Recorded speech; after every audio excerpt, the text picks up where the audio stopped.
Subscribe for more videos.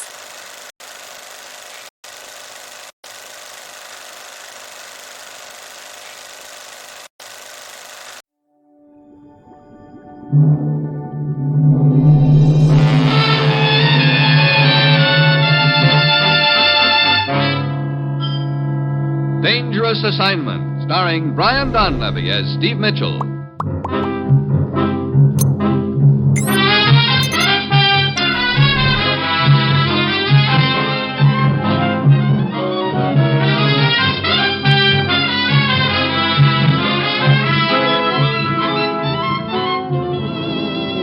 Yeah, danger is my assignment. I get sent to a lot of places I can't even pronounce. They all spell the same thing, though, trouble.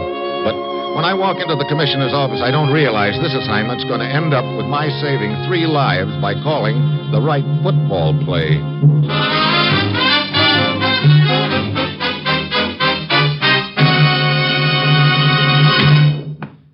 Morning, Commissioner. Ruth said you wanted to see me. I do, Steve. Your plane leaves for Indochina in 1 hour. Indochina? Look, can't you send me to some nice, peaceful place sometime? You'd probably die of boredom. Or shock. Well, okay. What's the deal? Think back 3 months ago today, Steve. 3 months ago. Yeah. She was a redhead. What about her? What a memory. For certain things. But that's not what I mean. Oh. I'm talking about Paul Savage. Remember him? Savage? Sure. One of our government clerks who was discharged 3 months ago on suspicion of being connected with a spy ring in this country. What about him? At the time, Savage claimed he was innocent. Don't they all? Last night, we found out Savage was right. What? Last night, one of those witnesses in the cases suddenly felt like talking to us. He arranged a secret meeting with one of our agents, but on the way to that meeting, he was shot.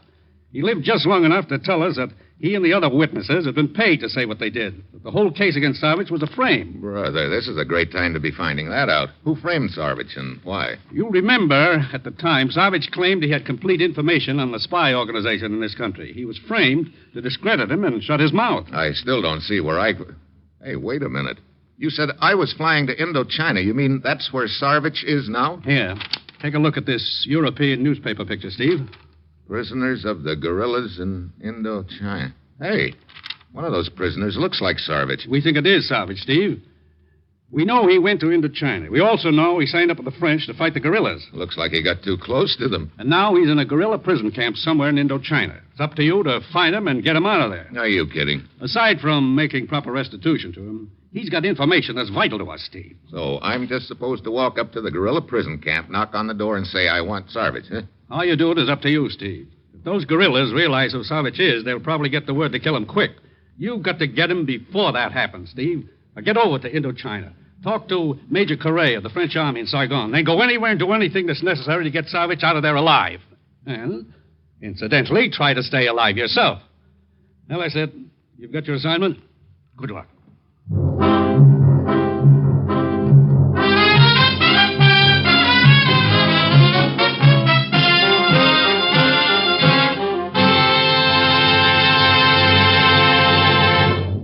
The National Broadcasting Company is presenting Dangerous Assignment, starring Brian Donlevy in the role of Steve Mitchell, colorful, two-fisted government agent.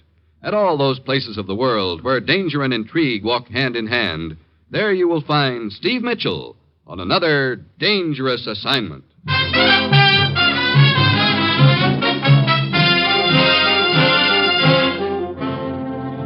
Sure, I've got my assignment. A real breeze.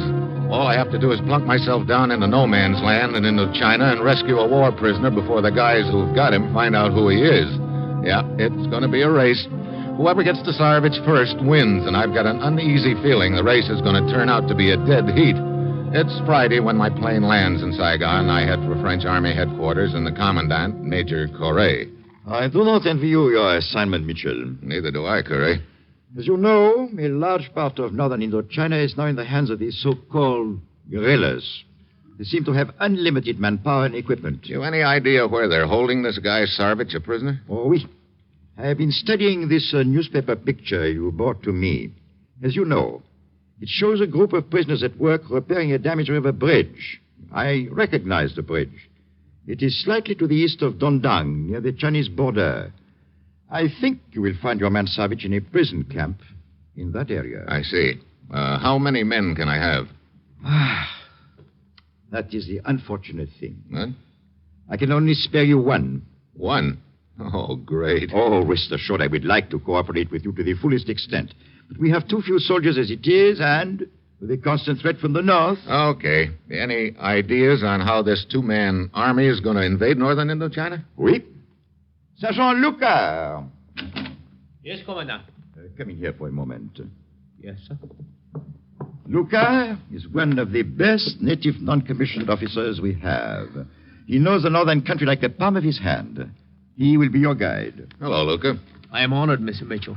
Luca will brief you on the plan to get in, Mitchell. As for getting out again... You know, I was sort of wondering about that. I want to keep this deal a round trip, you know. At midnight, the night after tomorrow, one of our torpedo boats will approach the coast at this point on the map. North of Haiphong, huh? Oui.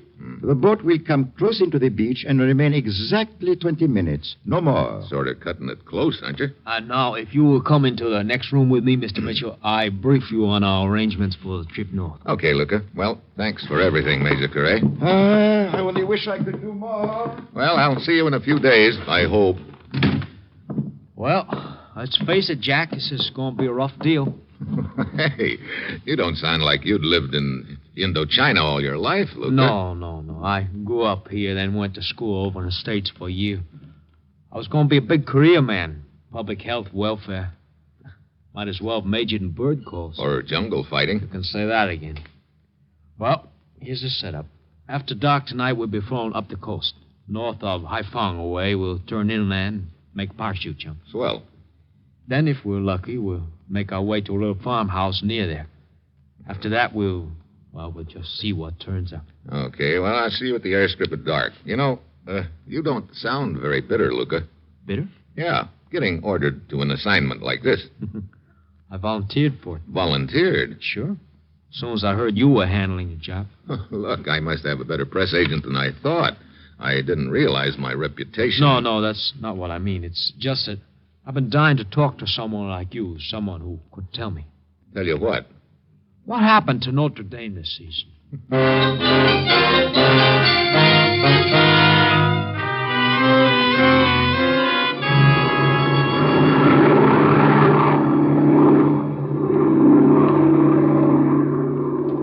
Well, we sure picked a nice dark night for this little leap. Darker the better. Hey, we're turning, Luca. Yeah, heading inland. Just a few seconds more now. When that light over the door goes on, we get off. Be sure keep your hand on the ripcord. Don't you worry, you couldn't pry it off with a crowbar. When you get down a little way, you'll spot the clearing. Work the shrouds, try to land it. Okay. Hey, there's the light. Okay. I'll go first. Ready? Ready as I'll ever be, I guess. Well, sitting bull. You mean Geronimo. To each his own, Jack. See you on the ground.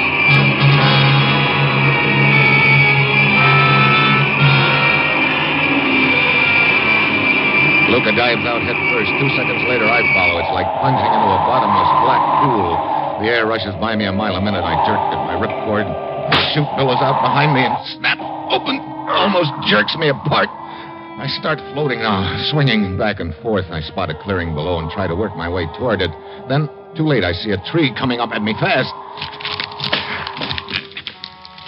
I land right in the middle of it with the shrouds of my chute snarled around me. Great. A fine time to be trussed up like a moth in a cocoon. Suddenly I hear voices. They're coming from the clearing.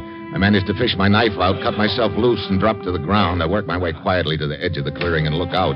2 guerrillas are holding machine guns on Luca. I get out my gun, but I don't want to shoot. The noise might bring the others. Okay, boys. Drop the guns and keep it quiet. One of the guerrillas swings his machine gun around. I hit the ground. Luca does too, but the other gorilla isn't so lucky. First catches him in the middle and he folds. Luca grabs his gun on the way down and clubs the gun out of the hands of the first boy who starts sprinting for a jeep 20 feet away. Oh, you never make a chump! No, Luca, no! Oh, brother. What's the difference, Steve? We already made enough noise to wake up Rib Van Winkle. Yeah, I guess so. Come on, let's grab a jeep. Yeah. Hey, you know the roads around here, Luca? What roads are? Well, we better get on one in a hurry. That gunfire will probably bring some more guerrillas. Oh, we go as fast as we can in the jeep, then we'll ditch it. Yes. Hey, This is a road? Well, this neck of the woods, it's practically a highway. Hold on. We're going to make a sharp turn left. Hey, wait a minute. What's that ahead of us? It's a roadblock. Well, got any bright ideas, Steve? Just one. Not too bright, but it'll have to do. Slow down like you were going to stop at the roadblock. Then, when I give you the word, speed up again. We'll try to bust through. Okay. Brother, half a dozen of them. Okay, step on the gas. Hold on.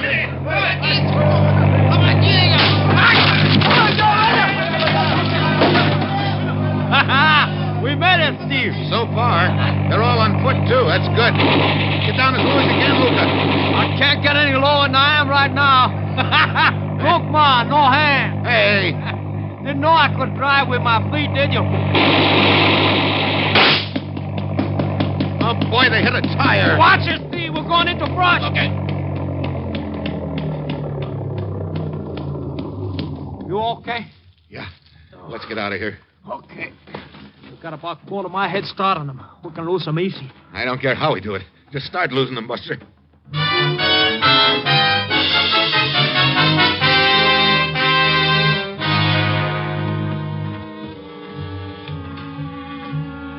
Yeah, that's a farmhouse just ahead. Who's there? Malani, Who's Milani? my girl. You're it? Now, wait a minute. Don't tell me we're breaking our necks to get there just so you can pay a social call. Not exactly. Malani and her grandfather Taka run underground escape route for prisoners of guerrillas. Come on. This ought to be a safe place, then. For us, safest place in northern Indochina. That's good. We've already had enough close shaves to suit me. I guess you don't get to see Milani very often, then, huh? Not as often as I would like, believe me. I guess after this trouble's over, we settle down, get married. Well, here we are. Our troubles are over for the time being. Milani take care of us. That's a signal. Coming. What have you? A gorilla? Yeah, with a gun. I said coming. So, this is the safest place around, then. But, Steve, Milani, Hello, Luca. Milani, what does this mean? It means you have finally been trapped, Luca. Trapped? Then, all the time you've been working with them. But of course. Where's your grandfather? Here, Luca. Is this true what she says, Tucker? As you see. Well, you said Milani would take care of us, Luca. She sure did. Oh, sorry, Steve. Just call me prize sucker of all time. Get over against the wall, both of you. Hey, you see, darling, I told you Luca would fall into our trap if you just waited patiently. Yes. I did not believe you at first, but I do now. So, what happens now, Buster? I suppose you got ideas about making it pretty warm for us. No, I make it cool for you both. Cool? 50 bullets in my machine gun. That lets in a lot of air. 25 holes in each of you.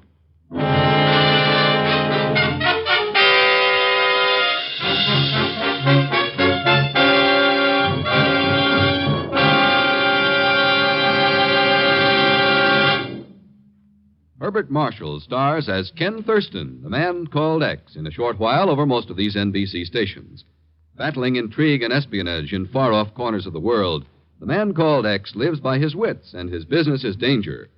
Tomorrow night, NBC brings you another broadcast of radio's greatest spectacle, The Big Show.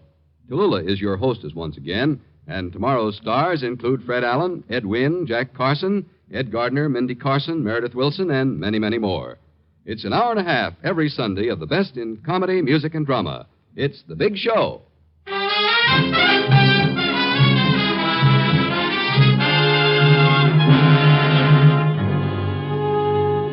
Now, back to Dangerous Assignment and Steve Mitchell.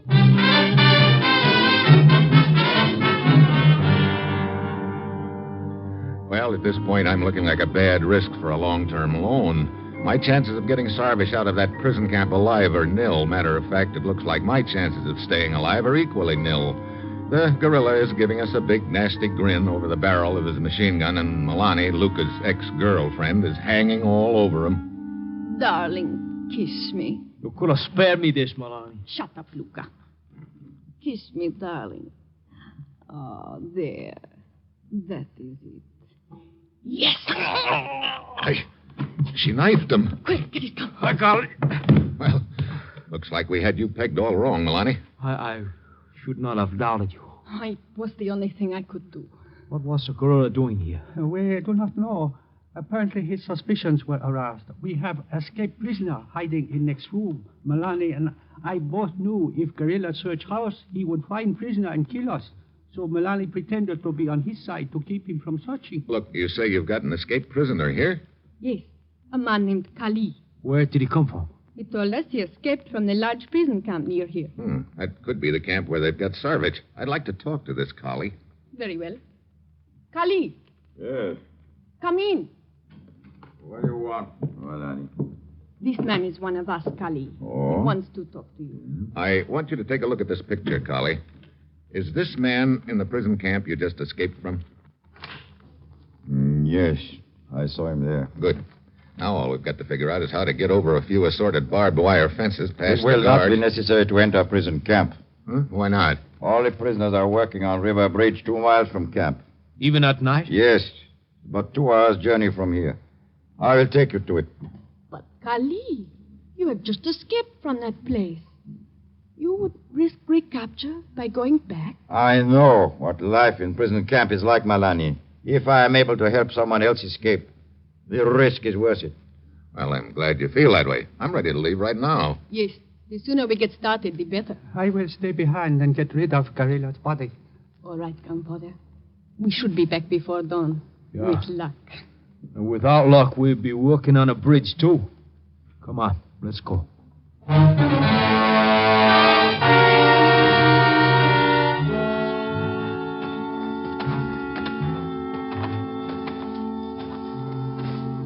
See? There is a bridge ahead of us. They have floodlights all around. We better stop here. Okay. Brother, this isn't going to be any cinch with the joint all lit up and swarming with guards. Steve, maybe we... Wait a minute. Look, that prisoner over there with the pick. That's Sarvich. What do we do now? Drop our hankies to attract his attention? I will get him. How, collie? As you see, I am dressed like other prisoners. I can work my way to him without attracting attention. I will tell him you're waiting for him here, in the underbrush. You will be taking a big chance, Kali. I know, but it is the best way. Yeah, I guess you're right. But take it easy now. That Curry, he's really eager, isn't he? He sure is. Look, Steve, if there should be a ruckus and we get separated, there's a big fallen tree about a quarter mile from a farmhouse. Yeah, I remember it. We meet there, huh? Okay. Hey, look at Collie out there. He's not heading for Salvage. He's heading for one of the guards. And he's pointing in this direction. Steve, columnist! Luca, put down that machine gun. You and your itchy, tricky finger. Local prisoners all scattered. Come, we must get out of here. Sarvich! Steve, get down! Sarvich! Take care of that guard, Luca. You said it! Over here in the brush, quick. Hurry it up. Get down, Salvage! Who are you? Steve Mitchell from the States. I was sent to bail you out. Suits me fine. Let's go.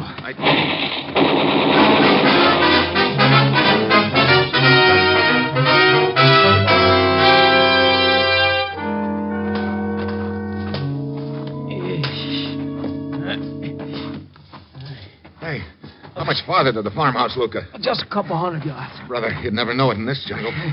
Look, how about a breather? That prison camp diet isn't conducive to endurance. Okay, Sarvich. Malani, as soon as we get to the farmhouse, you and your grandfather must pack up and leave. Yes. Kali was obviously sent there to get information on us. The guerrillas may know more about us than we think. I'm pretty sure they do. What do you mean, Sarvich? This morning, I overheard a couple guards talking in the prison camp. They said something about a farmhouse they were keeping an eye on. Come. I would like to get back there as soon as possible and get grandfather. Hey, you make it? Okay, Sarvich? Yeah, I'd crawl if I had to. Hey. What's the matter, Luca? Look up in the sky ahead. Huh? It's all red all of a sudden. A fire. The farmhouse. Come. Hey, not so fast. But I must find out. Hold it, Milani. We don't want to go busting out into that clearing. Steve is right, Malani. We just ease up to an edge. Oh, look. It is the farmhouse. You can see it burning. Oh, look. Oh, take it easy, Malani. We don't know yet whether... I better hold it right here. Look, Half a dozen guerrillas with torches in their hands. Wait. By the light of the flames over there. A body. It's Grandfather. Malani. Dead. Brother. Don't look, Malani. Turn your head away. I want you to... No. I want to look. I want to remember the faces of those guerrillas. I will see them again. Steve, this isn't good. If they're in on this deal so much as... Yeah, that means they'll be scouring this jungle for us. It also means we'd better get started for the coast right away. Sarvich, I guess it's up to you. What do you mean? It's about 30 miles to the coast. 30 miles through some pretty rough jungle. We'll be traveling in daylight, and there'll probably be about 3 guerrillas per square foot all the way. We've got to get there by tomorrow midnight, and it's almost dawn now. Sounds jolly. Yeah, and that prison camp hasn't left you in very good condition. You think you can make it? I don't know, Steve, but I told you once I'd crawl if I had to, and I may end up doing just that. But as long as there's a crawl left in me... That's good enough. Steve, behind you, gorilla! Get him! Oh! Where'd you get you, Sarvich? The guerrillas at the farmhouse. They heard the shot. They're coming. Crank up that machine gun, Luca. It's all crank, Jack. 1, 2... Wait, the other 3 are running away. Good. That'll give us a few minutes anyway. Come on, let's get started. But my leg, I can't walk on it. Okay, so we play piggyback. No, Steve, no. You can't carry me all that way. You'll all be caught and killed. Look, this is no time to hold a debate, Sarvich. I was sent over here to fish you out. You've got information we need back in the States, and you're going back there. Steve and I take turns carrying you, Savage. We can make it. It's sure worth a try anyway. Now, come on, let's go.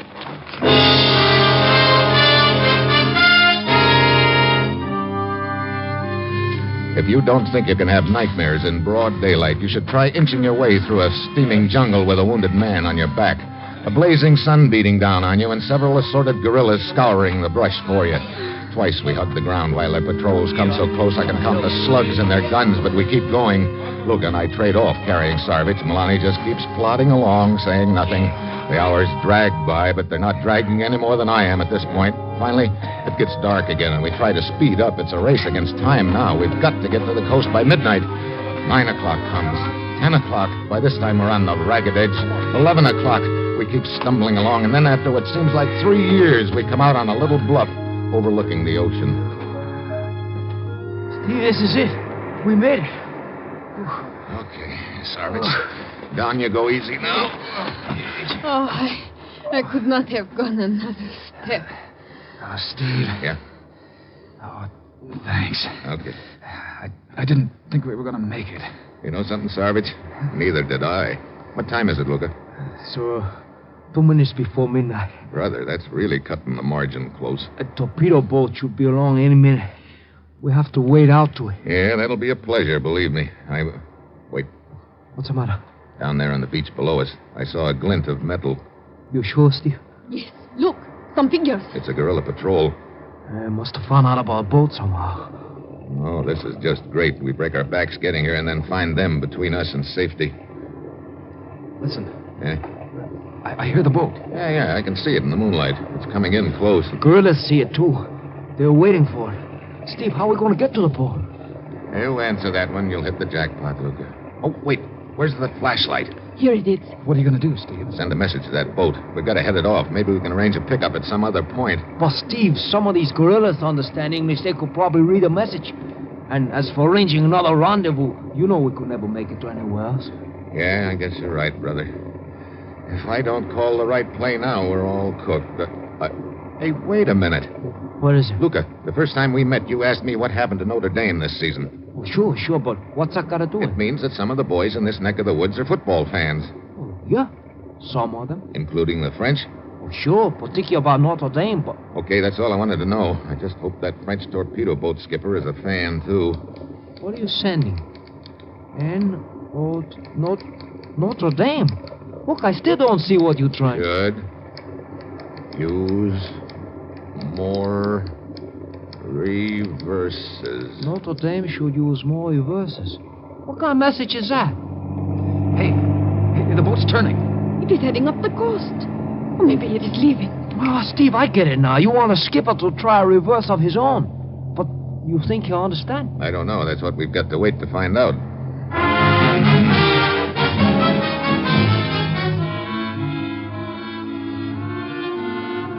boat keeps going slowly up the coast, and the guerrillas on the beach start following it in the same direction. I still don't know whether the skipper understood my message, but it's our only chance. Then, when the boat gets about a mile up the coast, it suddenly turns around and heads back under full throttle. Steve, it worked. He drew the guerrillas away from here. Yeah, let's get down to the beach quick. Get aboard, Sarvich. Come on. Okay, Steve. Come on, Milani. I am not going. Why? I will stay behind. There is much work for me here. Are you crazy? Your grandfather's been killed, and you stand a good chance of the same thing. Now, come on. No. It's no use, Steve. She and I have already talked about it. I want her to come too. So much. But she said that she's staying. Go quickly, all of you, while there's still time. I will be all right. And Luca, it will work out for you and me. After this is over, it will work out for you and me. Yeah. Sure. Come on, Steve.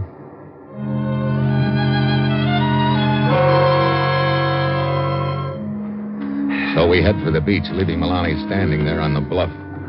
The boat is coming in at us now. It stops about shoulder deep, and we wade out to it. The skipper is wearing a natty little mustache and a big grin. Come aboard, gentlemen. Come aboard. A pleasure. You on okay, Sarvich? Yeah.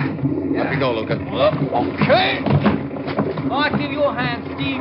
Thanks. Oh, the reverse, it worked perfectly, no? Skipper, the reverse, it worked perfectly, yes. Now, I suggest a wide end run and pour the coal to her. Oui. Well, it's hard to believe. I guess we're finally in the clear. Hey, look. Back on the bluff, somebody's signaling with a flashlight. It must be Milani. G-O-O-D. Good. L-U-C. Hey, she quit signaling. Steve. Oh, well, maybe she had to duck in a hurry, Luca. Yeah. Maybe they got her. Yeah, maybe they got her, Luca.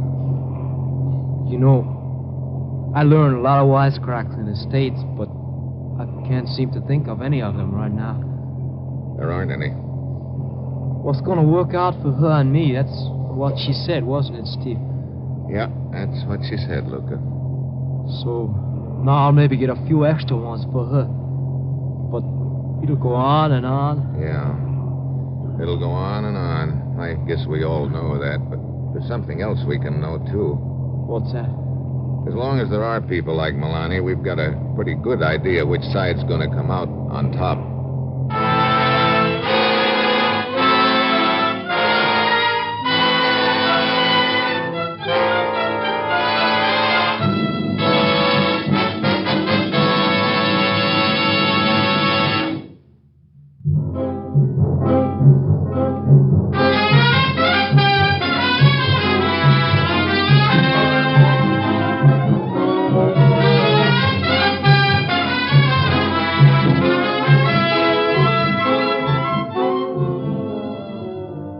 Dangerous Assignment, starring Brian Donlevy as Steve Mitchell, is written by Bob Reif and Adrian Jandot, with music by Robert Armbruster, and is produced and directed by Bill Karn. Join us again next week at this time when Brian Donlevy, starring in the role of Steve Mitchell, will embark on another Dangerous Assignment.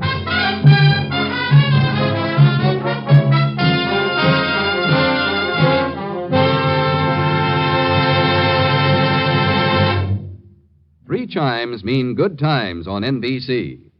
Tonight, Herbert Marshall stars as the man called X, a man without a name who travels the world over battling the forces of international intrigue and espionage. For mystery every Saturday night, it's the man called X. For music on Saturday night, it's your hit parade, bringing you the top tunes in the land, selected by you and presented by Raymond Scott's orchestra, Eileen Wilson, and Snooky Lanson. Now hear the man called X and the big show tomorrow on NBC.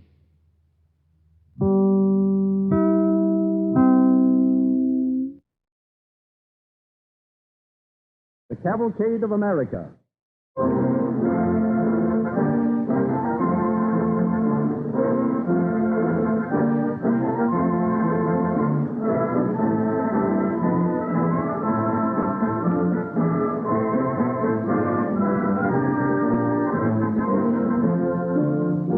It is with pleasure that DuPont quotes from a letter written by Mr. Roger Fenn, headmaster of the Fenn School of Boston and chairman of the radio committee of the Massachusetts Civic League.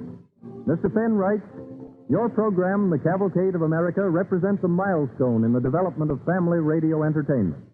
On behalf of the radio committee of the Massachusetts Civic League, I congratulate you." End of quotation.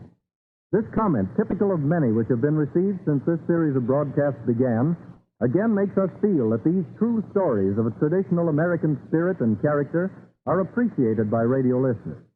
DuPont also hopes that these programs may serve to remind you of the contribution American research chemists are making, not only in DuPont laboratories, but throughout the land, towards the constant goal of better things for better living through chemistry.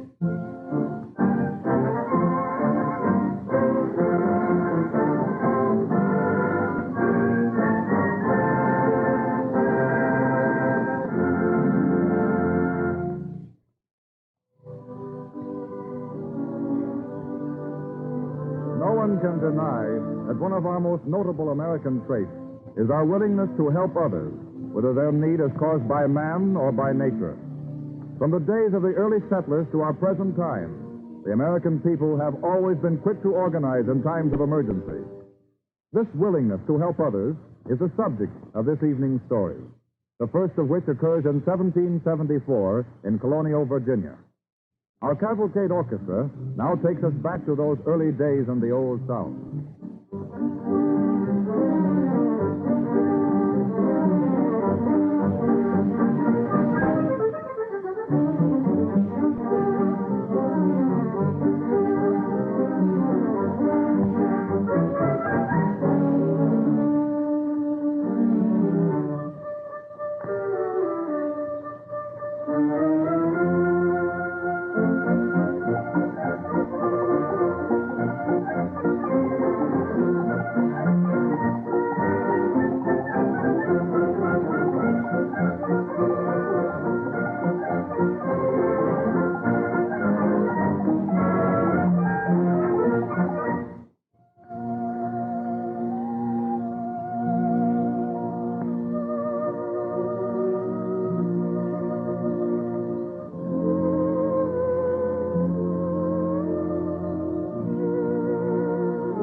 (1774). Along the Atlantic seaboard lie 13 colonies, separated by great distance, by slow communication, by differences in background and temperament, yet held together by an invisible and powerful bond of common interests and nationality.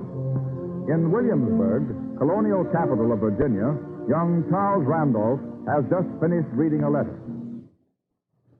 It's outrageous. Abominable, sir. Let the innocent suffer. What, they'd blockade the port of Boston, the people would starve. Starve? Nonsense. That's what Deborah says, Father. She ought to know. She's right there. You have a letter from her? By today's post. Tell me, what does she say? Let me read.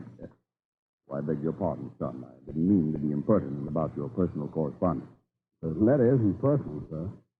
Not half as personal as I wish it might be. Her mind is so taken up with the coming siege, she has no time, it seems, to talk of matters of the heart. But it's monstrous, sir. This is the latest action of the king. Ships of war surrounding the harbor. Not an anchor to be weighed. Not a sail unfurled. Not even a ferry boat to cross the river. Think what that'll mean. Suffering, starvation even. Boston won't starve, not while the rest of the colonies have food. But, sir... Philadelphia is already sending supplies. North Carolina, they're taking up subscriptions. Virginia will do her part. How, sir? The Burgesses are meeting to decide on the course of action. Good. Good. I want to be there in the House to hear the debate. We won't be meeting at the House. No? The House of Burgesses was dissolved today. It was? For the governor. Because of the stand we've taken. Our vote of sympathy for Boston. Well, if the governor's done this, then your hands are tied. Officially. But we can still meet as an informal body. And we're going to meet. Where? In Raleigh Tavern, soon. And there we'll decide how Virginia can come to the aid of Boston.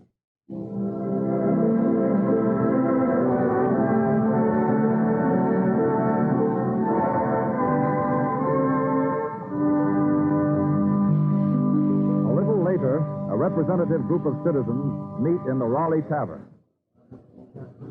Gentlemen, the latest reports from Boston are most distressing. Ships are rotten in the harbor, unable to move. The streets are full of idle men thrown out of work. The people face starvation. Now we're here to decide how we can help relieve the suffering and privation that now exists among our fellow countrymen in the city of Boston. We've already showed our sympathy, haven't we, by a day of fasting and prayer. Our fasting, unfortunately, doesn't put food in the mouths of the hungry. Our prayers won't bring down manna from heaven onto Boston Common. I'm surprised. I thought the House of Burgesses could do almost anything. Just who are you, sir, to speak like that? A loyal subject of the king. Our loyalty at this moment is to our brothers who are suffering and in need. Now, friends, let's delay no longer. All of you here today who are in favor of raising subscriptions, sending supplies to Boston, will please so signify. Aye. Opposed? No. Vote is cast. Now, the next step will be to appoint a committee to solicit contributions. Oh, Mr. Randolph. Yes, Mr. Lee. Who do you think be the best man? Father. Yes, son? Let me go, will you? Go. To Boston. Let me ride there with the news. I want to be the one to bring in the Titans. You want to see Deborah Truesdale? Father, please. Yes, you'll be just one more mouth to feed, and a hungry one, too. I won't stay, sir. Only long enough to deliver the message. And see your sweetheart. Well, the bay mare will carry you the fastest. Then I may go? Yes, go. And take this message with you. That the colony of Virginia sends sympathy and supplies in the name of the common cause.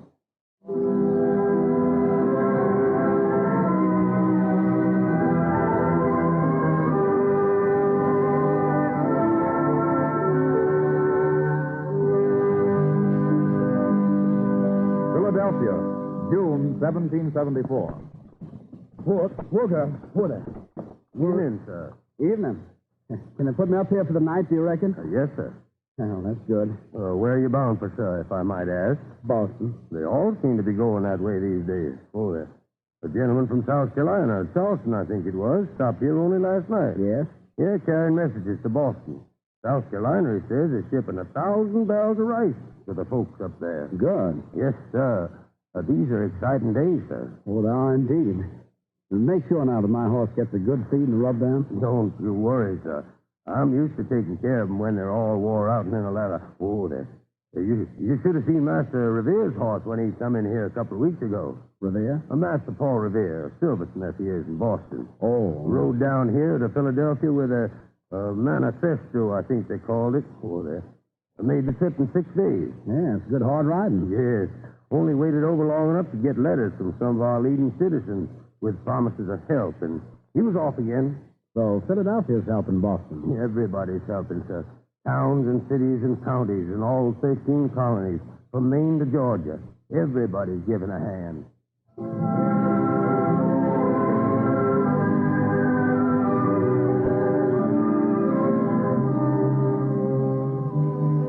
A town Boston, Connecticut. Whoa. Stop, I tell you. Whoa, girl. Here, what's the idea of holding me up like this? I'm in a devil of a hurry. This is the Sabbath, young man. No travel is permitted through this town until sundown tonight. What's up? No back talk, sir. It's one of the laws of Connecticut, and I'm here to enforce it. But in my case... There is no exception. Well, I'm on my way to Boston. What? Here, Whoa. Boston, eh? Yeah. Yes, I'm carrying messages from Virginia. Our colony is sending food and... Yes, this town's helped, too. 40 bushels of grain we sent. Just a week ago. Oh, bailiff. Not on the Sabbath. Well, we... Oh, be off with you. Through the town? Yes. Well, I'm breaking the blue law. I'll answer for that. Get going. You're up there. Go on.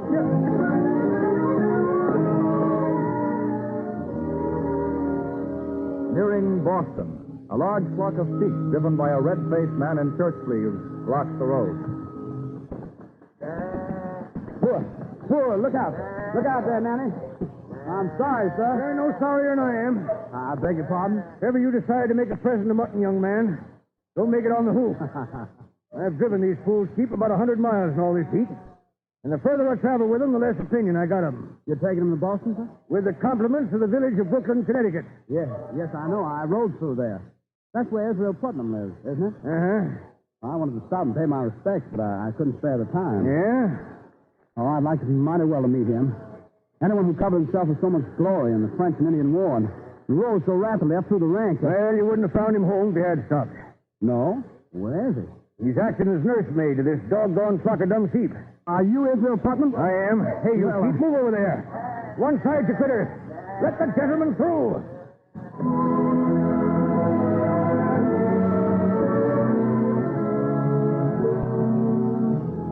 Boston at last. Oh, it must have been dreadful, Charles, that long ride from Virginia, all alone. It was thrilling, Deborah. The dreadful part is going back, leaving you here. Don't worry about us. We're all right. My only fear is we'll all die of indigestion, so much food coming in. Well, nobody's offered this poor man anything to eat, I noticed. Oh, my darling. Oh, I've been so excited I completely forgot. You must be starved. I'll get something for you at once. I'm too tired to eat much, honey. Just a bite and a dish of tea. Tea? Charles. Well, there's nothing like tea to refresh you. Nobody is serving tea. But, The darling... whole province has renounced tea. That's one of the reasons we're blockaded. But your father tells me he has some tea that was honestly smuggled from Holland, that no duty was paid on. You take coffee, sir. Very well, madam. I'll take coffee. It'll be ready in just a minute. Charles, I'm so glad you're here after that long, hard trip. I'm glad to be here, Deborah. To see you, and to bring the word that Virginia is sending aid to Boston.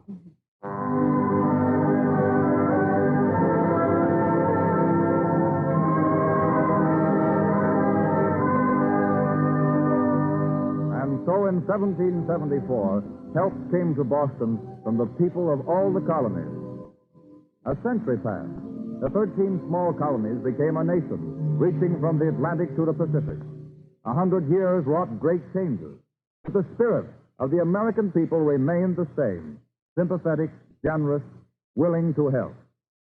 Our Cavalcade Orchestra plays excerpts from the Largo movement of Dvorak's New World Symphony, in which the composer made use of American folk melodies. The theme of this movement was adapted for the song Going Home.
The American cavalcade moves onward. It is 1881 in Washington, D.C. A young woman named Clara Barton addresses the President of the United States and Congress. Seldom a year passes that our nation, from sea to sea, is knocked by the shock of some sudden, unforeseen disaster brought to utter consternation. What have we in readiness to meet these emergencies, save the good heart of our people and their impulsive, generous gifts? Considering this condition of things, it has seemed desirable to so extend the original design for the Red Cross societies operating in other lands to include not only suffering by war, but suffering in times of peace, by pestilence, famine, fires, or floods. In short, any unlooked-for calamity so great as to place it beyond the means of ordinary local charity. At this very moment, the first local society of the American Red Cross in Danville, a town in western New York, is organizing relief for its flame-stricken neighbors in Michigan. They are without clothing, the bare necessities of life. Where is the place? Do you know? What place? Well, where we take our donations for the folks up in Michigan. It's that building right up the street where you see the flag and the crowd. Oh, yes. They're going to be swamped, all right. Just look at that line waiting outside, will you? All of them fairly loaded down with things. They can use all they get, I guess, and then some. According to the papers, there are thousands who've been burned out, lost everything.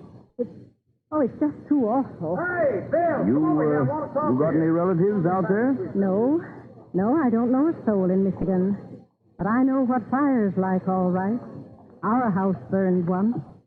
If it hadn't been for our friends taking us in and giving us clothes and all, I don't know what would have become of us.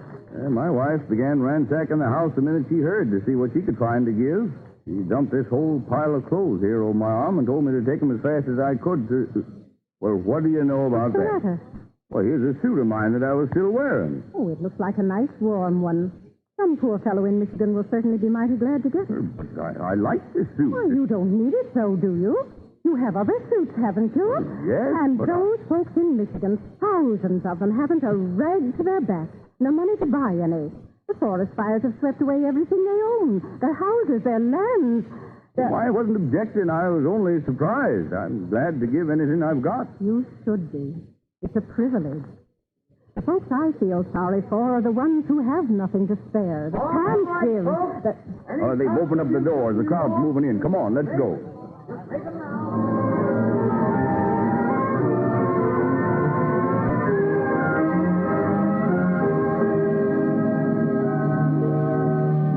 Scarcely a year has passed in the history of our country, but somewhere disaster has fallen, rousing the united sympathy and generosity of the rest of the nation. 1888, a cyclone sweeps through the prosperous little town of Mount Vernon, Illinois, destroying everything in its path, leaving behind it a mass of ruin, hundreds dead or injured, and thousands homeless. It is the middle of winter when Clara Barton speaks with a group of citizens. We are desperate, Miss Barton. We don't want to beg, but if we It have to won't reach... be necessary to beg. If the people of America once know... They must know. The news has been all the papers. They don't realize how bad things are. They couldn't realize, or they'd have offered help. I know Americans. Send out an appeal? No.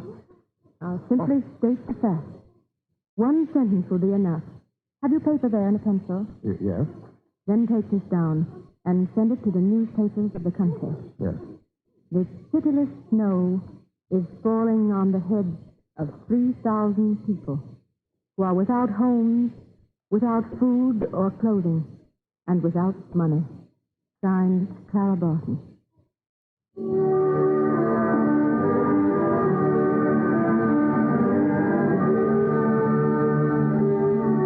Just one sentence. But within a few days, the people of Mount Vernon were fed, clothed, and cared for.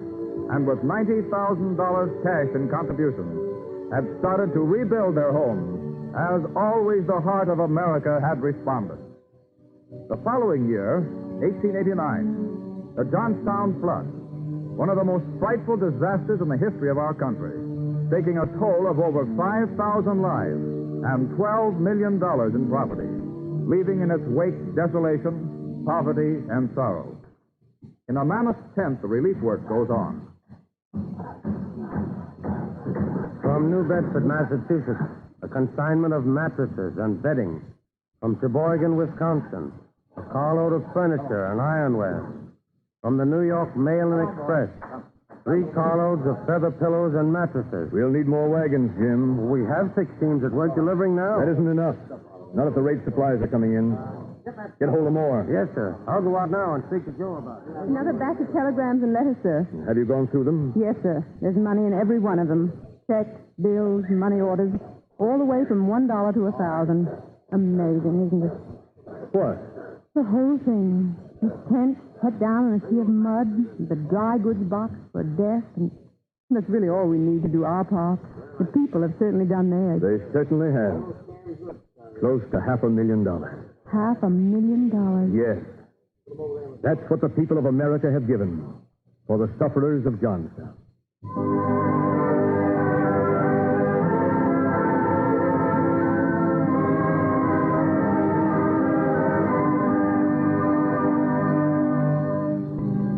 Just as the American people came to the aid of those who suffered from the Johnstown flood, so they have responded every time misfortune has cast its shadow. 1893, a hurricane and tidal wave off the coast of South Carolina. 1895, Armenian massacres. 1900, the Galveston flood. 1906, the San Francisco fire. 1908, the Messina earthquake. 1913, the Ohio flood. 1917, the Halifax disaster.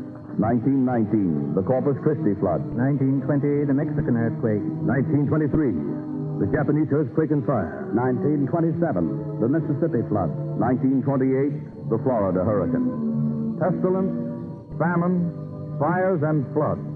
Clara Barton spoke the truth indeed. Where they will strike, or how, or when, nobody knows. But this much we do know. The naked will always be clothed, the hungry fed. New homes will spring up, crops will be revived, business resumed. And right now, this week, this very day, each one of us has the opportunity to do his part to share in the privilege of sharing by answering the annual roll call of the American Red Cross. And the tireless workers of the Red Cross know that the people of America will help as they have always done in times of need throughout the Cavalcade of America.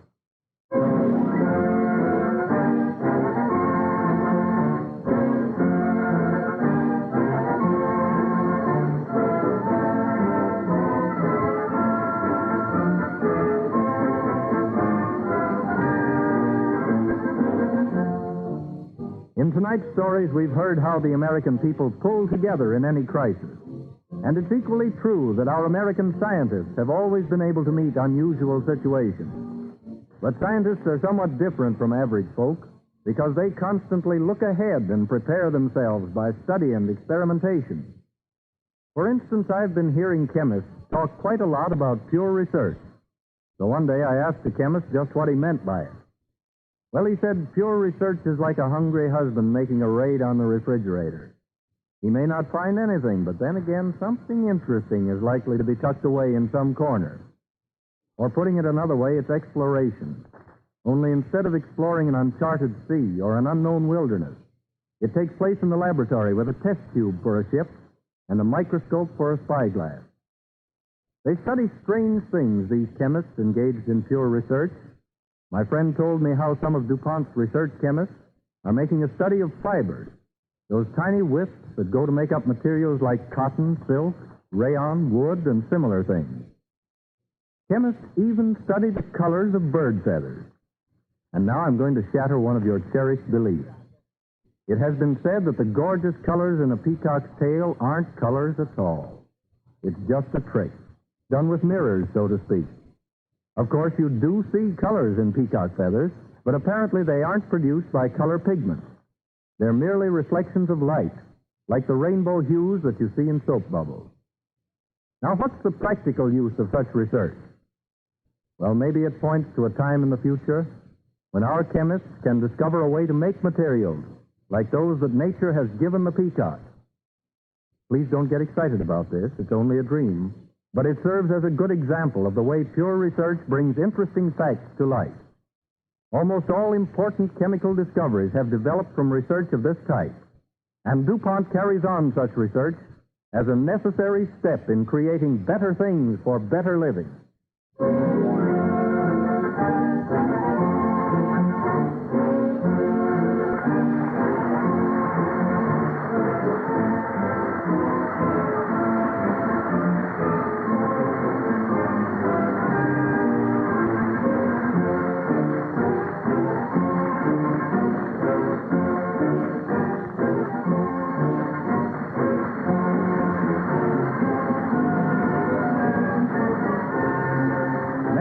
At this same time, DuPont will again present the Cavalcade of America. This is the Columbia Broadcasting System.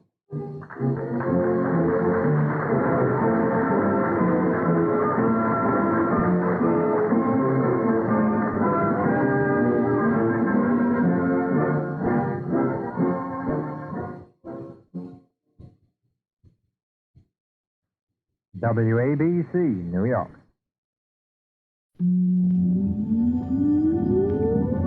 Countdown for blast off. X minus 5, 4, 3, 2, X minus 1, fire.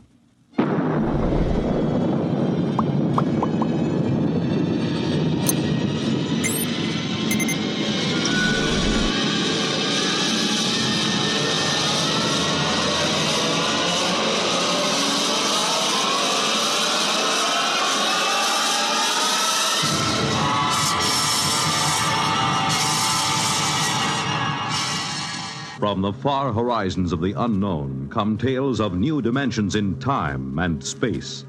These are stories of the future, adventures in which you'll live in a million, could be years, on 1,000 maybe worlds.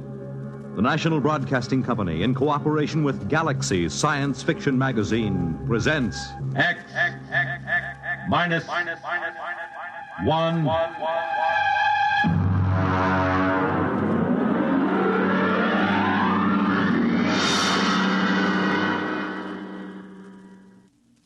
Tonight, the time is June 25th, 1962. The place, a lonely beach. The story, Saucer of Loneliness by Theodore Sturgeon.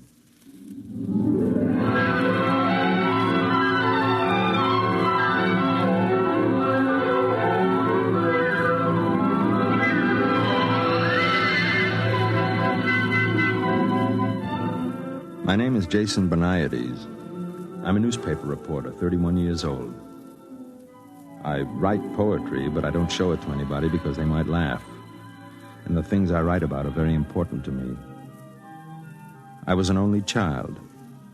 I never went with girls much because I'm too ugly and too sensitive, and they used to hurt me. I live alone. It isn't much fun. I'm not painting this picture of myself to get sympathy. I don't need it. But it's important that you should know the kind of person I am. Otherwise, you won't understand what I'm going to tell you. It happened tonight, the thing I'm going to tell you about. Tonight. The 25th of June, 1962. I was down on the beach.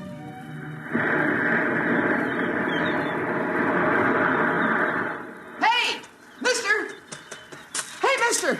What is it, kid? You seen a cop around any place? On this beach? I found this pile of clothes down near the rocks. The lady's dress and shoes. Well, did you see anybody? A girl? Well, I think so, but she was running along the sand in the moonlight. I yelled to her, but she just kept running, and then I found these. Look, kid, you go try to find a cop someplace. I'll see if I can find the girl. Okay.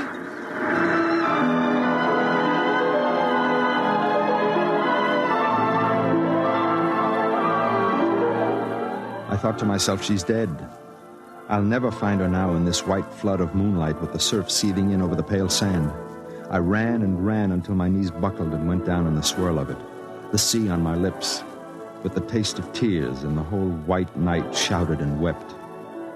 And then I saw her waist deep walking into the surf. Stop! Stop it! Come back! Come on, come out. Let go. Let me go. Don't do it. Please don't. Leave me alone. Leave me alone. I'm going to have to hit you. Forgive me.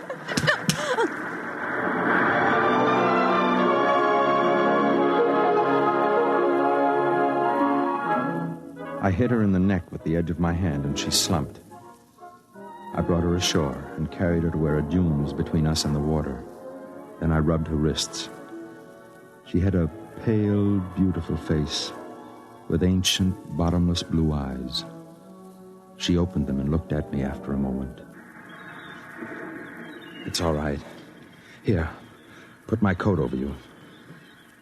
Why couldn't you leave me alone? I couldn't. Why? Because it's important to me. I suppose you want to know why I did it. If I told you I understand, would you believe me? How could you understand? Maybe I know what it means to be lonely. That's it, isn't it? I don't know. I'm so terribly tired. Put your head against my arm and just stay. Don't be afraid. I've been looking for you for a long time. Looking for me? All my life. How did you know? I don't believe you. It's true. I found your message. Oh?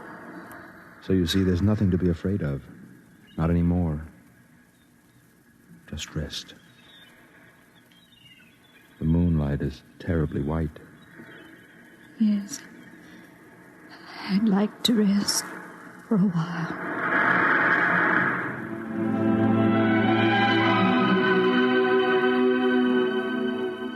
She didn't remember it, of course. But I was one of the reporters who had covered the story when it first happened, 5 years ago.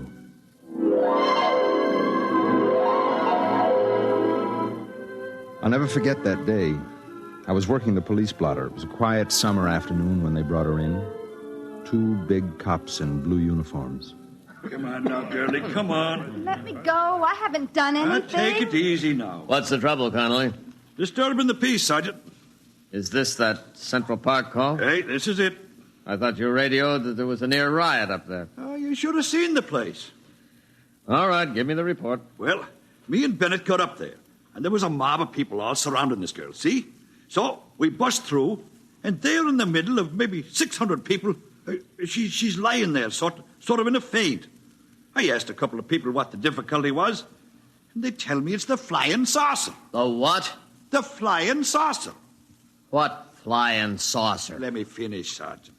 What flying saucer, I ask. And then they says that this girl was standing on the green, and suddenly the saucer comes down and starts whirring over her head like a halo. What is this, miss? A gag? It happened. It did, eh? Well, now suppose you tell me your version. I was standing in the park, and I looked up, and there it was. Describe it. It was beautiful. It was golden with a dusty finish, like an unripe Concord grape. It made a faint sound, a chord of 2 tones. And it circled over my head like some great round hummingbird. Go on. Well, other people must have seen it because they were all looking at me and pointing. I saw one man cross himself. And then it came down and touched me and spoke to me.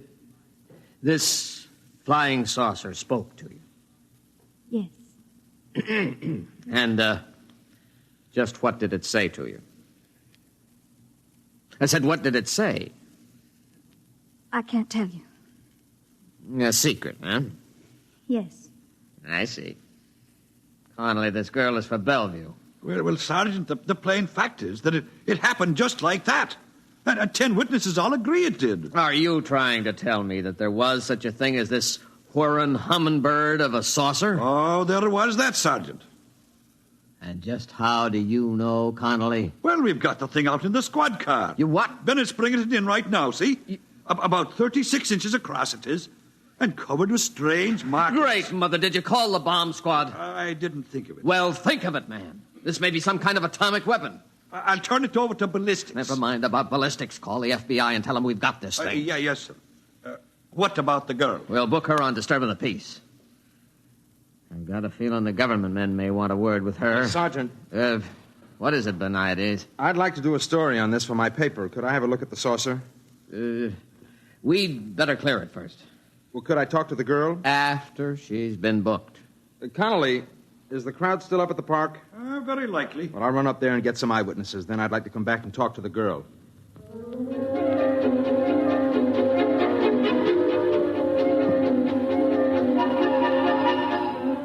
Up at the park, they were still buzzing about it. Some said she was a communist agitator. Some said it was a flying saucer from Mars, and she had stepped out of it. Others said she was a saint, and it was her halo. I took some notes, phoned the paper, and went back downtown to talk to her. But there were a couple of agents with her, and they wouldn't let me in. Now then, miss, you told the sergeant this saucer spoke to you. Is that correct? Yes? Did it speak to you in English? I don't know. You did understand it, though. Yes. Do you speak any other languages? No. Tell me, what message did you receive from this instrument? Wasn't anything, really. Suppose you tell me. I'd rather not. Miss, let me be very frank. I'm not a policeman. I'm a security agent. That means that I deal with problems that affect the security of our country. Do you understand? Yes. Now, we've examined this flying saucer enough to know that it is not of American manufacture. It also possesses an extremely high radioactive count. Now, that means that it was made in an area where radioactive materials are in great abundance, such as an area where atom bombs are made. That's why we want to know the message you received from the saucer. There was no message. You just made it up. Yes. I'm afraid you're lying. Suppose we have some soldiers bring the saucer in here and hold it over your head. Would you object? I don't care what you do. All right, boys, bring it in. Now, when I tell the men to hold it over your head, you try to recall what it said. I don't know what it said. Lift it up, boys. Hold it right over her head. All right.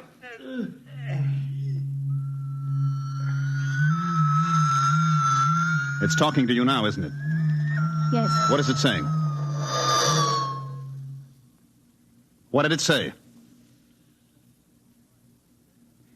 All right, boys, crate it up and send it down to the National Research Laboratories. Right. What about the girl, sir? We'll get nothing out of her. I don't believe she really knows what that humming noise is. Better have a psychiatrist examine her. Yes, sir.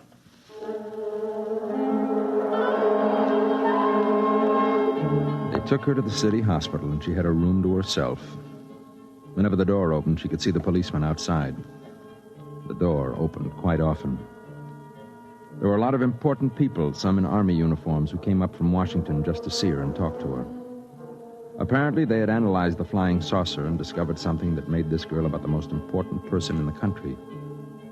I used to stand outside, and I could identify the heads of certain security agencies, but nobody would answer the questions that the reporters shot at them. Sir, excuse me? Yes? I'm Jason Beniades from the Trib. I've been assigned to this flying saucer story as chief of the security... I'm sorry, I have no comment. Can you tell me how long the girl will be held? That's a matter for the civil authorities. Well, have the psychiatrist... Excuse me, Mr. Beniades. My car's waiting.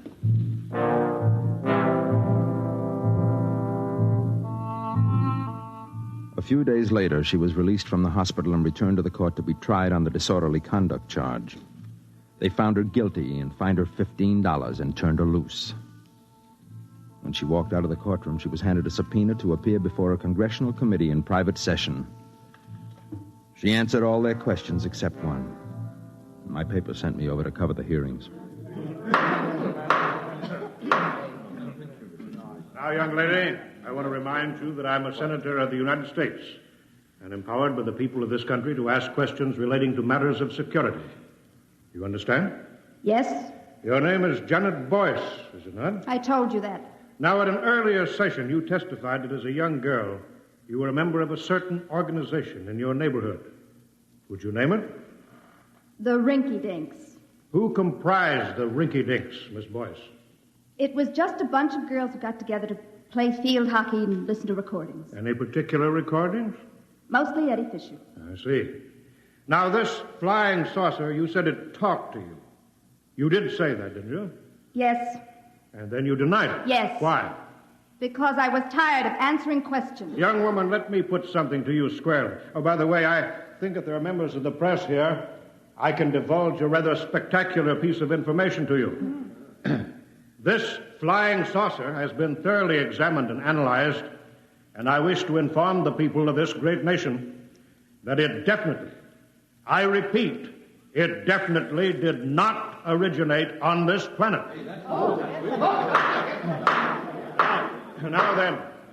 Now then, Miss Boyce, consider that it is possible that our Earth might be attacked from outer space by beings much stronger and cleverer than we are.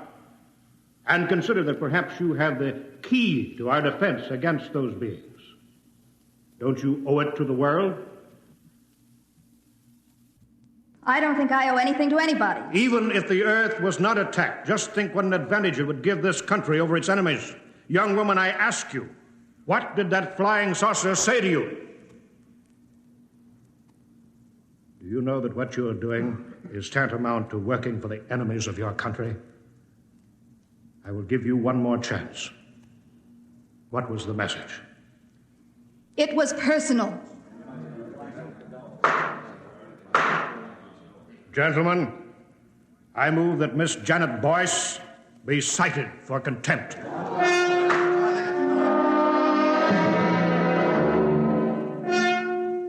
The furor was fantastic. The chief of security blasted the senator for divulging secret information about the origin of the flying saucer, and the senator said the people had a right to know, and besides, he was just guessing anyway, and happened to guess right. Meanwhile, the press printed the girl's picture all over the front page and ran banner headlines such as, "Girl refuses to betray Martian secrets. Flying saucer girl won't talk, cited for contempt." The contempt trial was equally spectacular. She didn't plead any amendment or anything. She just said the saucer was talking to her, and it was nobody else's business. She was convicted and sentenced to 5 years in prison. Boniades. Yes, Chief. For the Sunday supplement? What do you think there's anything in it? Okay, whatever you say.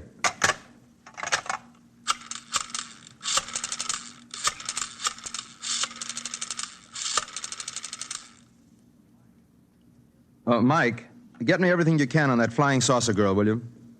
Yeah, the one that was sent to jail about 4 years ago. See if you can find out what she's doing now. She was released about 6 months ago, I think. Uh-huh. Yeah, the boss wants a feature for the Sunday supplement. Okay.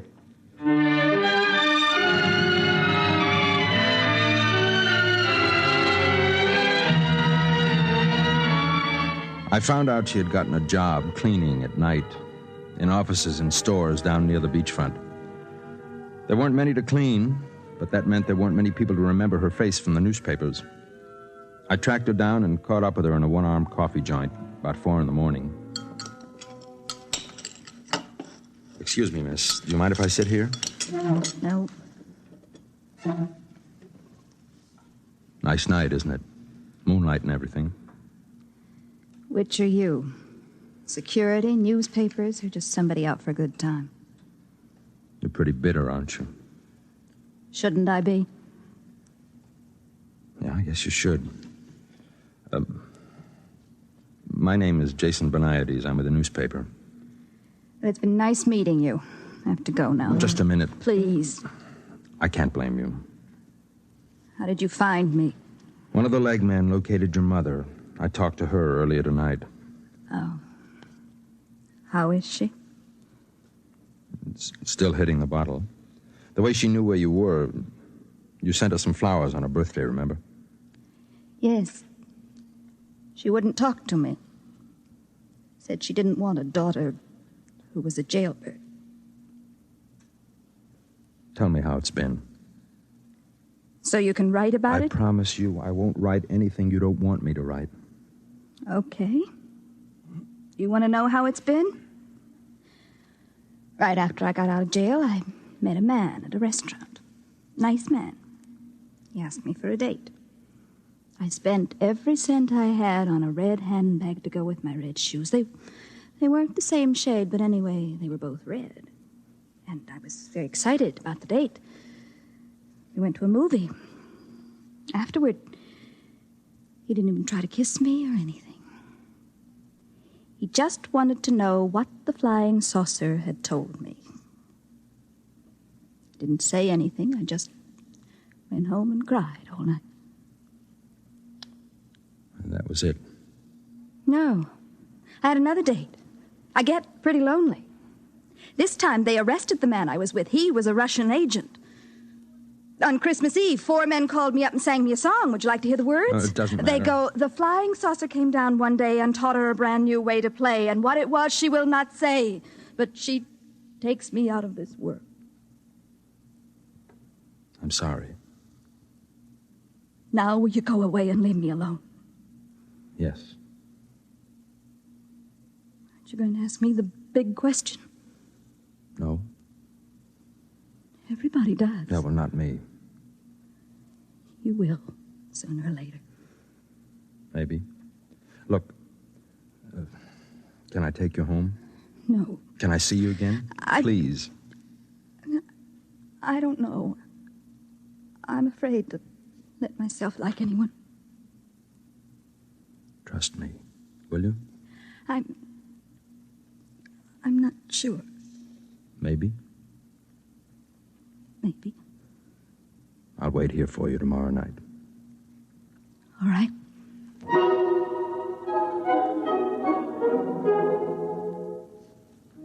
The next night, I went back to the coffee joint to wait for her. I knew she got through about 4 in the morning. I got there about 15 minutes early. Mr. Benides? Yes. Say, you're the chief of the security section, aren't you? You have a good memory. You mind if I sit down? Well, I'm expecting someone. Yes, I know. Oh, I see. I'd like to talk to you. Go ahead. You probably know that we've been trying to gain the confidence of this girl for some years now. Yes. And, apparently you've succeeded where we've failed. Well, not really. In any event, you seem to be making some progress. She may not even show up. I think she will. Now, I'm going to ask you to help us. Help? In what way can I help? We have reason to believe that this girl is a courier for some alien power. On what do you base that? Well, there was the incident of the saucer, of course. We've definitely established that it came from some other planet. And recently, she's been throwing messages inside bottles into the ocean. What sort of messages? They're always the same. I have one right here. You're welcome to read it and see if it makes any sense. We've had every decoding expert in the service trying to break it. But we can't seem to find the key. I see. Now, she's throwing literally hundreds of these messages in bottles into the sea. We've got many of them, but not all, naturally. Now, what we're most interested in is locating the contact. Naturally. And that's where you fit in. We'd like you to gain this girl's confidence even further. Try to find out just what these messages mean, and beyond that, what the saucer said to her. You'll be doing us a favor and your country a great service. You're certain this is some subversive activity on her part? How else can you explain the fact that she won't tell us her secret? Maybe because it's hers, and everybody has a right to have something of his own. Are you, trying to tell me that you won't cooperate? I didn't say that. I'd like to remind you, Mr. Benides, that you have a duty to us. I know that. I also have a duty to myself and to God. Now, if you'll excuse me.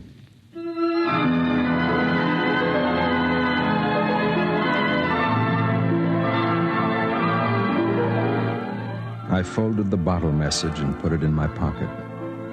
I waited for her to show up. The minutes went by, and the hours, and I knew she wasn't coming. Or she had come and seen me with the chief and changed her mind. That's when I left the cafe and walked down to the beach. That's when I dragged her out of the surf before she could follow one of her bottles into the water. How do you feel now? Are you cold? Why should you care? I do. Is that why you were sitting with the security chief in the cafe? I didn't arrange that meeting. He asked me to spy on you.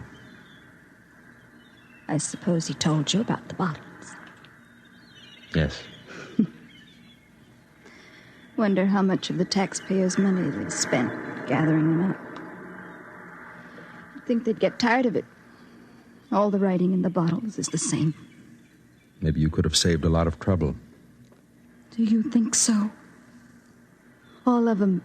Judges, jailers, jukeboxes, people. Do you really think it would have saved me a minute's trouble if I told them the whole truth at the very beginning? Wouldn't it? No. They wouldn't have believed me. What they wanted was a new weapon. Some super scientific super science from some alien super race. Science. That's all they think of. No, it's pretty important.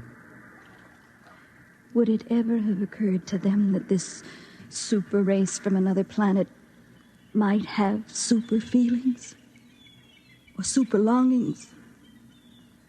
Super loneliness? No. All they think about is weapons. Isn't it time you asked me what the saucer said? No. They all ask me. I don't have to ask you. I know. You know? Let me read it to you. There is in certain living souls a quality of loneliness unspeakable, so great it must be shared as company is shared by lesser beings. Such a loneliness is mine.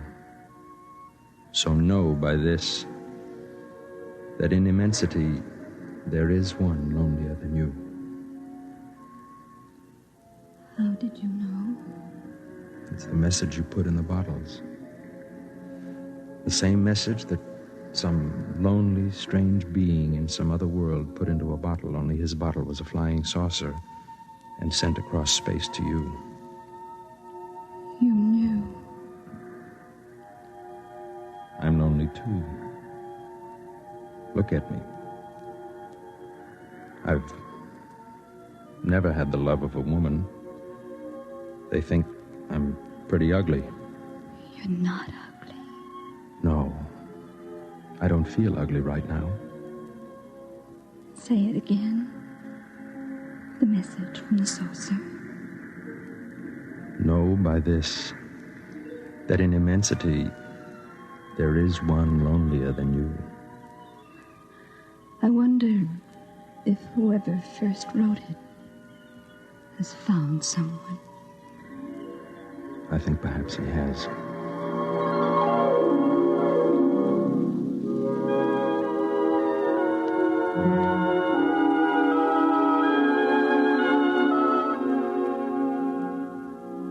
She looked at me and said nothing.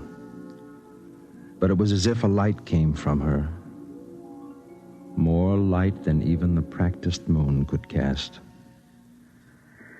Among the many things it meant was the fact that even to loneliness there is an end for those who are lonely enough, long enough.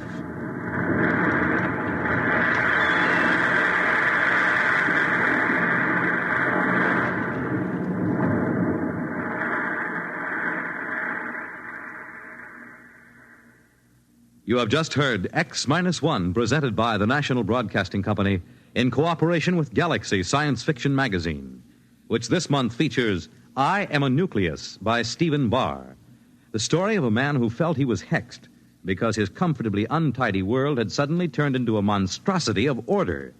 Galaxy Magazine, on your newsstand today. Tonight, by transcription, X-1 has brought you Saucer of Loneliness, a story from the pages of Galaxy written by Theodore Sturgeon and adapted for radio by George Lefferts. Featured in the cast were Elaine Rost as Janet, Nat Polan as Jason, William Keane as the sergeant, Jock McGregor as the cop, Mandel Kramer as the chief, and Wendell Holmes as the senator. This is Fred Collins. X-1 was directed by Fred Way and is an NBC Radio Network production.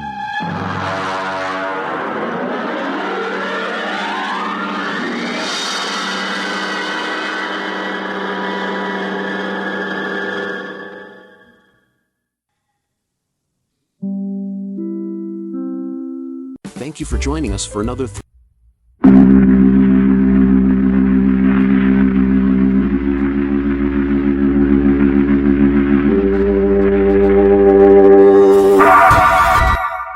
Seltzer invites you through the creaking door for another Inner Sanctum mystery and reminds you to...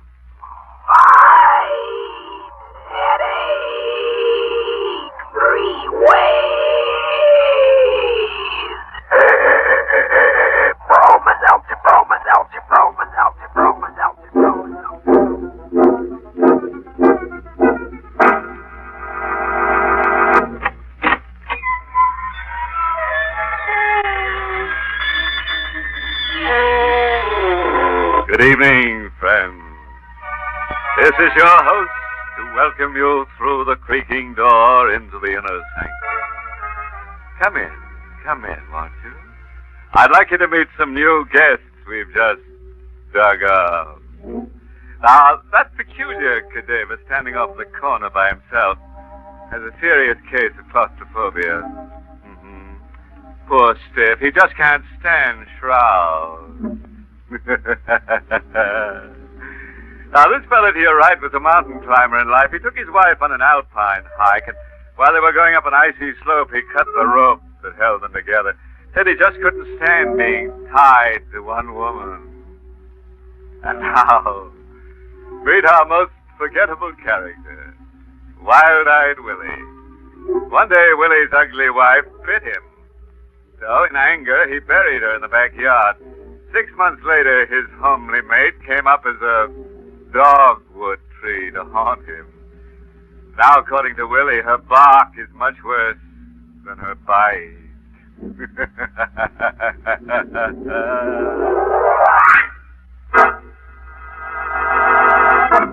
Tonight's Inner Sanctum mystery, The Vengeful Corpse, was written by Ed Adamson and Bob Sloan, and stars Barbara Weeks in the role of Sarah, with Carl Swenson as Paul.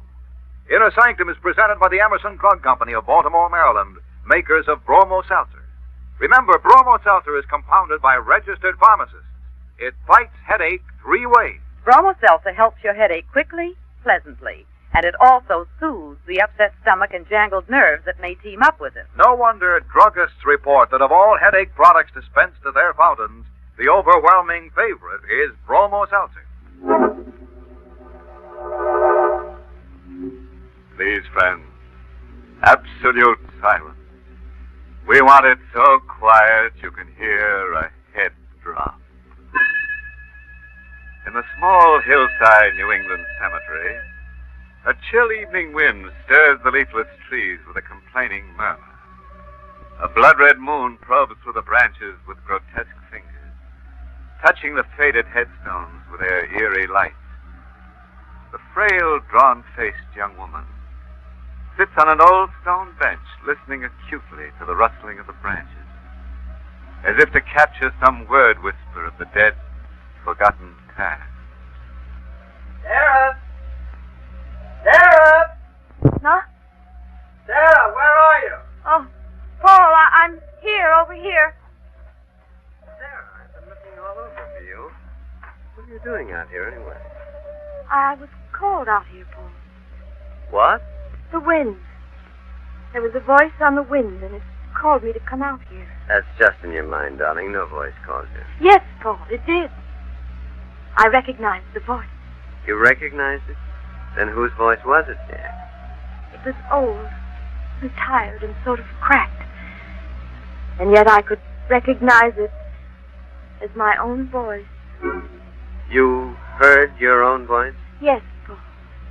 And it was strongest right here where I'm sitting now, among my family graves. Hello there! All that voice. Hello! It's just Mr. Griffin, the caretaker. I asked him to help me look for you. Oh, well, I see you found your wife all right, eh, Mrs. Seaton? Yes, I found her, Mr. Griffin. I thought I saw Mrs. Seaton come to the graveyard here earlier. I didn't expect she'd still be... Well, what's wrong? What's the matter, Mr. Griffin? Just that I get sort of a funny kind of feeling every time I pass this grave here. What do you mean? What are you talking about? That grave, that one there, the one right next to you. Why? What's the matter with it? Well, ain't you noticed there's only one name on the headstone? The first name, Hester. That's strange. My family name is Randolph. Wasn't this woman a Randolph? Oh, you don't know the story? What story are you talking about? The kin who buried this Hester woman didn't think she deserved the family name, so they left it off the headstone. Why? Why didn't they give Hester her full name? Because they didn't want anybody to know who she was, I guess. You see, Hester was burned at the stake for witchcraft. Witchcraft? That's what they say. Mr. Griffin, my wife is an ill woman as it is. Let him go on, Paul. No, but Sarah... What else, Mr. Griffin? Well, that's all, Mrs. Seaton, except that Hester claimed at the stake that they were burning an innocent woman. She could be heard shouting it as the flames licked around her. She threatened with her last breath to get even someday. How could she get even? I don't know, but according to the story I heard, Hester said that this here town owed her the years of her life that they took away. Well, now, this is completely ridiculous. It's only a legend. Mr. Griffin, No... tell me, how many years ago did all this happen? Well, it's right here on the headstone, you see. Hester, a lost soul, born October the 13th, 1759. Died... Good heavens. What's wrong? Look, Mrs. Seaton. The date of Hester's death. It's worn away.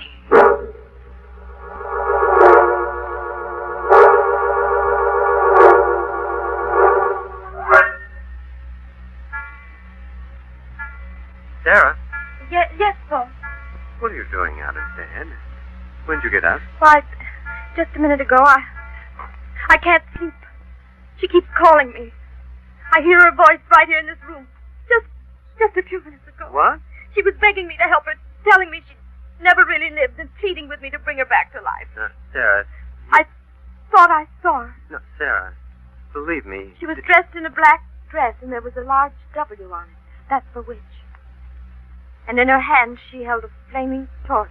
I'm going to call the doctor, darling. This is not... Someone's at the door. All right, I'll see who it is. No, wait. I'll go. Good evening, Mrs. Seaton. Why, Judge Foster. I hope I didn't awaken you folks. I saw a light in the windows. Oh, that's all right, Judge. Come right in. Thank you. I'm sorry to bother you this time of the night, Mr. Seaton, but I was looking out of my window on the other side of the cemetery, and I thought I saw something or someone prowling around out there, and I wondered if they come over this way. Who was it? Oh, I don't know. Someone carrying a torch. A torch? Go on, Judge. Well, of course, it could be that my eyes were playing tricks on me. They're not so good. But as far as I could make out, it was a woman dressed in black. Paul. You saw this woman, Judge? You're sure? Well, I'm pretty sure I saw her. Of course, it's kind of dark out there, but it looked to me like there was something on the front of her dress. What do you mean? Well, there was the letter W. A big white letter W on it. Hester. It was Hester, just as No, Sarah. Hester? Who's Hester? Hester Randolph.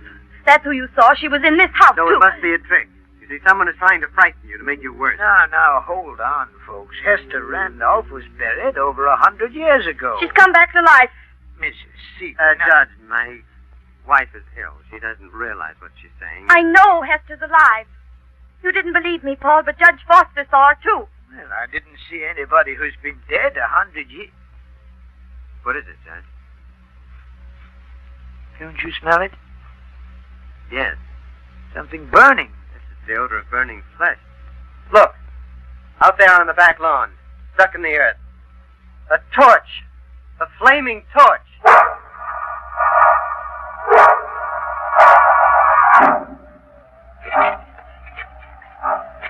Sarah, I tell you, it's useless to have me dig up this grave. I've got to know, Paul. It's the only way I'll be sure. Now, careful, Mr. Seaton. You're just about deep enough for the coffin now, if it's still there. Judge, I don't know how you can sanction a thing like this. Well, Mr. Seaton, you see, I want to be sure, too. But it's ridiculous. You've struck wood with the shovel. Yes, it's the coffin, all right. You better go easy now. That wood is soft with age and half rotted away. I think we can open it now. Wait, I'll give you a hand with the lid. There's something inside it. The body. Charred.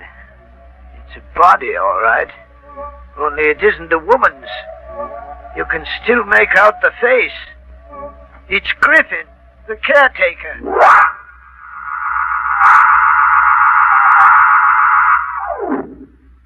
Dr. Norton, I am so glad that you've gotten here. I came as soon as I could, Mr. Seaton. What's wrong?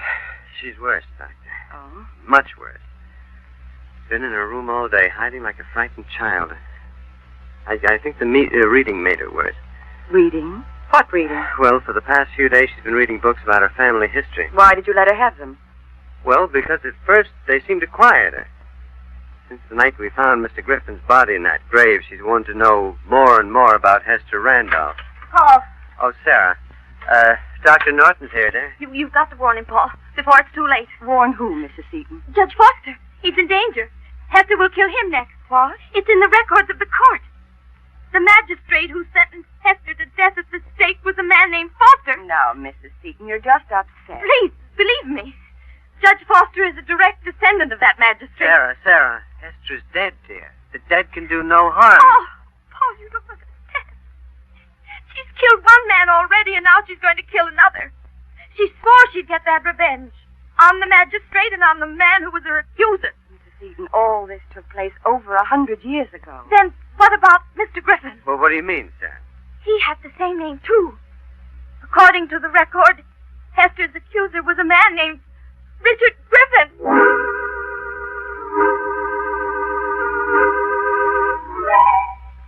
So, Judge Foster, my wife insisted that I come over here and warn you about Hester. Well, thank you, Mr. Seaton, for troubling, but I'm not a bit worried about the similarity of names. Well, I didn't admit it to Sarah, but the coincidence with Griffin was strange. Well, the dead never frighten me, Mr. Seaton. But thank you for coming over. Oh, by the way, can I drive you home? No, thanks. Dr. Norton is waiting for me outside. Good night. Good night, Mr. Seaton.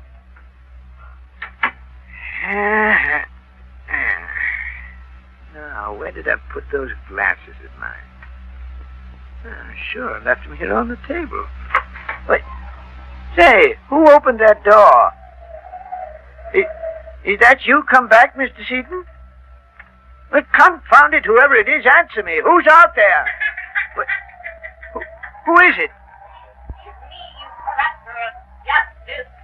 What? Who are you?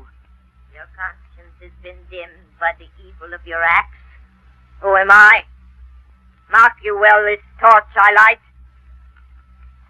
Now mark you also my God. This black garment I wear and upon which you had impressed the wicked lips. W. Hester. I, Satan's magistrate, Hester Randolph.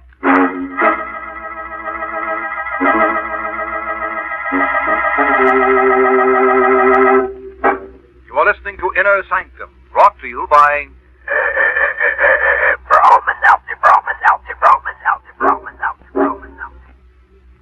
Glad we've got some Broma Seltzer home. More and more people are turning to Bromo Seltzer all the time because it fights headache fast and fights it all three ways.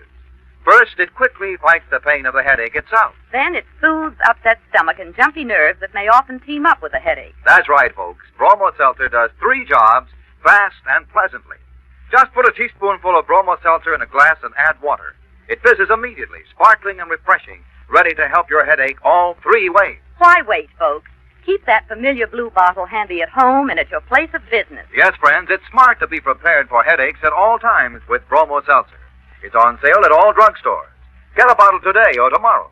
Simply ask for... Broma Seltzer, Broma Seltzer, Broma Seltzer, Broma Seltzer, Broma Seltzer. That Hester character. You know, that's the way a dame gets when she's burned up. Makes a specter of herself. You know, folks, I kind of feel sorry for old Judge Foster. When Hester showed up, the poor guy didn't know which way to turn. To turn away which. They should have believed Sarah Seaton. She sure had Hester dead, or rather alive, to right. Yes, indeed, it's a wise descendant who knows her own forebears. Particularly the grave-minded one. Well, now, let's get back to our flaming fable and see what's cooking for the next stanza. Paul, Paul, wake up. Paul, please, wake up. Oh, Sarah. What's the matter, darling? I've just had a terrible dream. I'm afraid. No, easy, dear, easy. I dreamt that Judge Foster was killed tonight. By Hester. You did warn Judge Foster, didn't you, Paul? Yes, of course, Sarah. Where are you going, dear? I'm getting dressed. I'm going down to tell the judge myself. You are staying here. Oh, please, No. please let me go. It means a man's life. You heard what Dr. Norton said, dear. Under no circumstances are you to leave the house. You're to talk to no one. Why am I being kept here like a prisoner? Why don't you let me speak to... Oh, what was that? Sounded like a door banging in the wind. Yes. There it is again. It's in the rear of the house. Didn't you lock that back door? Mm-hmm. I'm sure I did. I'd better see what happened. Wait, I'm going with you. I'd better turn on a light here in the kitchen. No, you won't have to. I can see. It's the door, all right. Guess I must have forgotten to spring the latch back. Paul! Sarah, what's the matter? Out there. By the trees at the end of the lawn. I thought I saw a figure. All right, just stay here, dear. I'll be right back. No one out here, Sarah. You sure? Positive. Probably just a shadow. Paul! There's someone right here! Sarah! Sarah! What happened? Sarah? Where are you? Sarah!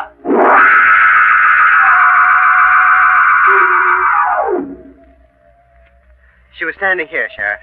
Right here at the back door when I heard her scream. And there wasn't a sign of her when you got back here at the door? Not a sign of her. Well, folks just don't vanish into thin air, Mr. Seaton. She must be around here someplace. I got to find her before it's too late. Too late? What do you mean by that? I don't know, really.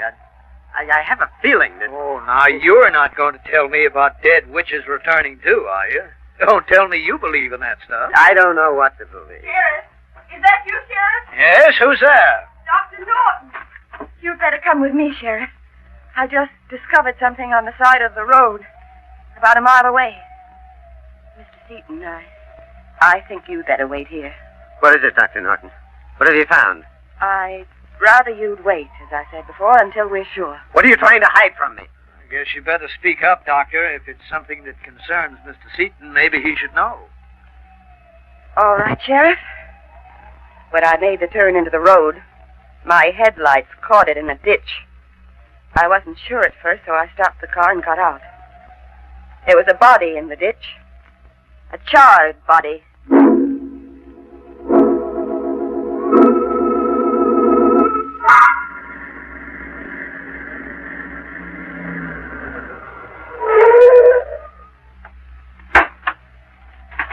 This way, Sheriff. Over here to the right. Where is she? Easy now, Mr. Seaton. Right here, Sheriff. Now, wait, I'll switch on the flashlight. There. Sarah. Wait. Just a moment, Mr. Seaton. Dr. Norton has made a mistake. What? This corpse isn't your wife. I can tell by that ring. It's the ring that Judge Foster always wore.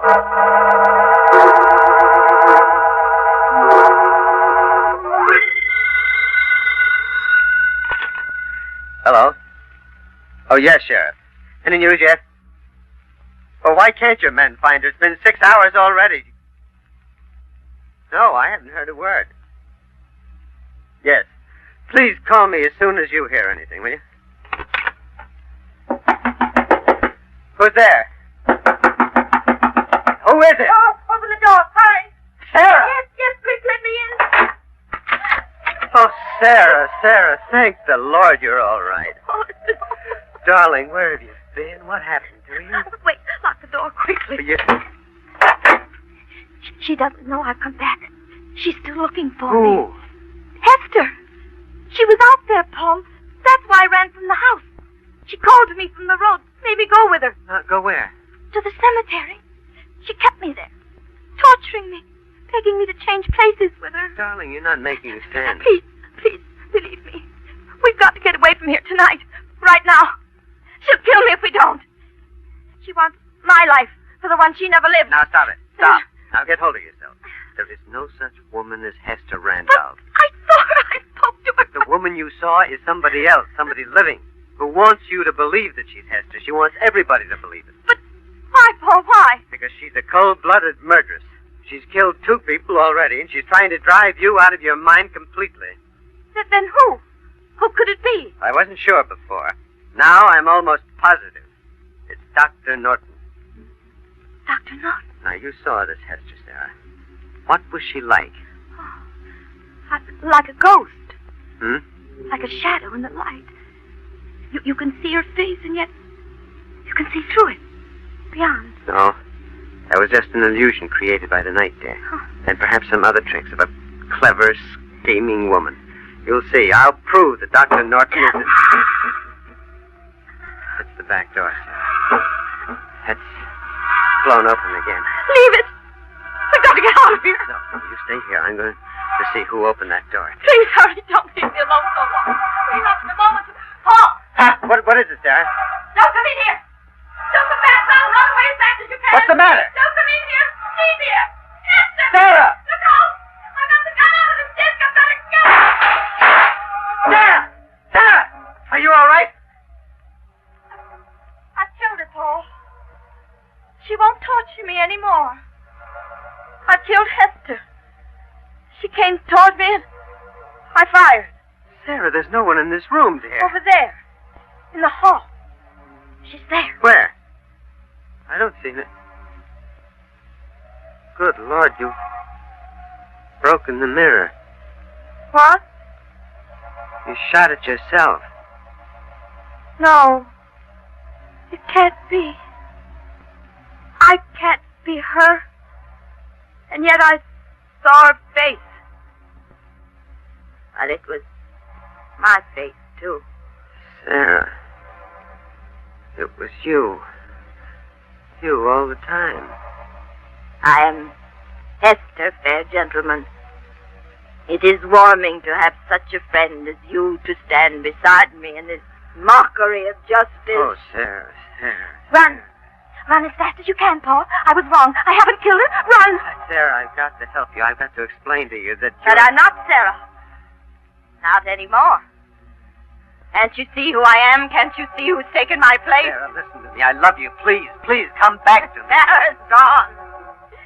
Now I can live the years they took from me. Sarah. See in my hand this pistol. He will bid as I say. He will come with me.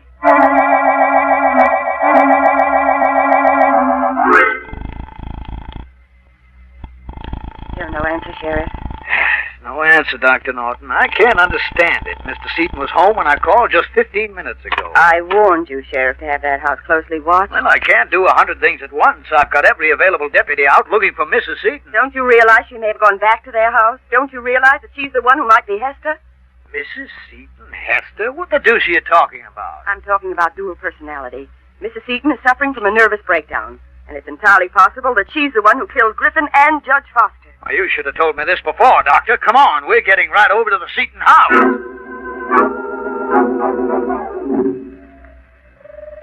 Here, Paul. They buried Hester's body here. Dishonored and unnamed. But, Paul, you believe in my innocence? Yes, Sarah. We better go back, dear. Back? Just to the house. Very cold here. It's cold everywhere, Paul. I feel the chill of death coming near me. You and I are going back. Back through time. To an age where no one can harm us. This torch I hold will free us forever. No, wait. Now, Sarah, please, listen. Now, try to understand, dear. In your mind, the flames will be of no pain. I know. Because I've been through such a death before. No. Now, Sarah, wait.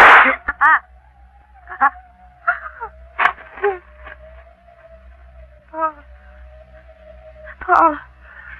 Hester's going. Oh, Mr. Seaton, Sarah. are you all right? Yes. Looks like we got here just in time. Oh. She's going from me. Forever. Oh, Sarah.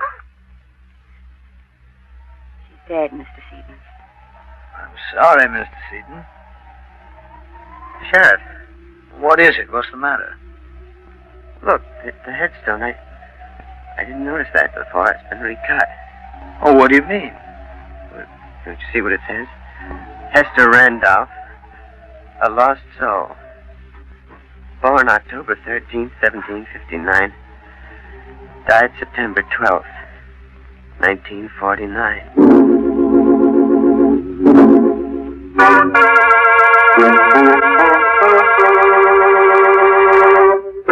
Say, have you had your personality split lately? You see what happens when a dame gets her dates mixed up? Poor Hester. She didn't know whether she was coming or going to the grave. Now, look, if you should be in an old New England cemetery some night and one of the headstones should move, don't be frightened. It's probably just Hester coming up for a hot date again. Oh, by the way, there's no parting moral attached to tonight's tale. I'll just leave you with your own thoughts. As horrible as I hope they are.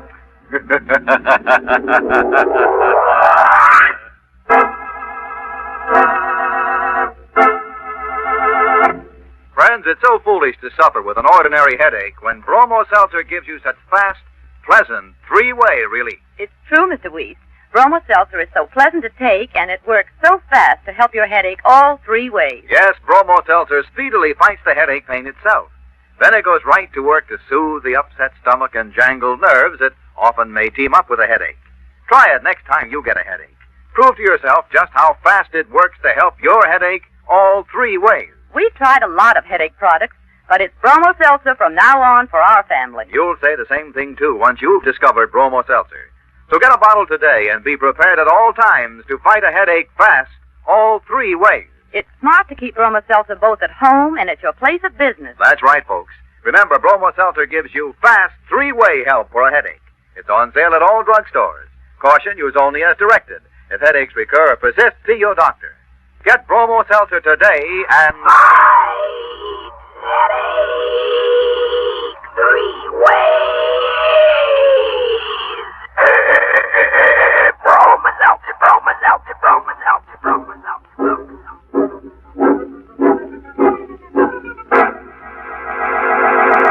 Well, it's time to close that squeaking door for another 7-day rest until next week at this time, when Bromo Seltzer brings you another Inner Sanctum Mystery, directed by Hyman Brown. Oh, by the way, this month's Inner Sanctum Mystery novel is Hanged by Your Neck by Henry Kane. Next week, you'll hear a love story. It's all about a man who loves to kill and a woman who loves a murderer and a murderer who loves a woman. It's the eternal triangle, but dipped in blood. So won't you be with us when we take you on a honeymoon in a chamber of horrors?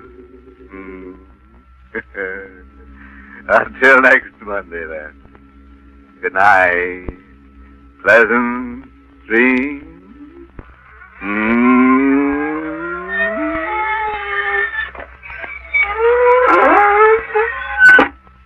This is Dwight Weist inviting you to tune in again next Monday at the same time to Inner Sanctum, which is brought to you for your entertainment every Monday by... Bromo Seltzer, Bromo Seltzer, Bromo Seltzer. This is CBS, the Columbia Broadcasting System. Suspense, which is usually heard at this hour on Thursday nights, is taking its customary summer holiday. Suspense returns to the air 8 weeks from tonight on Thursday, September 1st.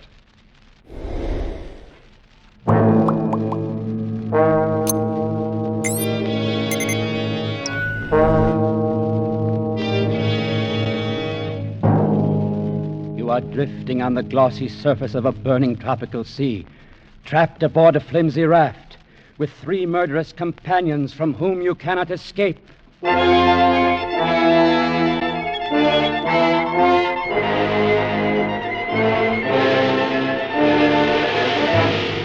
We offer you Escape, designed to free you from the 4 walls of today for a half hour of high adventure.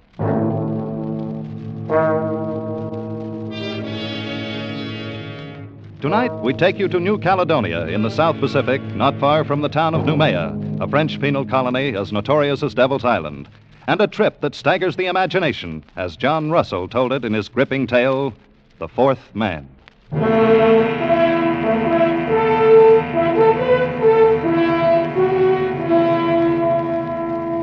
raft stood to open sea. A mat of pandanus leaves served for its sail and a paddle of wood for its helm. Its flooring was woven of reeds and bamboo sticks and rested on triple rows of bladders. It was light, elastic, fit to ride any weather, and it carried 4 men. 3 of them sat huddled together at the far end. Their bodies were blackened with dried blood. The hair upon them was long and matted. They wore only the rags of convicts' blue canvas uniforms. On wrist and ankle they carried their mark, the dark, wrinkled stain of the manacles. There was Dubose, doctor, leader, man of the world, murderer. Friends, the thing is done. And Fenneru, forger, ladies' man, weakling, coward. Yes, we got away all right. And the one known as the Parrot, thief and cutthroat. So far, so good. And by way of celebration, gentlemen, may I offer you cigarettes? Cigarettes? Oh, Doctor, you are a marvel, a magician. Oh, look at them, white and fresh as though they had just come from the package. How did you do it? Every 6 months there are about 75 escapes from Noumea. Not more than one succeeds. Ours would be that one, I knew. And so 3 weeks ago I bribed the night guard for these very cigarettes so that we might sit here, my friends, as we are doing, and celebrate. I want a light. Ah, a light for the Parrot. Our doctor's a wonder. He thinks of everything. He gives us cigarettes, matches, and our freedom. Wait till you've got your 2 feet on the pavement again. That will be the time to talk about freedom. Oh, to wear starched collars again. To stroll with a girl, clean and fresh from her bath, down the Place de la Concorde, the Rue de Suppose Rivoli. we get a storm. It's not the season of storms. Just the same. Suppose we get a storm. Parakeet, my friend, you must not be so impatient. We were convicts back there, festering in oblivion. Now we stand on the rosy threshold of the big round world again. We are men raised from the dead. Suppose we get a storm. You've got a gift for speech, Doctor. But where is the ship that was going to meet us here? This is the day as agreed. It will meet us. This wind will blow us to China if we keep on. We can't lie any closer to shore. Don't forget there's a government launch at Torian. I doubt if the native trackers have given us up. Careful, Parrot. They'll eat you yet. I have heard about that. Is it true, Doctor, that the natives keep all the runaways they can capture to fatten on? They prefer the reward. Still, I doubt if they've entirely lost the habit of cannibalism. Piece by piece, Parrot. First, they'll sample you, and then they'll make a stew of your brains. They won't miss a thing. Shut up, Fenneru! The filthy brutes. I almost forgot. We have one of them with us. The 4th man was steering the raft. He sat crouched in the stern, his huge dark hands holding the steering paddle. He was motionless, like an idol, his eyes on the empty sea. The 4th man on the raft. You are looking at a Kanak, my friends. You will see nothing superior, no line of beauty to redeem the low angle of the forehead, the knobby joints of the body. Nature has stamped him with the mark of inferiority, and he's set the final seal himself, with that twist of bark about his middle and that prong of pig ivory through his nose. Nonetheless, he is a man, and there's a price on our heads. He could be taking us where he liked. Calm yourself, Fenneru. This is a very simple animal, an infant, really. Does that mean he couldn't double-cross us? It does. He's bound by his duty. I made my bargain with his chief up the river. And this one is sent to deliver us on board our ship. That's the only interest he has in us. And he'll do it? He will. That is the nature of the native. I don't trust him. Not for a minute. The brute. The animal. You! It's you I'm talking about, you filthy brute! Save your breath, parrot. He speaks no language, only a few noises, a few signs. I don't feel right on the same raft with that. Me? I'll just stretch out a little under these mats. Yes, we should all sleep a little, conserve ourselves. And when we awake, she'll be there, the ship, our saucy little topsail schooner, her mast standing out against the sky. And we'll be on our way to France. Sleep, my friends.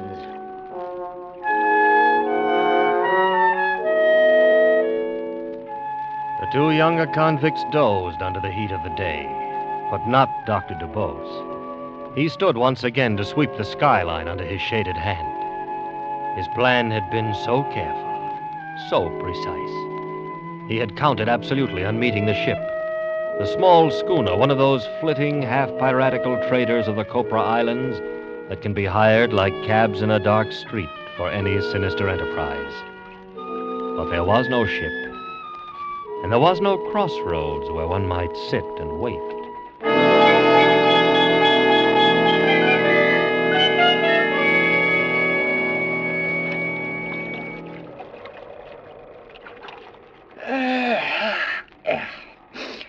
Good morning, Doctor.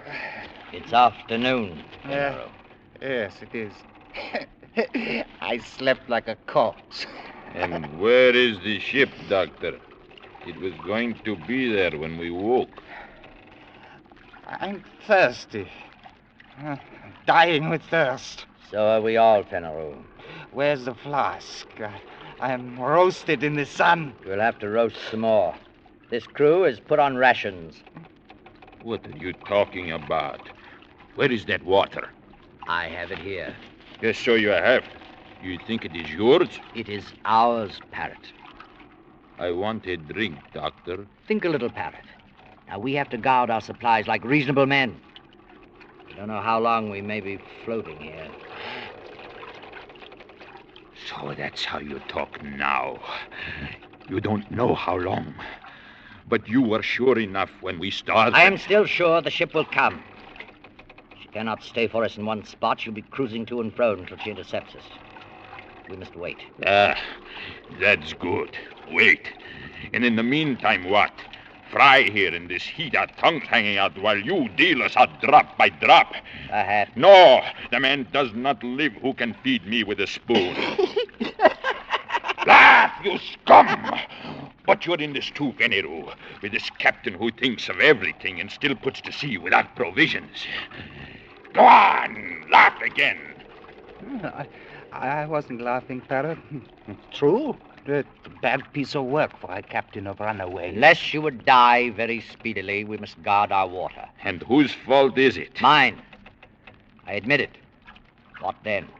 Here we are, and here we must stay. We can only do our best with what we have. All right, Doctor. Do your best. Give me a drink. You may have your share, of course. But be warned. When it's gone, don't come to us, to Fenneru and me. What is fair is fair. My drink. Very well.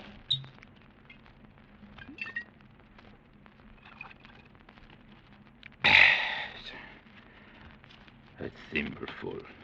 One thimble.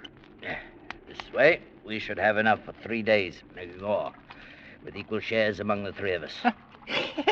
Yes, that's right. There are only 3 of us.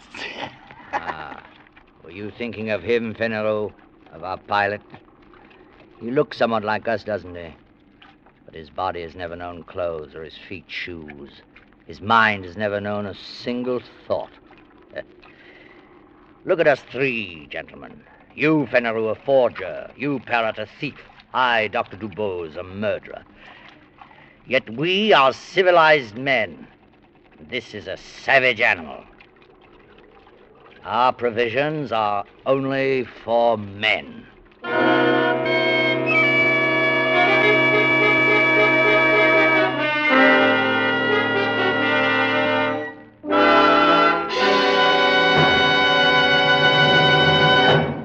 What are Americans, Chinese, Italians, Arabs, Latin Americans, and other citizens of the world doing today to make life better for you and your children?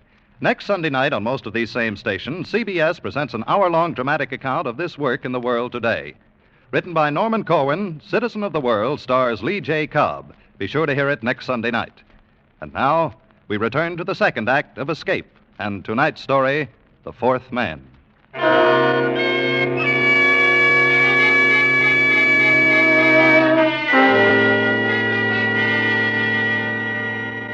Three men awoke to their second day on the raft.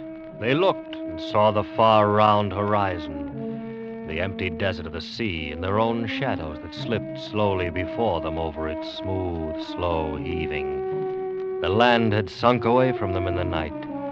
The trap had been sprung. As the savage sun kindled upon them with the power of a burning glass, a calm fell, an absolute calm. The air hung, waited. The sea heaved and fell in polished undulations, and the sun shone. They crawled to the shelter of their mats, gasping, shriveling, while the fourth man, the savage, the beast, sat silent and unmoving. The water, the world of water, was slack and thick as oil. How lonely it is. Dr. Dubose, where is your ship? Your saucy little schooner. Those were your words. Well, where is it? It will come. Suppose your friends leave you to rot here, Doctor. Leave Parrot and me to rot here. That would be a joke, eh, Doctor? To wait for a ship that will never come? It will come. My friends will not fail me. Why? How do you know, eh? How can you be so sure? There is a safety vault in Paris full of papers to be opened at my death. Those papers contain confessions. No, gentlemen, no. My friends will come. They will come.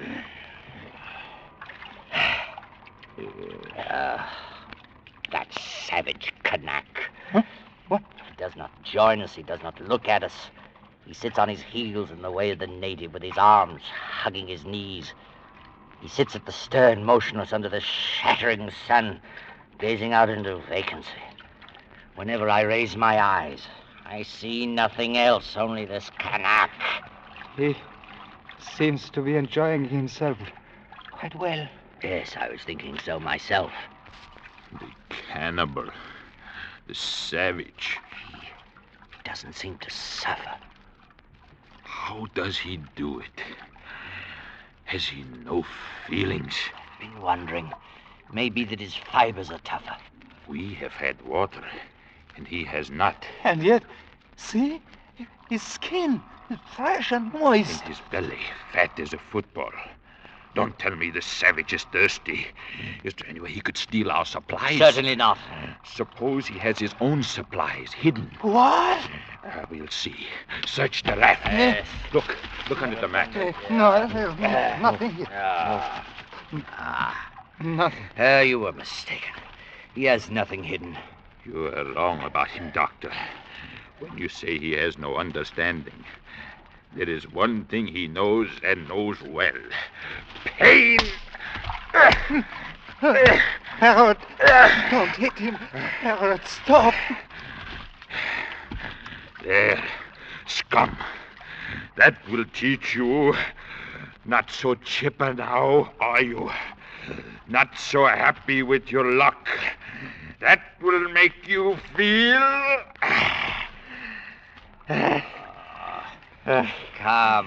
Come back, my friends. Back under the mats. The glare of the sun is not so bad there. Come.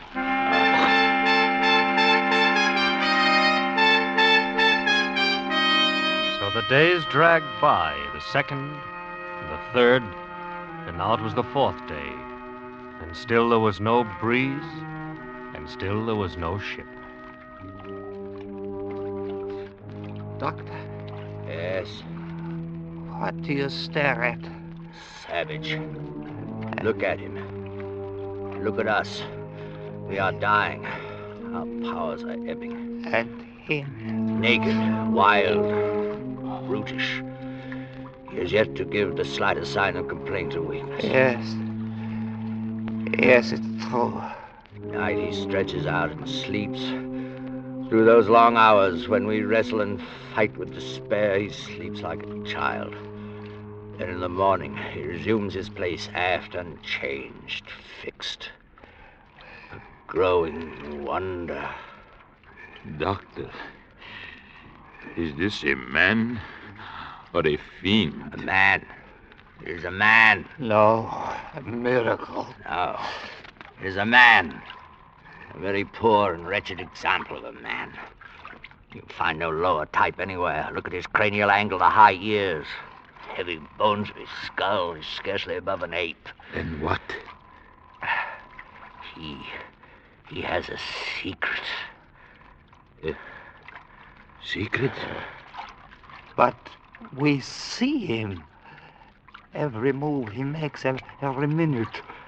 What chance has he for a secret? What kind of secret? Oh, I can't say. Perhaps some method of breathing, some strange posture he uses to cheat the sensations of the body. Such things are known among primitive peoples. Who knows? We can know. We can find out. Ask him? It's useless. He will not tell. Why should he? We scorn him. We give him no share with us. We abuse him. So he falls back on his own expedients. He remains silent as he always has been, as he always will be. He never tells the secrets. They are the means by which he has survived from the depth of time, and by which he yet may survive when all our wisdom is dust. There are a number of ways of learning secrets. I know them all. Useless. He could stand any torture you might invent. You saw how he behaved before. No, that's not the way. Talk. I am tired of all this talk. Kill him and throw him over. Let's be rid of this thing. We gain nothing. Then what do you want? To win. That's what I want. To win. To beat him at the game. For our own sakes. For our own racial pride, we must. To outlast him. To prove to ourselves we are his masters. Be better. Brains by better organization and control. Watch him. Watch him, my friends. So we can trap him. So we can find out and defeat him in the end. Watch. I'll watch, all right. You old windbag. I am not sleeping anymore and leave you alone with that bottle. Bottle. The bottle. I've been meaning to discuss our rations with you. Have you? We're running very short. I'm afraid we must take a cut again.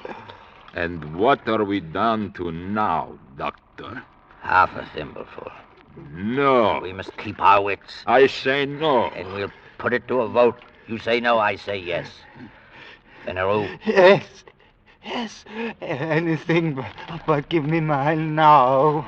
Then it's a half thimbleful for Monsieur Fenneru. Your share, Fenneru.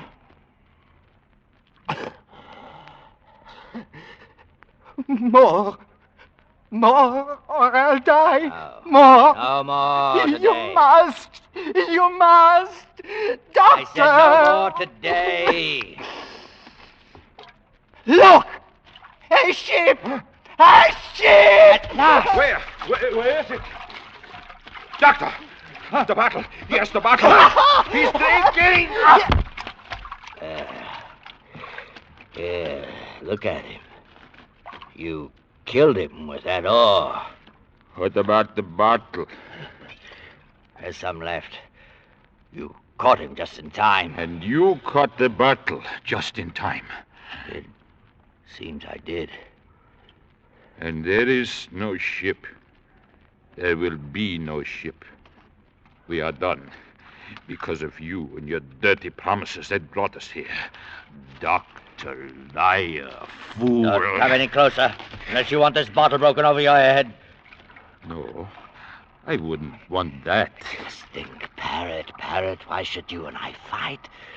We can see this trouble through and win yet. Yes. This weather can't last forever. Now, besides, there will be only 2 of us to divide the water now. Yes, it is true, isn't it? Yes. Feneru kindly leaves us his share, an inheritance. All right, I take mine now. My share. Right now, if you please. Later we will see. So be it. Here. Your share. Many thanks. And now, Feneru's share. To me, please. As you say.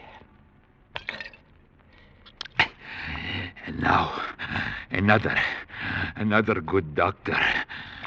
3. Now, that's enough, Parrot. No, doctor, is not enough. Now I take the rest. Parrot, stop my arm. Your arm, I'll kill you if you don't.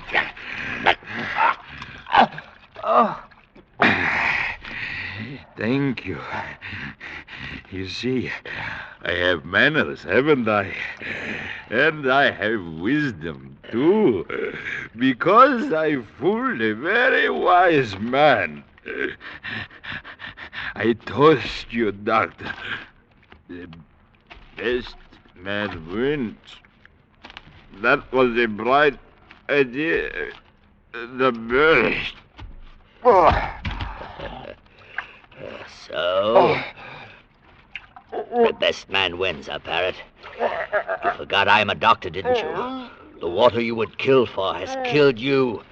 Man cannot go without water for 4 days and drink his fill and still live. Go on, Parrot, gasp out your worthless life while I laugh. The best man always wins, Parrot. The best man... So, the best man wins. Yes, Doctor. Feneru, you... Forgot my knife, didn't you? My knife. Forgot me, lying at your feet while you divided my share of the water. Gave me up for dead, did you? But I, Feneru, will outlast the 2 of you. Feneru, the best man, always wins. Feneru, you fool. The water. It's running out. Parrot,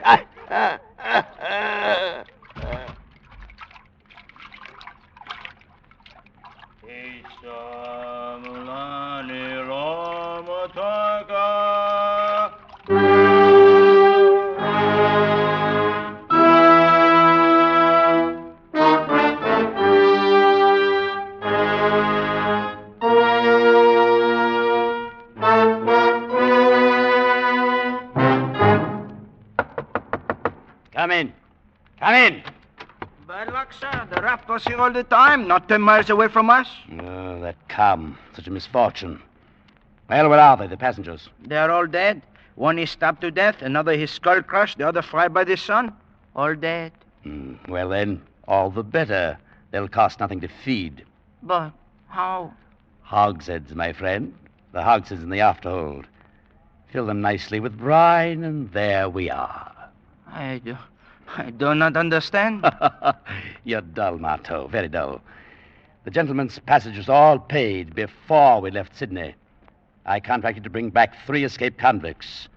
Well, so I'll bring them back in pickle. So, if you'll go back, Marteau, and bring them aboard for the trip, I'll be much obliged. Very well. There is a 4th man on the raft, Captain. A Kanak. Still alive. What will we do with him? A Canuck. There's no word in my contract about any Canuck. Leave him there. He's only a savage.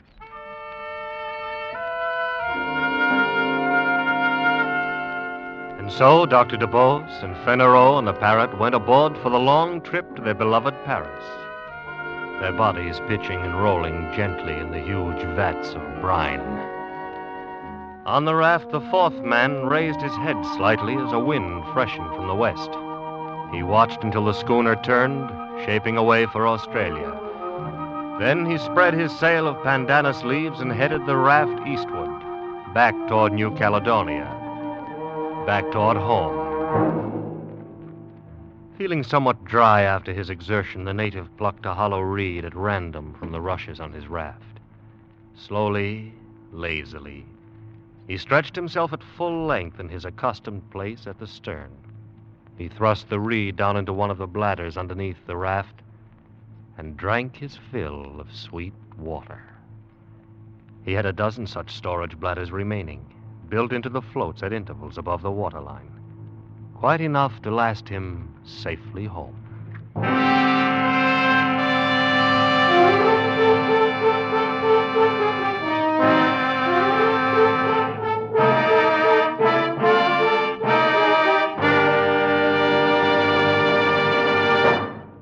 Escape is produced and directed by Norman MacDonald.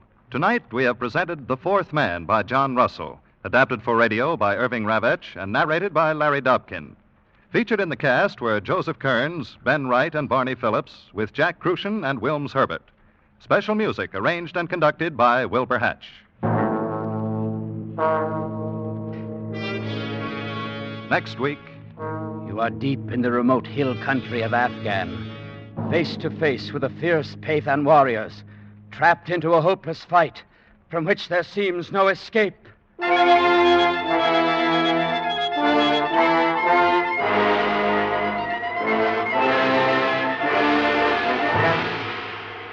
Next week, we escape with Rudyard Kipling's famous story, Drums of the Fore and Aft.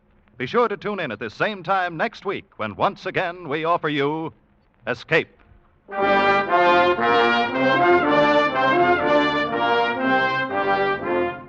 Casey, crime photographer, is another top-ranking CBS sleuth who's taking no time out for vacation this summer. You can hear his adventures over most of these same CBS stations just a little later tonight. This is Tip Corning speaking over CBS, the Columbia Broadcasting System.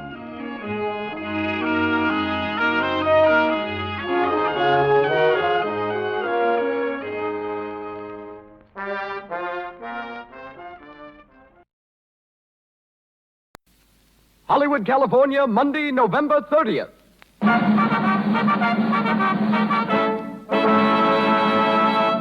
The Lux Radio Theater presents Loretta Young in Polly of the Circus with James Gleason and Gavin Gordon.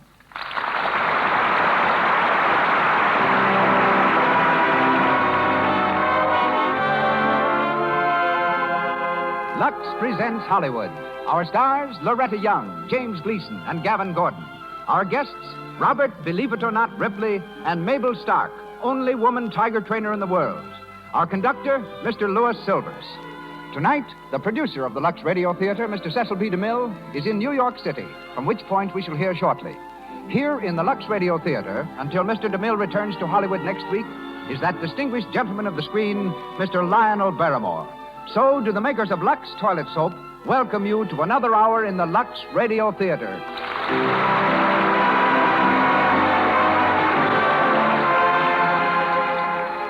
And now, a note for Mother.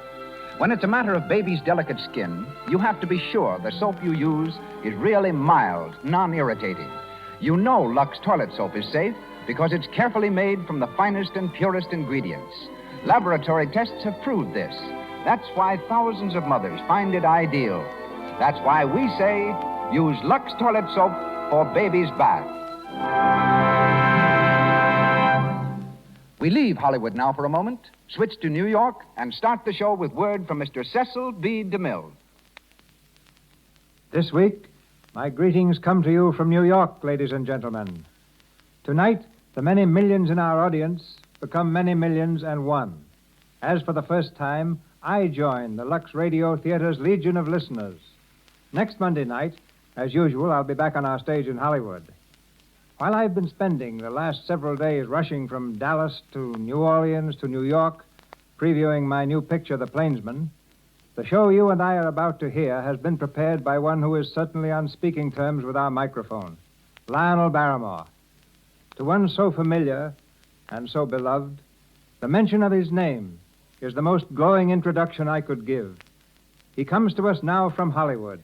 Ladies and gentlemen, Mr. Lionel Barrymore.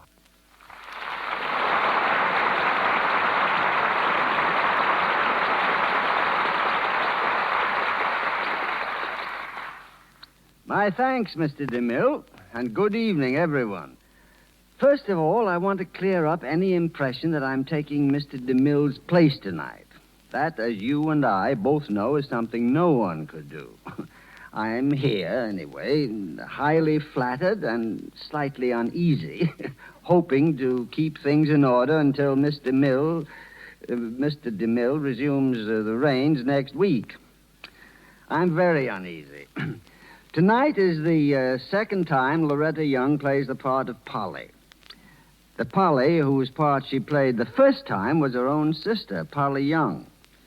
Loretta was then 13 and anxious to resume a career on the screen which she'd begun and terminated at the age of 4. Well, one day when Loretta was alone, pondering what she might do to swell the family income, a director telephoned. He left a message telling Polly to report at once to the studio. But Polly was out of town. Loretta asked no questions. She hurried to the set and said quite truthfully that she was Miss Young. She played the part, won a contract, and from that day to this, her career has been one of uninterrupted and deserved success. Undoubtedly, that was the most triumphant sister act on record. In a few moments, Loretta again takes Polly's part. No, not her sister's, but that of the Polly of the circus in Margaret Mayo's noted play.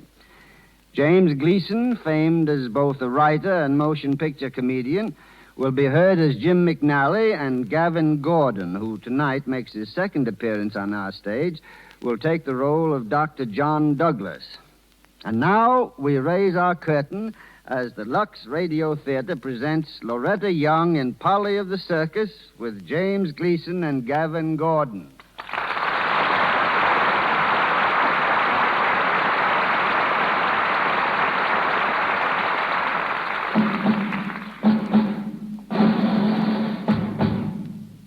The circus has come to town.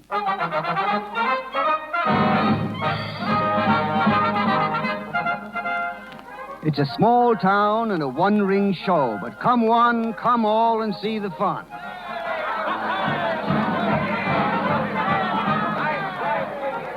The evening performance is in full swing, and Polly, equestrienne extraordinary, is in the dressing tent waiting for her turn.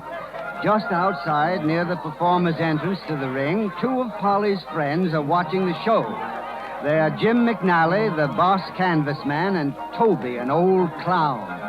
Toby's in full costume and makeup, and his painted grin grows broader as he listens to the cheers of the crowd. Listen to him, Jim. Listen to him. Yeah, them seals is going big. As they make that much fuss over a couple of trained seals, what'll they do when they see Polly ride bingo? I don't know. I almost wish they wasn't going to see Polly ride bingo tonight. Why? There ain't nothing wrong with Polly, is there? Oh, it's the horse. He's been acting up wild all day. I don't think he's fit to ride, Toby. Well, can't you do nothing with him? I ain't no horse doctor. All I know is I give him a friendly pat and he near bit me arm off. Oh. I told Polly, but she only laughed. She raised him from a pup, so she thinks he's perfect. Well, maybe I better speak to her. She'll listen to me. Polly, come out here a minute, will you? I'll fix it. I'll tell her she can't do it, Did see? you call me, Toby? Yeah. Jim and I want to speak to you, Polly. I know you do. I know what you're going to say, too. But you can save your breath, the pair of you. Oh, that's no way to be talking. Jim and me is thinking of your own good. I know. You think it's for my own good not to ride bingo tonight. Well, you're both wrong. But it ain't safe. Bingo's in a bad mood. Why don't you take another horse and just do the routine stuff? Forget about the hooks. The customers won't know the difference. Oh, they won't they? With my picture plastered all over town, not a chance. They'd pay good money to see Polly go through the hoops, and they're going to see her. I got my reputation to think of. Listen, if you ride bingo tonight, you got to promise one thing. No hoops. 6 hoops. 6 hoops, you're crazy. The horse Now, won't do it. Jim. 1 hoop is plenty, Paul. 1 hoop looks hard. 6 hoops look like it's easy. 6. And stop talking about it, you two. Why, you act like I was a baby or something. Look at me. How do you like my new dress? It's pretty. Shines nice, too. Sure, it ought to shine. $10 for the sequence alone. What time is it, Jim? You got a couple of minutes before you go on. Why? Ah, nothing. Gee, it's nice out here. I like this town better than any we've been in. Same as any other town. Ah, it seems nicer, though.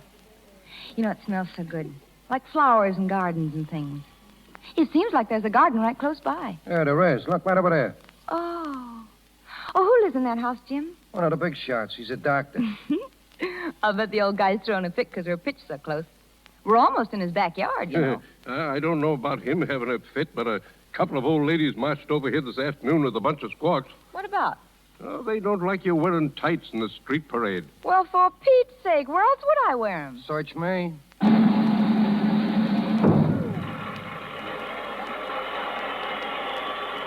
Gee, I better get going.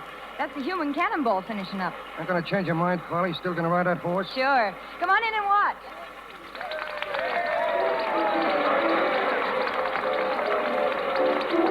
Only 1 hoop, Polly. All right, if it'll make you feel any better. But wait for me after the act, will you, Toby? Yeah. Maybe we can take a walk before the show moves on. Not tonight. We're pulling out right away. Now, there's Bingo. Look at him. Whoa, boy, whoa. Get him there, Mike. Hold his head. Hold him. Why, the devil himself couldn't hold him. Get back there. Get back there. Easy with him, Mike, easy. Polly, let me get you another horse. You can't ride him tonight. He'll throw you sure. Bring him up, Mike. All right, Miss Polly. Say, Polly, Now, listen. Toby, my mother'd turn over in her grave if she thought I was afraid of a horse. Here, take my cape. Okay, Polly. Here you are, miss. But be careful with him now. All right, give me a hand. All right. Here you Up we go. Watch it, Polly, watch it. I'll be all right. Ladies and gentlemen, the management of the Great United Shows takes pleasure in introducing the greatest bareback rider of all time, the brightest little stone in the entertainment world today, Miss Polly.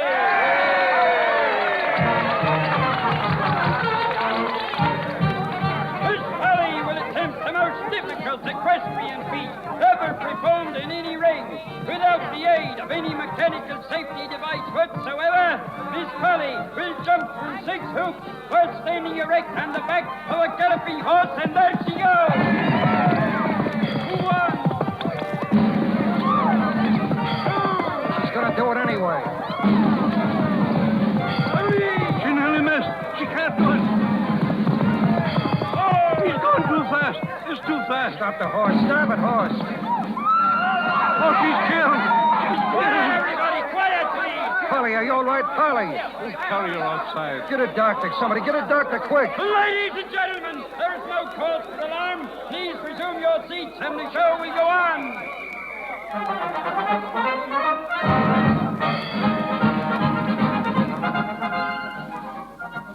How is she, Doc? Will she be all right? I can't tell anything yet. She's unconscious. Are you her father? No, sir. But me and Jim, we take care of her. Where are you going to take her, Doc? The hospital? No, there's a flu epidemic. They're all filled up over there. We'll have to take her over to my house. It's just across the way. But can you take care of her there? Will she be all right? Yes, I think so, at least until I can find out what the trouble is. What's your name? Toby, sir. All right, Toby, you run along and tell my housekeeper we're coming. Have her fix up a bed. Yes, sir. All right, now. Give me a hand with it. Go easy. Easy.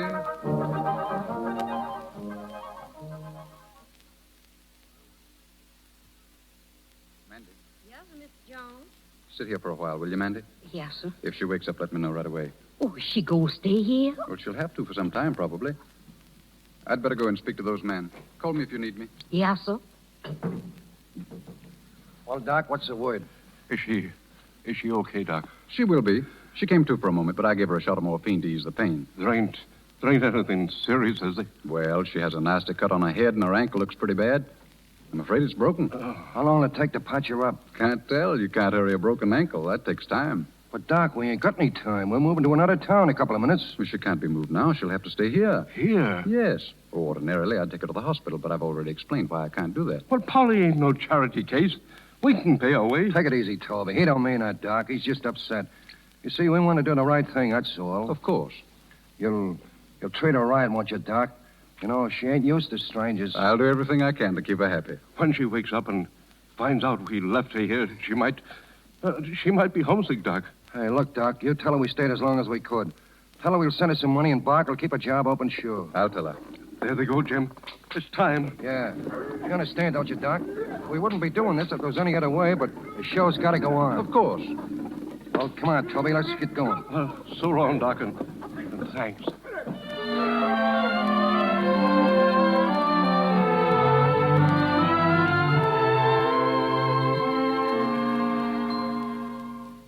Mr. John. What is it, Mandy? Come in here quick.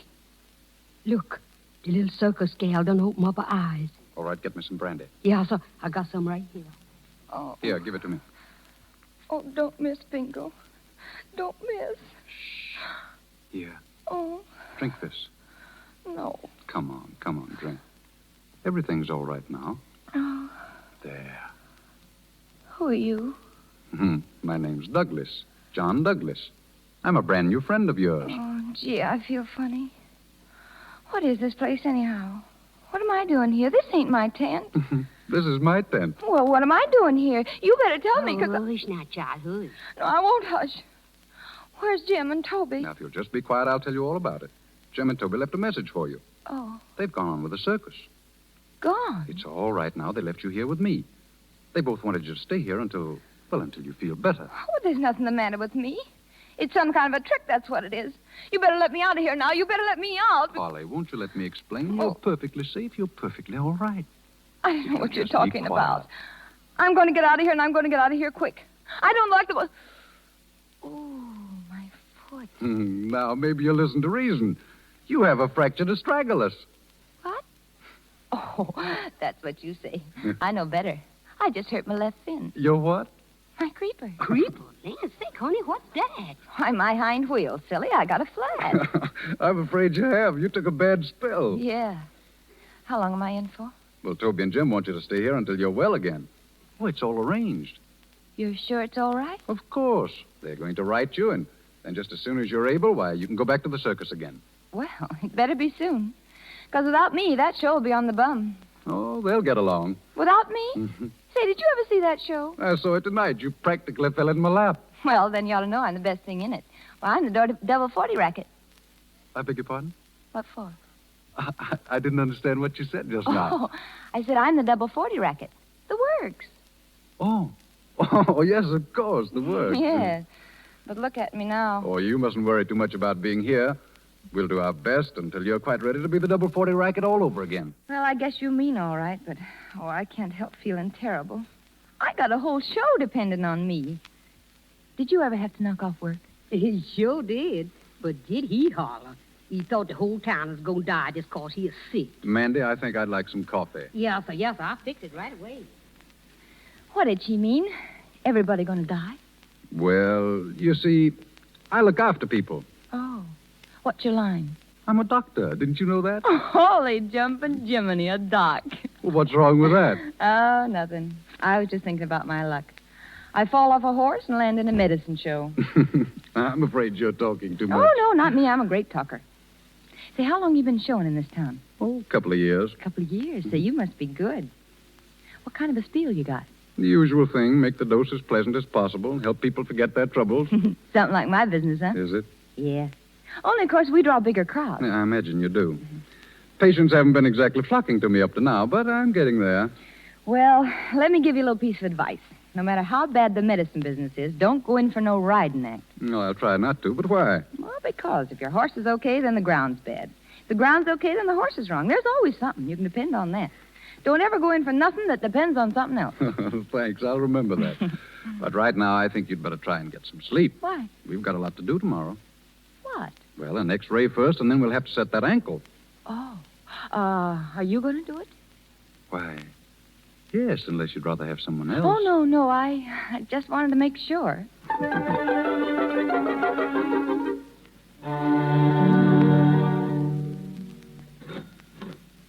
Hey, Joe, fill this order, will you? Oh, morning, Mrs. Strong. Good morning. I have my order written out. Will you send it right away, please? Yes, ma'am. I'll make it up myself. Good morning. morning, Madge. Oh, good morning. Out bright and early, Anna. Yes. Suppose you heard the news. Well, if you're talking about that young Dr. Douglas, I certainly have. Seems to me the hospital's the place for injured folks, not a bachelor's house. Well, it's none of my business. But if I was Dr. Douglas, I'd certainly watch my step. Taking a girl in from a circus. He ought to know better. When I see my husband...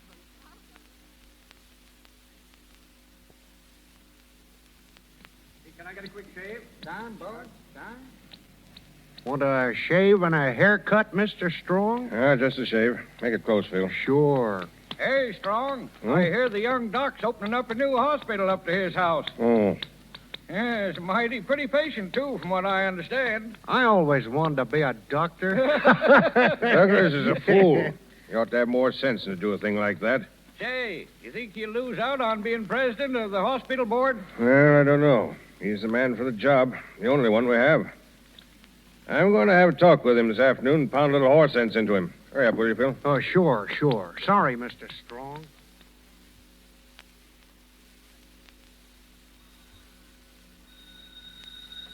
Oh, well, come in, Mr. Strong. Come in. Thanks. Is the doctor at home? He sure is. This way, Mr. Strong. Thank you. He out of the living room here with Miss Polly. Dr. Douglas, Mr. Strong's here. Oh, come in, Mr. Strong. Yes, good afternoon. Glad to see you. This is Miss Polly Sanders. Mr. Strong. How do you do? I'm pleased to meet you. We've just finished with the x-ray. I'm carrying upstairs in easy stages. You ready to go now? Yeah, I think so. Well, we'll take it nice and slow. Douglas, if you've got a moment, I'll be I'd right like with to... you. Oh, Mandy. Yes, sir. Is everything all right? Yes, sir. Come on, Miss Polly. Put your arm around my shoulder. How's that? That's it. Douglas, I'd like Make to... yourself at home, Strong. I'll be down in just a couple of minutes. Now, wait a minute. Before you go any further with this, I want to tell you that I'm here at the request of the hospital board. The board? Yes. We don't feel, Douglas, that you're in a position to, well... To what?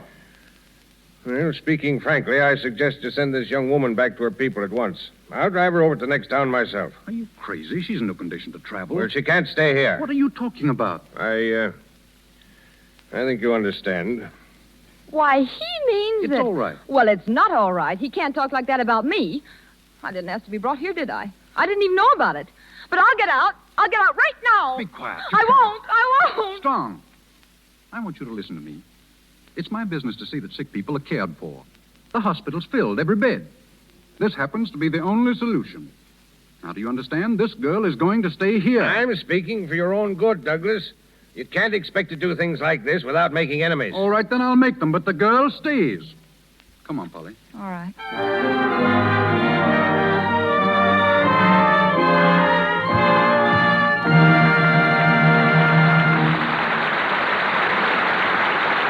In just a moment, we'll continue Polly of the Circus, starring Loretta Young with James Gleason and Gavin Gordon. But now, let's step over to the Universal Studios. It's after 6. The last girl has just been interviewed for a new part by the casting director, and his secretary answers his impatient ring. Yes, sir? Say, what's the big idea of sending that girl in to see me? Have I got time to waste? Well, I thought because you did use her once last year, maybe... Yeah, maybe she changed in a year. One look at that girl ought to have told you she wasn't right. This is the movies. We have pictures, close-ups. Oh, I'm sorry. Oh, well, it wasn't your fault, I guess. But it's enough to make you chew your nails, the kind of complexion some girls bring in here. In this day and age, don't girls know what to do about their skin? In this day and age, smart girls know what to do about their skin. They use rouge and powder, but they're careful to remove them thoroughly. Otherwise, pores become choked, enlarged. Tiny blemishes, a dull, lifeless look come. Cosmetic skin. Use Lux toilet soap to guard against this danger. Its rich, active lather sinks deep, carries out of your skin every last bit of dust, dirt, or stale cosmetics. It protects complexions. When you use Lux toilet soap, you know your skin is getting the same care 9 out of 10 screen stars use. Use it before you put on fresh makeup. Make it your bedtime beauty care. It's the soap all Hollywood uses, the official soap of the great Hollywood studios. We hear now from tonight's guest director, Mr. Lionel Barrymore. We continue with Polly of the Circus, starring Loretta Young with James Gleason and Gavin Gordon.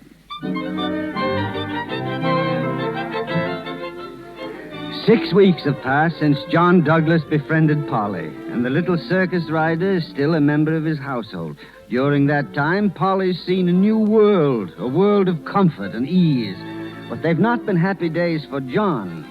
As a result of the town's disapproval, his practice has dwindled to almost nothing. We find him in his office.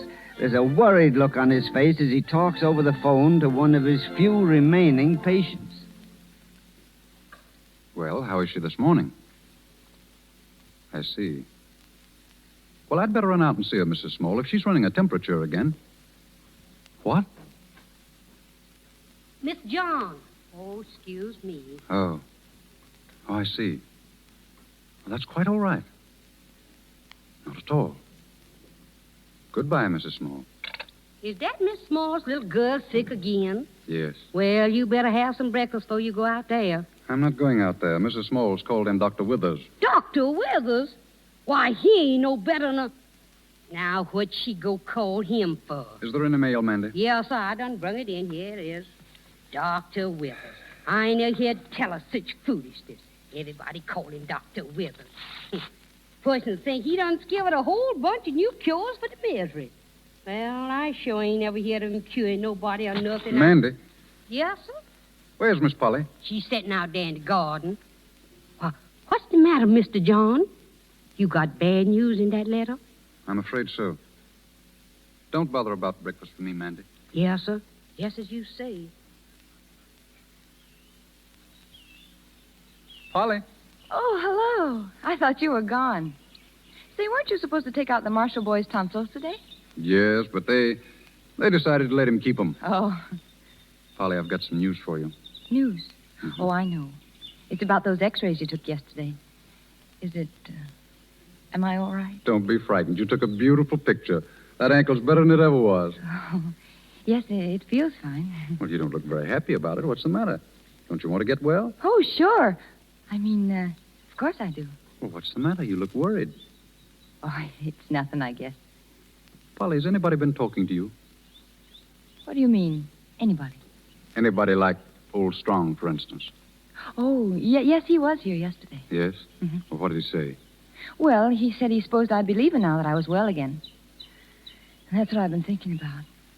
How soon do you think I ought to go? Do you want to go, Polly? Well, that's what I was thinking about when you came. I was trying to figure things out. Well? Well, I was using my head the way you taught me to, and that's such hard work using your head when all you ever used before was your feet. Mm-hmm. Well, what was the result? Well, Mr. John, did you ever have to make a decision that would change your whole life? Every day I'm making one right now. What? Go on. Well, it's about the circus. Oh, I wish Toby or Jim would write. It's been so long since their last letter. You know, if I could just have a good long talk with Toby, I'd know what to do. Oh, he's terribly smart for a clown. You mean you do whatever Toby advised? Yes, I would. If he told me to go back to the circus this very day, I'd pack up right now and take the next train. Polly. Hmm? I got a letter just before It may help you to decide. A letter? Uh-huh, it's from Jim. Show's over in Brockport. Oh, does he want me to meet them there? No, he's coming over here to see you this afternoon. And there's some things in the letter that I thought you ought to know about before he gets here. What? It's about Toby. Oh, Toby. What's he done now? Don't tell me Barker fired him. No, Polly. Toby's dead. Oh, no. Died last week. Pneumonia. Jim Oh. says everything was all right. They had a good doctor, and he wasn't a bit sorry to go, except that he just didn't get to see you again. Oh, but I should have been there. I should have been there. He was always so good to me, and then when he needed me most, I let him down. Why didn't they send for me? He didn't ask for you because he knew you couldn't get there in time. And what's more, he didn't really want you to come. Toby didn't want me. Oh, I don't believe that. You don't understand. Toby didn't want you to come back there. It's all here in Jim's letter. He said he hoped you'd forget you'd ever known a circus. He said he wanted you to be a lady. Toby always said I was a lady. But he meant that he wanted you to do some other things besides riding. He thought you were fitted for something better than circus life. Oh. He said, no more parades. Oh. Did Toby say that? I have the letter here. You can read it later. But I wanted to talk to you about it first. Is everything clear now? Mm-hmm. Will you give up the circus? I think I gave it up long ago. Oh, I'm glad. Are you? Mm-hmm. Oh, you don't know what that means to me. I couldn't bear to think of going back now that you and poor old Toby both say the same thing. Oh, I could cry. I feel I feel fine. Well, then it's settled. You're not going back? No. But it's going to be kind of hard, isn't it? You see, I have no job or no home. Well, you have this one. Oh, I shouldn't have said that. Yes, you should. I wanted you to. This'll always be your home, Polly. Always? If you'll stay. Not because of what Toby said, but because you really want me here yourself? Because I want you here myself. Polly, Oh, then I'm going to stay just as long as you'll have me. I'll keep house for you. I'll never go away as long as I live. Are you sure, Polly? So sure that you'll tell Jim about it when he comes? Of course I'll tell Jim. He'll understand. Polly. What? Has Jim ever said anything to you about... About what? Has Jim ever asked you to come back for his sake? What do you... Oh, do you mean that... Polly, don't look at me like that. You don't understand. Listen. I don't want you to go away with Jim or anyone else. Not because you haven't a job or a home, but... Mr. John. Yes? Mr. John, the hospital done called up. Miss Strong wants to see you down there. Well, did you say what it was about? No, so just said come on just as soon as you can. All right. I'll see you later, Polly. All right.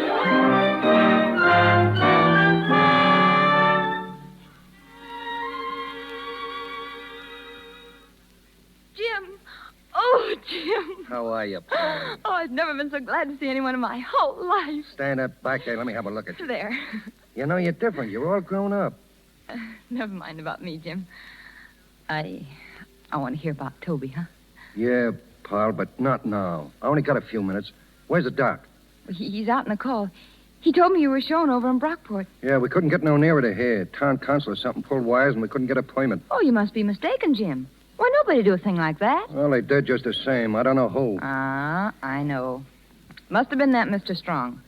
Whatever he says goes around here. You know, Jim, I don't think he likes me. Well, he can't hurt you, Polly. You're through with this place. Listen, Barker said I was to tell you this. He's fed up with all the bum riders he's got and he wants you back. You can write your own ticket.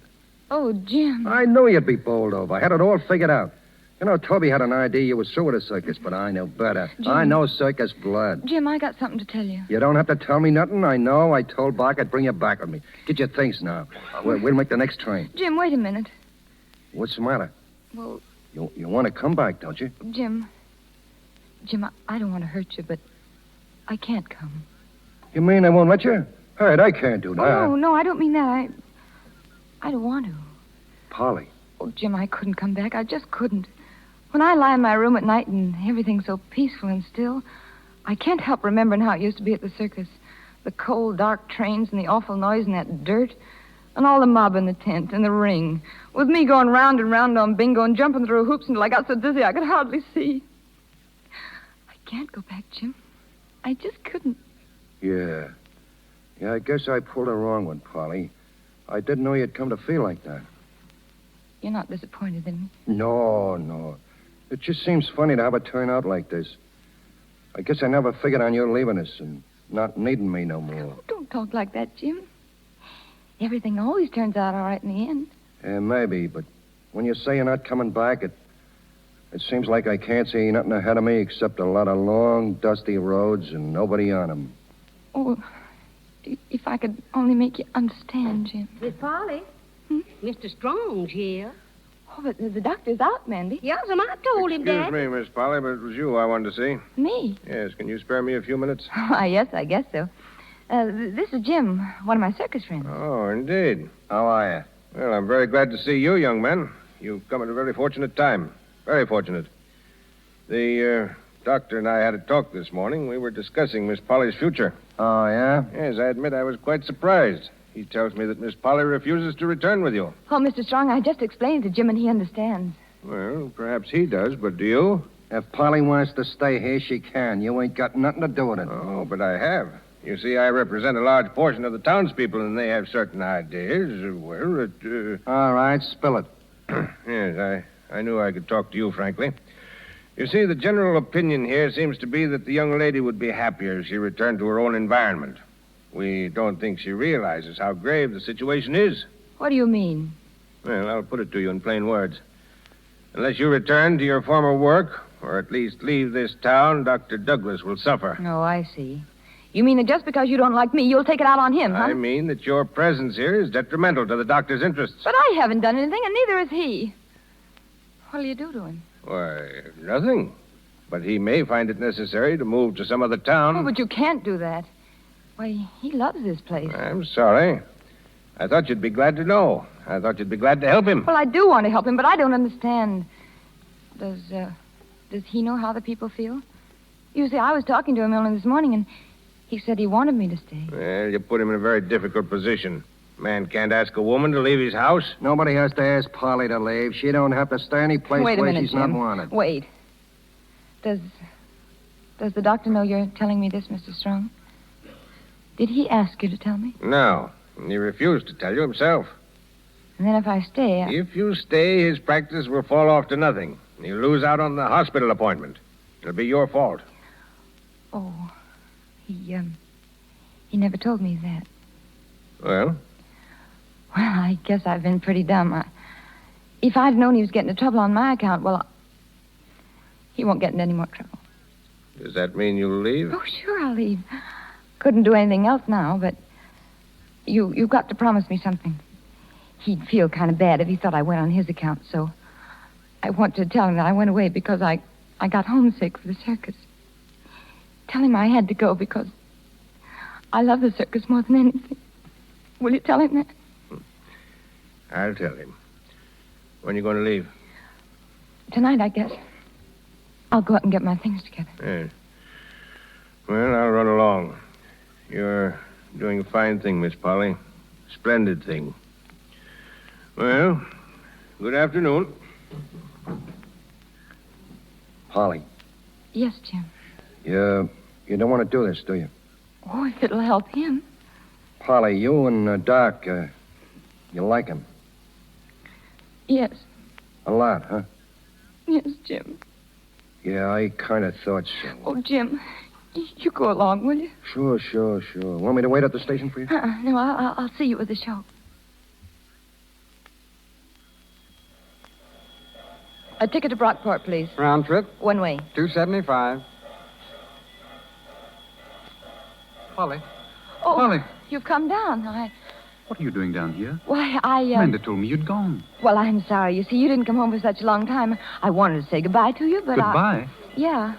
Polly, what's the matter with you? Why, nothing. Well, I'm just acting natural the first time in weeks. I didn't know what I was talking about before, but I can't stay here. I'm going back for the show. But you can't. Oh, but I've got to. Well, there's something wrong here. No, there isn't. Jim came today, and But only this morning, you said you wanted to stay here. You meant it, Polly. That was before I saw Jim. You see, I didn't know how I felt until he began talking about the old days and how Barker had been keeping my job open, and well, you know, it sort of got me, so back I go. You don't know what you're doing. Oh, yes, I do. I don't think I'm ungrateful. But don't ask me to stay either, please. I'd go crazy. You see, I've had enough. I want to get back where I belong. You belong with me. No, I'm sorry. Wait, I've got to talk to you. No, there's nothing for us to talk about. Can't you see it's all over? Can't you see how much I want to go? I want to get back in the ring again. I want to see the lights and hear the music and the cheers. I want to hear the rumble of the wagons and the cars at night. I want to live and die like circus folks live and die. There's nothing else that matters to me. Nothing. Goodbye, John. Polly, wait, Goodbye.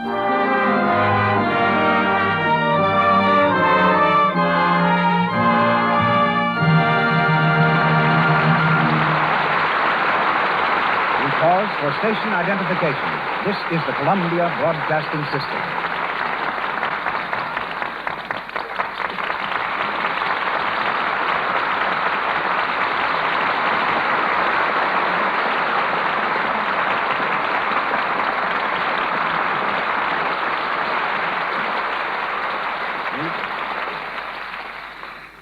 In a few moments, Loretta Young and our all-star cast resume the story of Polly of the Circus. But right now, I'd like you to meet a real Polly of the Circus. Oh, only her name isn't Polly. It's Mabel.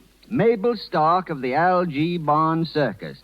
Now, Mabel is the only woman in history to break, train, and perform with tigers. Mabel isn't satisfied to get into the ring with just one tiger. She's got to have 16. At present, she's here in California training saber-toothed companions for next season. Ladies and gentlemen, Miss Mabel Starr.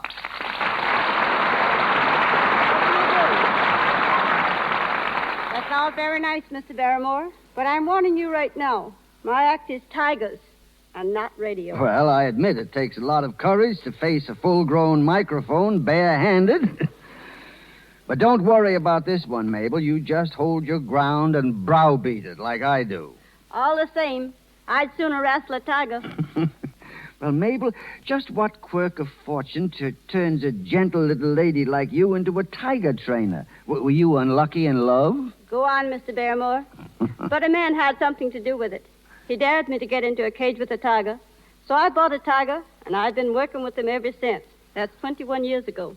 And how does one work with a tiger? Courage, patience is all you need.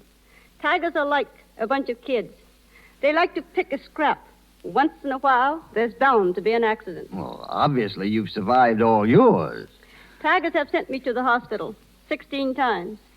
One of those times, they put me together like a patchwork quilt. 375 stitches. 6 weeks later, I was back in the ring wrestling the same tiger. That mussed me up. Her name was Nellie. Well, to paraphrase the old song, Nellie was not a lady. You can't always blame the tiger. Sometimes they don't feel very well. And the only way they have got of letting you know is with their claws. It's a very effective method, but a little rough on the complexion. Well, then permit me to recommend Lux toilet soap. Believe me, I use plenty of Lux toilet soap outside of the ring. Inside, the best skin protection is a light buggy whip and a length of broomstick. Well, Mr. Barrymore, I guess I'd better go back and feed my tigers. Maybe one of these days, they'll be having me for supper. They ought to know by now if they'd enjoy you. They've sampled you often enough. Well, if they do, I'm hoping for just one thing. I hope I give them the worst case of indigestion a tiger could ever have. Good night.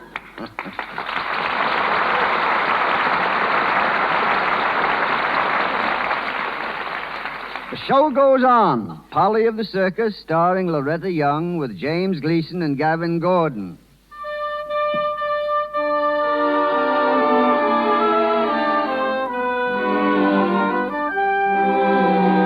Another month has gone by, and Polly's back with the circus again, trying her best to forget that she ever knew another kind of life. It's early evening, several hours before the show begins. Outside the big tent, Barker, the ringmaster's talking to Jim.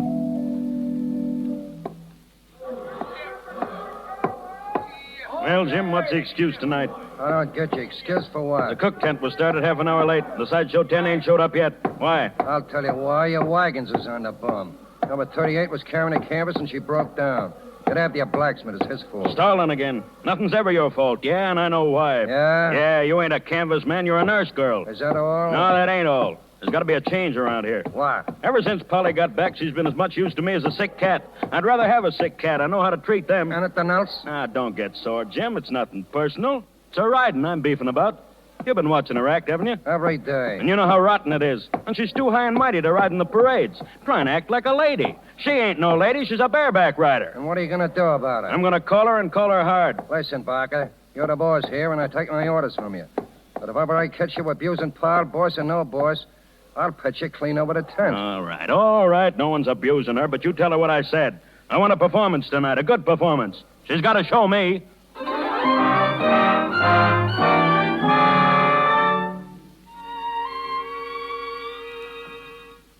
Jim. Hello, Paul. How you feeling? Oh, kind of lazy. Do you mind if I stay out here with you for a while? Oh, glad to have you. Oh, don't sit on the grass, Paul. Here, try that box. What are you looking at? The sky. Gonna have a nice moon tonight. Same moon as always. Got a headache? Mm-mm. I thought you looked a little tired or something. No, I'm okay, Jim. Anything you want? Drink of water, soda pop, a hot dog? No, thanks, Jim. What's the matter, Paul? Can't you tell me? Tell you what? What's bothering you? Maybe I could help you if you'd let me. Why have you been cutting parades? If it's because you feel sick, all you got to do is tell me. I can fix it up with Barker. I'm not sick. And I just don't like parades anymore. Well, you used to be crazy about riding through the streets and waving at the kids. Well, I can change my mind if I want to, can't I? Oh, stop asking me so many questions, I'll ask Jim. as many as I want, and you'll answer them. I've been keeping my mouth shut long enough. Now, come clean, pal.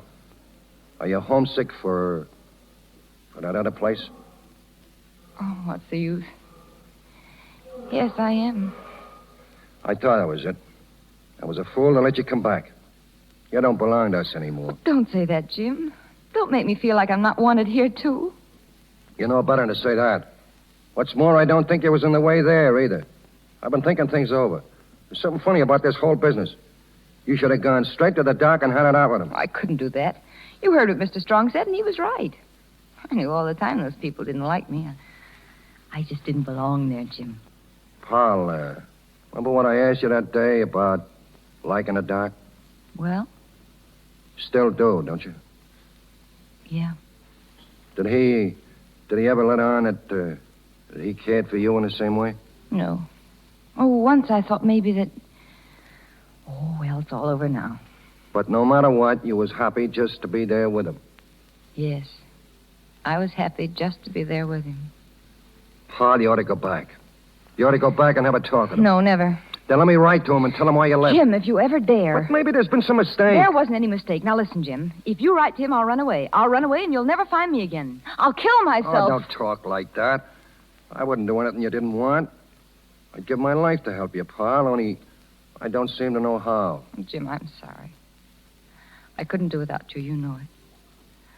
But only on nights like this, dear, I just can't help thinking about him. You know, wondering where he is and what he's doing.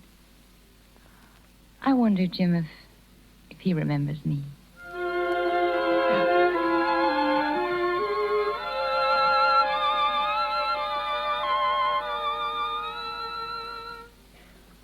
Mr. John, I've been cleaning out the attic, and I found some things here I don't know what to do with. Give them away, Amanda. Don't keep anything we can't use ourselves. No, we can't use these. I don't like to give them away. Ain't nobody here can wear clothes like this. What? Oh, that's Polly's circus dress, isn't it? Yes, sir. Well, wrap it up and put it back where you found it. She may send for it someday. Oh, she won't send for nothing from this house. What you want me to do with this book? Put it in the bookcase. It ain't yourn, it's Miss Polly's. This here's her don't book. What? A little book she read her don'ts in. Every time you tell her don't say something, she read it down and then she studied it. Yeah, give me that. Don't say ain't. Say isn't. Don't say learn him. Say teach him. Yeah, so she was figuring on learning. Oh, not teaching me. See who that is, Mandy. Yeah, sir. Yeah, sir. Oh, good evening. Oh, come in, Mr. Strong. Mr. and Miss Strong, Mr. John. Well, Douglas, hard at work as usual, huh?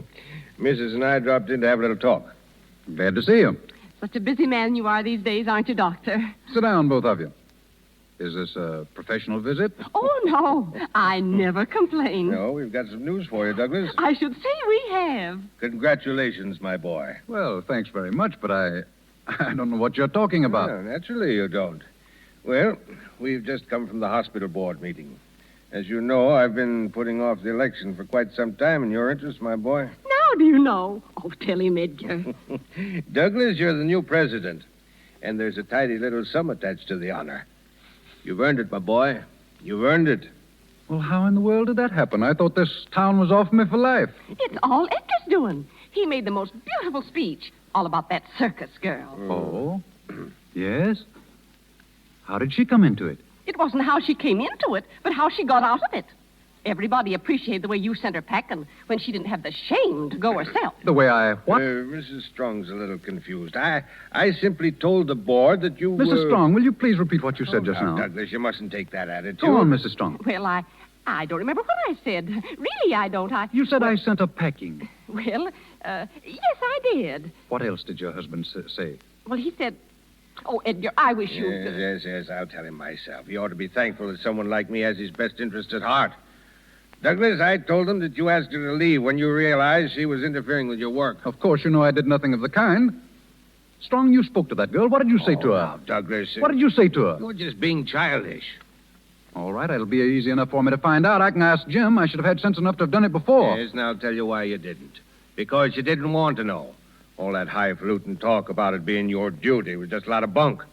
You were glad enough when she went. Didn't see you taking any trains to get her back. You knew you couldn't have your job and the girl, and she knew it, too. Then you did tell her.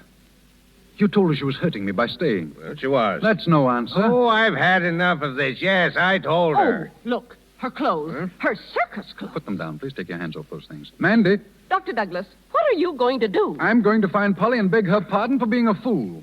And you and your town can get another doctor. I'm through. Yes, sir, Mr. John. Pack my grip, Mandy, and hurry about it. I'm leaving town right away. Oh, Mr. John, there ain't no trains tonight. Then I'll take the car. Oh, you're crazy, Douglas. You don't even know where she is. Don't I? There hasn't been a single day since she left here that I haven't known where she is. She's over in Hillsdale, according to the route sheet, and that's where I'm going.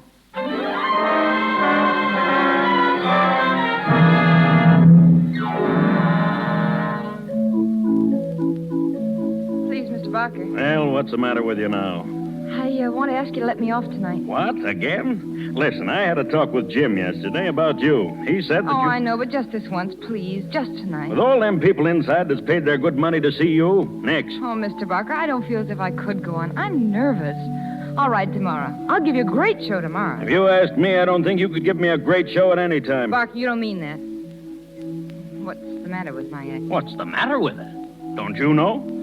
Well, maybe I haven't thought much about it lately. I'll say you haven't. You've been good for nothing ever since you had that spell of being a fine lady. And what good did that do you? Nothing. First thing you know, you'll be out of luck all around. Ow. Yeah, you don't think I'm going to head my bill with a dead one, do you? Why, I'm not a dead one, and you know it. Why, I'm the best rider since my mother's time. Stop talking about your mother. She'd be ashamed to own you. She wouldn't. I can ride as good as I ever did. Well, you got to show me. All right, I will show you. But not tonight. Oh, not tonight. Please, let me off. No. Well, I tell you, I can't ride tonight. You've got no right to ask me. I feel like something awful was going to happen. If Toby was here, he wouldn't make me ride. Oh, I wish I were dead. Oh, stop that. All right, I'll let you off. The crowd's in there and I've got the money, but I'm going to tell you one thing. You ain't got no right to talk about Toby. He was a trooper. You ain't. You let the other people do the work and you get the pay. Get out of my way. Go on in and tell him I'm coming. Go on in and announce me. I'll show you what I'm good for. I'll show you. Keep quiet. Do you think I'd let you go on feeling like that? I'm no murderer. I'll pull Elsie on in your place. Oh, no, you won't. Nobody's going on in my place. My mother'd be ashamed of me, would she? I'm no good to you, am I? You or anybody else. All right, I'll show you. I'll show you exactly how good I am. Polly, come back. Come back. Where are you going? I'm going to ride.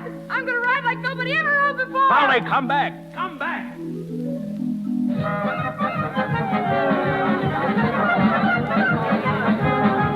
Yes, sir, this is the place right here. You stand right in the entrance and you can see everything, sir. Hey, Jim. Hey, Jim. What do you want? There's a man here asking for you. Hello, Jim. Well, Doc, what are you doing around here? I want to see Polly. I've got to see her. Sorry, Doc. It's against the rules. I'll wait till after the show, then. It's no use. She don't want to see you. Well, I understand what... But it's all right now, Jim. I know what happened. Well, stay here. I'll go get her. Ladies and gentlemen, the management of the Great United Shows takes pleasure in introducing the greatest little rider of all time, the brightest little star in the entertainment world today, Miss Polly.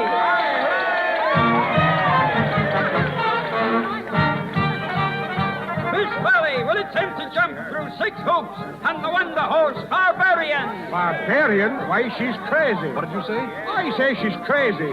She ain't supposed to ride him. Why, he ain't been trained to do her act. He can't do the whoops. Doc, I couldn't get her.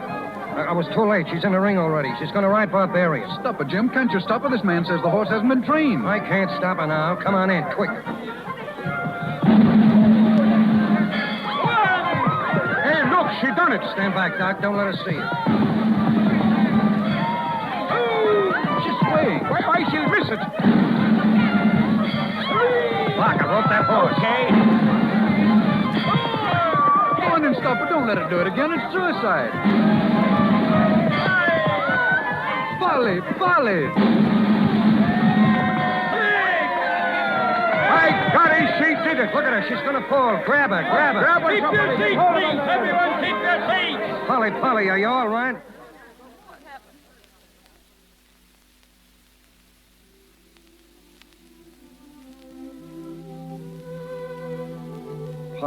Polly, are you all right? Oh, what happened? You fainted, that's all. I rode, though, didn't I? Sure you did. Look, there's someone here to see you, pal. Who is it, Jim? It's John, Polly. John. Oh, no. No, go away, please. Not until you're ready to go with me. Jim. Right here, pal. Oh, Jim, tell him to go away. You know how it is. You don't have to go now, Polly. Everything's fixed up fine. It's okay. Oh. Is it, John? Yes. It's okay, Polly. You mustn't say things like okay. Say all right. It's all right. I've talked to Strongman, so now I know why you left me. It was all a mistake. Oh. Oh, Polly. Don't close your eyes. Look at me. Are you listening? Yes, I'm listening. You and I going away somewhere for a long rest. And then we're going to settle down in another town. And I'll never have to ride anymore? Never. All you'll have to do is to learn how to be happy again. Oh, that'll be so easy, John, with you to teach me.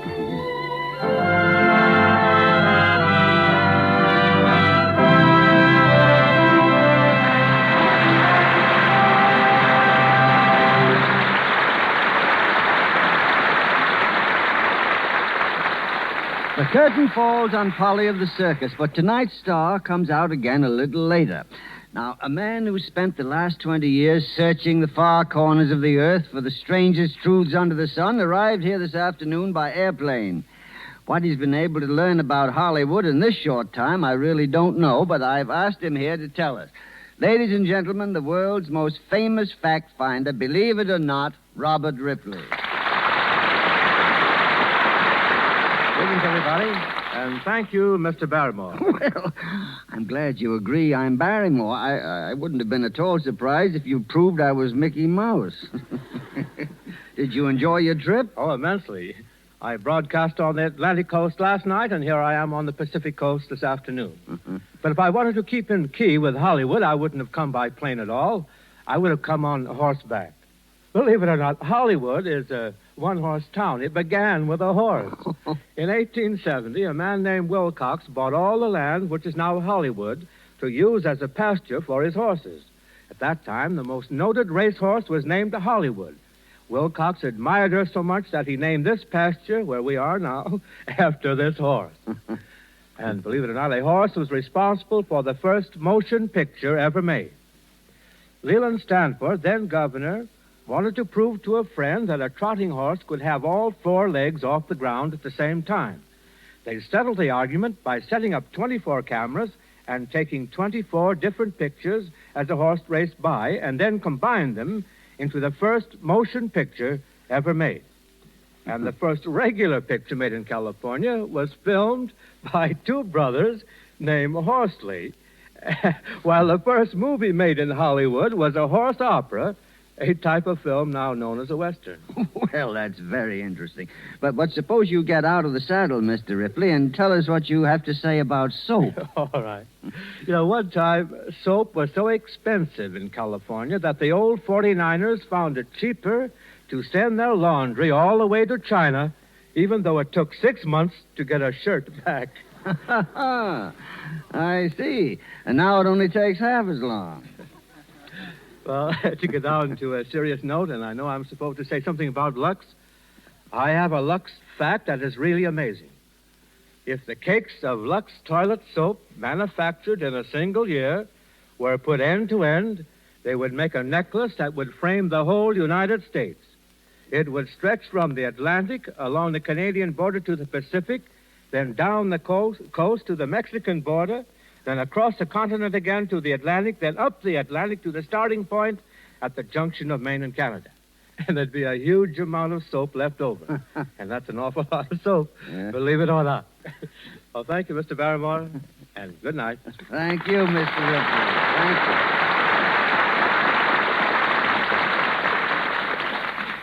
And now, tonight's charming star, ladies and gentlemen, Miss Loretta Young. Thank you, Mr. Barrymore. It's been a pleasure indeed to have been on the Lux Radio Theater tonight. I'm sorry for just one thing, Loretta. I wish our listeners could all be in here so they could see you as well as hear you. If I'm not getting too personal, just what do you use to keep a complexion like yours? Well, Mr. Barrymore, that's something I'm going to let you figure out for yourself. It isn't by any chance a little three-letter word beginning with L and ending with X and with U in the middle of it? Well, you can take my word for it. I like nothing better than being in the middle of Lux. My thanks to everyone who helped us make this such an enjoyable evening. Good night. Good night, Miss Young. Thank you, Miss Young and Mr. Barrymore. Ladies and gentlemen, this is your announcer, Melville Ruick. In a moment, we take you back to New York, where Cecil B. DeMille is waiting to tell us about next week's program. Miss Young appeared through courtesy of 20th Century Fox Studios. Mr. Barrymore, Metro-Goldwyn-Mayer, where he is making Captains Courageous with Spencer Tracy and Freddie Bartholomew. Mr. Gleason, RKO. Mr. Ripley, through courtesy of the Baker's Broadcast. Mr. DeMille, Paramount. And Mr. Silvers, 20th Century Fox, where he was in charge of music for the new film Lloyds of London. And now, here's Mr. DeMille speaking to you from New York. Miss Young, Mr. Barrymore, and to all who took part in tonight's broadcast, my sincere compliments. Next week, ladies and gentlemen, I'll be back in the Lux Radio Theater when we bring you Robert Montgomery in that bright romance, The Grand Duchess and the Waiter, with Alyssa Landy. I hope it will be a production up to the standard set tonight under Mr. Barrymore's supervision. And now I turn you back from New York to Mr. Barrymore in the Lux Radio Theater in Hollywood.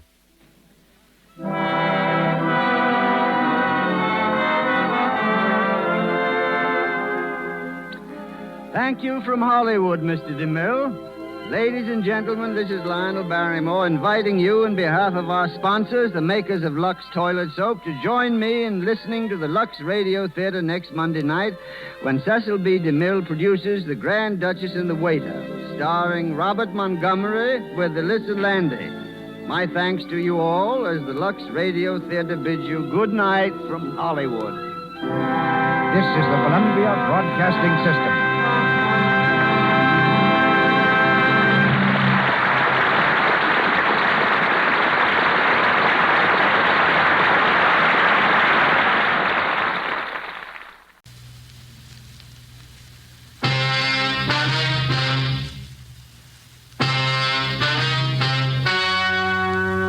The story you are about to hear is true.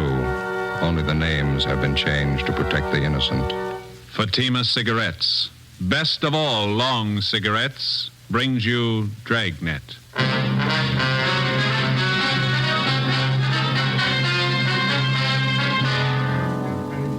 You're a detective sergeant. You're assigned to Juvenile Bureau. A pair of fake talent scouts are at work in your city. Their victims, young girls seeking careers in Hollywood. The criminals are vicious and relentless. Your job, get them. You'll be amazed when you compare Fatima with other long cigarettes. You'll find they now cost the same. But in Fatima, the difference is quality. You see, Fatima is the quality king-size cigarette because it contains the finest Turkish and domestic tobaccos superbly blended. And Fatima is extra mild with a much different, much better flavor and aroma than any other long cigarette. So try comparing Fatima yourself. Fatimas now cost the same as other long cigarettes, but your first puff will tell you... Ah, that's different. Yes, in Fatima, the difference is quality. Ask your dealer for Fatima, the quality king-size cigarette. Best of all long cigarettes. Start enjoying Fatima tomorrow.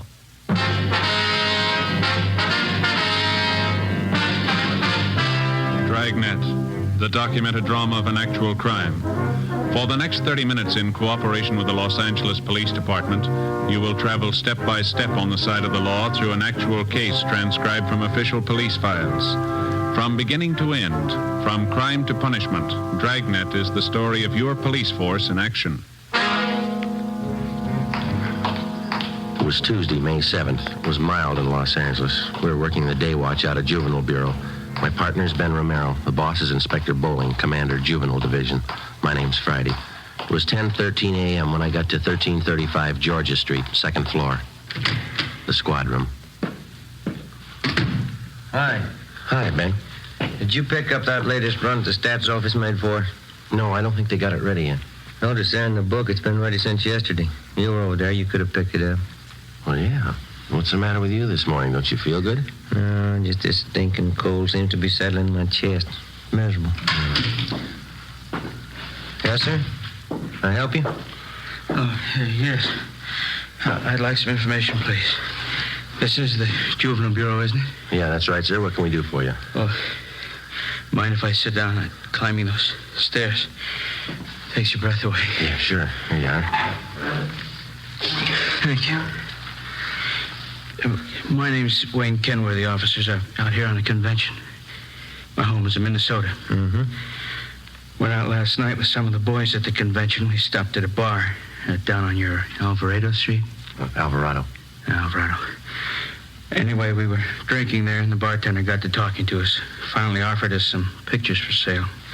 I got one of them right here. Let's see. Oh, yeah. Yeah, there you are. I paid him $2 for it. Just look at that.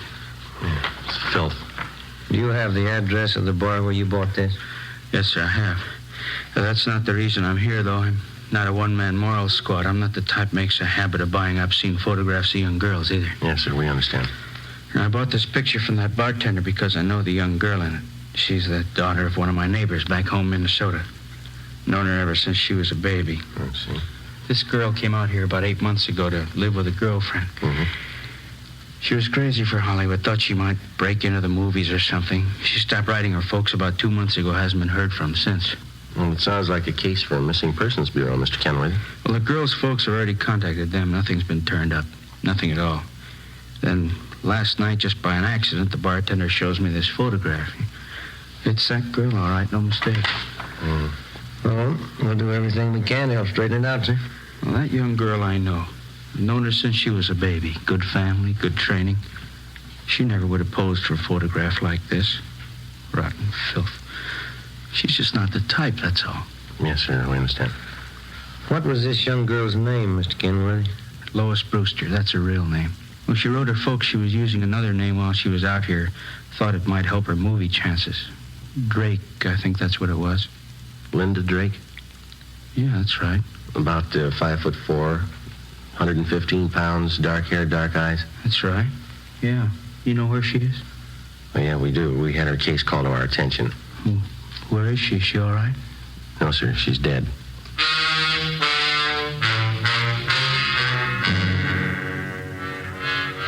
Two days before Mr. Kenworthy walked into Juvenile Bureau, the body of a young girl had been washed up on the shore just below the beach town of Venice. Apparently, she'd taken her own life. The girl was a brunette, attractive, not more than 17 years old. There was no identification on the body except for a rent receipt found in one of the pockets of a cotton jacket that the girl had been wearing. The rent receipt was made out to Linda Drake. It was signed R.L. King, 876 Peoria Avenue. The address was checked out, and R.L. King was found to be the girl's landlady. After identifying the body, she told investigating officers that Lois Brewster, alias Linda Drake, had lived at her rooming house with a girlfriend for about 6 months. The girlfriend's name was Joyce Fowler. The landlady went on to explain that the two girls had moved out about a week before without leaving a forwarding address. The Fowler girl had said that she would call back for any mail that might be delivered to the Peoria Avenue address. There had been no other leads to the dead girl's background or identity until her former neighbor from Minnesota, Mr. Wayne Kenworthy, showed up. Later that day, Ben and I met with Inspector Bowling and briefed him. Dirty, rotten business. I'll buy that. How far have you gotten with it? Check the dead girl's quints with the missing persons bulletin. It's Lois Brewster. We notified the girl's parents in Minnesota. They're coming out to claim the body. It's pretty tragic. She's an only daughter. 17 years old. Same old story, we figure, Skipper. Some phony talent scout grabbed her and showed her the bright lights, got her to pose for those pictures one way or another. They can make a teenage girl go one of 100 directions after that. This one ended up on a beach. That's all I care about now. How about the girlfriend Lois Brewster was living with? Joyce Fowler? No word so far. Well, what about it? Any ideas? Well, it pretty much depends on finding this Joyce Fowler. There's no background on her. We got out on all points. How about phony talent scouts? Cheap modeling schools, photographers? Check out that angle. We put 4 of them away in the past 6 months. Another half dozen are being watched. We can start double-checking them tomorrow. Now, how about that picture that old fella Kenworthy brought in? Any lead there? We gathered a dozen samples just like it. One's as bad as the other. They're all printed on the same quality photographic paper. There's no markings of any kind on them. There's a common type of paper. All right, then get on the distribution angle. Stay on it. Every rotten bum that peddles this trash, and get them. I want them right up the line. Distributors, wholesalers, guy that prints the pictures, guy who takes them, every lousy one of them. I still can't figure. What's that? Well, the Brewster girl is a good home there, good training. She knew right from wrong. Kids don't forget that in a hurry. That might have been her trouble. How do you mean? She remembered it.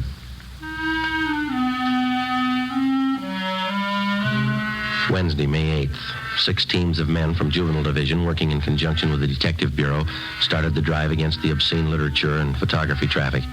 Within 2 weeks, more than a dozen wholesalers, distributors, and small-time peddlers had been apprehended and were awaiting prosecution.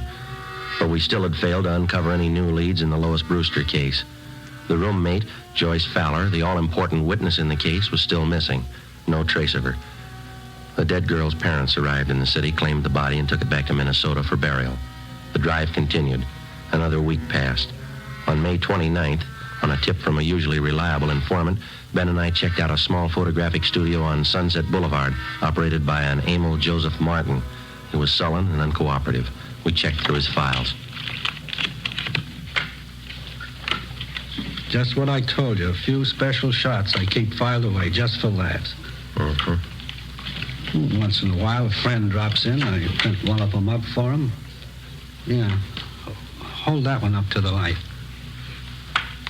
Some of them are nice-looking dolls, huh?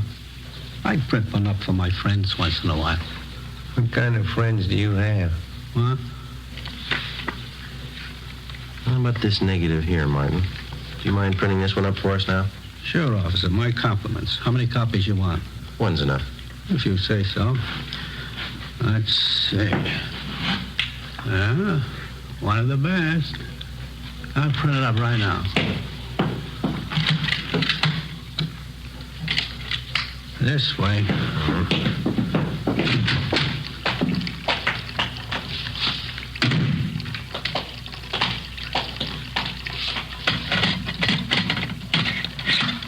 This one's a real collector's item, you know.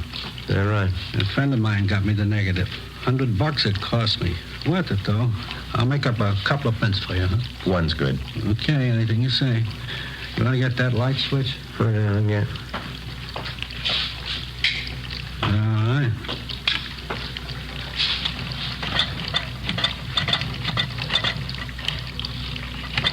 Yeah, beautiful negative. Yeah, you picked a good one, all right. Yeah, get the paper in here.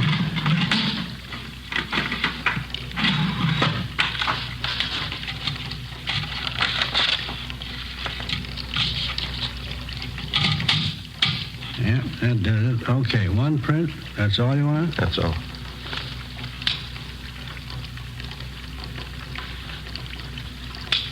Okay, let's put it in the soup.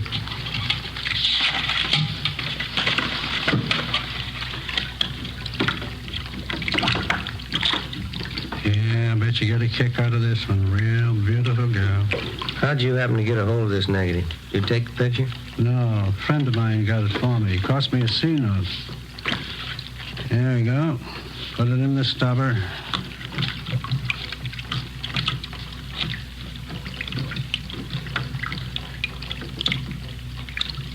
There we go. How about that? How about the guy you got this negative from? Did he take the picture? No, he bought it from somebody else. Don't know who. Cost him $350. Worth it, though, huh? Ah, isn't that beautiful? We've seen her before. Oh, that's so, you know her? Only from her pictures. Oh. Of course, you understand I didn't take the picture. I just bought a negative, that's all. You couldn't tag me for that, could you? We're going to try, mister. Get your coat. Oh, no. Wait a minute now, officers. I'm small fry in this operation. You know that. You want the big fish, right? We want all of you. You know who they are? Well, some, maybe. Must be worth something to you. Well, you know better than that, Martin. If you cooperate, we'll mention it in our report. That's all we can do. No promises. Not a very good offer. You're not in a very good position. Yeah. How about it? All right, I'll tell you. Emil J. Martin was booked at City Jail for violation of 311 PC. His file of lewd photographs and negatives were impounded and booked as evidence. With the help of information which the suspect had given us, we were able to round up 3 wholesalers and another distributor of obscene books and photographs. Each one of them was questioned thoroughly. We ran into the same old routine. They denied knowing anything about the man who was masterminding the racket or where he was operating from. The Lois Brewster case dragged on. No progress. In virtually every case of tracing the lewd pictures to the point of production, the investigating officers were able to link the small-time peddlers to their distributor and the distributor to the wholesaler. Well, that's where it stopped, a dead end. Beyond that, nobody knew anything about the operation of the racket. Stakeouts were set up at locations where sales and deliveries of obscene material were known to have been made. Nothing happened. The drive stalled. Thursday, June 11th. And now, Joe? Yes, Gilbert? First piece of news in the month. Policewoman just called it in. Yeah? Lois Brewster's girlfriend, Joyce Fowler. Yeah? She's been found.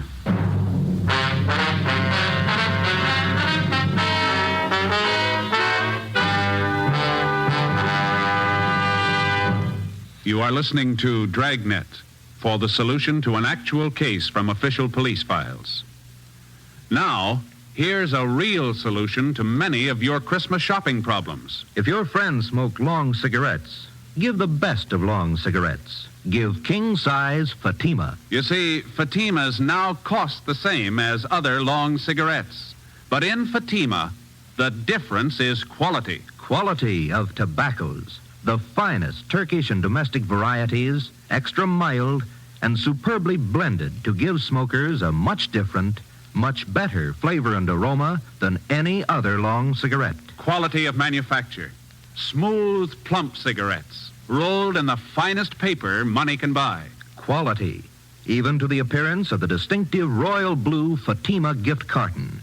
Christmas wrapped and carefully sealed to ensure Fatima's rich, fresh, extra mild flavor. Remember, Fatimas now cost the same as other long cigarettes.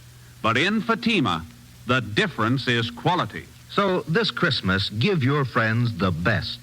Give Fatima, the quality king-size cigarette. Best of all long cigarettes.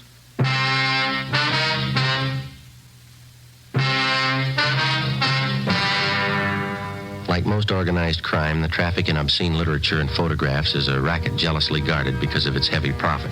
It's nationwide, and every year it nets millions of dollars for underworld promoters and their employees. As an organized business, it's one of the most vicious and insidious rackets that exists today, despite the fact that many citizens regard it lightly. Thursday, June 11th, 10 a.m., Ben and I met with policewoman Paula Johnson. She told us that the previous evening, Joyce Fowler, the girl Lois Brewster had been living with, had gotten into a brawl with an unidentified man at a bar on Sunset Boulevard. Police officers arriving at the scene identified her as the missing girl and handed her over to juvenile authorities. At 10:30 a.m., Joyce Fowler was brought to the interrogation room. She was a tall brunette, fairly attractive. She looked older than her age. Together with policewoman Paula Johnson, Ben and I questioned her. I was out on a date with this man. We were sitting at the bar, and he started saying things I didn't like. What a row, that's all. The man seemed quite a bit older than you, Joyce. Was he a good friend of yours? Friend. He was about 50, I guess. I thought he was all right. He wasn't. How old are you, Joyce? 21. We've checked your background, Joyce. You might as well tell the truth. All right, I'm 17. I'll be 18 next week. Look, can't I go get an aspirin? I've got a terrible headache. I got some in my locker. Be right back. Okay. I still don't know why I'm here. What do you want to know? Well, you were a good friend of Lois Brewster's. You lived with her, is that right? Is that why I'm here? It's one of the reasons. Lois spent 8 months out here before her death. As far as these officers know, you lived with her during those 8 months. We want to find out what happened to her. We want to find out what's happening to you. Nothing's happening to me. I can take care of myself. That's what Lois Brewster thought, Joyce. How about her? You tell us? She didn't know what she was doing. I don't know what happened to her. I'm to blame for bringing her out here, but it's not my fault what happened to her. It's not my fault. Well, whose fault is it? All of them. The whole rotten, dirty bunch of them. Here's your aspirin. Are 2 of them be enough? Thanks. I'll get some water.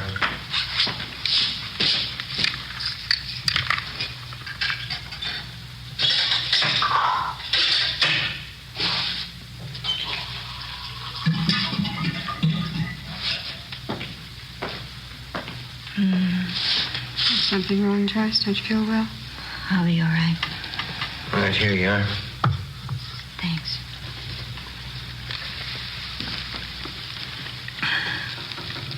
I don't remember too well how it started. Lois came out to Hollywood to live with me for 6 months, you know. Yeah, we know. We tried to get modeling jobs, bit parts in the movies. We didn't have much luck. We had to eat, pay the rent. So we took jobs as waitresses at a drive-in place out on Santa Monica Boulevard. Are you still working there? No, we were only there 2 weeks, and we got this other job. That's when it started. And what was that?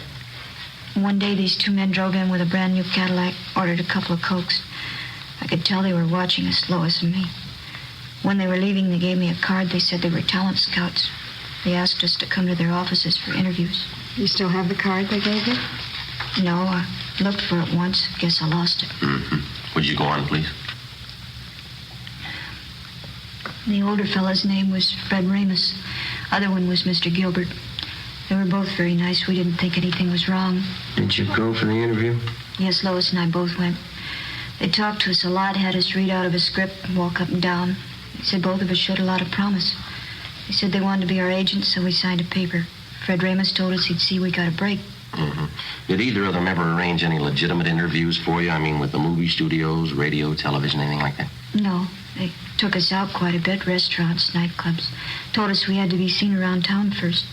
Had to show us off to the producers, all the important movie people. Both of them were very nice. Did you keep on working at the drive-in? No, they had me and Lois quit the job. They said it wouldn't look right. We still had to eat. We still had to pay our rent. That's when they brought up the idea of the pictures. What pictures do you mean, Joyce? I'm sorry. Could I have some more water, please? Oh, yeah? Fred Ramus and Mr. Gilbert took us out to a big nightclub one night. Fred told us that if Lois and I had some good pictures taken of ourselves, he could show them around and get us jobs as models.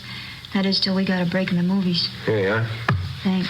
Mm-hmm. Up to that time, how long had you known these two men? About a month and a half. I didn't see anything wrong in it, so Lois and I went to this photographer's studio with Mr. Ramus, and we had our portraits taken, regular pictures. Oh, excuse me, Joyce. Did both of these men know how old you girls were? We told them the truth. We were both 17. Mm-hmm. Well, what happened after that? Mr. Ramus came back and said he'd found an advertising agency that wanted to buy pictures of Lois and me.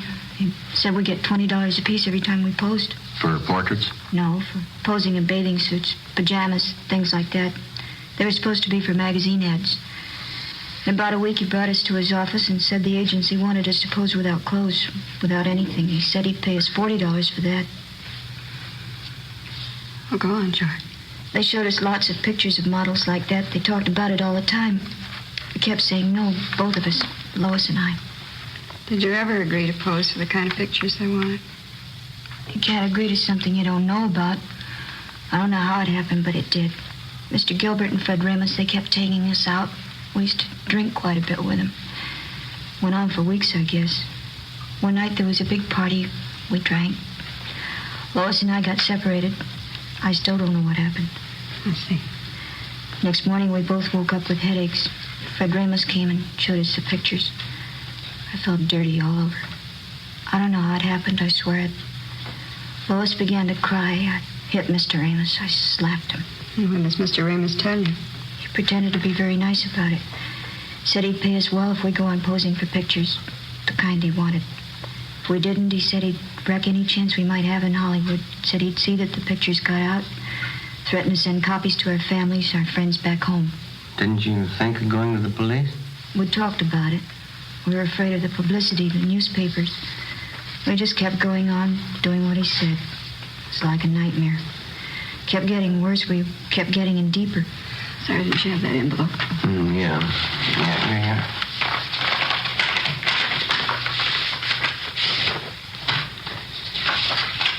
You recognize these pictures, Joyce? Yes.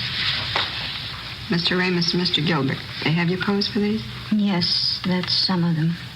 We always drank a lot, so we wouldn't remember. That's not why Lois is dead, though. Those pictures aren't the reason. Well, how do you mean, Joyce? Ramus and Gilbert, they'd fix up dates for us. They said the men were their friends. 3 or 4 times a week they'd call. We had to go out with them. We had to do what they said. One morning we got home about 5:30 in the morning. Lois changed, said she was going for a walk. I went to bed. She left a note. I never saw her again. I see. Romero? Oh, yeah, just a minute. It's that long-distance call we placed to your home, Joyce. Sure am. Oh, thanks. Hello? Yeah, it's me, Joyce. Yeah, it was just a mistake. Yeah. How's Uncle Henry? Swell. No, it's all right. Don't you worry. Yeah, all right. I'll write you tomorrow. Yeah, bye. Thanks for placing the call, Sergeant. You're welcome. Glad to do it. Anything else you want to know? Yeah, there's just one more thing. Do you still have that note that Lois Brewster wrote before she died? No, I lost it. I remember what it said, though. Yeah. It said, I'm sorry. It was signed Lois. That's all.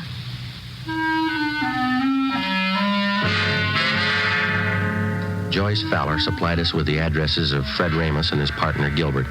She gave us all the names and addresses of all their friends and employees that she knew of. She also pointed out their offices and base of operations. Inspector Bowling ordered an immediate investigation into the background and business activities of both men. Previously convicted wholesalers and distributors of obscene photographs were called back in and re-questioned. We finally completed the missing link in the supply line from the peddler to the producer. 5 former workers for Ramos and Gilbert fingered them as head men controlling the racket. Their offices and studios were raided and their files seized as evidence. On June 18th, Fred Ramos and his partner, Harold Gilbert, were placed under arrest. What's the pitch, Sergeant? What's this all about? I think you know Mr. Ramos. You can't tag me on those pictures. You want to get your hat?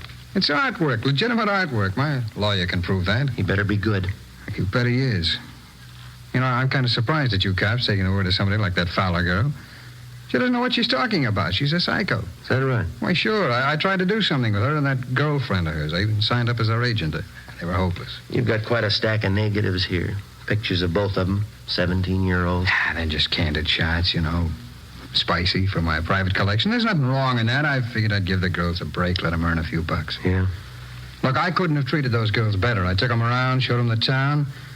Both psychos. I never did trust them. Well, that's the big difference, Ramos. Huh? They trusted you.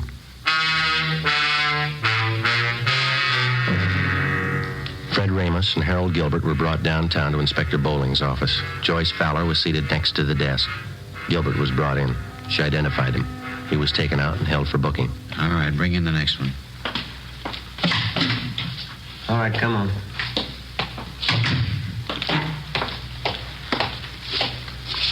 Yeah? Can you identify this man, Miss Fowler? Yes, he's Fred Ramos. What's the trouble, Joyce? Weren't you satisfied with what I was paying you? Could have settled this between ourselves. If you had any beef, you could have come to me. You're lucky, Fred. I'd kill you now if I could. Oh, Joyce, come on now, sit down. All right, Sloan, take him out. Joyce, sit down. Come on, sit down. Be back in a minute, Joe. All right.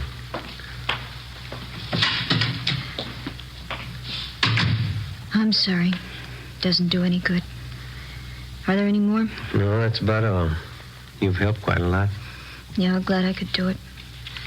Is that all, Sergeant? Well, for now, yeah. You'll have to testify at the trial. After that, the juvenile court's going to keep in pretty close touch with you. I see. Aren't you going back home, Joyce, to Minnesota? No, it'd be the same old thing. My aunt'd be glad to see me for the first week. Then she'd start all over again, hollering at me, picking. Wouldn't be any use. What are you going to do out here, Joyce, you know? I know a nice fella in Santa Monica. He's going to get me a job at a brand new drive-in. Cute uniforms. But I don't think juvenile court's going to let you take a job like that, Joyce. I hope so. A lot of talent scouts go there. Radio, movie producers. They might notice me. Yeah? Never can tell. Might lead to something.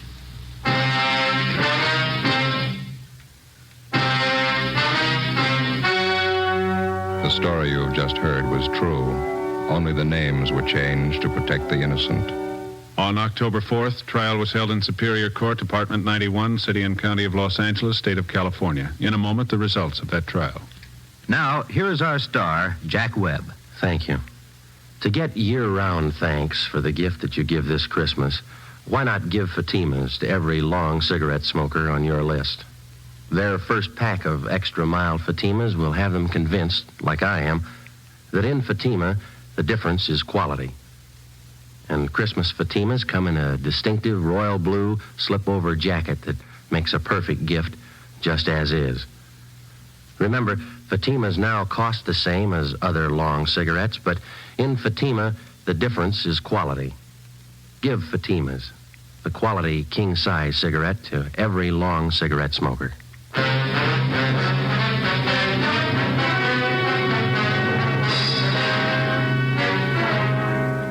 Fred Ramus and Harold Gilbert were tried and convicted on several counts of rape and lewd conduct. They received sentences as prescribed by law and are now serving their terms in the state penitentiary.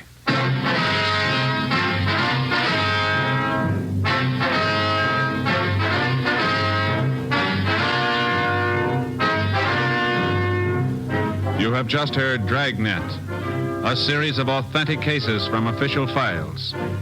Technical advice for Dragnet comes from the Office of Chief of Police W.H. Parker, Los Angeles Police Department.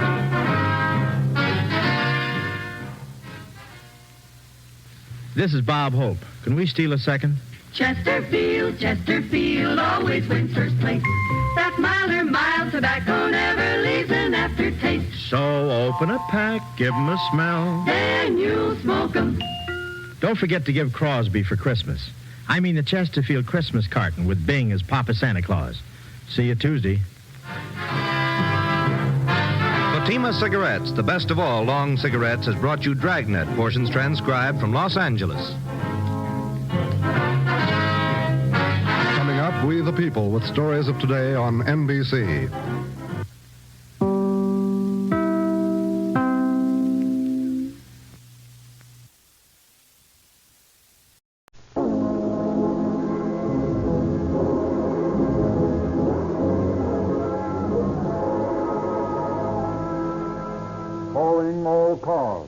Copyrighted program created by the Rio Grande Oil Company. Los Angeles Police calling all cars, attention all cars, broadcast 71. Do not interfere with the movement of an old Buick touring car. License 162375. 162375. This car contains officers on a tail job for the federal government. That's all. Rose and Cliff.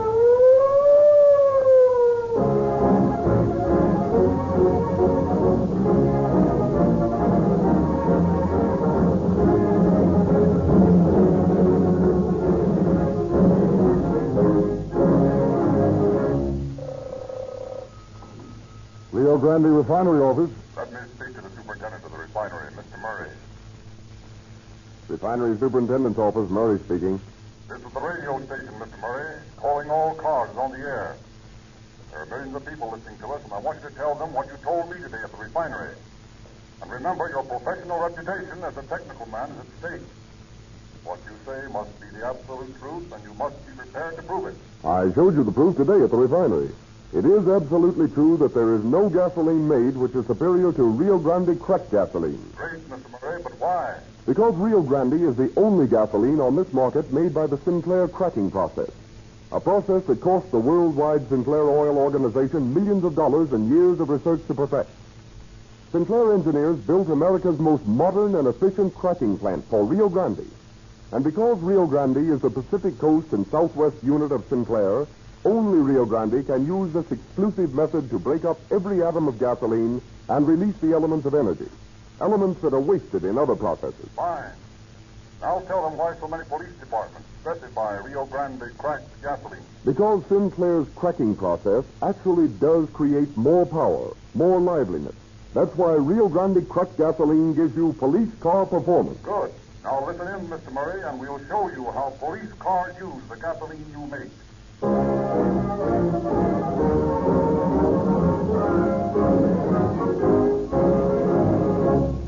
Chief James E. Davis of the Los Angeles Police Department is unable to be here this evening, but he has sent as his representative Captain C.B. Harlow, head of the Speed Squad, who will now speak to you. Good evening, friends.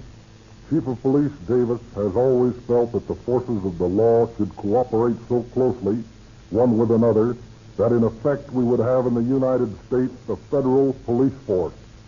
This has been repeatedly proven in other countries as the most effective method by which to combat crime. During the time he has been chief of the Los Angeles Police Department, he has always placed the facilities and personnel under his command at the disposal of all other agencies of the law. The case which we have selected for dramatization tonight is one in which the services of 3 of our specially trained officers were requested by the United States Secret Service. Although the mission was of the utmost danger and would carry our men far beyond their legal jurisdiction, none of them faltered or held back. Loyalty of this sort, devotion to duty, to such a degree is a quality which cannot be bought. It preaches its own sermon on the type of men who safeguard your lives and property.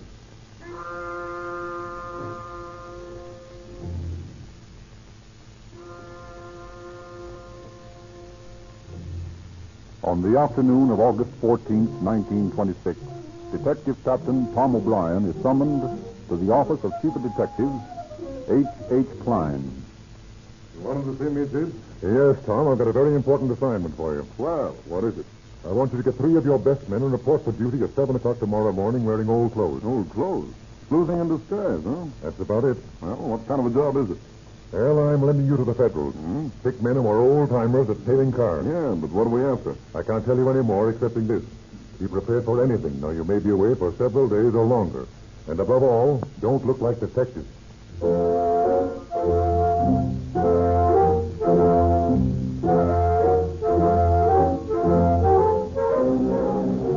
Captain O'Brien selects Detective Lieutenant F.T. Hawtrey, L.L. Curtis, and B.F. Cox to accompany him on a mysterious mission.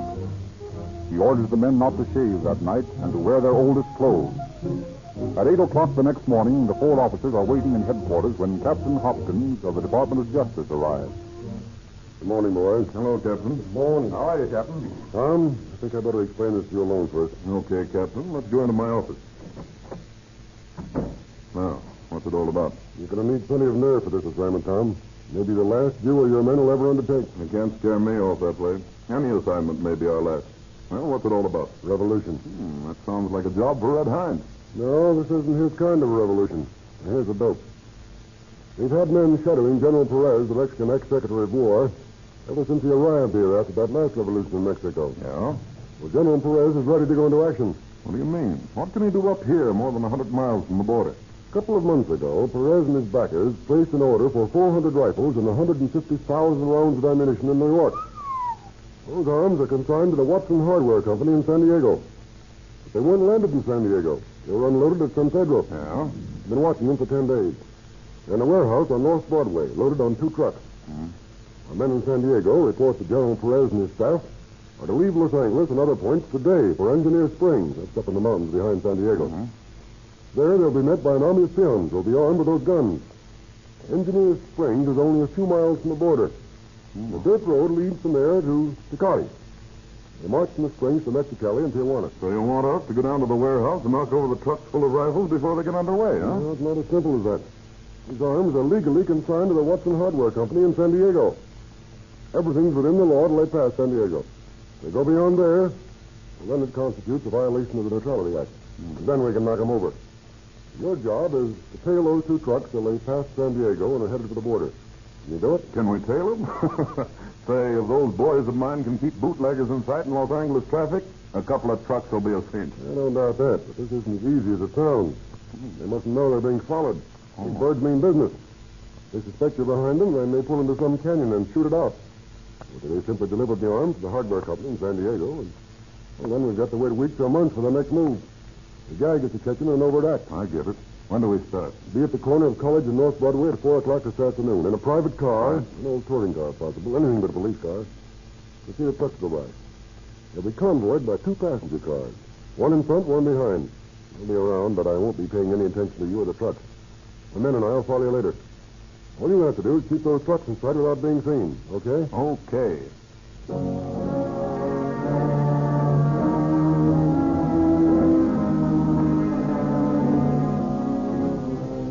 Without telling his men what their mission is to be, Captain O'Brien sets them to assembling their equipment. Into a battered old Buick Master 6 touring car go rifles, sawed-off shotguns, a Thompson machine gun, water bottles, binoculars, food for 2 days. curious reporters buzz around the taciturn police officers. Hawtrey, Curtis, and Cox cannot and O'Brien will not divulge the purpose of their mission. Finally, toward 3 o'clock, with everything in readiness, the four men leave headquarters. For a half hour, O'Brien drives the car on a circuitous route through Los Angeles streets until he's convinced that no reporter is left on the trail. And then he pulls up on a quiet side street. Well, boys, I guess you'd like to know what it's all about. Would we? Yeah. You give me the jitter cap. Let us in on it. Okay. Here's the lowdown. We're tailing 2 trucks full of arms and ammunition. Now, they're legally consigned to a hardware store in San Diego, but they're actually going to an army of Mexican revolutionists at Engineer Springs, 15 miles from the border. Regular Nick Carter stuff, eh? Yeah. Now, get this point straight, boys. This is a federal case. It's dangerous, and we may be killed. We'll be operating outside our own jurisdiction, and no one will be responsible for anything that happens to us. Now, if any of you, for any reason whatsoever, feels that he's justified in taking the chance, he's got a perfect right to back out. Nobody will criticize you for that, and nobody else will ever know about it. Now, what do you say? Well, you ought to know us better than that, Tom. I'm not backing out. Come on, Tom. Let's get going. Okay, that's the answer I expected to get.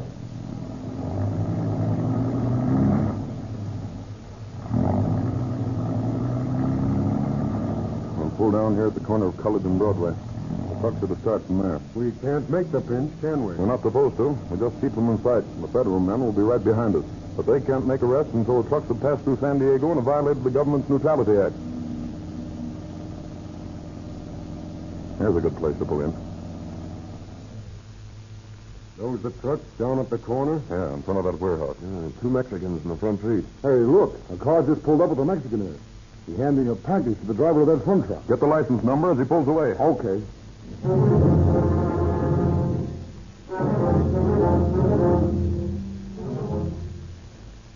During the next hour, several automobiles arrive at the scene and transfer packages to the trucks. The officers obtain the license numbers of each of these cars to be used in a later phase of the investigation. Then at 4:30, an open sedan pulls slowly by the truck. Here we go, boys. How do you know? See that guy in that Oakland? Yeah. He answers Hopkins' description of Watson, the hardware man. He's leading the caravan. See? He's driven on. The trucks are following him. And we're following the trucks. Take a good look at the city hall, boys. It may be the last time you'll ever see it.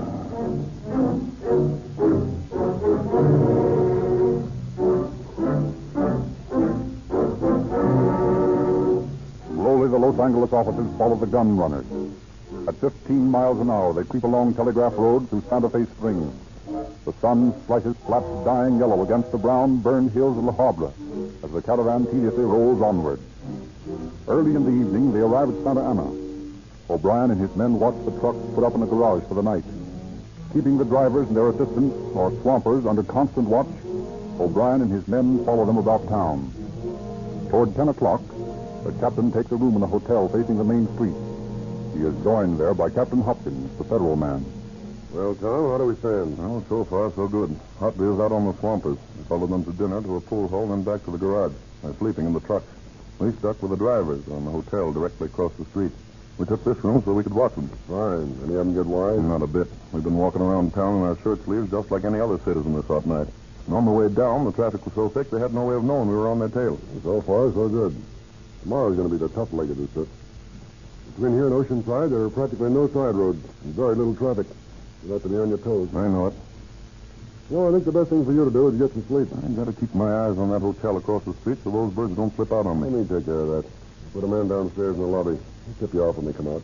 I'll send another man over to relieve Hawtrey so he can get a little rest, too. Oh, that'll be fine. We'll need all our wits about us tomorrow. You're darn right you will.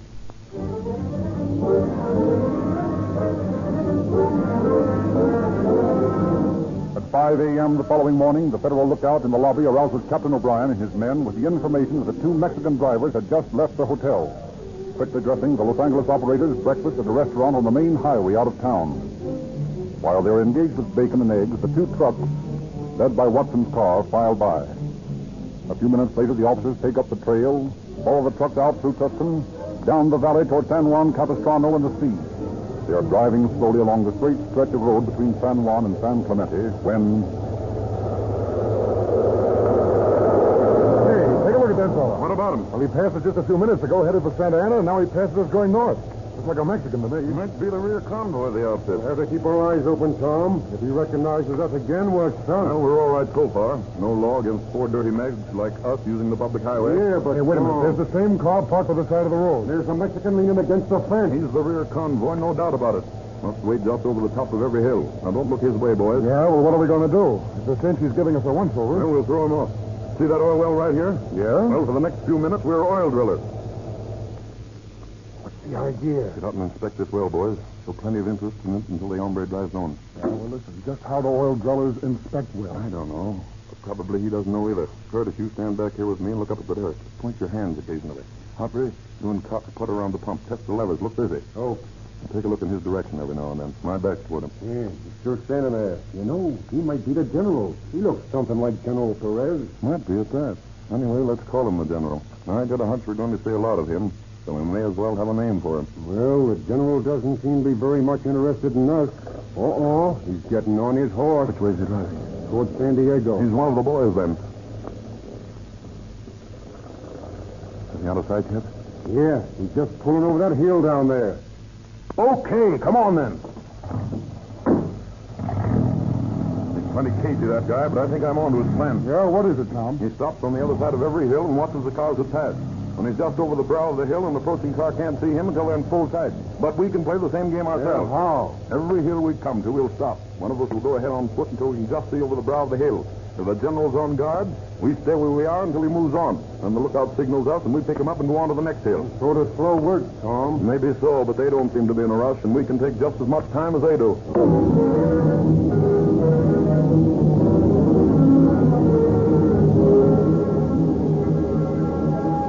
Captain O'Brien's analysis of the strategy of the man they dubbed the general is correct. For at the next hill, Hotray, sent on ahead, sees the Mexican on guard on the other side of the elevation. Waiting until he's departed, Hotray motions to his companions, who pick him up and continue on their route. So the slow southerly progress is made. When Oceanside is reached, Captain O'Brien takes advantage of the parallel streets to scoot ahead of the expedition and take up a strategic point on a side street in the center of town. Hey, what's the idea of the halt? Road split, Sheriff. They can get to San Diego by the coast or the way of Escondido on inland route. If we see them go by the corner here, it means they're heading inland. And there they go. Well, boys, that means we're in for some heat. Yeah? What do you mean? No more ocean breezes. Today is going to be a scorcher, and that country back there really gets hot. I can stand that sort of heat, just so long as our friend the general doesn't send his kind of heat on us. Right. Well, I guess we better get started after them. Hey, wait a minute. Here comes Hopkins. Well, how's it going, boys? Okay. They're taking the inland route. They were just going to start after them. Yeah, I knew they would. Just phone headquarters.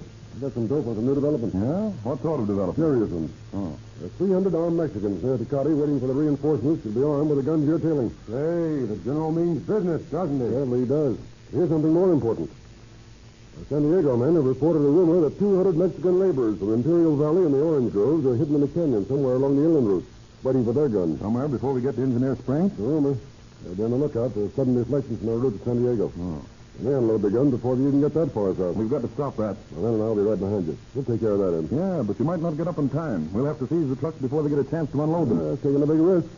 What I had in mind when I asked you for your men. I don't want to endanger your lives. Captain, we're in this thing to see it through. How about it, boys? You bet. Yeah, you're darn right, Tom. Now, if they swing into a canyon or indicate in any way that they're going to unload, we'll move in on them and seize the trucks. We'll do our best to hold off the truck crews until you arrive. Is that understood, boys? Understood. Come on, let's go. No use wasting any more time, Tom. Well, go to it, boys. Now, best of luck.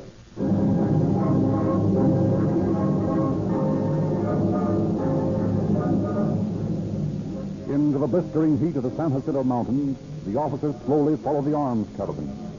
Several miles from Oceanside, they turn off the main inland route onto a little used side road. Supposing this is a shortcut to Tecate, the tail car follows. They have progressed but a few miles, then suddenly over the brow of the hill streaks the General's Hudson, heading straight toward them. To be recognized now would be fatal. Tom O'Brien thinks fast. With a flick of the wheel, he swings the Buick off the road and onto an open field. Grab your guns, boys, and go after those rabbits. Hey, what's up? You're rabbit hunters. Get hunting fast. Okay, let's go.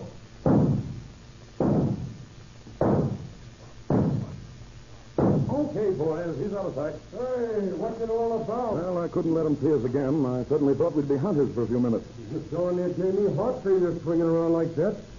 I didn't know what was coming off. Well, either the general's taking up again or the trucks have taken the wrong road. So we'll just stick around here and hunt some more rabbits until one or the other of them passes by. Yeah, and I bet there isn't a rabbit in this country this side of Riverside.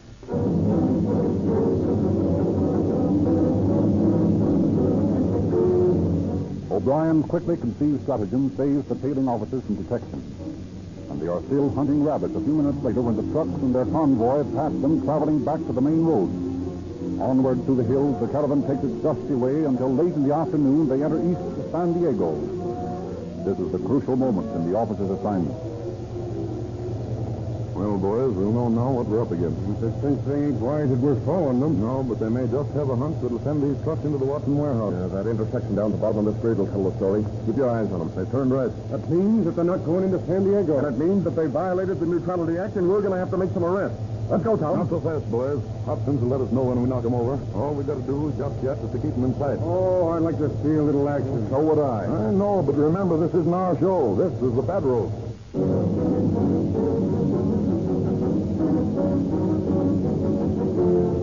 On through East San Diego and out into the rolling eastern hills, the caravan in its shadow travels. Just outside the town of La Mesa, the gun runners pull up at the side of the road, and the general and Watson hold a hasty conversation. Then the general drives into town. Believing that he's about to contact the revolutionists, O'Brien and his men follow. Their quarry enters a drugstore in the center of the town. O'Brien tells Lieutenant Curtis to follow the general in, but to wait a minute so as not to arouse suspicion. Meanwhile... Buenos días, amigo. ¿Eh? Oh, buenos días. Hay teléfono aquí donde puedo telefonar sin estar escuchado. ¿Eh? Quiero decir, deseo teléfono privado. Sorry, mister, you got me wrong. I don't speak Spanish. Oh. There is no one else here who does? No, sir, but can't I help you some way? To be sure. You have here a telephone booth? Hey, I'm sorry, it's out of order, but you can use the store phone if it's a local call. Aquí, $10 para usted. Huh? What's that? I guess you don't speak Spanish, all right. Where did you say the phone was? Right over there. Yeah. Pardon me. Something for you, sir? Give me a Coca-Cola. Sure. Buenos días, senor. Oh, how are you? Hace mucho calor, no? I'm afraid you'll have to say it in English, brother. Oh, you speak no Spanish. Que lástima. That is too bad. I was saying it is very hot for there. Oh, yeah, it is. Especially driving. I guess you're right. Of course, I haven't been out on the road today. You see, I live here in La Mesa. Oh. You will excuse me, senor. I must tell you. Sure, go ahead. Your Mexican friend seems pretty sociable. Yeah, he fired out a string of Spanish at me, too. It's all Greek as far as I'm concerned. What? Oh, that's a great help. Well, what's the matter? Oh, nothing. Nothing at all. There's your money for the coat. So long. All right, thanks. Goodbye.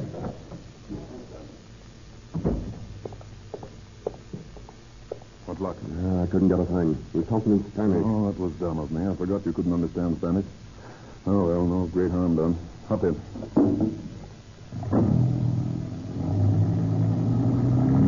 Where do we go now? Just up the street away, out of the general's line of vision.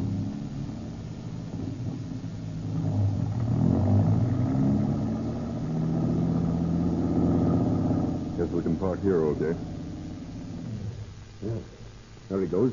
He's left the car parked and he's walking back to the truck. We've got to be on our toes now. Figure we'll have to do a little shooting, Tom? Can't tell. We might. Look, the general seems to be giving that guy Watson orders. Yeah, and now the truck's moving on. I better get off the main street until they get by. Hey, the general's staying. The trucks are pulling on out without him. Probably is going to make a contact here in town. Do you suppose we ought to keep our eyes on him, too? No. Our orders are to stick with the trucks. Don't worry. Hopkins and his men are around here someplace, and I have them covered. And if my guess is right, we'll get our instructions to knock them over any minute now. This is the last lap. There's no doubt about it. They're heading for Tecate now.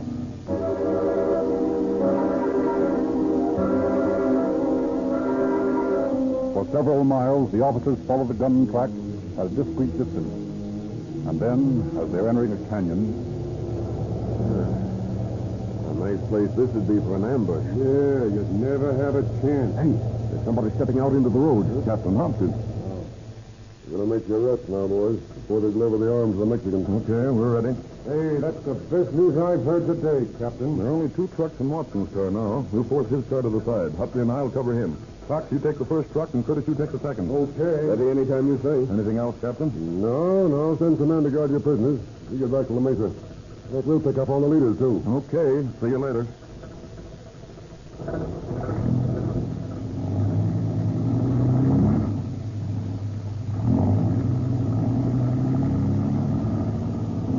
Get your guns ready, boys. Well, I'm glad we're going to see some action at last.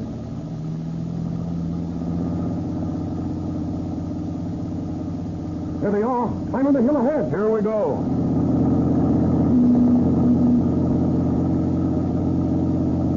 Pull up over there to the side.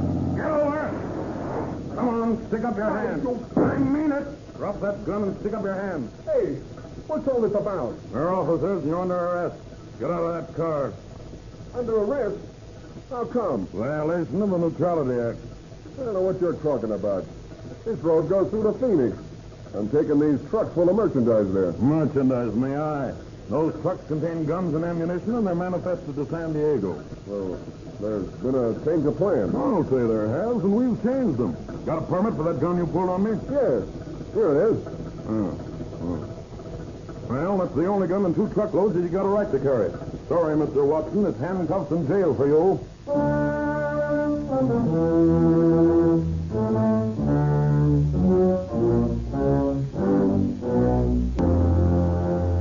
The other officers quickly subdue the Mexican truck drivers and their assistants, only one of whom is found to be armed with a small spring knife. Leaving their prisoners under the guard of Hopkins' men, O'Brien and his command hastened back to La Mesa and joined Captain Hopkins, who has been keeping the man they have dubbed the General under constant surveillance. Under a magnolia tree on the outskirts of the little town, near where the Hudson is parked, the General and a distinguished-looking man are talking. O'Brien and Hopkins approach them quietly. Good evening, General. No puede decir bien que estamos ocupados. No decir estar molestados. No, you're kidding, General. We're officers. You're under arrest. Under arrest? For what? For violation of the Neutrality Act. What? I see it as useless. Your men have surrounded us quite useless, General. The trucks of guns and ammunition have been seized, and before tomorrow morning, most of your army will be under arrest. Very well. I yield. That's the wisest course. Who's this gentleman with you? One of my staff, Colonel Manuel Rojas. Better snap the cuffs on him. Okay. Come on, Colonel. Stick your hands up. You next, General. Well, I think we can place General Perez on his honor as an officer and a gentleman. Your trust is accepted and deeply appreciated, Senor Capitan. I have dreamed of saving my country from a tyrant's heel. My crime is unselfish patriotism. My God is liberty. To have ended up in chains would have been ignominious indeed. I thank you, Capitan, for your consideration.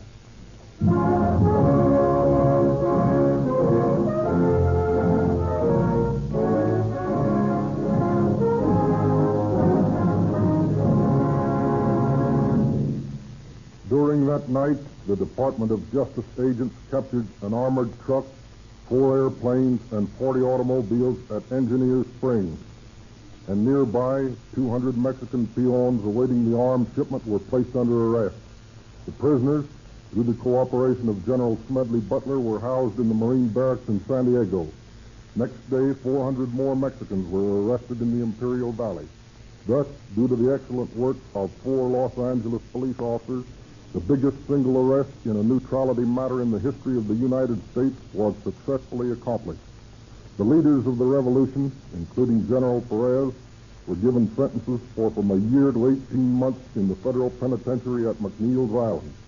Most of the members of the aborted revolution's army were placed on probation, and Captain O'Brien and Lieutenant Hawtrey, Curtis, and Cox were presented with valuable gold watches by the governor of Lower California in appreciation of their work in preventing a breach of neutrality between the United States and Mexico. Thank you, Captain Harrell. Hello there. Is America's most modern gasoline cracking plant still listening? Yes, sir. I didn't miss a word. But remember, Rio Grande cracked is refined by the exclusive Sinclair cracking process. And only Rio Grande has this cracking process for the Pacific Coast and the Southwest. And before you tell the audience that more police cars, fire engines, and emergency equipment use Rio Grande cracked gasoline, let me say it for you. And add that the gasoline we furnish to so many cities for police and fire departments is exactly the same Rio Grande cracked gasoline with tetraethyl that's sold by independent service stations. The amazing, mysterious case of the Hollywood ghost burglar is solved in the 8th full issue of the Calling All Cars News, the unique free publication that your Rio Grande dealer gladly gives you each month. Ask for your free copy of the latest issue of Calling All Cars News.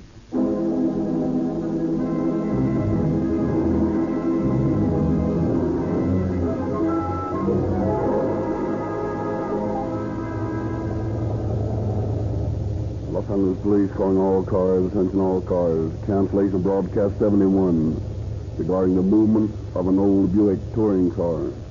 License 162375. The car is on a tail job to the Federals. The assignment has been successfully completed. That's all. Rolls and clips.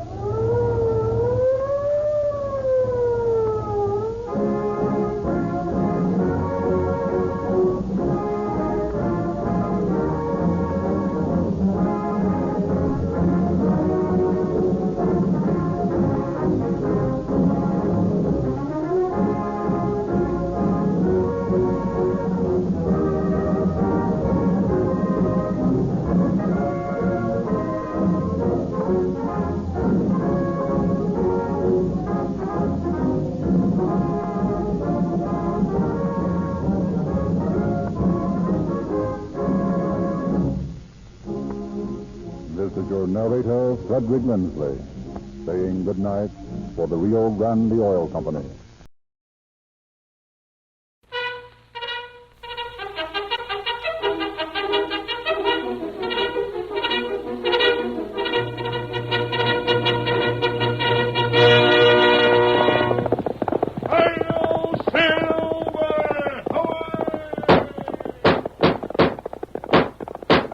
Horse with the speed of light, a cloud of dust, and a hearty hi-yo silver, the Lone Ranger.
Wherever tales are told of the old frontier days, the mysterious phantom figure of the plains is certain to be mentioned.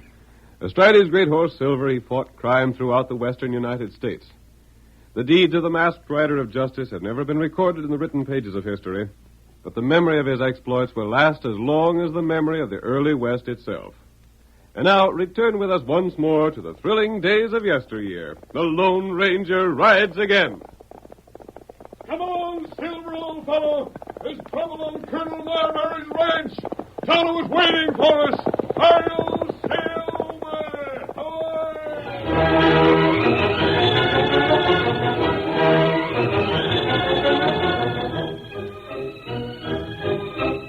Old Colonel Marbury retired from Army life to take up ranching. But wounds suffered during his military career made it difficult for him to get around. His chief interest was his daughter, Betty, and his main hope was to see her happily married. When Bart Benson arrived, with credentials showing him to be the son of one of the colonel's friends in the East, he was made welcome. As the weeks went by, Benson took over more and more of the duties of the ranch, relieving the colonel, who was almost a cripple. As our story begins, we see Colonel Marbury and his daughter in the ranch house. I sort of hoped you'd get to like Lieutenant Benson real well, Betty. He's an Army man, and I was his dad's best friend. I don't know why he still calls himself a lieutenant. He's not in the Army now. Well, honey, same reason folks still call me Colonel, I suppose. But tell me, how do you like him? He's all right, I suppose. That's the ticket. That's what I like to hear. I was talking to him this afternoon. We had quite a session. Yes? Yes, sirree. He didn't figure on staying around here for more than a couple of days when he arrived, but I persuaded him to stick. He's a big help to me. Mind if I come in? Oh, Bart, come on in. I was just speaking about you, son. Yeah? Mind if I go to my room, Paul? Hey? Well, Don't let me drive you out, Miss Betty. You're not. Girls are funny, ain't they, Colonel? I don't know why Miss Betty don't seem to like me. Oh, she'll learn to like you. It takes time. I hope you made your mind stick around, Benson. Well, I wouldn't like to make myself a burden, but if you feel I can help you... Land's sakes, yes. Ain't you helped me plenty already? Being a soldier instead of a cowhand, men don't like to do what I tell them. I give you leave to fire them that wouldn't take orders. I know. Did you do it? Couple of them. That foreman of yours resents my being here, though. Lem? Mm-hmm. Let him. Anytime he and you can't get along, then he can go. That's the way I feel about it. Reckon he'll be telling things about me. What sort of things? I don't know. He's been saying things to the men, though. Like as not, he'll come to you next. That don't sound like Lem. Why don't it? I've known him ever since I come here. He's never said a thing that ain't true. To the best of your knowledge. Eh? See here, Benson. You seem to know things about Lem. Mm-hmm. Maybe so. Think he'd lie about you just because he resents your being here? Colonel, you've been in the Army. You've been around men. You ought to know that a man will go to most any lengths when he's spurred by jealousy or fighting to hold his job or his girl. His girl? Just so. You better ask Miss Betty about that. Well, I never suspected anything of that sort. I didn't think you did. Betty! I'd as soon you didn't tell her that I said anything. She'll know where I heard it anyhow, so what's the difference? Betty, I want to see you. Yes, Paul? Come in here. Yes? What's this about you and Lem, the foreman? I don't know. What is there about it? You in love with him? Oh, I'm not in love with anyone. He love you? Oh, I don't know. He hasn't said so. So you don't figure on telling me anything, eh? Paul, there's nothing to tell. That ain't true. Paul, do you mean you don't believe me? I want to know about you and Lem. I won't have you fall in love with a man as old as him and as unlikely to ever amount to anything. I never had any idea of falling in love with him. I'm taking the word of a soldier. Well, there might be good and bad soldiers the same as anything else. Trouble with you, Paul, is that you've let yourself be hoodwinked and blinded by the smooth talk of Mr. Benson. Betty, Don't you bury me. Ever since you came here, you've been making trouble. You fired some of our best hands and got the rest of them mad at you. They're ready to leave. They've been replaced. And so can anyone else who don't agree with the way I do things. Bart is going to have charge of the ranch. Paul, you're going stark, staying crazy. I know what I'm doing. He's a soldier. Well, he's a poor one. He's lied about me and lied about Lem. And you're believing him against those you've known to be truthful all their lives. Bart is in charge, and things will be like he says. Hey, Benson. What do you want here, Butch? That foreman, Lem. What about him? He's quit. Rid off so mad he ain't even stopping for his pay. Lem, gone? Yes, sir. There. Now do you see, Paul? The best man you've ever had here. And this cheap sidewander's made him leave. Let him. It ain't my fault, Colonel, if he can't take orders. And that grinning, gaping, sneak-faced Butch. That's the style of men that are around here now. The kind that'll lick the boots of a conceited slicker like Bart Benson just to hold a job. No self-respecting rancher would hire 'em. They'd be crooks, only they ain't even a nerve for that. That'll do. You're darn right it'll do. It's more than I can stand. Now that even you are falling for the slick-tongued rat, I'm leaving my own self. Betty? I mean it. Go to your room. I said I was leaving. Benson, have the men stand guard around the house. See that Betty don't get out. Yes, sir. You heard that, Butch. Have the boys stand guard. All right, Benson. I'll see you in a few minutes. Right. Now, Betty, you just try and get away and see what it gets you. Making me a prisoner in my own house. Well, we'll see about that. Oh, Betty, now, wait a minute. Just wait. I don't know what's happened to Paul that he'd be so took in. Oh, that snake. Senorita. Oh, Chiquita. I wonder if you're still my friend. Si, senorita. I your friend all time. I never forget how you saved my brother one time when the law would hang you. Do not cry. Well, it's just that I'm so mad and I can't do nothing else. They're going to keep me prisoner here, Chiquita, right here in my own house, and I won't stay. We talk it over, huh? Even Lem, the one man I knew I could count on, he's left. Left? Yes. Rode away without even stopping to speak to me.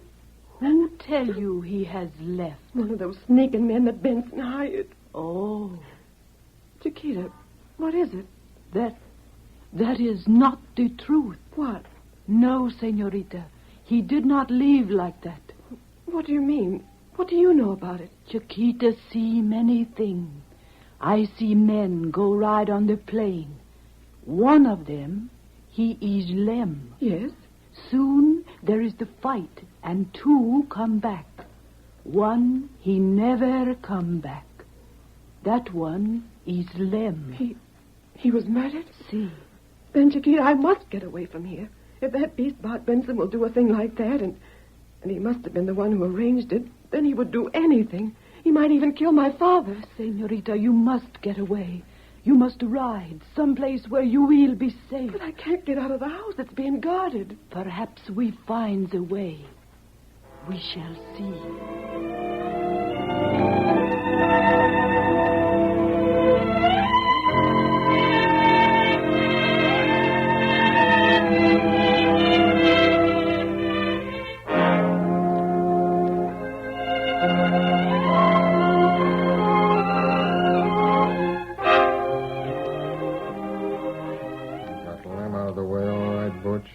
Sure thing, Benson. Just like what you said. Good. That removes the last chance of anyone squealing on us. Yeah. It's his own tough luck his ears was so big they heard more'n was healthy. Yeah. Now be sure the girl don't get away. I will. There ain't a chance of her escaping. Taking over the ranch depends on me marrying her. Savvy? Sure. After she's my wife, it won't matter much what happens to the old man. He can die off any time he wants. And maybe we can help the matter along some. No reason why not. What's that? Horses. Something's going on by the corral. Come on. We'll see who's there. Stand where you are. Don't make a move or I'll shoot. The girl. It's the girl. Grab her. There. I got her. Not so fast, sir, Miss Betty. Hold her. I got her. Thought you'd try and run away, huh? I got her now. What do you mean by this, Betty? Thought you'd run away like you threatened, huh? Stubborn as a mule. She won't open her mouth. Well, I'm taking you back inside to your father. I have a sight of explaining to do to him for disobeying orders. Besides, it ain't wise for a girl like you to be riding off alone this hour of the night. When you hanker to ride, just let the boss know. He'll see you get the proper escort. Fool, pig! What the? This ain't Betty. No, I am not the senorita, you fool. For why you stopped me? You're wearing Betty's clothes. Where did you get them? The senorita gave them to me. Is it business of yours? Get up there. Hey, boss. There's Betty. She's getting away. You fool. Stop. Stop or I'll shoot. Get after her. We can't let her escape. Get horses. Come on, Butch. Get horses. Get going. She ain't got away. Our scheme, she worked. You little spitfire.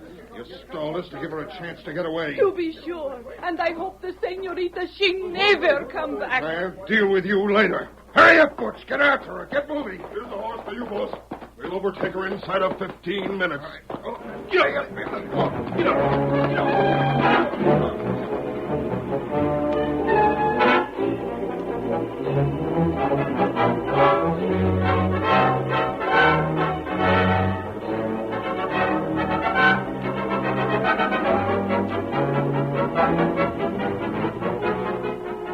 Betty Marbury urged her horse to a dangerous speed across plains broken by gopher holes.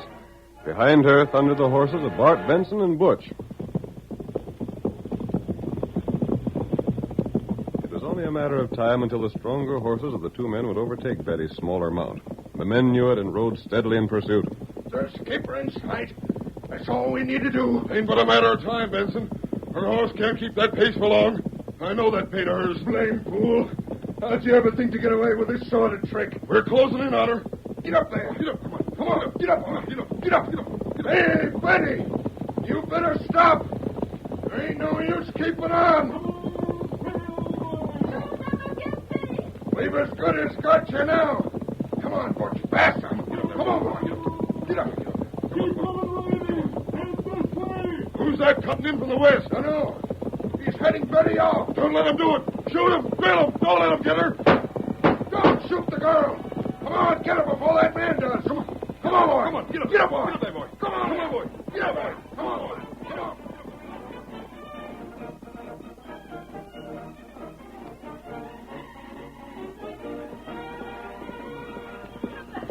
Get up there. Get up. Get up there. Help. Help me, stranger. They're after me. Don't let them get me. Keep the horse steady. My horse is tired. Get your feet out of the stirrups. I have. Hang on to me. Can your horse carry both of us? He will. Come on, Silver. Now we'll show them our heels. I'll Silver. Away!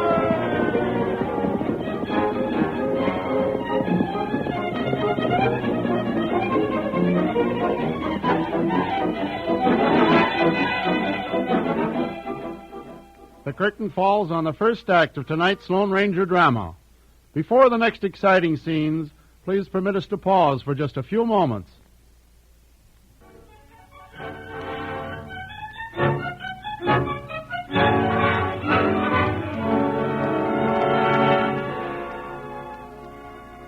Now to continue our story. A man calling himself Bart Benson took over the management of Colonel Marbury's ranch, secretly killed the foreman, and planned to marry the colonel's daughter, which would make the ranch his own on the colonel's death. Betty, however, escaped and was rescued by the Lone Ranger from Benson's pursuit. The masked man took Betty to his camp and heard her story. So that's how things stand at the ranch. Yes. I've told you everything in spite of the fact that you're an outlaw. Why do you think that? The Indian you travel with and that man. But I'm not an outlaw. No.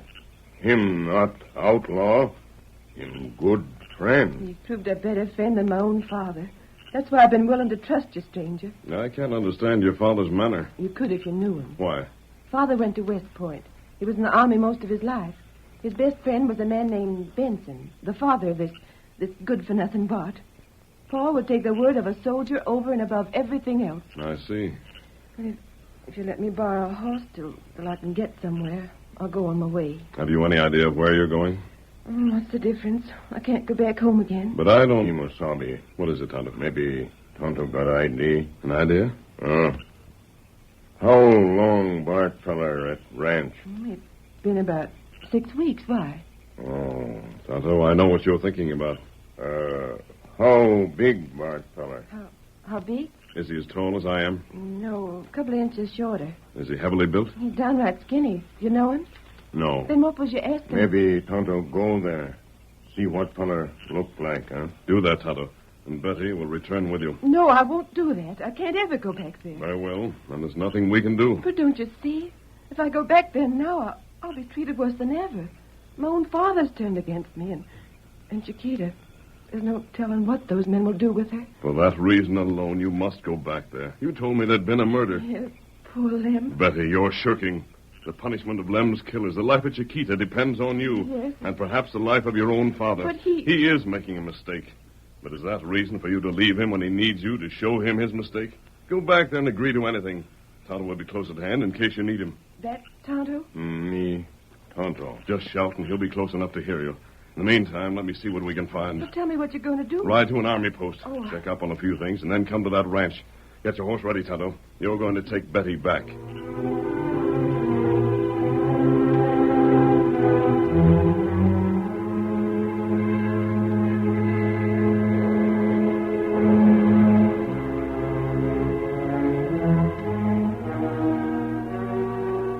A Accompanied by Tonto, the Lone Ranger's faithful Indian companion, Betty returned to the ranch. Her father was furious at her action, but Betty attempted an explanation. I just wanted to show you that you couldn't keep me prisoner. Now I've showed you, I'm satisfied. But who was this man who carried you away? What did Bart Benson say about him? All he could tell was that he rode a white horse and a fast one. He thought outlaws were chasing me, that's all, Paul. When he found they were our own hands and learned the truth, he sent me back. Well, you're back. Now I hope you're satisfied. Paul, we just lost our heads and both said things we didn't mean. Let's start all over again. I didn't mean to be harsh with you, Betty. But the idea of you and Lem... Lem's gone now. Don't that show that he didn't care much about me? Reckon so. Maybe you were wrong about Lem, and maybe I was wrong in the same way I sized up Bart Benson. Betty, he's a lieutenant in the Army. At least he was before he got out. I know. I admit there's times when he ain't all he might be. But the boy must be all right, or he wouldn't have been an officer. Sure. I'd sure like to see you think serious about him. Well, I might think serious of him, Paul, if... If what? If, his men didn't try and punish Chiquita for helping me escape. I'll speak to him about that. I'll see that Chiquita don't get punished now. Good. You are, dear, when Bart isn't around to influence you. Now get to bed. There's been too blame much excitement for one evening.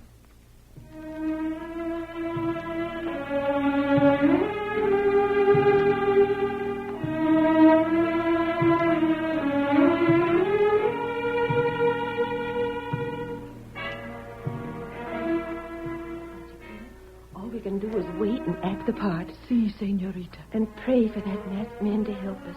What is that? Huh? Masked man? Yes. Why? And an Indian, you say? His name is Tonto? Yes. Senorita. Senorita. It will be all right. You wait and see.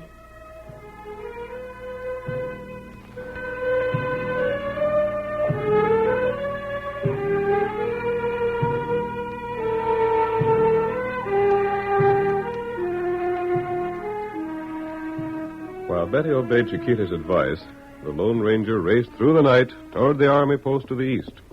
There he hoped to gain information that would serve his purpose. Come on there, Silver, old boy! I know Silver!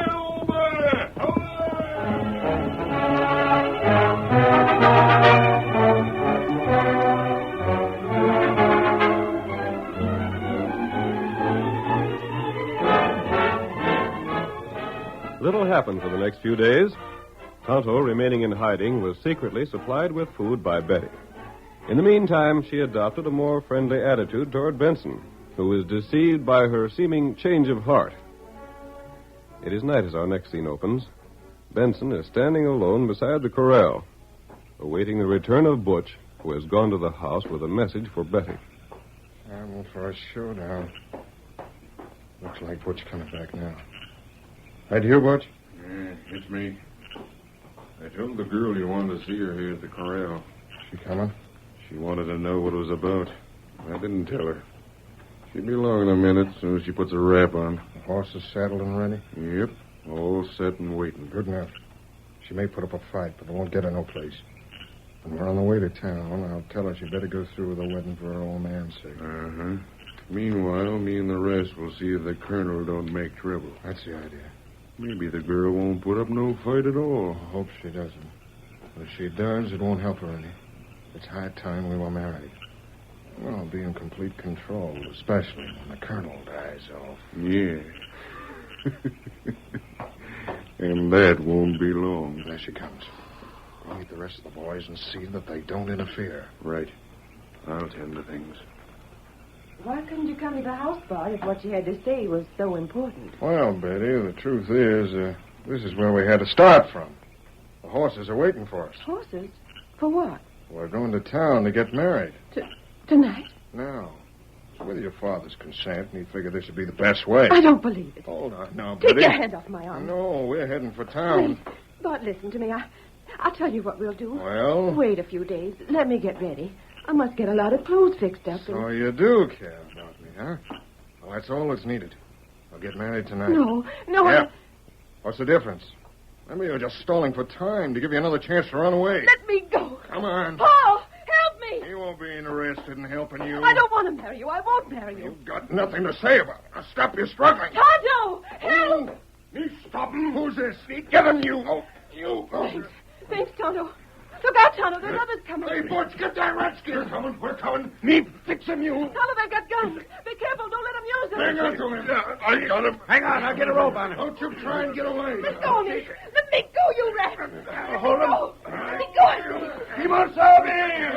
Come on. Help! Help! You're covered. Sheriff, the Indians making trouble. Stand back. I'll drop that gun. We'll take charge here. Do what the law says. Drop a gun, Steve. All right. Are you all right, Tonto? Me all right. Sheriff, the engine was helping me. Bart Benson tried to make me go away with him. Bart Benson, huh? Is that Lieutenant Benson of the cavalry? That's me. You better take orders from me. I'm in charge of this outfit now. Yeah? What's the colonel say about that? He'll tell you. Can you prove that you're Lieutenant Benson? Of course I can. Well, we want to see that proof, Benson. We came here for that reason. Deputy, you go along with Benson till he gets his proof, then bring him to the house. Right. I'll get my credentials on the way to the house. If you want to see him, I'll show him to you.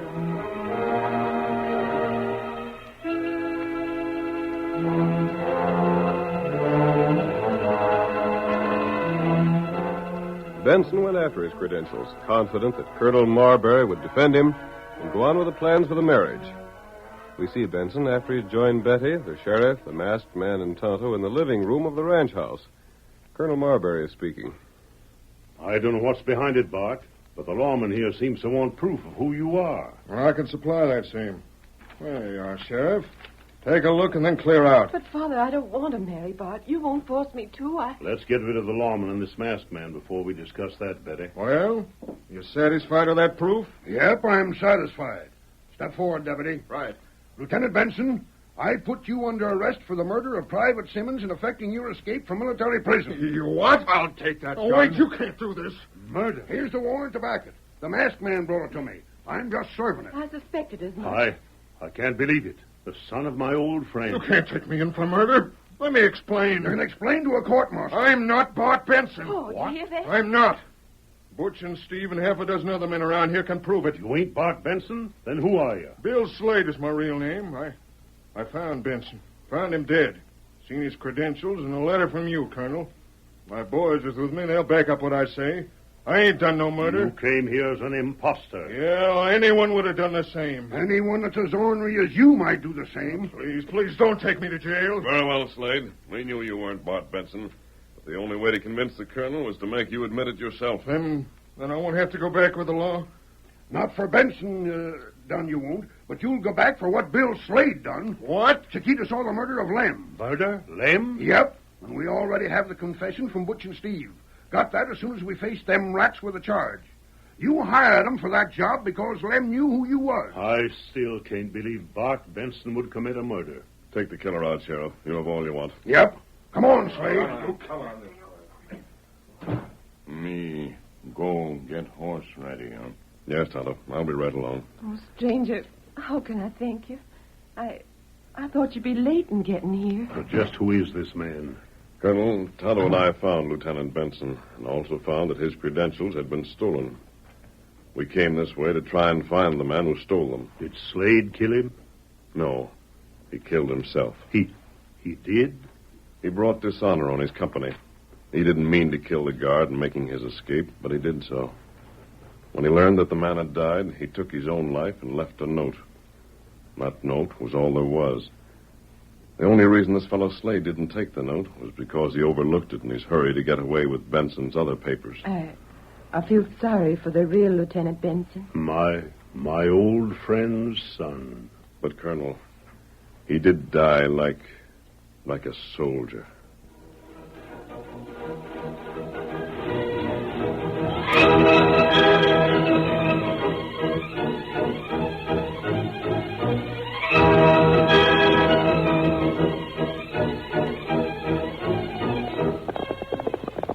Come on there, Silver, old boy!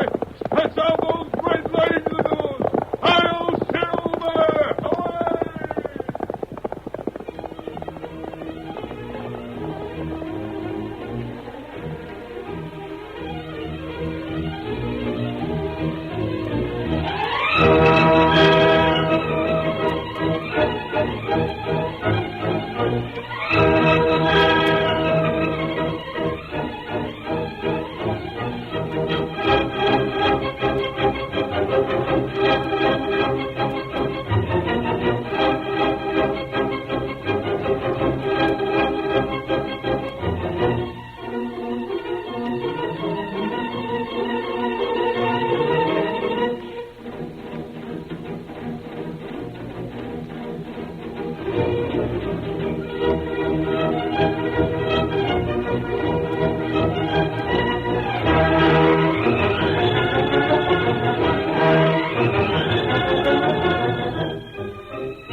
The story you have just heard is a copyrighted feature of the Lone Ranger Incorporated.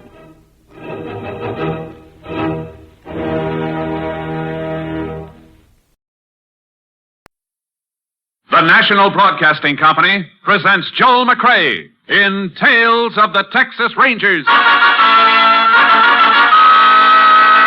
From Hollywood, another authentic reenactment of a case transcribed from the files of the Texas Rangers.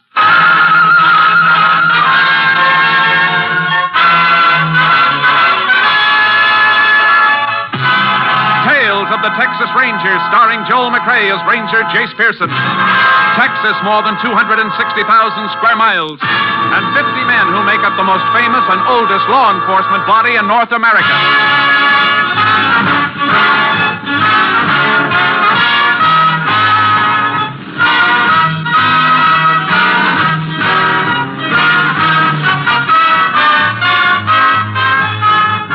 Now, from the files of the Texas Rangers come these stories based on fact.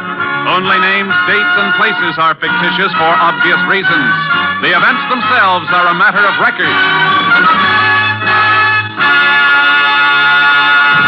Case for tonight, Dead Giveaway.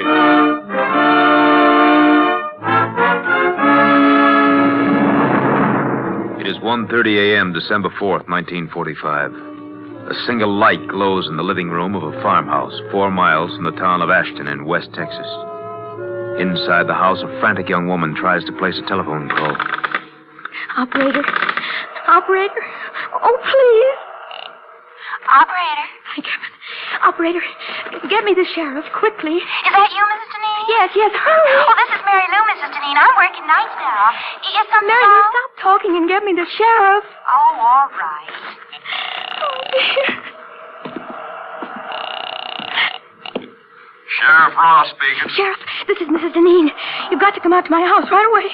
Right away. Now, take it easy, Mrs. Deneen. What seems to be wrong? Somebody's prowling around outside, trying to get into the house. Isn't your husband there? No, he went to Abilene on business. Something woke me up, and I thought at first it was the baby. And then I heard a noise outside. Ah! Mrs. Deneen, what is it? Somebody came in. I'll be right there. Who are you? What do you want? Please! Ah!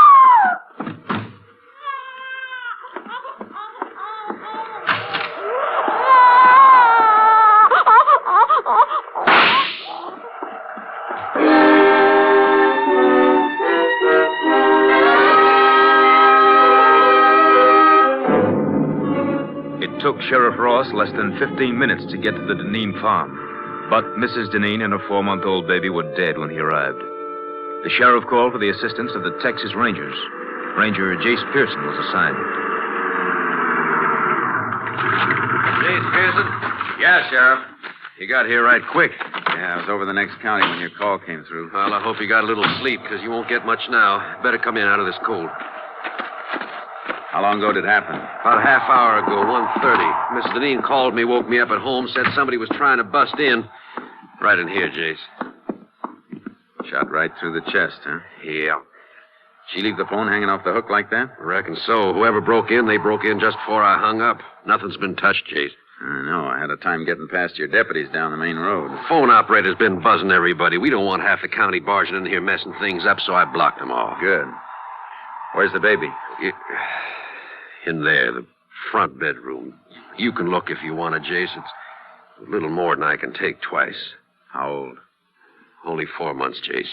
Little girl. Where'd he break in? Side door, I'll show you. Where's the husband? Abilene, on business. I called the chief of police there. He's going to check the hotels and notify him. Ah, here's the door. It was wide open. That's how I got in to open the front door. Lock doesn't seem to be broken. Must have been picked. Deneens keep much money around the house? As little or as much as most folks, I guess. I don't think any's missing. There's Miss Deneen's purse on the kitchen table. Killer couldn't have missed that. You check it? Yeah, about $40 in it. It hasn't been touched. Motive wasn't robbery then, Sheriff. No. There's no sign of any other motive. But there's got to be one, Jace. Yeah. The toughest motive of all, because it's the easiest hidden. Hate. The kind of hate the devil wouldn't hold.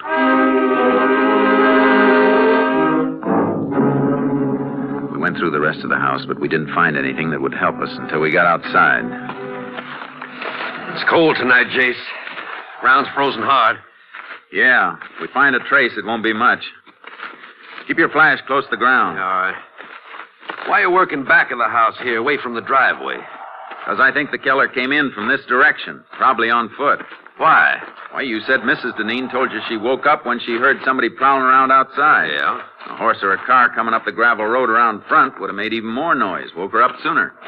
Say, that's right. I heard your car coming from quite a ways off. That's why I was standing out in front to meet you when you drove up. Wait a minute. What is it, Jace? Piece of baling wire. Bent in the shape of a key. Well, that must be what he used to get in. Maybe. Or maybe that's what somebody wants us to think. Let's take another look at that door. Yeah. What makes you think the wire was planted there, Jace? I'll tell you better when we try it in the lock. It beats me why a killer'd leave something deliberately. That's what makes me think something's wrong. This wouldn't have been dropped so close to the house. And grab the door and hold it up high. You don't want to mess up any prints around the lock. Got it. Now, let's see how this wire fits. Yeah. Goes in perfect, Jace. Yeah. Watch when I turn it. Yeah. Hey, wire's just twisting. Yeah, it'll keep on twisting. This wire isn't strong enough to turn the tumbler in the lock. Then how did the killer get in, Jace? If you ask me, Sheriff, I think he had a regular key.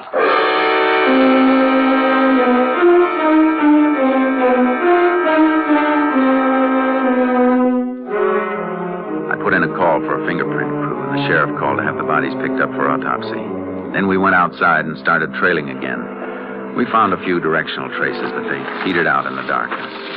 Can't see anything at night on this ground, Jace. Try cutting back and forth a little further. Yeah, all right. Man we're following was weaving, trying to throw us off. It just makes it tougher to track. He's got to be headed for someplace, some definite direction.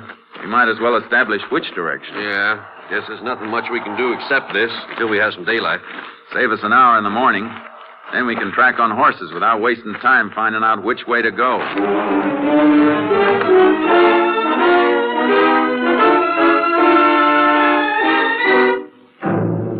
By sunup, we knew the killer's general direction had been west. The sheriff got his horse from town. I unloaded charcoal from the trailer, and we rode.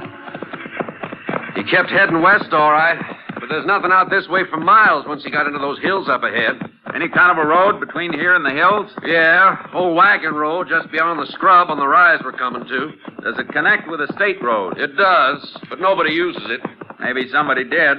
Is it in good enough condition for a car to run through? Reckon it is. You figure he had a car waiting for him? Had to have a car or a horse staked out someplace. Come on. Let's make right for the road. Hey, get up. Yeah. Wagon road lead to any other farm in the area? Used to lead to the old Mullen place, but that's burned out. Nobody living there anymore, huh? No, old folks dead. Young Ted Mullen moved away a couple of years ago. Oh, here's the road. Oh, boy. Ooh, charcoal. Headed pretty straight last tracks we saw. Must have reached the road right near here. Yeah, we'll find some mark if he crossed it and kept going. No, he didn't keep going. Look. Tire track. Had a car stake out, all right. Turned the car around here to head back for the highway. Could have been somebody else waiting in the car for him. Maybe, but I don't think so.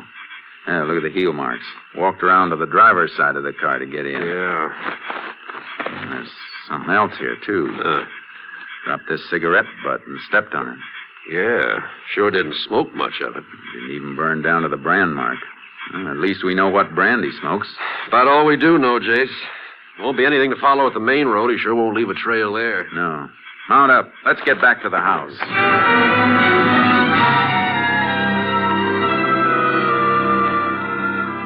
We rode back to Deneen's. As we came to the farm, we saw a couple of cars that hadn't been there when we left. Looks like company, Sheriff. car next to mine belongs to our lab. The others must be the coroner's. Oh, coroner ought to have been and gone by now. Nope, no, that isn't the coroner's car, Jace. Blue sedan, that belongs to Walter Deneen. The husband? Yeah, must have got back from Abilene. Yeah, it's Deneen, all right. There he is, sitting on the side porch.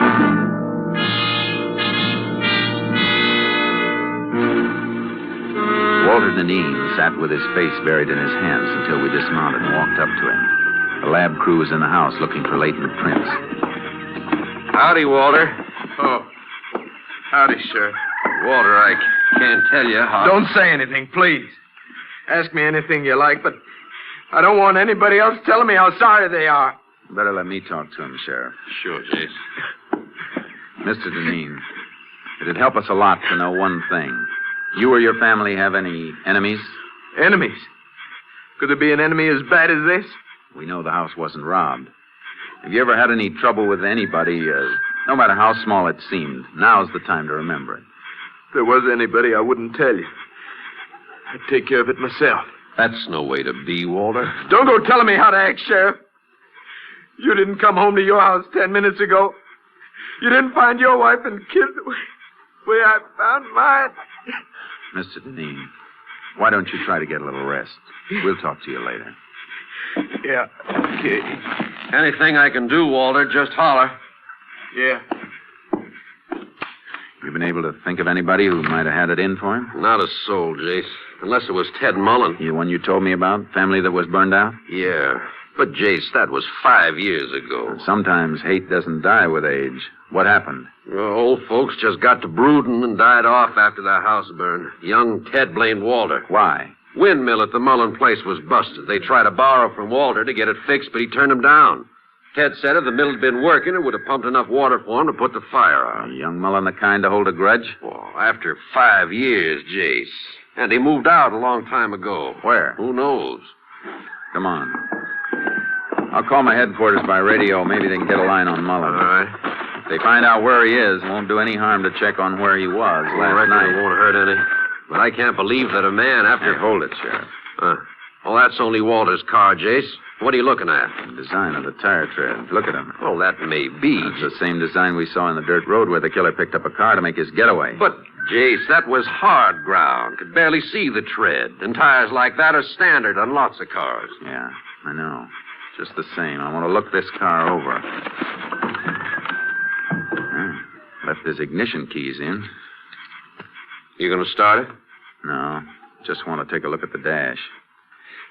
He said he got back from Abilene 10 minutes ago, didn't he? That's what he said. Take a look at that temperature gauge. Let me see. Register's cold. Yeah. Only it should be pretty warm if he finished the drive a couple of 100 miles just 10 minutes ago. Could have dropped back, Jace. Not in 10 minutes, Sheriff. It's a cold morning, but not that cold. Well... I want to talk to Deneen again. You see something else? I sure do. Look at this on the frame of the door. Service station lubrication sticker. Yeah. Dated December 2nd, day before yesterday. 18,412 miles. The mileage on the dash shows he's driven less than 200 miles since then. He couldn't have been in Abilene. Well, wait a minute, Jace. I admit that looks funny, but the man we were chasing, he ground out a cigarette, remember? Well, what about it? I've known Walter since he was a boy, Jace. He don't smoke. Sheriff! Oh, Mary Lou Simmons, phone operator. Who let you in, Mary Lou? I told the deputy I put Mrs. Deneen's call through to you last night. He thought you might want to talk to me. Ain't it just awful? You talk to her. I was still on the line after you hung up, Sheriff. I heard it all, the shots and everything. You hear any voice beside Mrs. Deneen? No, I just heard her say, "Who are you? What do you want?" And then the shots. That was all. You sure she said, "Who are you"? Oh, cross my heart. I heard it as plain. Guess you don't want to talk to Walter now, do you, Jace? No, I guess not.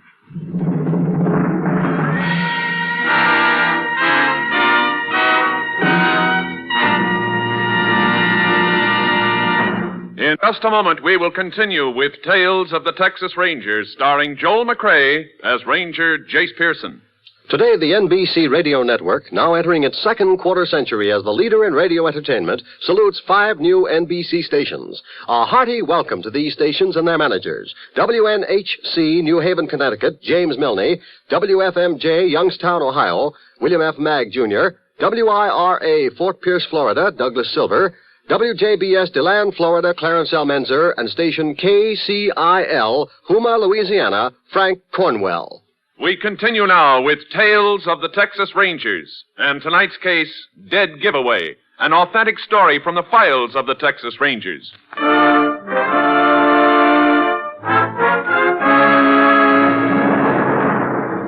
didn't want to question Walter Deneen until I'd had a chance to check on his movements. The sheriff and I drove into town and called the Abilene police. The answer didn't fit. Don't think there's any doubt about who he was, Ranger. Okay, thanks. Thanks very much. Well, guess that does it, Sheriff. Deneen was in Abilene, huh? Uh-huh. Checked into the Harris Hotel yesterday about noon. Checked out again at 2:10 this morning, right after the police notified him of the murder. Police could have spoken to anybody on the phone. Yeah, they didn't tell him by phone. Police sergeant went up and told him direct. Description of Walter tallies, too. But there's something that doesn't tally, though. Mileage on that car. Could be something wrong with the speedometer cable. Happened in my car a few weeks back. Maybe. Yeah, I'll be back sometime tomorrow. Where you going, Jace? Abilene.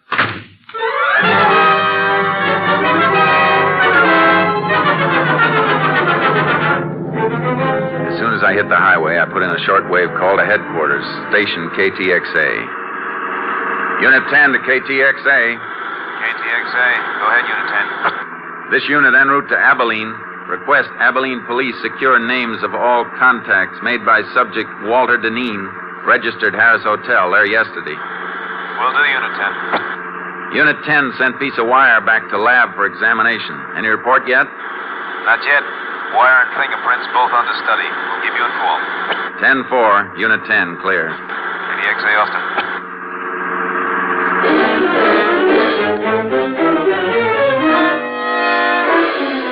When I reached Abilene, I got a complete rundown on Walter Deneen's activities.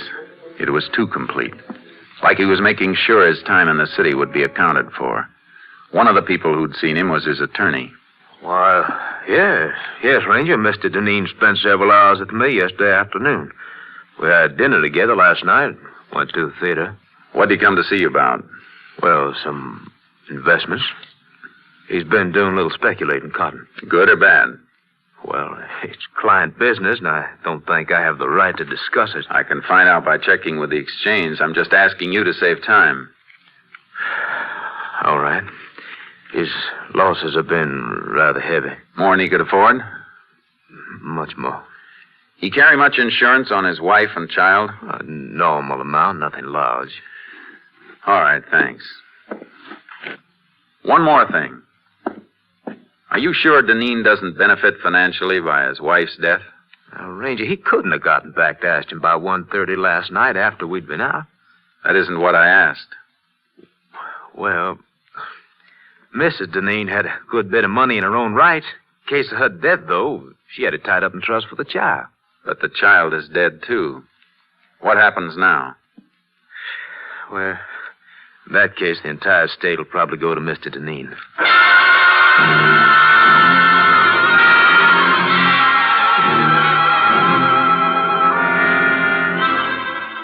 I made one more stop before I headed back to Ashton. I paid a visit to the garage, the Hotel Harris. I keep the location of all guest cars on this index rack so we'll know which stores they're in when they want them. Was Walter Deneen's car in here yesterday? Deneen? That's, D-I-N, isn't it? Uh-huh. No, there's no record of it. Was he a guest at the hotel? Yes. Is there any parking lot around here he might have used? Not convenient to the hotel, and parking is free here for guests, so I don't think he'd use a lot. Neither do I. Thanks.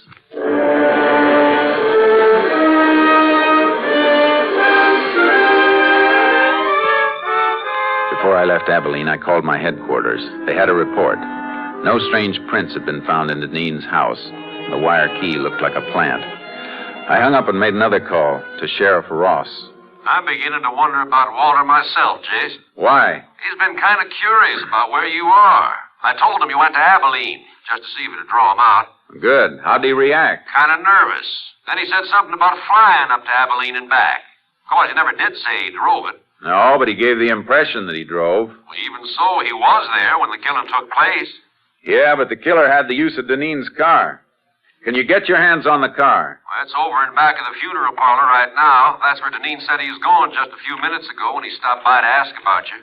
Well, grab that car and check it for fingerprints. I'll be there as fast as I can roll.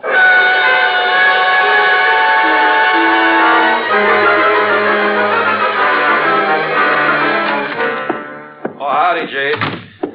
Carl worked over, Sheriff? Yeah, ought to have reports on the prints soon. Send them to Austin. Find any strangers? Quite a few of one set that weren't Deneen's. If they belong to a professional killer, there's a good chance he'll have a record. Where's Deneen? My deputies are out looking for him. Why? I thought he was at the funeral parlor. So'd I, until I went in to look for him after we finished on the car. Undertaker said he'd left more than an hour ago by the front door. Must have spotted you working over the car. Come on, let's find him. Yeah.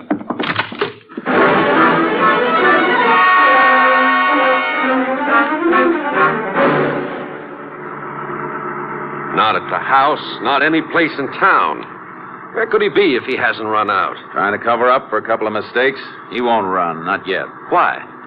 Because his alibi is airtight. We can shake it, but unless we find the killer he hired, we can't shake it enough. He took a big gamble, and he's got too much at stake to run off. His wife's money? How'd you know about that? Just thinking back. A little late. Folks knew Mrs. Deneen's family left her well off.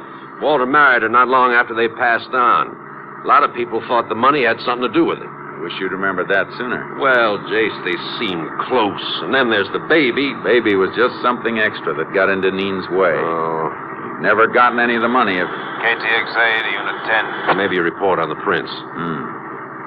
Unit 10. Go ahead, KTXA. Have report on prints lifted from car at Ashton, Texas. One set identified as belonging to Joe Crofton. Joe Crofton. Any line on his whereabouts? Finished serving parole 4 months ago.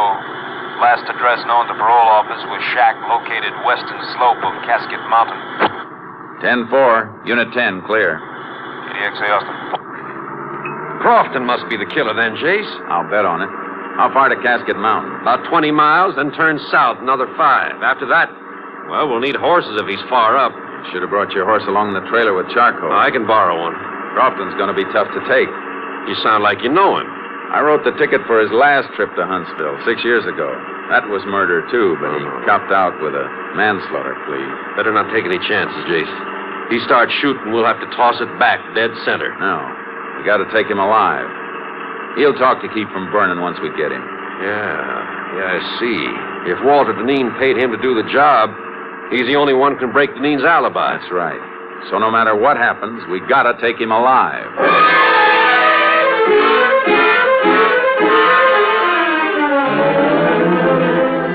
Crofton's cabin was up all right.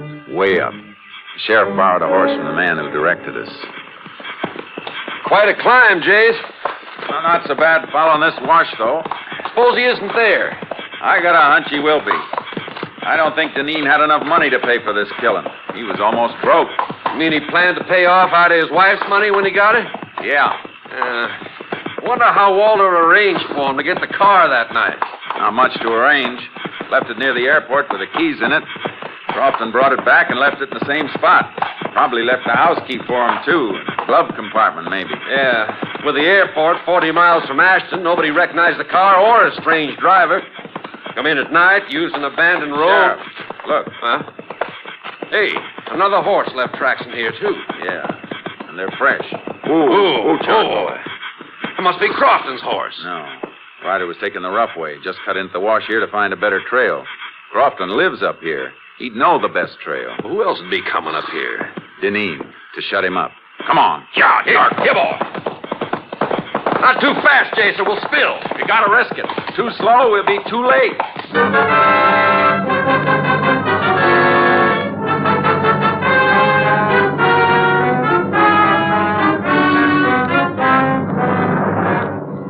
We reached the shack and crept up on it.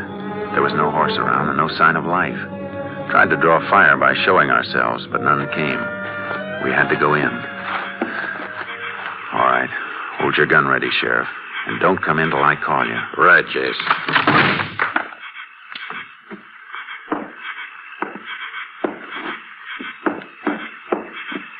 All right, Sheriff. Come in. Nobody here, huh? Oh, wait a... Oh. That Crofton? Yeah, that's him. Deneen got here first. Jace, this fella looks like he shot himself. Gun's in his own hand. Now, what's his paper beside him? Let's see.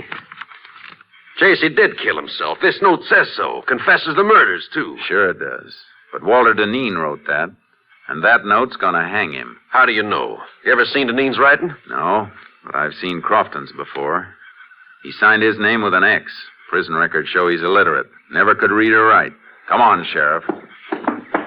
Gonna put out a pickup for Deneen? We'll pick him up ourselves. He can't be far off. But if he'd headed back down the wash, we'd have passed him on our way up. He must be going across the top of the mountain to go down the other side.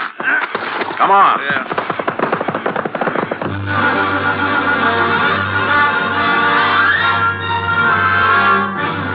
As fast as they could move. We spotted a rider ahead of us as he topped the slope. He heard us because he looked back and then whipped his mount and disappeared. He knows we're on him. Got about 300 yards. We'll get him. Keep pounding leather. Yeah. We're coming to the top now. Keep low in the saddle. Watch out for an ambush. There he is. Don't go down too fast, Sheriff. Your horse will tumble at the downgrade. Deneen was pressing too hard, Jay. He fell. Look. Yeah, he scrambled behind the rocks. Whoa, Charcoal. Come on, Sheriff. Pull. Hit the dirt. Let your mouth go. Go on, Charcoal. Go on. He's down under that rock shelf. Perfect cover. Not too perfect. Bullets will ricochet back from that ledge behind him. See that dent in the ledge? Yeah. Draw your gun and we'll empty it on him. Hit right below the dent. Aye. All right. Let's hope for a billiard shot. Start firing.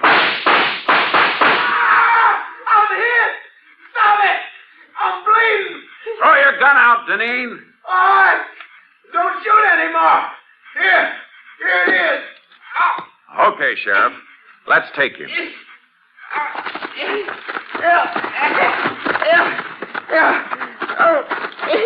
On the hip. And I was sorry for you, Walter, up until a few hours ago. You gotta get me to a doctor. You're not hurt badly. We'll get you to a doctor. All I want to know is how you met Crofton. Come on, Walter, talk up. I saw his picture in the paper when he got out of jail. I made a deal with him a couple of months ago. Yeah. A deal to wipe out your own wife and kid. Oh. Must be great to be as brave as you are. Get up, Deneen. You got a long way to go.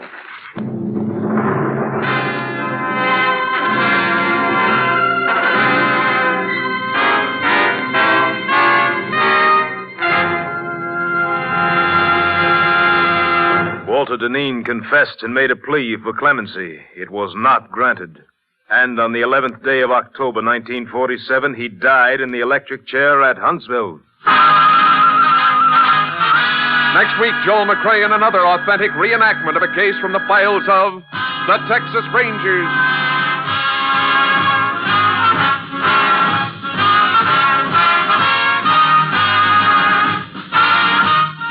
Joel McCrea is currently seen starring in the Universal International Technicolor production Cattle Drive.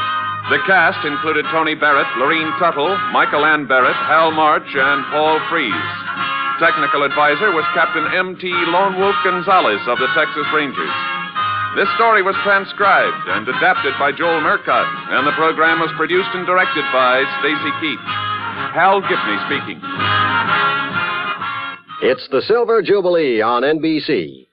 Today, enjoy the sparkling Big Show with stars including Ginger Rogers, Fred Allen, Dolores Gray, George Sanders, Lawrence Melchior, and your glamorous hostess, Tallulah Bankhead. Then Phil Harris and Alice Faye bring you 30 minutes of comedy.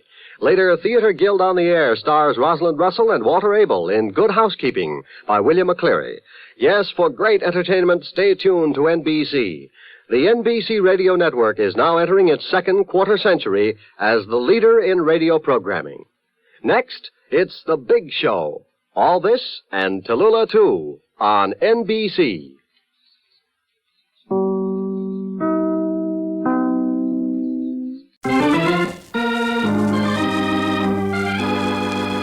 Now we present Herbert Marshall as the man called X, the Friday night feature on NBC's 5-show festival of comedy, music, mystery, and drama.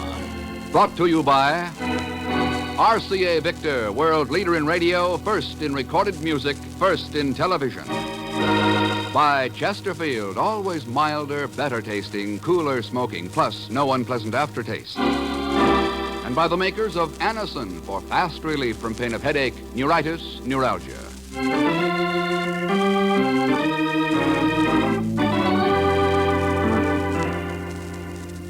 Herbert Marshall as the man called X. Wherever there is mystery, intrigue, romance, in all the strange and dangerous places of the world, there you will find the man called X. Here's a word from RCA Victor. Inch for inch, your best buy in television is RCA Victor 19-inch. And your best buy in 19-inch television is RCA Victor's superb new Hillsdale. Remember the name, RCA Victor's superb new Hillsdale. And there's more to the Hillsdale's huge 19-inch screen than size itself. Bright pictures, clear pictures, the steadiest pictures you've ever seen. Make this RCA Victor's finest console television set. Extra powerful circuits and new picture pickup on the Hillsdale ensure best possible reception. And of course, all RCA Victor television is million-proof, quality proven in over 2 million homes. Yes, the RCA Victor Hillsdale is impressive. It's luxurious. 19-inch console, television that's unequaled for value and performance. It's superlative entertainment, a superlative instrument. Insist on RCA Victor, and remember the name, the Hillsdale. Be sure to see it and hear it, and buy the magnificent Hillsdale at your RCA Victor dealers.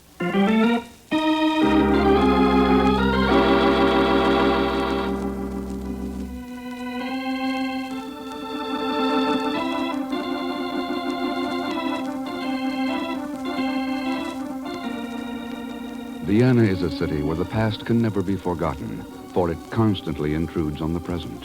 A lilting melody can turn the muddy Danube to a shimmering blue again, and the proud-faced statues outside the Schönbrunn Palace will briefly restore the Habsburgs to their toppled thrones. But the present can never be completely erased. It is always real and always terrifying.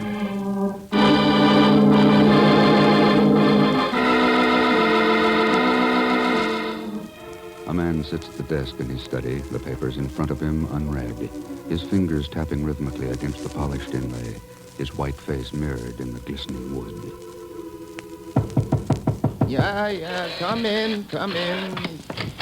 I had hoped you would come. Oh, I am sorry. I was expecting someone else.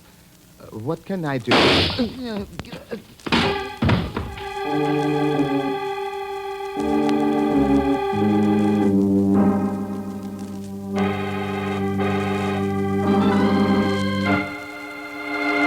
These are the reports from the commissioner's office in Vienna, Ken. I've been through them, Chief. Just words. Wilhelm Mitter is dead, and all we get is words. I know. But what can you expect in a place like that? A city divided into 4 sectors and an international zone. Well, it's practically impossible to run down his killer. And even if you did... Don't forget the Russians have been trying to close down Mitter's newspaper for the last 5 years. And, Chief, Die Freiheit was the last great free newspaper in Eastern Europe. Yeah, I know. You've heard about the fight for its ownership. Well, I did read something that... Mitter's 2 children fighting each other over the inheritance. It can drag on for months, years. And there won't be an issue published until it's settled. But, Ken, it's not the first time a brother and a sister got into a squabble over a will. They weren't just a brother and a sister, Chief. They were closer to each other than any 2 kids I've ever seen. People do change. Not that much. I'd stake my life on it. Here. Take a look at this cable. When will you visit Vienna again? Signed, Maria. Yeah. It was sent within a few hours of her father's murder. Chief, I'd like to go to Vienna. Sure, Ken. But it's hardly a matter for the Bureau. After all, we Wilhelm Mitter was my friend. All right. I know how you feel. Go ahead. Thanks. Oh, wait a minute. What about Zellschmidt? Taking him with you? Not this time. Are you sure? All right. Suppose you were to tell Miss Brooks that I'm leaving for, Hong Kong. What? 2 to 1, he'll get reservations on the next plane for China. So long, Chief.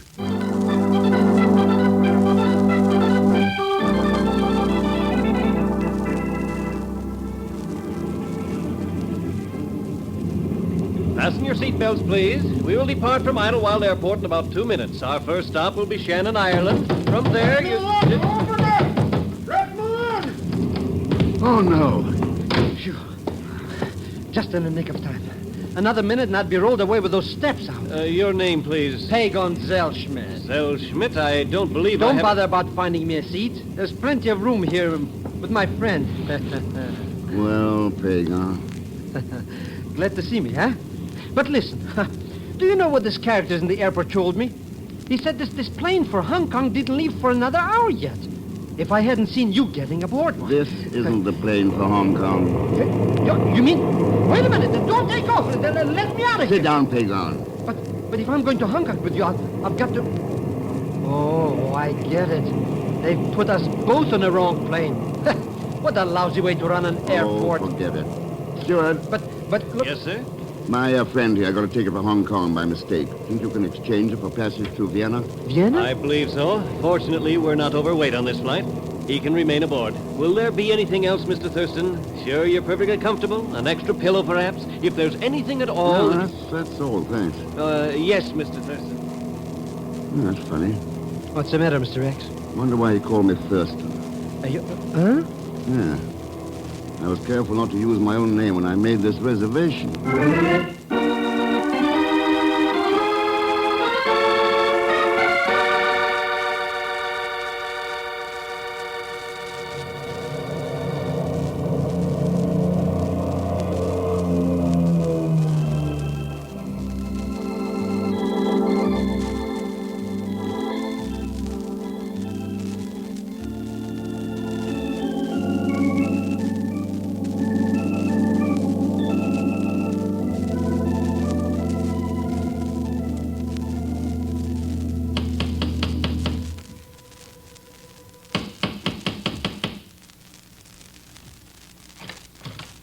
Yeah? I'd like to see Maria Mitter. I am sorry. Fräulein Mitter is not receiving visitors. I'd be glad to tell her you called here. Thurston, Ken Thurston. Is Maria expecting you? Well, perhaps you'd better ask her that. Oh, of course. Forgive me. You come inside. Thanks. I am Hugo Oblenz. Herr Oblenz? I'm a friend of Maria's, a close friend. If you will follow me down the hall to her room. Thanks. Herr Oblenz, perhaps you could tell me the circumstances of Wilhelm Mitter's death. Unfortunately, there is not much to tell. It was 3 days ago on Herr Mitter's birthday. Yes, I know. We had dinner, the 4 of us, Herr Mitter, Maria, her brother Rudolf, and myself. We were all to go to the opera later, but Herr Mitter said some business had come up. He insisted we go without him. I see. When we returned, we found him at his desk, dead. His study had been ransacked. Anything in particular missing? No. This is Maria's room. Yeah? Maria, this is Herr Thurston. Hello, Maria. I can't tell you how sorry I am. I understand, thank you. Was there anything else, Mr. Thurston? I know you must be in Vienna on business. It was kind of you to drop by, but I do not wish to keep you from your work. I'm in no hurry. I thought we might have a little talk. Oh? What about? Well, I got a cablegram yesterday, Maria, and thought it might be from you. So, what reason would I have to cable you? Well, maybe it was from Rudolph. It could not have been from Rudolph. He would have no reason either. Where is he, by the way? He no longer lives here. I believe he's staying at the Imperial Hotel in the Russian sector. He is? I'm afraid Rudolph is very friendly with the Russians. That's why Maria is fighting him for control of the newspaper. I see. All right. May not see you again before I leave Vienna, Maria, so maybe I'd better say goodbye now. Yeah. Goodbye, Mr. Thurston.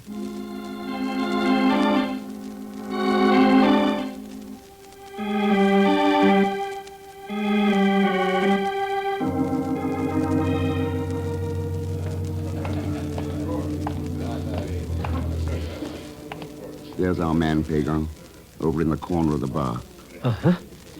But who's that fancy dress character with him? He looks like he's going to a masquerade. How can he stand up with all those medals? Yep. A Russian major in full dress uniform. What's he doing here? Well, this hotel is in their sector. They've taken it over. You mean we're in the Russian zone? That's right. Wait for me. I'll be right back. But Mr. Thurston. Oh, Rudolph? I do not believe I have had the... Thurston? What are you doing here? Don't you know? No, I do not. Well, mind if I join you for a drink, then? Major Barkov and I were just leaving. You will excuse us. Do not be so impatient, Rudolph. There is no hurry. I am pleased to make your acquaintance, Mr. Thurston. I assume you are an old friend of Rudolph's. He knew my father, that was all. Wilhelm Mitter was one of the finest men I ever knew. My father was a fool. He lived in the past. He had not sense enough to see the world is changing, that we must change with it. Important things don't change, Rudolph. Do not argue with me, Thurston. You wanted to have a drink with us. Here's a drink. In your face. Rudolph, listen to me. Listen to you, yes. That's all you Americans want, someone to listen. I insult you, I throw a drink in your face, and you want to talk. At least the Russians are different. So I've heard. You want conversation, do you? All right, let me give you some. Get out of Vienna, Thurston. There are too many Americans here already. Goodbye. They say it is we Russians who are crude and unpleasant. You see, Mr. Thurston, how untrue it is. And yet, we are here to carry out the wishes of the Austrian people, whatever they may be. So, it might be wise to do as Rudolph suggested, no? Does that come under the heading of a warning, Major, or a threat? Merely a suggestion, Mr. Thurston. Oh, sure. Oh, Mr. Thurston. Yeah? You remember me, the steward from the plane? Yeah, I remember you. Oh, fine. I thought you would. Oh, there's a telephone call for you. I happened to see you in the bar, and... Thanks. You can take it in that booth. No, it's fortunate I recognized you. The desk clerk had no record that you're staying here. As a matter of fact, I'm not. Oh, it's too bad. I always stop at the Imperial between flights. The accommodations are excellent. Wonderful cuisine, marvelous service, and some of the finest people... Yeah, sure. This booth? Yes. Tell me, will you be returning to America soon? Excuse me. Hello? Mr. Thurston, this is Maria. Yes, Maria, what is it? I lied to you before. I did send that cable. I need your help badly. You must try to... No! Maria!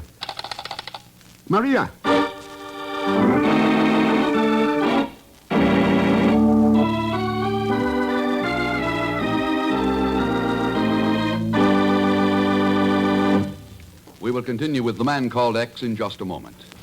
You see it in the newspapers. No unpleasant aftertaste. You hear it on the radio. No unpleasant aftertaste. You see it on television. No unpleasant aftertaste when you smoke Chesterfield. It's the biggest plus in cigarette history. Science discovered it. You can prove it. Science discovered that of all brands tested, Chesterfield, and only Chesterfield, leaves no unpleasant aftertaste. Prove it yourself. Smoke a pack of Chesterfields. They're always milder, better tasting, cooler smoking. And Chesterfield is the cigarette that leaves no unpleasant aftertaste. That's the biggest plus in cigarette history. No unpleasant aftertaste. Science discovered it. Prove it yourself. Buy Chesterfield today. Now, Act Two of The Man Called X, starring Herbert Marshall with Leon Velasco as Pagan Zellschmidt.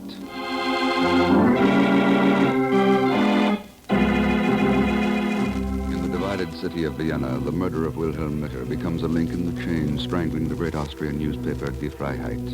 And with the death of Mitter's daughter Maria, a second link is forged.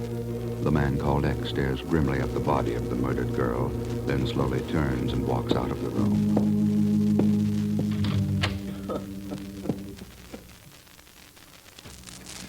I am to blame. No one else. I am responsible for it. Easy there, Hugo. You don't understand, Mr. Thurston. I told her to call you. I made her do it. I knew she was lying to you before I could tell. Someone had frightened her. Who was it, Oblens? She wouldn't tell. Go on. She was standing here at the telephone. She saw something through that window. She started to scream. There was a shot and... You get a look at whoever did it? No, not really. I think it was a man. I ran to Maria, carried her into the bedroom. When I got back here, there was no one. You sent for the police? Yeah, at once. This your top coat, Hugo? Coat? Yeah, on the rack here. Why? No. Must have belonged to Hermita. Yeah, I remember now. Rudolph and Maria gave their father a coat for his birthday present. Let's see. Oh, that's right. It's difficult to get anything well made in Vienna now. Yeah. Maria, I heard something happen. Maria, where are you? Out of my way. Rudolph, wait. I said out of my way. Oh, no. No!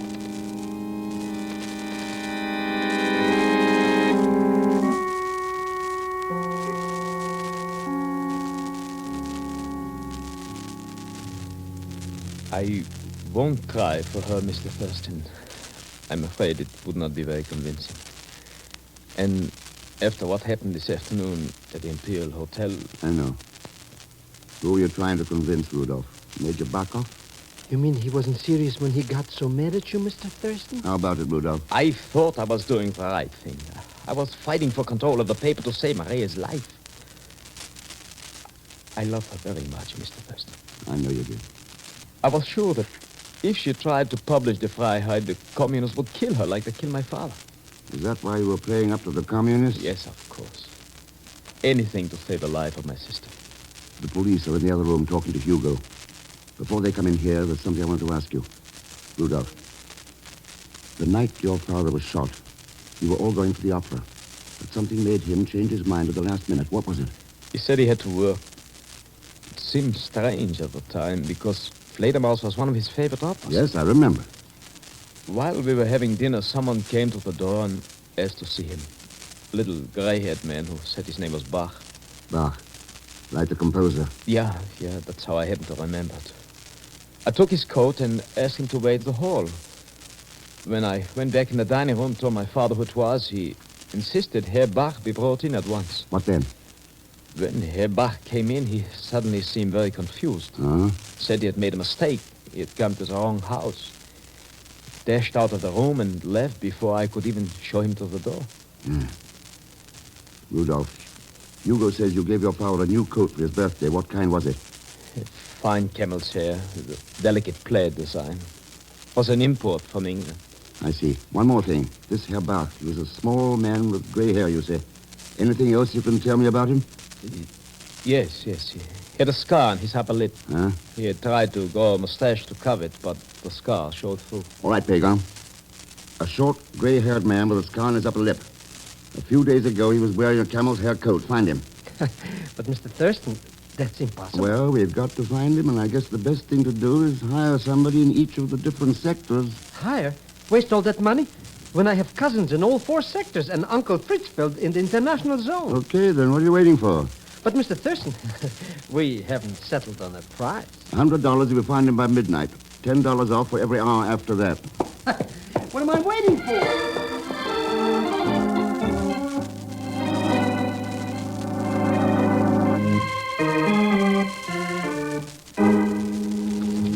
Well, that finishes my report. I am sorry to have had to keep you after the other authorities questioned you so long, but my government is very much interested in this case. I suggest you report to my office in the morning. Herr Oblentz. But I've already told you everything, Major Barkov. Major, isn't this a matter for the city police rather than the occupation authorities? Of course, Mr. Thurston, it was only a suggestion. Oh, sure. So, there is no point in my staying longer. And Rudolph, I'm sure the authorities in my sector will be glad to know that ownership of the Freiheit is now clearly settled. Any assistance we may be able to give... Just a moment, Major. I am publishing the newspaper myself. Huh? Without any influence from you or anyone else. What's this? Once more, the Freiheit will print the truth, as it did before my father was killed. See here. Come in. Hello, Pagan. Can I speak to you for a minute confidentially? Sure. Well? Well, you owe me $100. Good. That means you found the man who called on Herr Mitter just before he was killed. What's that? Hey, All right, Pagon, let's go. Oh, Rudolph. Yes, Mr. Thurston. Get on down to your paper. Give me an hour or so, and I'll have a bang-up story for you. A story, sir? Yes. You'll have to do the follow-up on it, though. Remember how Fred Walker handled the Anderson case? Walker? Yes, the American reporter. You remember? Well, yes. Yes, of course, yes. I will follow it up. Good. Come on, Pagon.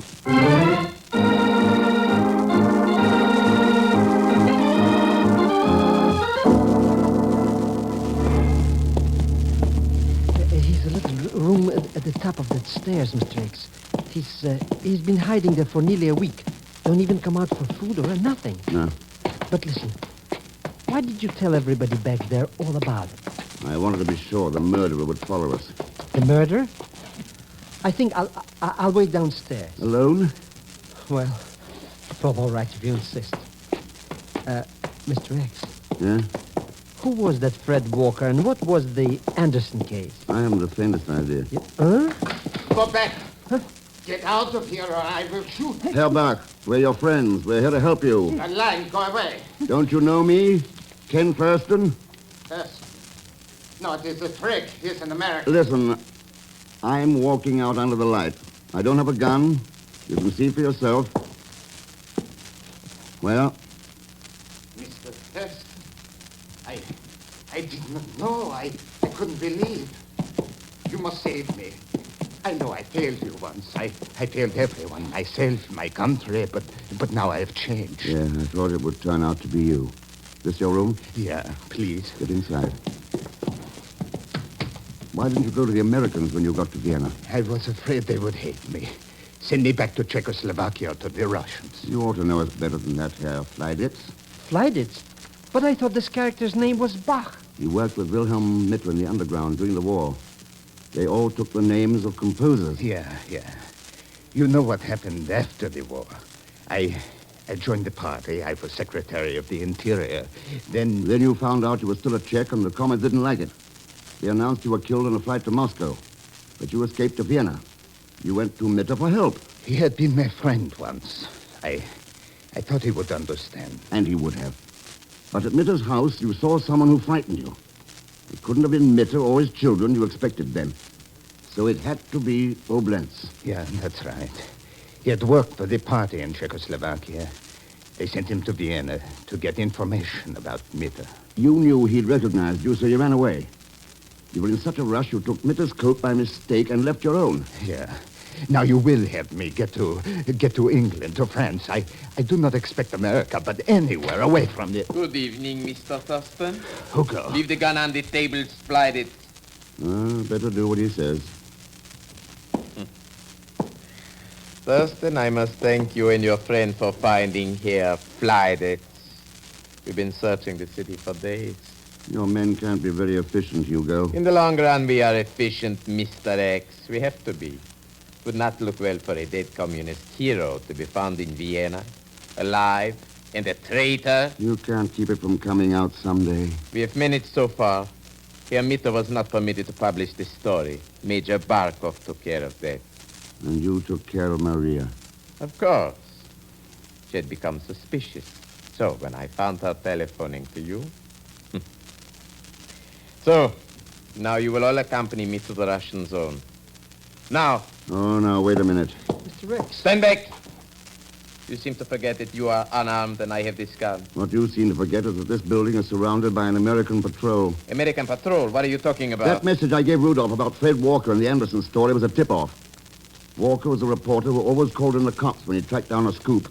But, Mr. X, you said that was just Look out for yourself, Oblenz. It's pretty dark, but you can see men down there.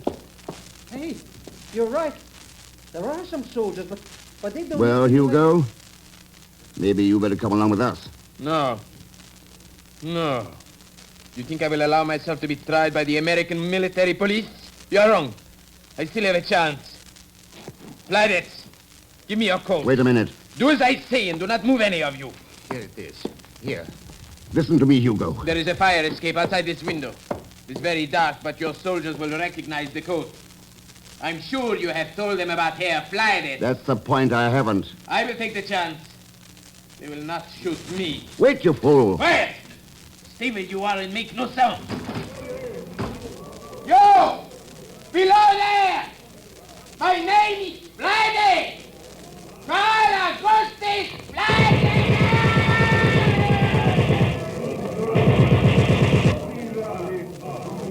Oh, I tried to tell you, Mr. X, those soldiers, they're Russians.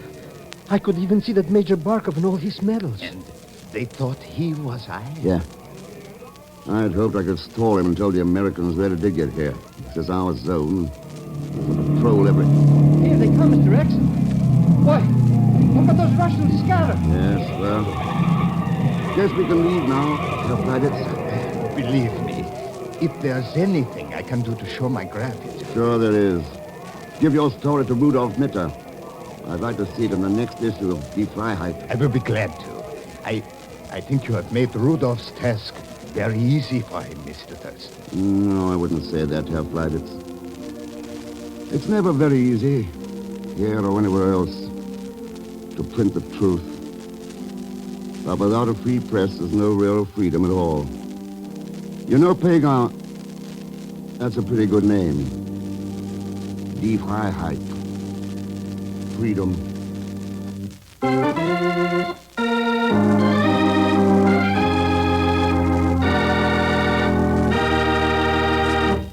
Our star, Mr. Herbert Marshall, will return in just a moment.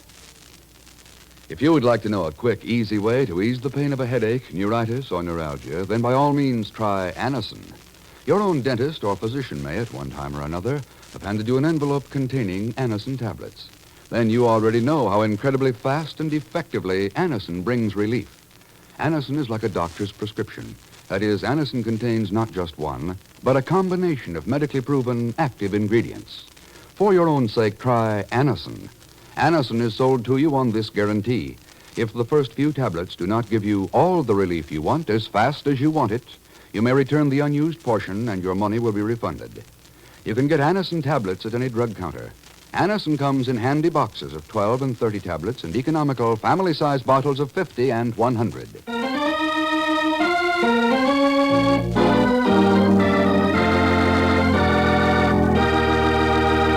Now, here again is our star, Mr. Herbert Marshall. Thanks for being with us. And my thanks to Joan Banks, Will Wright, Stan Waxman, Paul Fries, Tony Barrett, Frank Gerstle, and Bob Bruce. Next week, Ken tangles with a couple of information passers behind the Iron Curtain, where death and treasury march hand in hand. And Pagan, oh, he'll be along, too. Played, as usual, by Leon Velasco. So join us, won't you, when next I return as the man called X. Good night. The Man Called X, starring Herbert Marshall, is the Friday night feature on NBC's 5-show festival of comedy, music, mystery, and drama. Brought to you by RCA Victor, world leader in radio, first in recorded music, first in television. And by Chesterfield, always milder, better tasting, cooler smoking, plus no unpleasant aftertaste. And by the makers of Anacin for fast relief from pain of headache, neuritis, neuralgia. The Man Called X is a J. Richard Kennedy production with music by Milton Charles. Tonight's story was written by Frank Burt. All characters and incidents on this program are fictitious, and any resemblance to actual characters or incidents is purely coincidental. Be sure to hear the magnificent Montague with Monty Woolley, formerly heard on Friday, now brought to you as a Saturday night feature of NBC's All-Star Festival. And until next week, same time and station, this is Jack Latham saying good night for The Man Called X. William Bendix stars in The Life of Riley. Enjoy it on NBC.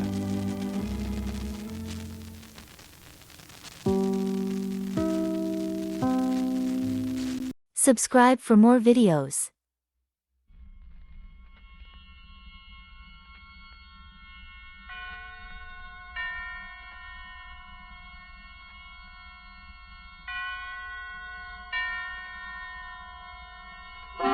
Suspense.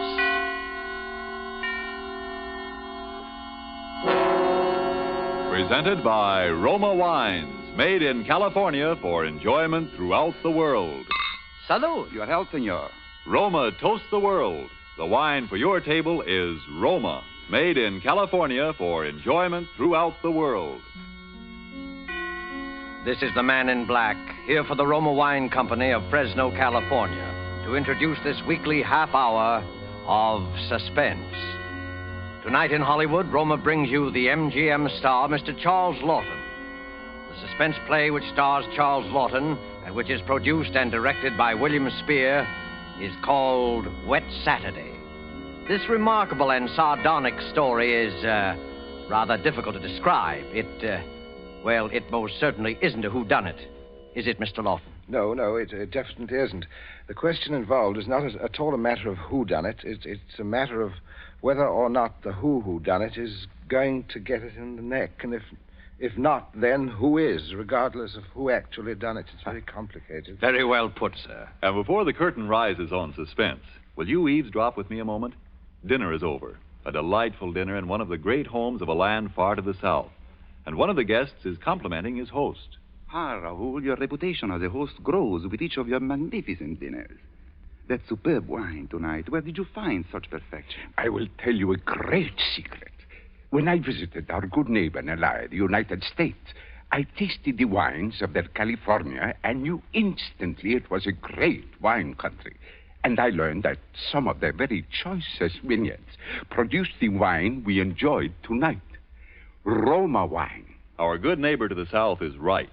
Our own sunny California provides perfect conditions of climate and soil to produce some of the world's finest wines. And note this. What your wine connoisseur of another land prized as an expensive import, with import duties and high shipping costs included in his purchase price, comes to you from the great Roma wineries in California as an inexpensive American product. Roma's wide varieties of types and Roma's modest cost means that you can enjoy these fine wines often when entertaining guests as a pre-meal appetizer to serve with meals or for after-dinner enjoyment. You will be amazed at how little your dealer will ask for an assortment of several types of these fine Roma wines. Visit your dealer tomorrow and ask him for Roma, R-O-M-A, America's largest selling wine. Made in California for enjoyment throughout the world. And now, with Wet Saturday, and with the performance of Charles Lawton, we again hope to keep you in suspense.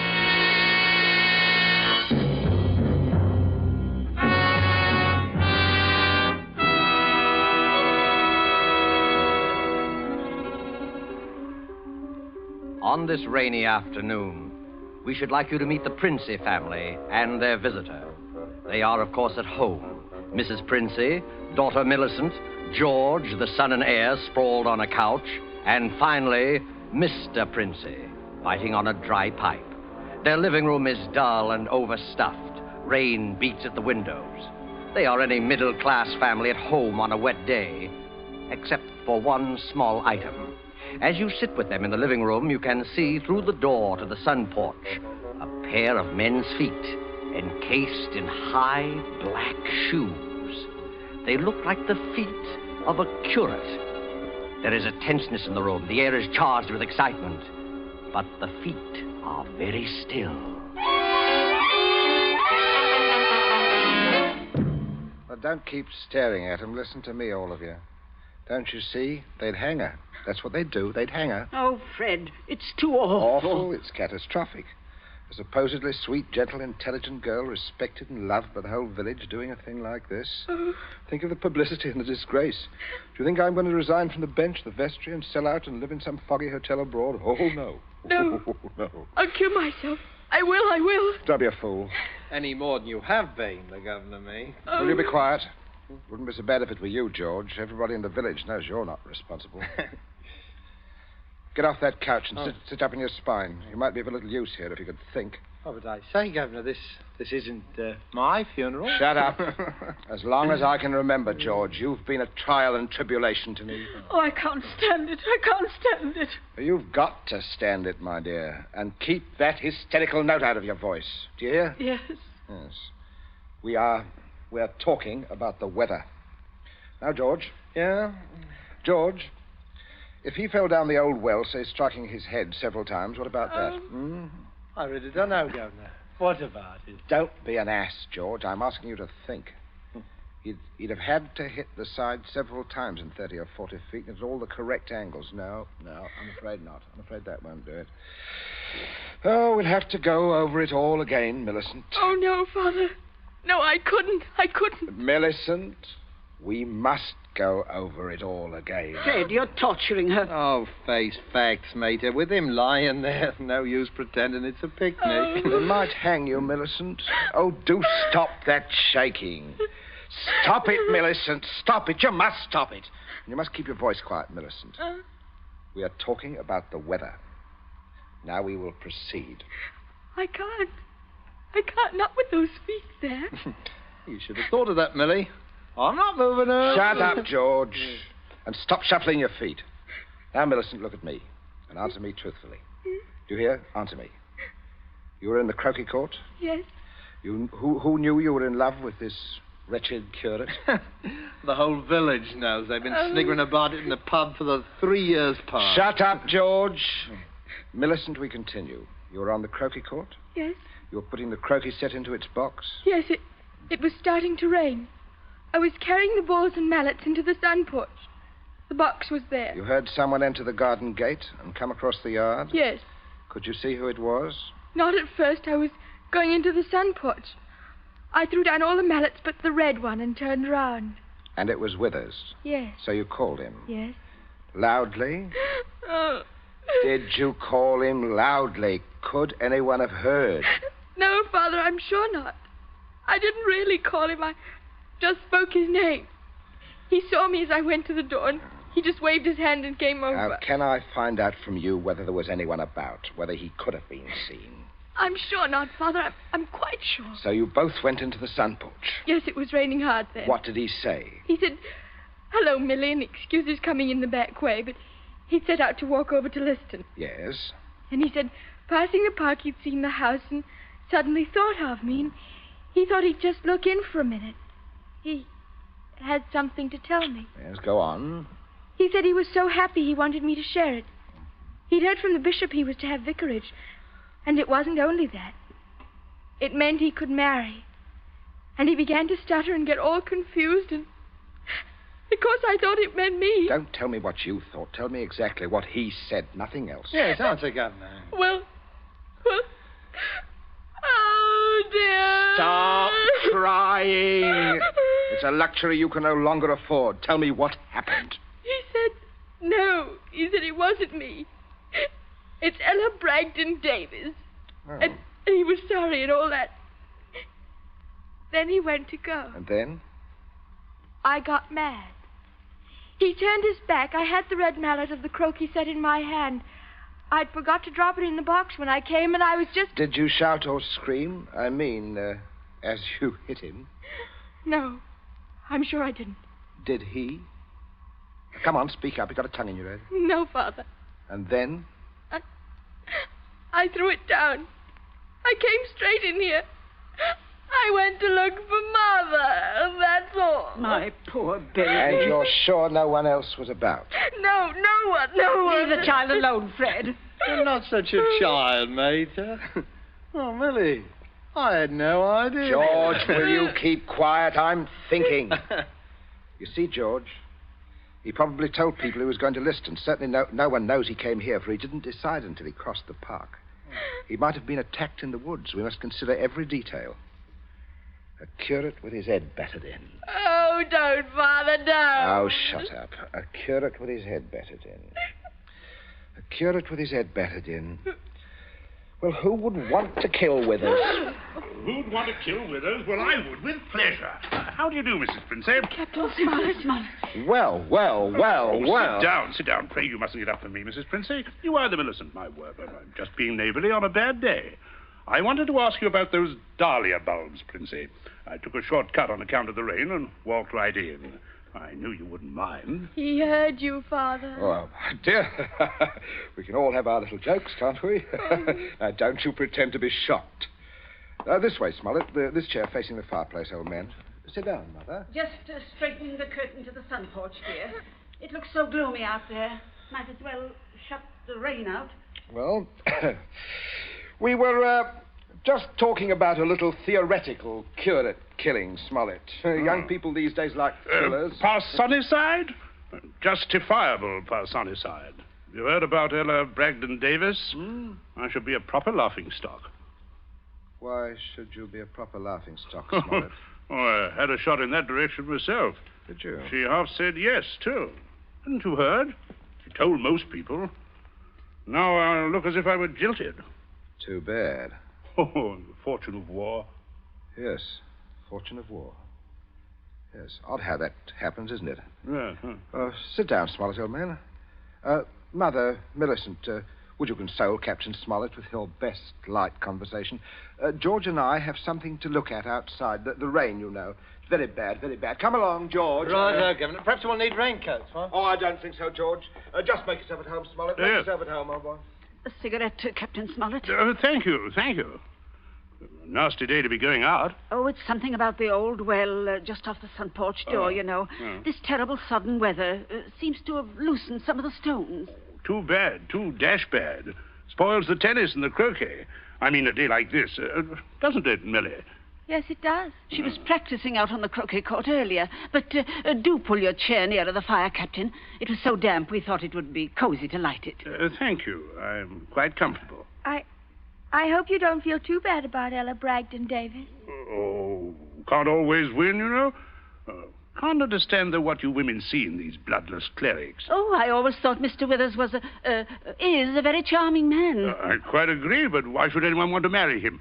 You wouldn't want to marry him, would you, Millie? Not now. That is, I used to. Oh, no, of course not. Smollett. Yes, Prince. Good Lord, man, you come on a fellow suddenly. I suppose I did. You don't mind this old double-barreled shotgun, do you, Smollett? I've been working on it. Might I have your attention for a minute? There's something on the sun porch I'd like to show you. Yes, of course. Smollett, George and I went out to see if we could shoot some rats which had been driven out of the old well by the high water. We were afraid they might get into the house. But you must listen to me very carefully, or you'll be shot. By accident. Princey, what's the matter with you? You heard me ask as you came in who would kill Withers. You also heard Millicent make a comment. An unguarded comment. Well, what of it? Very little, unless you were to hear that Withers had met with a violent end this afternoon. And that, my dear Smollett, is what you are going to hear. What? Withers dead? Yes. Who killed him? Millicent. Oh. Good Lord. Oh, shut up, sniveling Millie. Yes, it's a mess. And of course you would have remembered and guessed. Oh, maybe, yes, I suppose I should. Therefore, you constitute a problem. Why did she kill him? It's one of those disgusting things. Pitiable, too, I think. She deluded herself that he was in love with her. Good heavens. Millie, yes, of course, I see. He told her about the Davis girl, Ella Bragdon Davis. I understand. I have no wish, as you will comprehend, that she should be proved either a lunatic or a murderess. I could hardly go on living here after that, could I? Besides, I'm rather fond of Millie. Quite. On the other hand, you know about it. Yes, I see that makes me a problem. You were wondering if I could keep my mouth shut. If I promised? I'm wondering if I could believe you. But if I promised? If things went smoothly, yes. But not if there was any sort of suspicion or any questioning. You would be afraid of being an accessory. I don't know. I do. What are we going to do? I can't see anything else. I mean, you'll never be fool enough to do me in. You can't get rid of two corpses. Well, I regard it as a better risk than the other. It could be an accident, or you and Withers could both disappear. There are possibilities in that, of course. Listen, you can't... I can. But there may be a way out. There is, Smollett. You gave it to me yourself. I did? What? Well, you said you would kill Withers. You have a motive. Oh, look here now. I was guilty. Listen, Smollett, I can't trust you. You must trust me, or else I will kill you now in the next minute. I mean that. You can choose between living and dying. Go on. There's the old well just outside the sun porch door. That's where I'm going to put Withers. No one outside knows he's come up here this afternoon. No one will ever look there for him unless you tell them. Now, you must give me evidence that you have murdered Withers. I murdered him? Why do you want that? So that I shall be dead sure that you'll never open your lips on the subject. I see. What evidence? George. Yes, Governor? Hit him in the face. Sure. You keep out of this, man. Oh, Captain, you should be more careful. Look what your teeth did to my knuckle. Do it again, George. Okay. Father, how can Now, you? you keep quiet, Millie. Stop sniveling.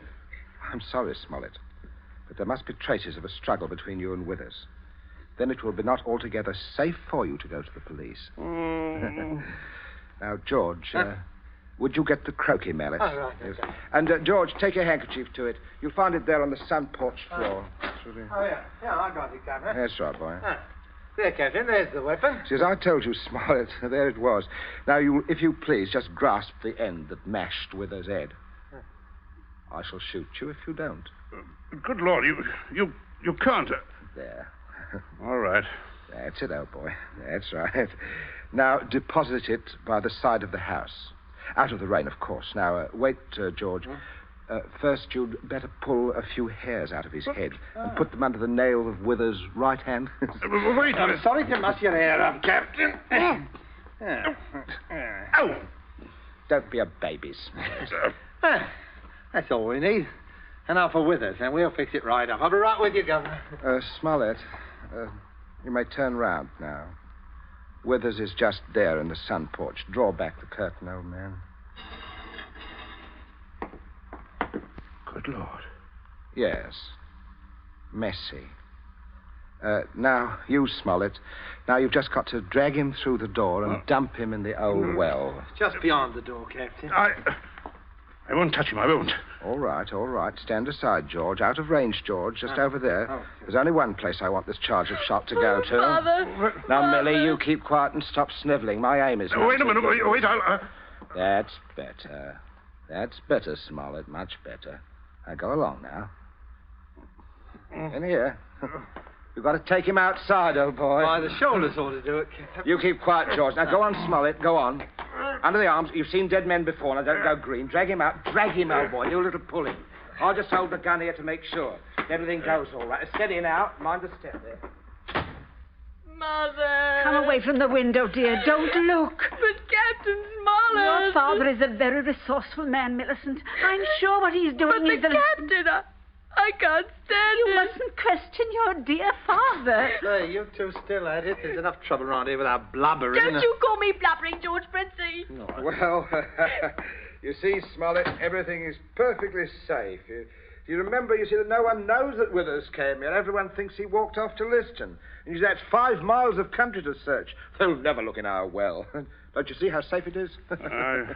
I guess so. Good heavens, old boy, you're dripping wet. Why don't you slip your raincoat on? Is the tea ready, dear? In just a minute, dear. I'll ring for Bridget. It's exactly what you need, Smollett. A nice, hot cup of tea. It's the best thing in the world to ward off a cold. Sit down, won't you, old man? Don't you mind getting the chair wet. That's all right. Would you have a cigarette? No. Oh, so, boy. See, I stick to my pipe. Funny how you get attached to Gee, pipes. My Mrs. wife always Princey, says to me... Everything's hot, ma'am. Oh, Bridget, yes. Put the tray in front of me here on the table. That's it. Say, Captain. Why, you've cut your lip. I just knocked it. Why, how dreadful. Here, Bridget, give the captain this cup. No, thank you. I rather think I'll be running along, if you don't mind. Why, Captain Smollett, without any tea. If you don't mind, Mrs. Princey, if I could just have my raincoat. Oh, I'll get it for you, Captain. This is very distressing, Smollett. Very odd. I'll be all right presently, I'm sure. Oh, here we are. Let me help you, sir. Thank you, young man. There. You'd better go out the front way, Smollett. The walk is drier. Oh, let me hold the door for you, Captain. And don't worry, old fellow. Don't worry at all. No. Good afternoon. It's nothing serious, I imagine, dear. A little rest, of course. He'll be as right as rain. Oh, by the way, Millicent, you're not looking any too well, dear. Not well at all. I'm sure it was that croquet court. Being outdoors in weather like this is simply foolhardy. Yes. Oh, mate is right, Millie. You saw what happened to Captain Smollett. Come along, dear. I shall give you a hot foot bath and put you to bed. A couple of days in bed and you'll be fine again. Now, you get plenty of rest, Millicent, and don't you worry about a thing. That's the best cure for you, dear. I guess I'll have a little nap too, Governor. Fine afternoon for a nap. Yes, it is. Nice. Indeed it is, Sam. Well, enjoy yourself, boy. I'll see you later. I'll see you all later. Your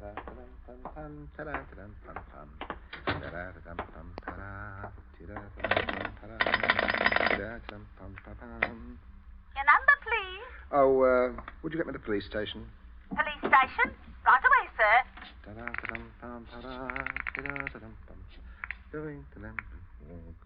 Police headquarters, Sergeant Yancey speaking. Oh, hello, Sergeant. This is Princey of Abbott's Road. I believe you know me. Oh, indeed I do, Mr. Princey. Sergeant, a rather horrible thing has just occurred. Quite extraordinary. It's murder, in fact. Murder? I'm afraid it looks rather bad. Well, for a close friend of ours, unfortunately. We saw him do it. I think you'd better send someone over right away. Well, a man should be there right about now, Mr. Princey.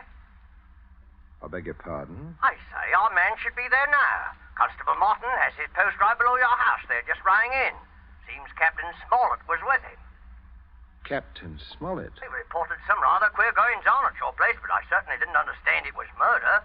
But just don't touch anything, Mr. Princey, and don't worry. Don't worry at all. No, Sergeant. I won't worry, thank you. Governor, where are you? Governor, where are you? I'm right here, and stop shouting. We have some visitors, Governor. I can see that. I'm not... Well, Constable, good afternoon. Hello, Smollett. See, what a remarkable fellow you are, coming back like this. Here to reenact a crime. Only the one against me, Princey. The one against the curate I'll leave to you people. Extraordinary sense of humor you have. Mr. Princey, I just had a look at what's in your well. Not a pretty sight, that. Not pretty at all. Yes, Captain Smollett was thorough, if nothing else. You saw him when he did it, sir, out in the back? Oh, yes. Oh, quite. We were just returning from a walk, and Smollett had evidently been laying for the curate, hiding out in those bushes by the road, I imagine. He was never inside this house? Never. And you say, Captain? I say that while I was inside this house, a guest of the family, I was coerced into dragging the curate's body outside and dumping it in the well. Well, there we are. Well, not entirely, Constable. I'll just remove my raincoat here and demonstrate how damp I got my clothes when I went outside without it. Now, that's interesting, isn't it? Yes. He undoubtedly removed his coat at some point between here and your post. I might as well tell you that his weapon, a red croquet mallet, is out by the side of this house. I shouldn't be at all surprised that you'd find his fingerprints all over it. All over the end of the mallet, Constable. The end that mashed Withers' head. Not the end I'd have to grasp in order to do the mashing. Governor, that's a decent try, Smollett, but it won't work. There must be other evidence, Constable. You'll undoubtedly find it when you examine the body. He means the hair under Withers' nails. Well, sir, I happened to notice something when your young George there opened the door for me. If you'll carefully look, I believe you'll find a few of my precious hairs under his nails, too. Well, what are you trying to Shut up, say? George, will you? Constable, this is a complete waste of time. So far as a violent struggle between Smollett and Withers is concerned, Smollett's face speaks for itself quite eloquently. But no more eloquently than your son's knuckles. As you see, Constable, a fresh abrasion. He did that on my teeth. Or did he? What? I said, or did he? He might have done that on Withers' teeth. Oh, I see. Yes. I see what you mean. Oh, but I didn't, Governor. He said that I did it on Now, Mr. you Withers. keep still, you nitwit. Let me think. As a matter of fact, George, the more I think of it, the more I'm convinced it was your voice I heard. Quite a vigorous quarrel. Something about the curate jilting your sister. Don't be ridiculous, Smollett. Very well, Princey. If he didn't do it, who did? Yes, that's what I'd like to know. How about it, Mr. Princey? Yes, that is a sticker, all right. George, my boy, it looks to me as if you're elected.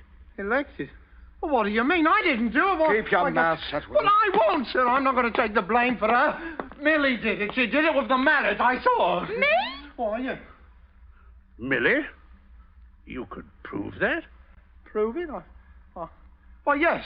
Yes. Her fingerprints on the mallet. Why, the handle. George, don't you remember when you made me touch the mallet when you picked it up with your handkerchief? George, I'm sure you wiped that handle clean. Oh, well, I can hardly expect you to remember that if you can't even remember killing the curate. I told you to keep still, George. I am thinking. Well, Governor, you're not going to let him say that. As long as I can remember, George, you have been a trial and tribulation to me. What? You shouldn't have done it, George. Oh. You shouldn't have done it. Now let's all have a nice hot cup of tea. Warms the cockles of the arms. Very good for you. Mother, where's the sugar?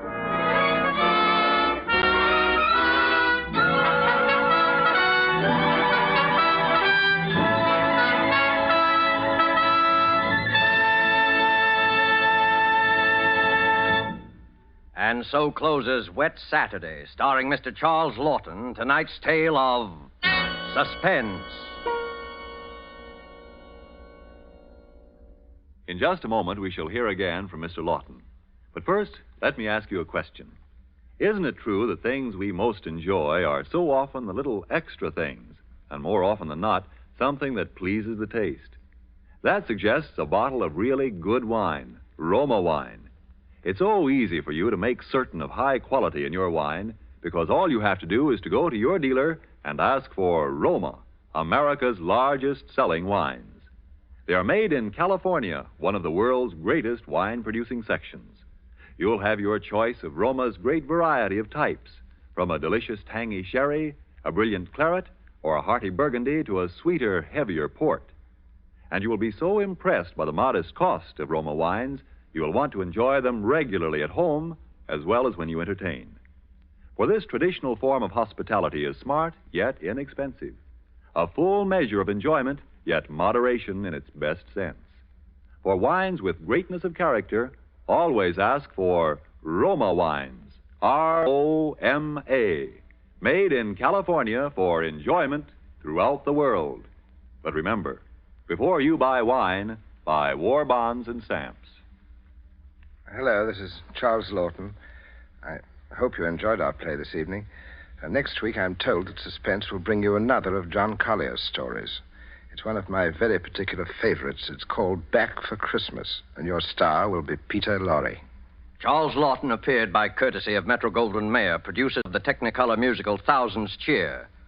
Don't forget, then, next Thursday, same time, for Peter Lorre in Suspense. Presented by Roma Wines, R-O-M-A, made in California for enjoyment throughout the world.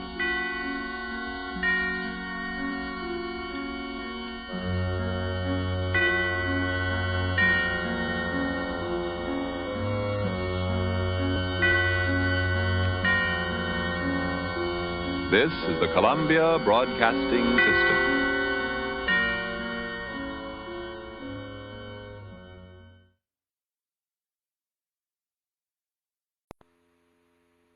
RLD, the CBS Radio Mystery Theater presents...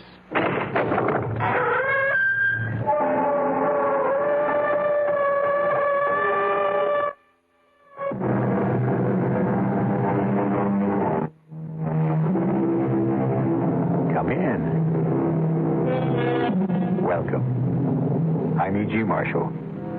Welcome to the sounds of suspense, to the fear you can hear. Relax and listen to the strange tale of a strange man. Though no more strange than anyone who has suffered what you might call a mutilation of the soul.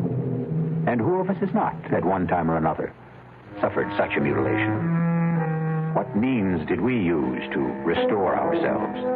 How quickly did we recover? How well did we heal? The answers vary even as we vary. One man's answers are revealed, we trust, in the story which follows. I'm cold. So am I. It's the darkness I mind the most, not to be able to see you. Oh, touch me. That'd help. Oh, my God, where are you? Right here. Right here. I can't find you. Keep talking. I'm here. I can't. Here you are. Oh, darling, don't let go. Never. Oh, never.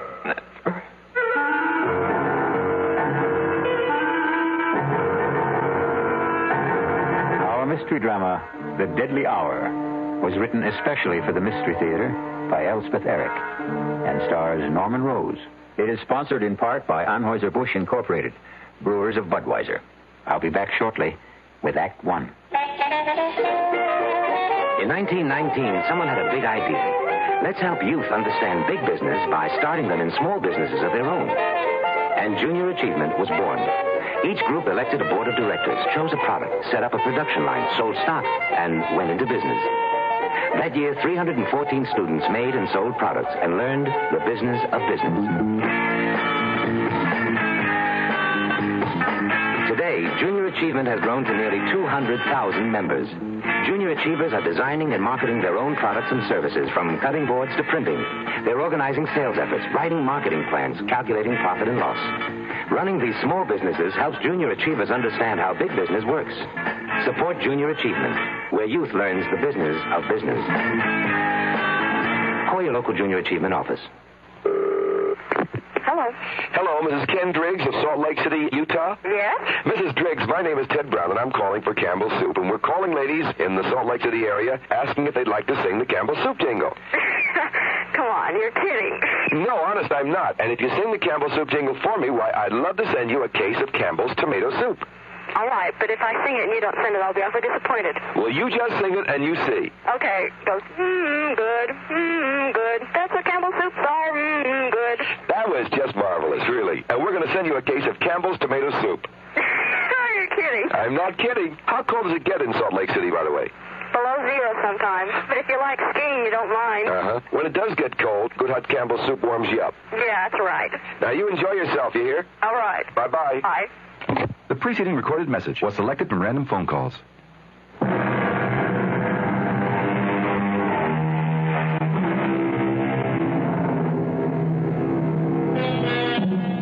A person who seems strange, we call grotesque, incredible, not to be believed.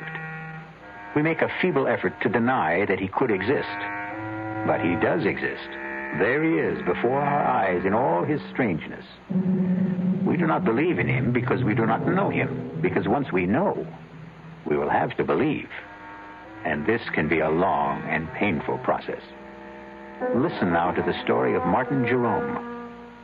See if you can believe it. Mr. Jerome, I only consented to see you because your letter sounded quite desperate. As a rule, I only see patients on referral. But your letter, may I read it to you? Perhaps it will help us to get started. Last night, I heard you being interviewed on a radio program. In the dark of my room, in the darkest hour of the night, I thought, here is a man who can help me to solve the awful predicament in which I find myself.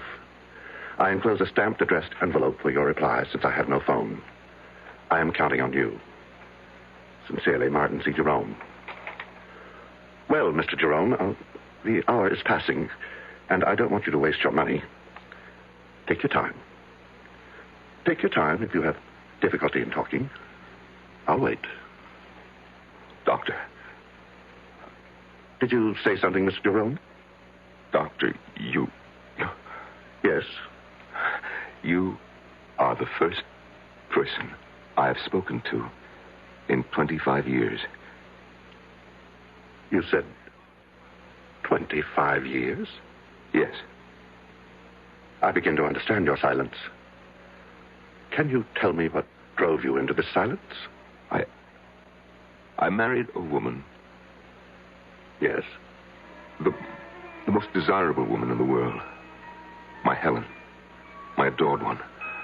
I never thought that an insignificant man like myself could even aspire to possess such a woman. And the day she said those words to me, I could scarcely believe my ears. You're a dear, Martin, and I'd love to marry you. Helen, I can't think why you'd want a man like me. Because you're sweet. Let's get married right away. What about next week? The world changed completely for me. Everything became important, immediate. The sun shone just to keep me warm, and the breeze blew to make me cool. Me, Martin Jerome, me. I'd been so blessed. Yes? It was a beautiful wedding. Helen had a great deal of money, and I was fairly well off. Many people came to the church, and even more to the reception. People of prominence. I knew them all. All but one. He was tall. Unusually tall. As I am unusually short. He was handsome, as I am not. He was charming, self-assured, very much at his ease. All of which I have never been. You couldn't help noticing him. Helen, who's that very tall man talking to your mother? The pale man with the black mustache? I've no notion, love. It's probably someone Mother invited. Good looking, isn't he? Sort of. Come on. Time to cut the cake. We sailed for Europe. My head was swimming with visions of the life I had embarked on. The good life, the beautiful life. One night on the ship, we were at dinner. Helen, look over there. To your right, against the wall, sitting by himself. Isn't that the man who was at our wedding? 500 people at our wedding, love. He's getting up from the table. The tall man, black mustache. Your mother must have invited him, you said. Well, then I guess she did. After dinner, we danced for a while. Then Helen said she had a headache, but I should stay and enjoy myself. Well, I tried, but I couldn't enjoy myself without her. I was too much in love for that. I watched the dancers for a while, drank a brandy. I managed to kill an hour, and then I went down to our stateroom. Helen wasn't there. When I stepped back out into the corridor, there she was, coming out of another stateroom about 6 doors from ours. Darling. You weren't in our room. I didn't know what to think. You said that you had a headache. I've been doing a little detective work. You were so anxious to know who the tall man was. Well, I found out. He's not precisely a friend. His mother came to the wedding and dragged him along. Helen, you were in his stateroom. I ran into him in the corridor, and he said to come in for a nightcap. Let's go to bed. Our stateroom is much nicer than his, by the way. We went to Paris. And then because she loved to ski, we went to St. Moritz. She was very good on skis. Effortless as a bird flying. I watched and watched and never got tired of watching. And then, one day, there he was again, the tall man. I've got to catch the ski tow. Wait for me. Helen, he's here. Who's here? The man from the wedding, the man from the ship. Oh, is he here? Oh, so he is. Well, I'm off. Wait for me. After St. Moritz, we came back to the city and moved into an apartment. I went to work. We made friends. Helen grew lovelier every day. And she was her loveliest the day she told me that we would have a child. Tell me about that. Well, Helen was very, very light-hearted, very casual about the prospect, but I... Yes. How did you feel? Well, it's hard to tell you, Doctor. Oh, I know every man is what, excited, happy, I don't know, but I felt bowed down, Doctor, actually crushed by my own good fortune. That a man like myself, so petty, so pitiable, should be given a child by a woman like Helen. Have you always thought of yourself as petty and pitiable? I have. Why? Because I am. Go on, please. I could scarcely concentrate on my work once I'd heard the good news. Helen was on my mind all the time. And one day, I suddenly couldn't bear being in the office, couldn't bear being anywhere except where she was. And I rushed home. I suppose you know what I found. I think you'd best tell me.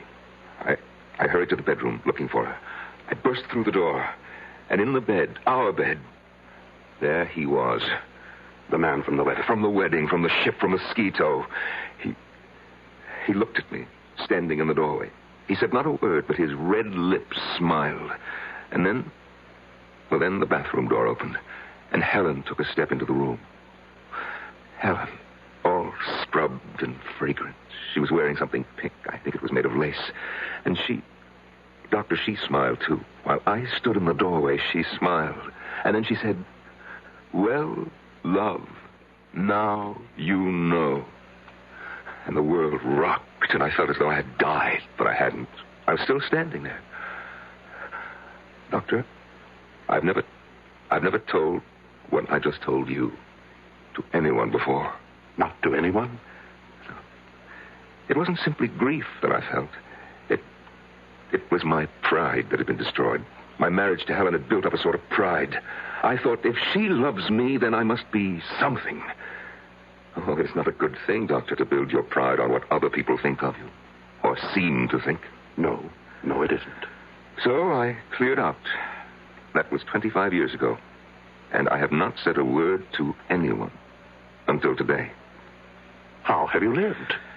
Well, I had a business, import and export. I kept the business, but I dismissed my staff. I had the phone removed and made arrangements to conduct my affairs by mail. I took a one-room flat with a little kitchen, a bed, a chest of drawers, an easy chair with an ottoman. And to one side of the chair, my hi-fi stereo set and my records. To the other side, my books. After my work, I'd sit in my easy chair with my feet on the ottoman, listen to my records and read. Only writers who are dead, however. I'd read till about 10 o'clock, eat a little something, and go to bed. The next morning, go to work all day, and do the same thing all over again. No relaxation of any kind? No enjoyment? Well, vacation in the summer. I shut down the office for 2 weeks and take my vacation. Where do you go? I take a train. 2 trains, actually, and a bus to a little town on the coast called Marsh Hills. You've probably never heard of it. I'm afraid I haven't. No one has. There's no reason why anyone should. And you spend your 2 weeks in Marsh Hills? Oh, no. No, I merely stable my horse there. You have a horse? About 15 miles from Marsh Hills, Doctor, close to the sea. There's a cave hollowed out of the rock by the waves. And when I get to Marsh Hills, I arrive every year on the same day. They have my horse ready for me, and I ride the 15 miles to the cave, and there I spend my vacation. In a cave? For 2 weeks? I walk. I canter my horse on the beach. I gather what edible herbs there are growing in the rocks. I boil them. They're very tasty, really. And at the end of 2 weeks, I return my horse to the stable and take my bus and the 2 trains back to the city. And you've lived this way for 25 years. Oh, yes. But, Doctor, last summer something happened. I arrived in Marsh Hills as always. My horse was waiting for me, as always. And we started off at a walk for the cave by the sea. There is always a certain excitement when I begin to smell the sea. And I know that soon I shall be out of sight and sound of any human being. There will be only the sea, the sun, the wind, and my cave. It is the most thrilling moment of the year for me. I suppose it's the only one. Soon I will have my solitude. At last, I'm on the sand. My horse feels the excitement as I do. I feel him extend himself. And as we round the last bend in the shoreline, I see it. I see it, my cave, my refuge. But last summer, yes, I pulled my horse up at the entrance to the cave. I sat listening to the rhythms of the ocean. And then, all at once, I heard a sound. A sound that I've never heard before in that deserted spot. And the sound, Doctor, was coming from inside my cave. Never had I felt such anger. I was faint with hatred. I dismounted and I crept to the side of the cave where I knew it sloped to the ground. Quietly climbed to the roof. I found a tiny chink in the stone, no more than 1/8 of an inch wide. I put my ear to it. Beneath me, I heard laughter and tender words and all the sticky, silly sounds that lovers make. Are you my girl? Oh, so much your girl. How much? This much. I can't hardly see how much is this much. It's too dark in this place. Then come here. Oh, darling, darling love. They were kissing. They were using my sacred sanctuary for lovemaking. I almost fell from the roof of the cave. I struggled to stay where I was, and my feet dislodged a shower of stones. What was that? Sounds like a rock slide. Yes, some rocks in front of the entrance. Lots of them. Hey, maybe we better move them. Oh, we can still get out. Let's stay a little longer. I love this place. All right. I climbed down. My brain was on fire. My whole body was on fire. I had never felt such hatred as I felt then. Not since... Well, Doctor, you know when, I've told you. I took hold of a big boulder.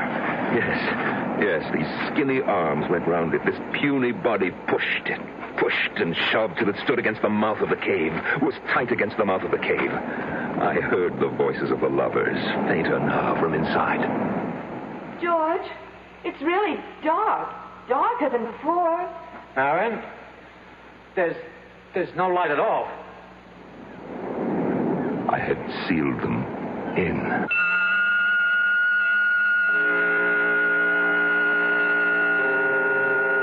What is darkness? It is the state from which we emerge, and it is the condition to which we return. We come from the darkness of the womb. We leave for the darkness of the tomb. In between is light and life. I'll be back shortly with Act Two. Some research experts say you can't taste the difference between beers. Well, if they're right, then Anheuser-Busch wastes a barrel of time Beechwood aging Budweiser. Only they don't think so. Brewing beer right does make a difference. And they're betting a bundle that you can taste the difference in Bud. When it comes to brewing Budweiser, the Anheuser-Busch choice is to go all the way because they still care about quality. Look at it this way. If the Bud people have a choice between what some experts say and what beer drinkers say, well, you better believe they'll go with you beer drinkers every time. When you say Budweiser, you said it all. Anheuser-Busch, St. Louis. I love you. I love you. Love you. Love you. Love you. Love you. Love you. That's why Hallmark makes over 1,000 different kinds of Valentines to get everybody's message across on Valentine's Day. I love you. Let Hallmark say you care enough to send the very best on Valentine's Day, Thursday, February 14th. That's Thursday the 14th.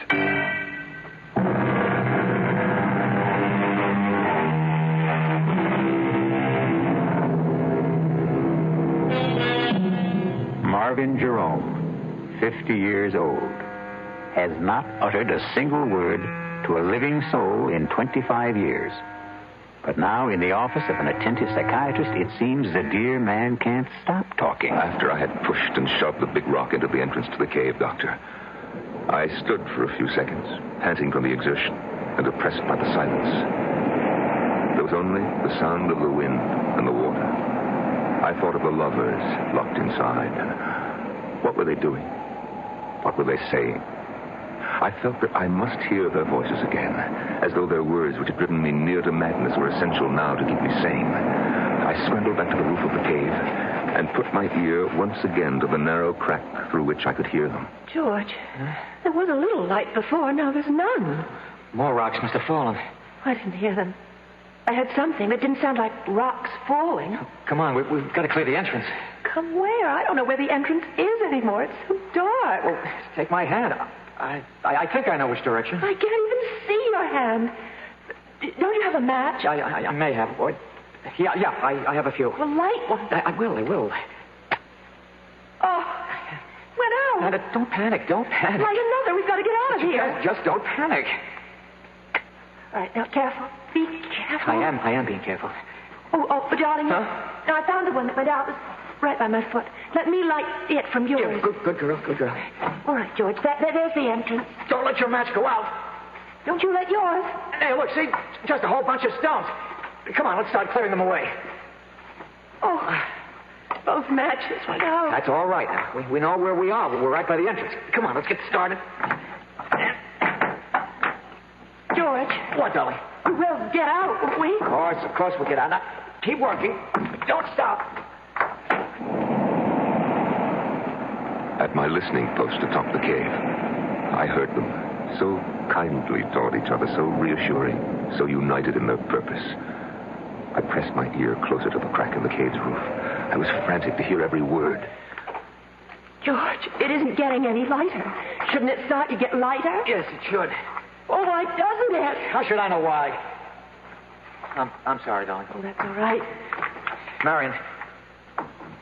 What, darling? We've cleared all the stones away. But there's no light.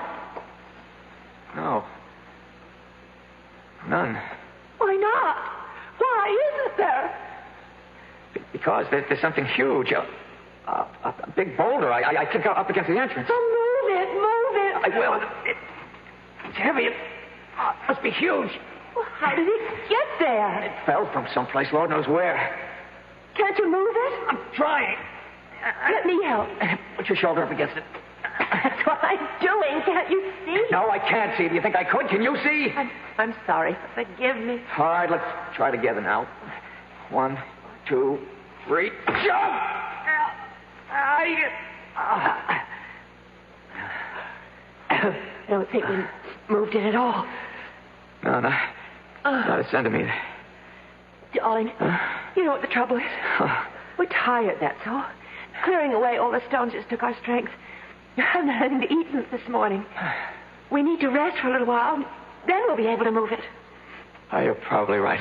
So let's lie down right here by the entrance so we know where we are. First, I want to light a match. Why do you want to do that? I want to look at your face. Oh. Light it. This is the face I love. This is the face I love. It's dark again. No matter. When we wake up, we'll find our way into the light. Sleep now, my darling. The thought of them lying there. No, the vision of them, for I could see them. The image was so strong. The two of them pressed close, their arms entwined, their hands clasped. The two young bodies fitted so tightly together against the dark and the cold. The nameless memory crowded in on me, and I knew what it was I remembered and would not name. And it was love. Love. It was love that I remember. I'm sorry, Doctor. For what? For crying like this. If there is anything to be sorry for, it's that it took you so long to cry. All I really know is that when that word came into my head... What word? The word love. I shrank from it as though it was tainted. Poison. Yes. And then? Then, Doctor, I climbed down, I got on my horse and rode back to Marsh Hills. I took the bus and the 2 trains back to the city. You what? I opened up my office. I took the dust covers off the furniture in my flat, and I resumed my old routine. Didn't you ever think of them? I'd shut them out of my mind, just as I'd shut them in the cave. You didn't worry about them or anything? Well, they had each other. Mr. Jerome, I have to tell you, I can't help being shocked. Forgive me. Go on. Well, after a while, the old feeling of loneliness came back. You see, I missed them. Missed them? Yes, it may sound strange. Indeed it does. I began imagining what they might be saying to each other. I couldn't know for sure, of course, but I imagined. I'm cold. So am I. I'm hungry. I can't find you. Keep talking. Keep talking. I'm here. I can't. Oh, there you are. Oh, darling, don't let go. Oh, never. Never. I invented their conversations, of course, but I was fairly sure my inventions were accurate, or nearly so. You simply left them there? For 2 weeks. And then I was suddenly seized with the desire to hear their voices once more, before they were silent forever. I closed the office, closed the flat, took the 2 trains and the bus to Marsh Hills. They were surprised at the stable to see me back again so soon, of course, but they saddled my horse and I set off for the cave. The old excitement came back when I started to smell the salt air. There was the familiar thrill which I had looked forward to each summer for 25 years, till they had invaded my kingdom by the sea. Such a tiny kingdom, a cave no bigger than a tool shed, with no comforts, no conveniences, and they had taken it away from me. On the sand at last, we round the last bend, and I see it. My cave, my refuge. And even from a distance, I can see that the big boulder still stands wedged into the entrance. What did you do then, Mr. Jerome? I dismounted. I climbed to the roof of the cave. After all, I had made the long and rather arduous trip to hear their voices once more, if I could. I crouched down.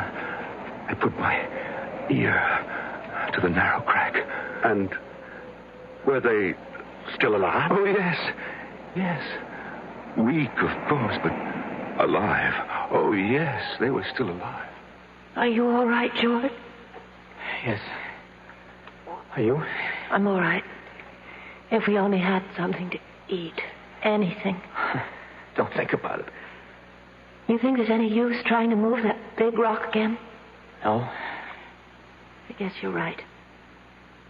Well, we've got about a third of the energy we had to start with. We better save whatever we've got. Save it for what, George? I don't know. I know. For when somebody finds us. It's possible, isn't it? For somebody to find us? Of course. Oh, George. I'm thirsty.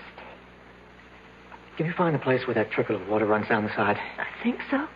Feel along the cave wall to your right. It's so black in here. You should be there by now. Light the match. No, it's the only one we have. George, wasn't there sort of a ridge, an indentation where the water trickled down in some moss? That's right. And I think I found it. Oh, good. There's no water. There must be. There isn't. Then you're in the wrong place. Then you find it. You're so smart. I know exactly where. It's about here. I remember this. It ought to be right here. Yes, it ought to be, but it isn't. It ought to be, but it isn't. Marion, shh. There's no food. Now there's no water.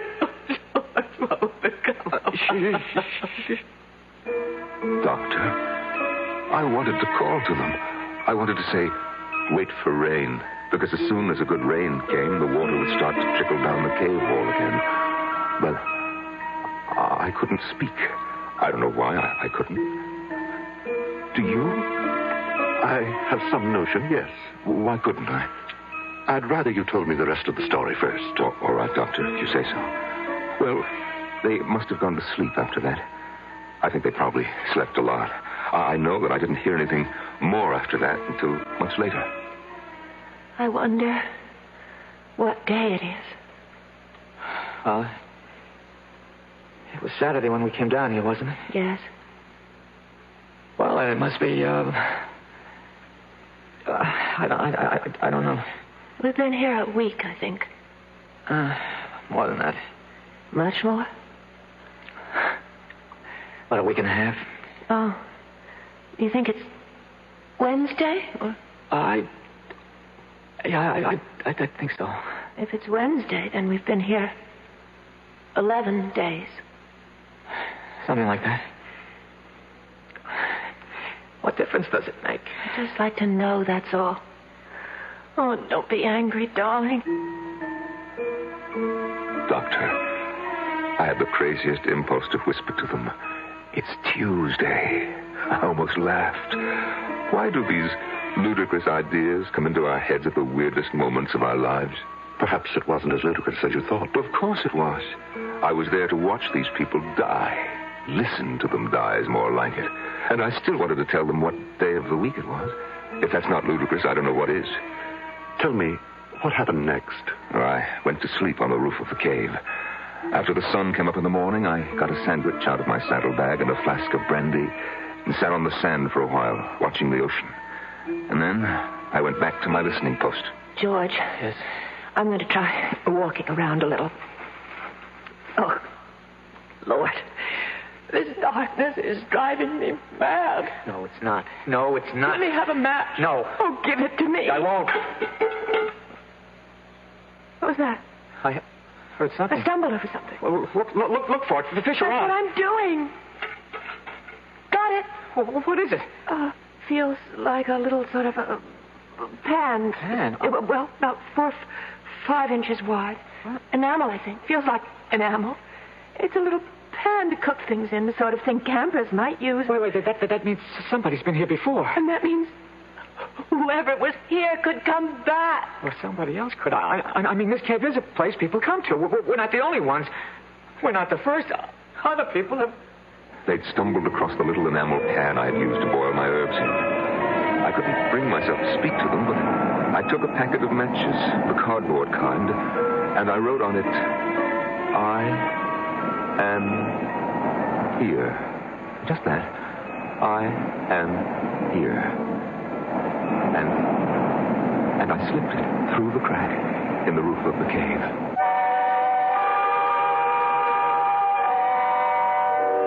3 little words. I am here. I suppose the most cherished trio of words in our language consists of I love you. But surely there are times of trouble when I am here is even more welcome. I'll be back shortly with Act 3. And now another tale of the ball and chain. At Kellogg's Special K presents Last Tango in Pittsburgh. There I was at Raoul's all-night tango lounge. My little orchid, will you tango with me? Raoul. You're a splendid dancer. But what was that? I was what? That sound effect. Oh, I'm a few pounds overweight, and this ball and chain points out how my extra weight can get in the way. I'm pointing you back to your chair. Our heroine decided to lose that extra weight. She exercised and ate smart at every meal, starting with a Special K breakfast. A bowl of Special K, skim milk, tomato juice, and coffee. It's less than 240 calories, 99% fat-free, and 100% delicious. After a while, she was rid of the ball and chain and back at Raoul's. Darling, you're looking fantastic. What a happy ending. What ending? We're just getting started. Raoul, get lost. Your happy ending could begin with the Kellogg's Special K breakfast. And that's another tale of the ball and chain. Give your head to a friend. Give your heart to your heart. Give your cold to contact, the sooner the better. Hey, I'm back. How's that cold? Rotten. Get the contact? I got everything. Contact, cold tablets, and this liquid. Oh, no. Honey, it's all cold medicine. Well, sure, but it only takes one contact for up to 12 hours continuous relief from sneezing, drips, congestion. For that, I'd need 6 of your cold tablets. 2 every 4 hours. Or 3 ounces of nighttime liquid. 1 every 4 hours. Or just 1 contact. The tiny time pills do it. Well, it's all cold medicine. Those others contain antipyretic analgesics. The liquid, antitussive, and alcohol. They're not in contact. 6 or 3 or 1. I choose the 1 contact. Me too. And I'm the one with the cold. Give your cold contact, the sooner the better. 6 or 3 or 1. When you catch a cold, take contact. Only as directed.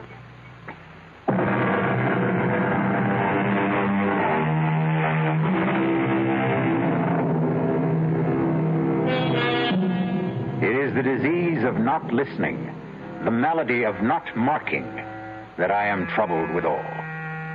So said Henry IV, according to William Shakespeare. But the disease that troubles Martin Jerome is listening too closely, and his malady is marking too well. I pushed the packet of matches with its absurd message down through the crack in the cave with a little stick. I heard it drop. I knew it had reached them even before I heard Marion speak. George. Huh?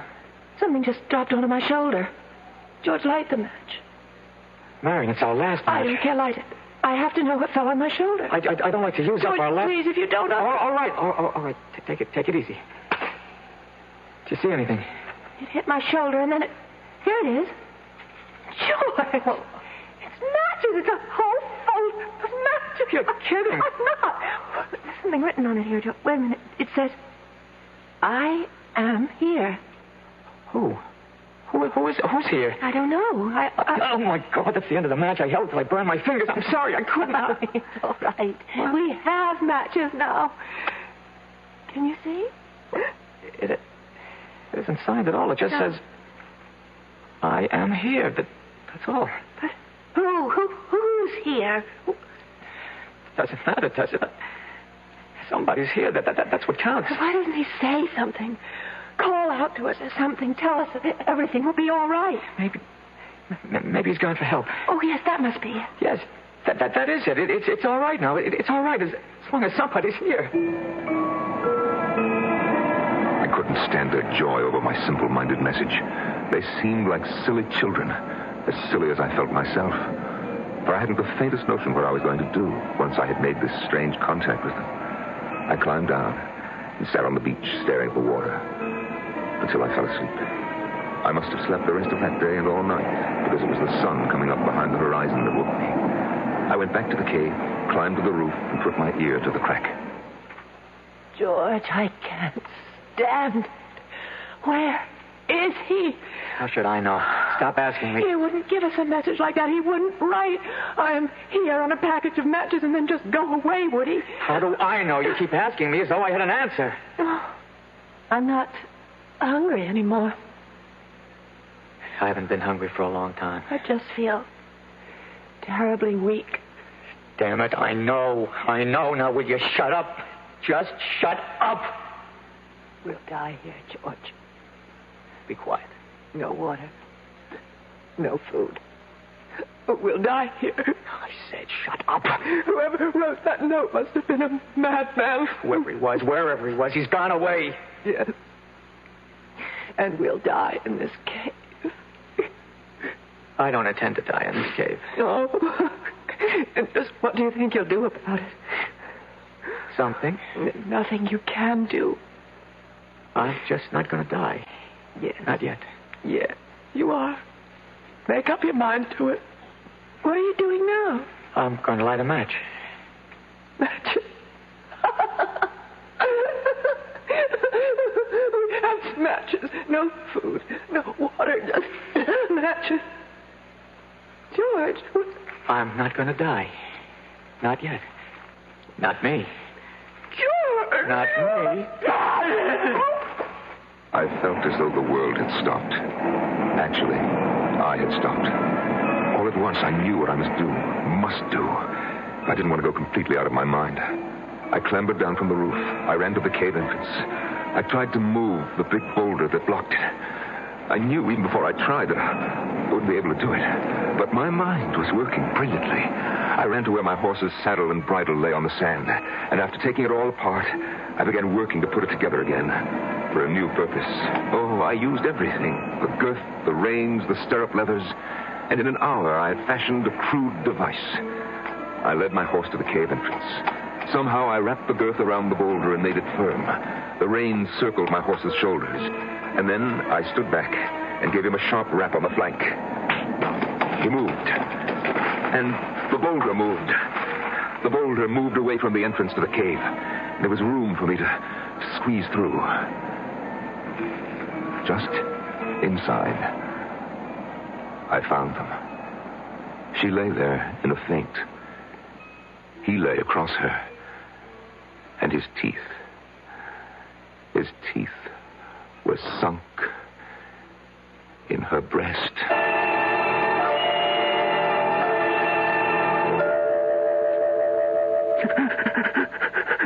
Mr. Jerome, would you like to wait till another time to tell me? No. I must tell it to you now. I carried their bodies out, and I put them on the back of my horse. I threw a halter over his head and led him the 15 miles to Marsh Hills. It took all day because I stopped every hour to be sure that they were both breathing. There's a doctor in Marsh Hills, and I left them on his doorstep. I rang his bell and fled. The next day, I waited outside the doctor's house until I saw an ambulance drive up and take the young couple away. They were able to walk, so I knew they were all right, or soon would be. I went back to the city, but not before I had memorized the name of the hospital, which was printed on the ambulance. And from the city, I wrote to the hospital. I pretended to be a concerned relative. They answered me. They said that the girl, Marion, had already been discharged, but that they were keeping the young man for a few days more. They would let me know when he could go home. And they did let me know. I remember it was on a Sunday. And as he walked out of the hospital, I was waiting for him. Well, he didn't seem at all surprised to see me. I took his hand. He came with me quietly. We boarded the bus. We took the 2 trains, no trouble at all. And when we got to the city, we went to my flat. He undressed, bathed, and got into my bed. And he went to sleep.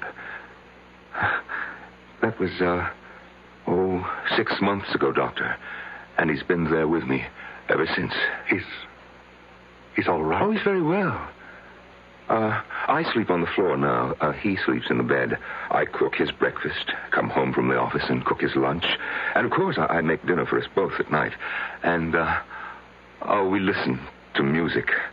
I read a book, but he just listens to the music. Oh, yes, he's in good health. Mr. Jerome, the hour is up. You want me to leave? Not quite yet. You've told me an amazing story. As amazing a story as I've ever heard. But tell me, just what is it you expect of me? What do you want me to do for you? Huh? Oh, why, nothing, Doctor. Nothing? Nothing at all? I don't want help for myself, Doctor. I want help for the young man. You see, in the 6 months he's been staying with me, he hasn't uttered a word. Not one word.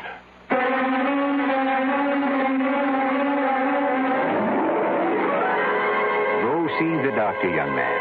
Yes, George. He can help you to unburden yourself. He will make the words pour out in full confession, and you'll feel the better for it. Why, look. Look what he has just done for Martin Jerome. As the deadly hour passed. I'll be back shortly. Young I may be, but still I'm a man. Just turned 18 and I'll do what I can to find me a place where I can be me. Get ready for life and be free as the sea. Where do I go from here? Oh, where do I go from here? I finished school, but what lies ahead? Don't want to get trapped, want to feel free instead. All over the world, there's so much to do. The call of the sea, don't you hear it too? Where do I go from here? Oh, where do I go from here? What about the new Navy? You'll get your chance at success, learn an exciting job, and see the world. Call toll-free 800-841-8000. That's 800-841-8000. Or see your Navy recruiter. Be someone special in the new Navy. I know where I'm going from here.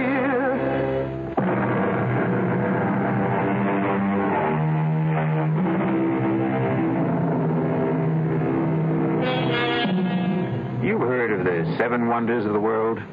The Grand Canyon, the Taj Mahal, Niagara Falls, and I forget the other 4. No matter. Because they are simple things compared to the human mind in all its deviousness, all its twists and drifts. Why, I could sit in wonder at the human mind for the rest of my life.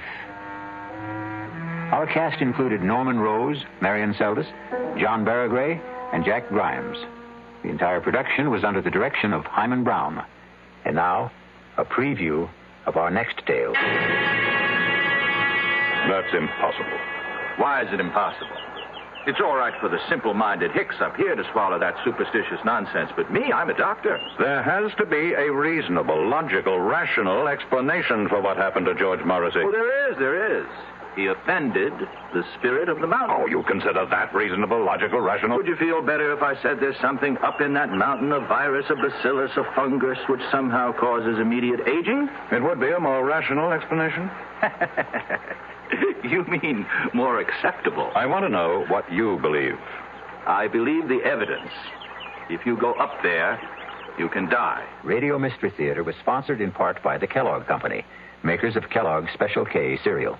This is E.G. Marshall inviting you to return to our Mystery Theater for another adventure in the macabre. Until next time, pleasant dreams.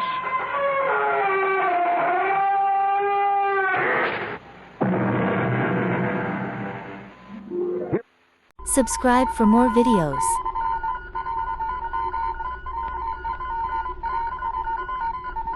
Secret Agent K7 returns.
America's #1 adventurer, K7, former United States secret agent who operated in 22 countries, on land, on sea, and in the air, brings you a story of today.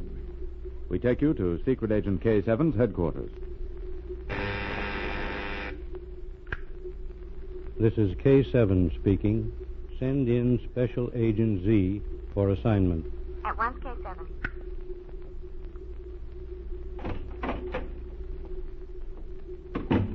Special Agent Z reporting for duty. Agent Z, I have an unusual assignment for you. You are to accompany a certain high-ranking official on a secret mission to the Far East. Adjoining cabins have been reserved aboard the Empress of the East. A separate stateroom has been provided for Miss Norwood. The diplomat will travel under the name of John Mason. You sail tonight. Your sole duty is to see that the official arrives safely. Here are the tickets. Report to me by ship-to-shore telephone if anything unusual occurs.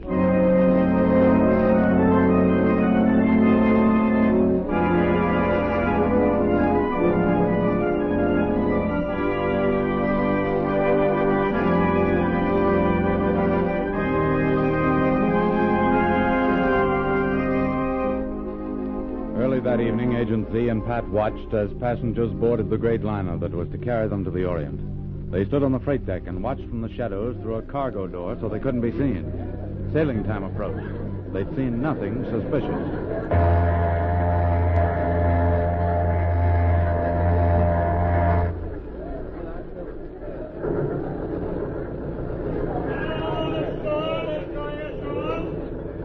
Everyone's aboard, Z. I haven't seen anyone who looks suspicious. Certainly no one who's on our wanted list. No, that's true, Pat. But don't forget, the photographs of wanted spies in our files contain few Orientals. You expect an Oriental? Z? Yes? What is this all about? Who is the man traveling under the name of John Mason? I didn't ask questions, Pat. You mean you don't know? I haven't met him yet. I suspect that he's traveling east in connection with the lending of a large sum of money to a certain government. However, that's none of our business, Pat. To us, he's John Mason. Our only duty is to see that he arrives safely.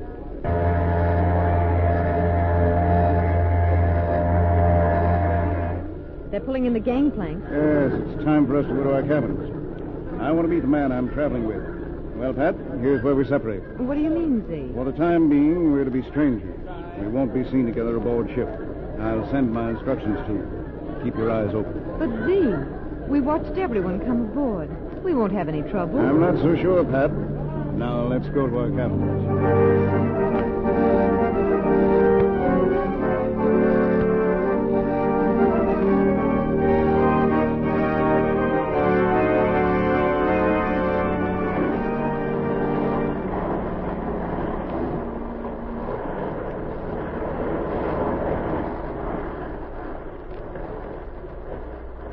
As the great ship left the harbor, the passengers prepared for their long trip.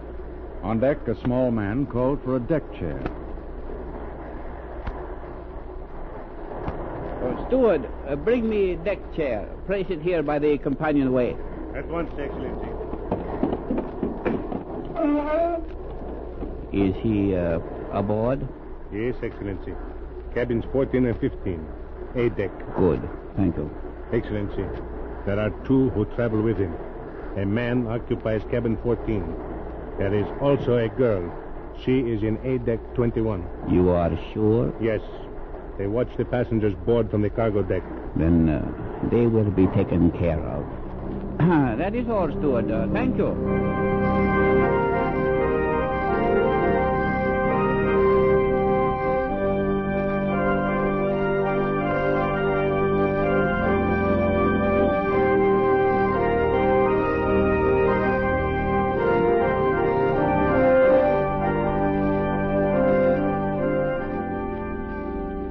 That evening, Agent Z and the man he guarded, John Mason, dined alone in the latter's cabin. As the man who served them cleared the table and left them to bring the coffee, Agent Z spoke. Mr. Mason, while we're alone, there are several requests I want to make. I am in your hands, Agent Z. Well, for the first few days, I don't want you to go on deck alone. It has been arranged for the captain to introduce you to Miss Norwood this evening. She and I will never be seen together, but you are to be with one or the other of us whenever you are out of your cabin. If Miss Norwood is the young lady in 21, being with her will be a pleasant experience. But isn't it usually the man who protects the lady? Miss Norwood is as efficient as she is decorative, Mr. Mason. Here's our coffee.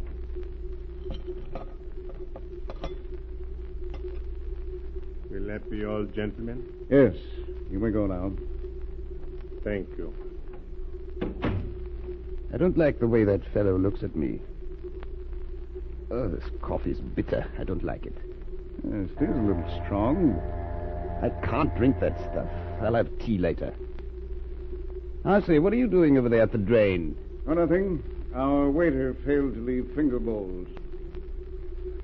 Oh, I'm sleepy. It must be the sea air. I'm a bit tired myself. Odd. So early? Perhaps it would do us both good if we slept for an hour or so before we go on deck. Good idea. I was about to suggest it. Well, I'm going to my cabin. Oh. I'll see you in an hour or so. Call me before you dress for the evening. Yes, I will.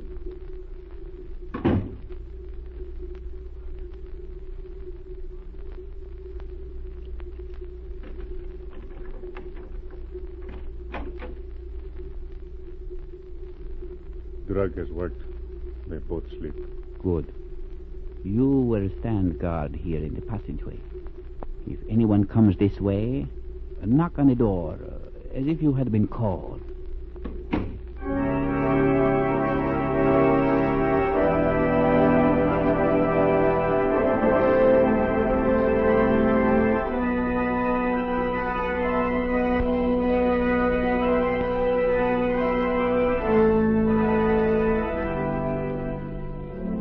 An hour later, the Oriental, faultlessly dressed, mingled with the other passengers in the main saloon. At his request, he was presented to Miss Norwood by the captain. The two talked at a quiet table.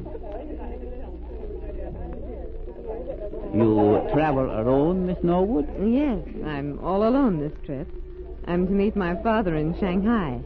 He's been traveling in the South Sea. So, well, I hope you will do me the honor of talking to me often. You travel for pleasure, Mr. Matsumo? Yes, I have been in England and on the continent for several months. However, there is a little pleasure in being alone on such a long voyage as this. I'm glad to find my fellow passengers so charming. Pardon me. I believe my steward is looking for me. I expect a message. Over here, steward. Your pardon, Miss Norwood. Of course.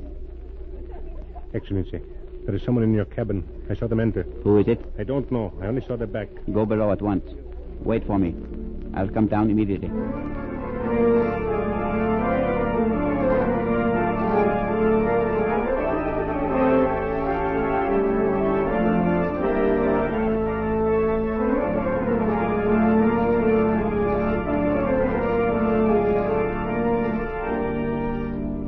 The Oriental made his apologies to Pat and went below. A moment later, Pat followed him. Below, he let himself into his cabin. Have your gun ready when I open the door. There is no one here. Wait. All right. Wait for me outside. But, Excellency, I'm sure I saw someone enter. He left when you came on deck to warn me. Close the door and wait. I must see if the papers are safe.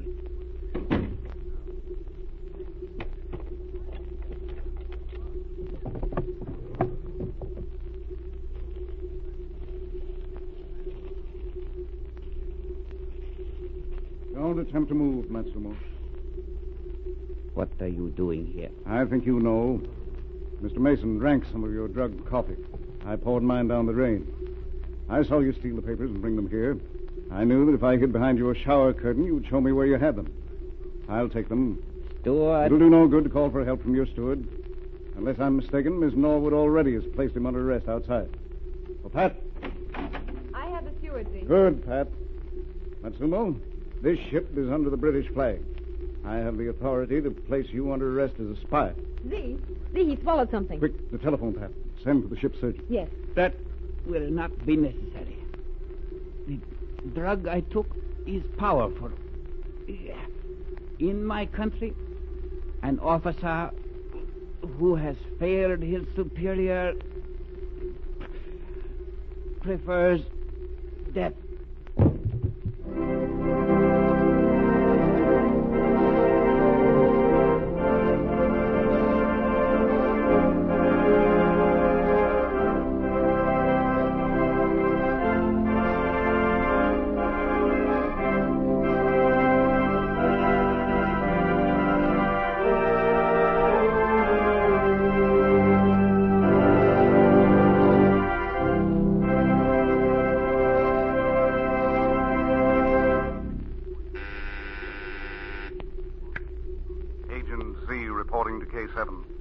An attempt was made to steal the papers carried by John Mason. It failed. One man is dead. Another, a steward, is under arrest. I'm convinced there's no more danger before we reach our destination. I'll call you from Shanghai. Tension grows in the East. The spies of many great powers are matching wits. Another account of Agent Z's activities in the East will be heard soon. Listen for my next story. This is K7 speaking.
Around Dodge City and in the territory on west, there's just one way to handle the killers and the spoilers, and that's with a U.S. Marshal and the smell of Gunsmoke.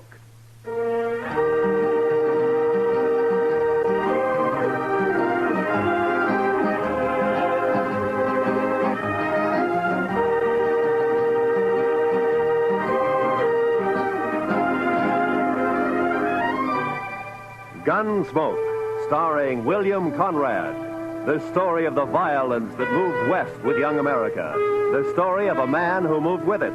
Matt Dillon, United States Marshal.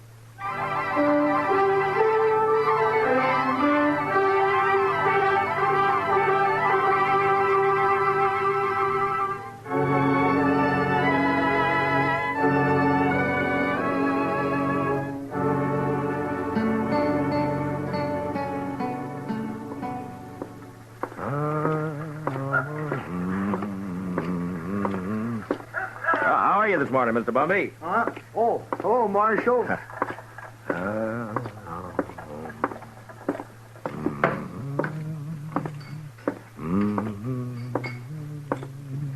Morning, Mr. Dillon. Morning, Sam. Is Kitty around? Oh, don't know she's up yet, but if she is, she ought to be down soon. I'll wait. Nippy this morning. Feels good. It's a nice time of year, huh? I don't know. I kind of like spring myself. Sam, you better wash that glass over. Oh, yeah. Thanks. Can I get you something? Beer, maybe? Got any coffee? Sure. Just made a pot. Oh, that'll be fine.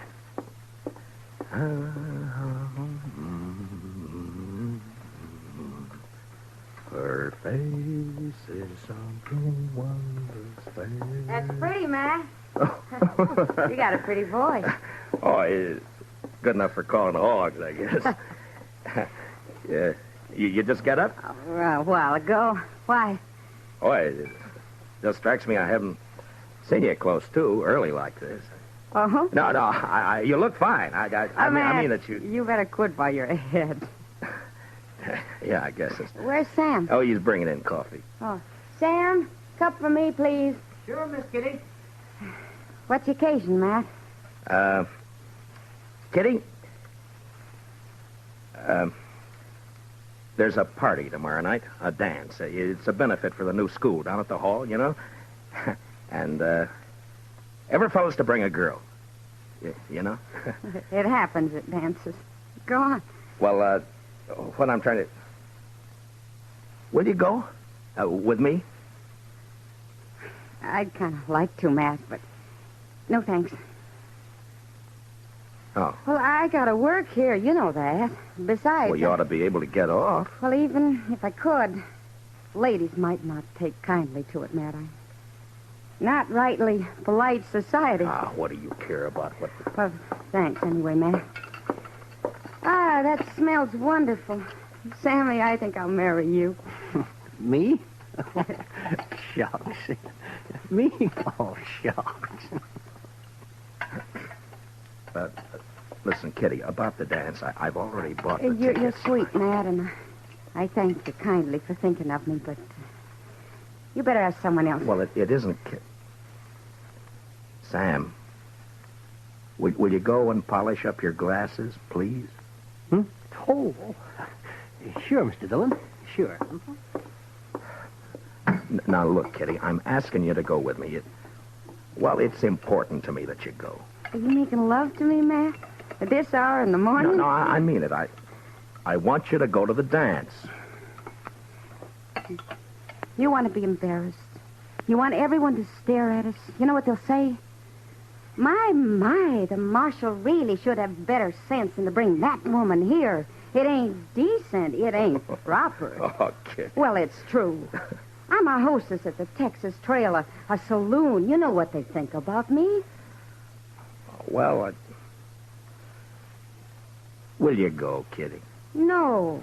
I'll call by for you at 7, huh? I'll drink a bottle of whiskey and clout some old biddy on the head. Then you'll be sorry. Oh, Kitty. I haven't got anything to wear, Matt. I can't wear my working clothes. You look just fine, like you are, Kitty. Just fine, just like you are. Marshal. Yeah. I shouldn't, but I guess I'll go to the dance with you. I'll be ready at 7.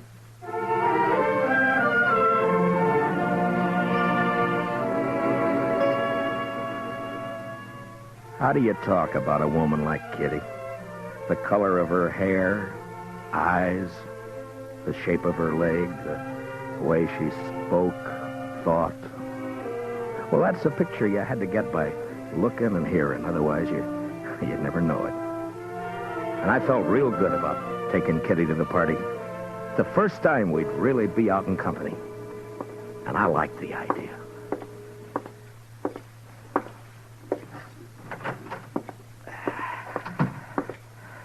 Oh, morning, Mr. Dillon. Good morning, Chester. Nice day. What is that? That, Mr. Dillon? Yeah, all over my desk. That. Ink. Yes, sir, I know. I was just cleaning it up, Mr. Dillon. Seems like a big bluebottle fly, last of his kind this fall, I guess. Big fool bluebottle fly was a-setting on your desk, Mr. Dillon. Oh, you're slopping it all over the floor, Chester. Yes, sir, I see it. That lazy fool bluebottle fly was a-stomping all over your desk, Mr. Dillon, and I took a whack at him with a paper I happened to have in my hand, and I got him. Well, thanks a lot. Oh, that's all right, Mr. Dillon. If there's anything in this world I hate, it's a big, maggoty bluebottle fly. Yeah, I know, Chester. The mail come in yet? Yes, sir. A couple of minutes ago. It's right over there. Oh, okay.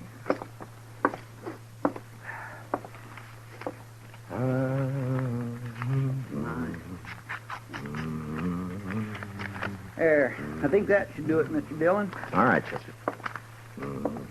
Anything likely in the mail, Mr. Dillon? No. Look, Chester, we better get these government circulars posted. Would you do that for me? Yes, sir, I'll do that. Say, Mr. Dillon? Yeah, what is it, Chester? About the dance tomorrow. Now, what about it? Well, you're going, aren't you, sir? Doc's going. He's taking Ms. McNish. I'm going. Everybody's going. You are going, aren't you, Mr. Dillon? Yeah, I'm going. Don't seem right, a man here standing not to go to a big social like we're... You are? Yes. Well, that's fine. Just fine. Doc and me, we were talking, and it just didn't seem right to us that a man like you didn't have no real nice, sweet girl to escort to a big social. I got one, Chester. A real nice, sweet girl. I'm taking Kitty. Miss Kitty? I asked her before I came down, and she accepted. Well, that's good. Miss Kitty. That's right, Chester. I got a couple of letters off to Washington, Chester. You want to go and see about posting those circulars, huh? Yes, Mr. Dillon. Ah, fine.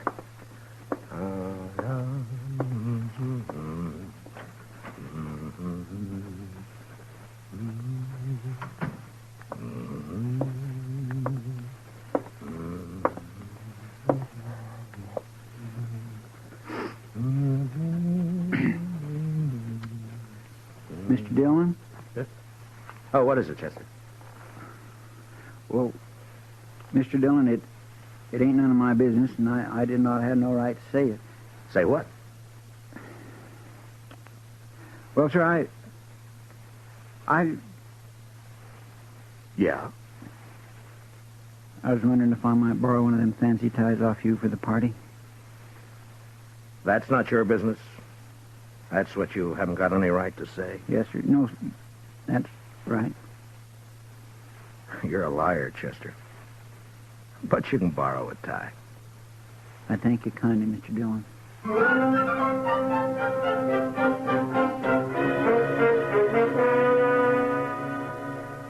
You work for a long time with a man, and you share a lot of life and a lot of death. And after a while, you know him even better than yourself. Well, that's the way it is with Chester and with me. Now, he had something on his mind, and I figured after a while he'd get it off. Well, the morning went, and it was almost noon when Chester came back. Gonna go have some dinner, Mr. Dillon? Yeah, I think I will. How about you? Hungry as a raggle-bone possum. Did you get the posters up? Yes, sir. Well, okay, let's go. Mr. Dillon? Yeah? I guess there's something you ought to know, sir. There's talk. Yeah. All right, Chester, come on, get it out. It's all over town about you taking Miss Kitty to the dance tomorrow night. What do you mean, all over town? I only asked her this morning. Yes, sir, I know. Best I can figure, Sam over at the Texas Trail must have heard you and let it slip. There's been a mighty fierce mess of gum clobbering up and down. All over. All right. Thanks for telling me, Chester. It ain't none of my business. Yeah, I know. You said that before. Yes, sir. I surely did. Well, let's go get something to eat.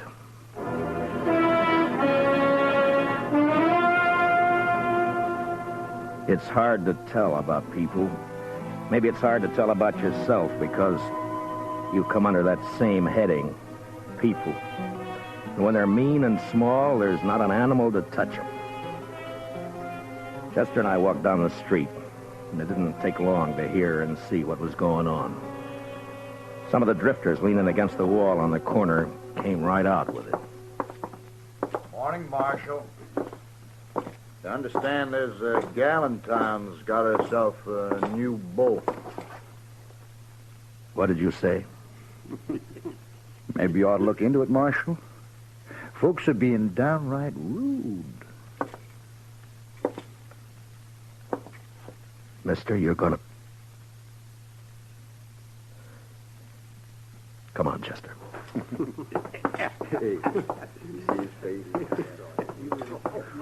Ought to haul them in. Every one. Yeah? What are you going to charge them with? Pestilence, Mr. Dillon. Just plain pestilence.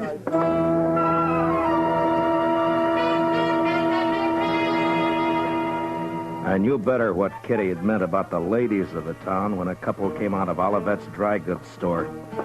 He didn't see me until it was too late. Complain to the dance committee. It's indecent, that's what it is. Why, she's common. Nothing but a common saloon woman. What's this city coming to when a United States Marshal... Ooh. Morning, Miss Sprinkle.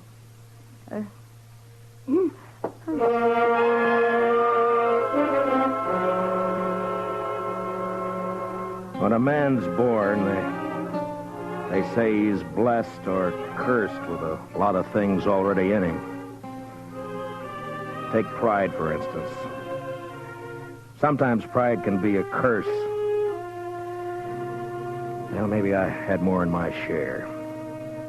Maybe it would have been a sight kinder if I'd not taken Kitty to the dance. But I did.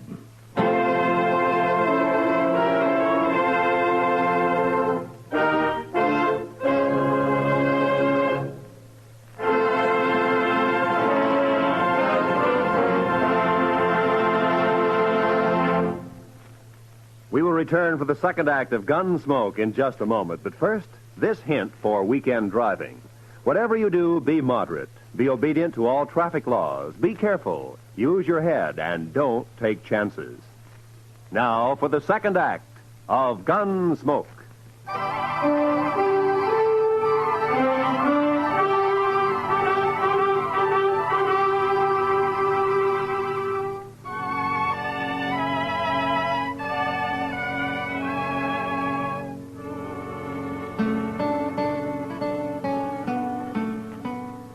I picked up Kitty at the Texas Trail at 7 the next evening.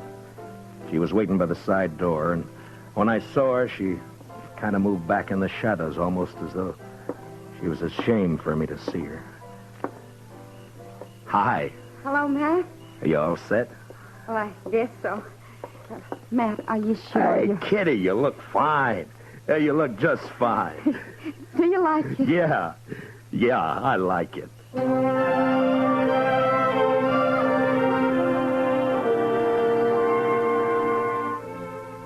We walked along the street down to the hall, and I kept looking at her like I say, you know, you had to know this, Kitty, to understand what I mean, and even then you get a surprise. She was like a 17-year-old on her first date, and she was like all the women you'd ever known and loved, soft and innocent. And something else, something that's female, and you can't figure out what. Something that makes you drunk without a drink inside you. It was snowing a little, and the flakes caught in her hair and melted into the black of her velvet cloak. And just before we went in, I looked at her again. And I didn't care. I was proud she was with me. Oh, evening, Marshal Dillon. Evening, Miss Murphy. You know Miss Russell? How do? You have your tickets, Marshal Dillon? Oh, yeah. Here we are. Fine. Go right in, won't you? Oh, sure. Oh, excuse me, Mrs. Murphy. Is there somewhere I can put my cloak? Oh, yes, of course. The ladies' reception room is right through there. I didn't catch the name. Catherine Russell, ma'am. Excuse me, ma'am. Yeah, sure. I'll wait for you. Thanks. You better.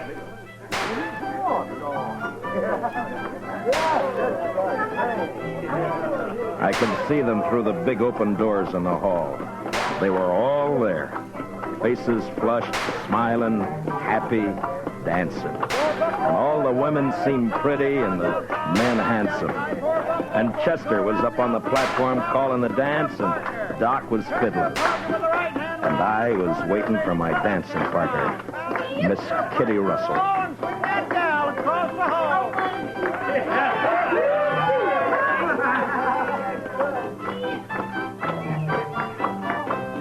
Now run away home and sing your own and leave my buffalo gal alone.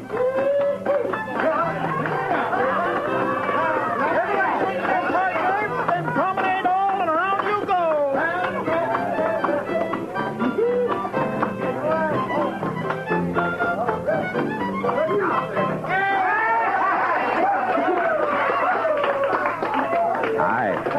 took you so long? I'm sorry, Matt. I had a skirmish with one of the genteel females in there. Oh, I'm sorry. What's that she? You know, I get the idea I'm not welcome around here. Let's go in and get some punch, huh? Sure. How are you, John? Oh, that's a nice dress, Kitty. I haven't worn it since a few years back in New Orleans. Hey, Marshal. Oh, Miss Kitty. It's Doc.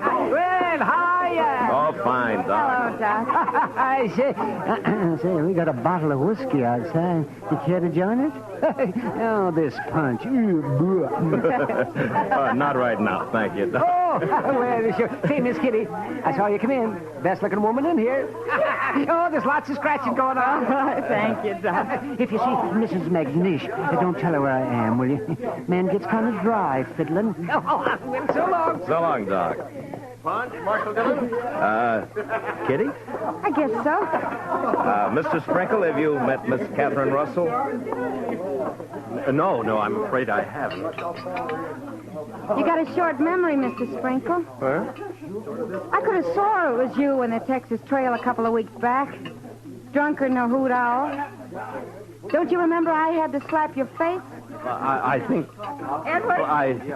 Edward? Yes, dear. You let somebody else take care of the punch. I want you to come with me. Well, I promised. I'm on the committee. Evening, Miss Sprinkle. I have no wish to speak to you, Marshal Dillon, or this woman you've brought with you. I will not have my husband serving such people. Aren't you being a trifle bad-mannered, Miss Sprinkle? How dare you say that? Well, aren't you? I suggest that you leave, Marshal. Emmy. You're not wanted here. Not with that woman you've seen fit to bring. Come on, Matt. I want to go. No. This is a public dance, Miss Sprinkle. Right now, you're trying to make it private. If you can't behave like a lady, I'll thank you to leave this lady's presence. Well, now, see here, Marshal. You can't talk like that to my wife. Hey, Kitty! What do you say, Kitty? Matt, please. I want to go. We're not going anywhere. We're staying. How about some music? All right now, folks. It'll be a waltz this time.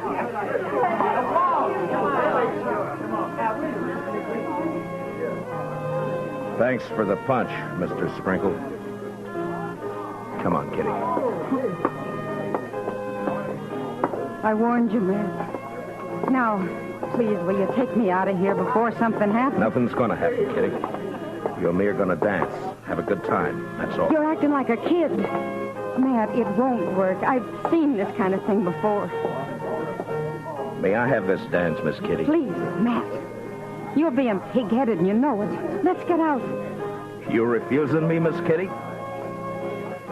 Oh, Matt.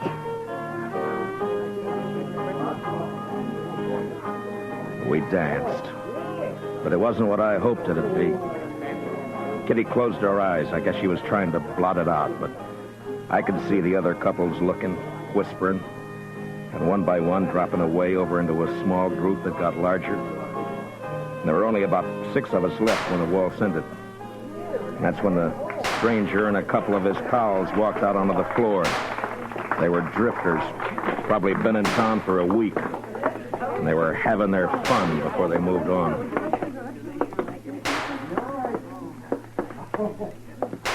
Marshal, I got a painful duty. Yeah? The folks in this town seem real upset about you bringing that woman in here. What's your name?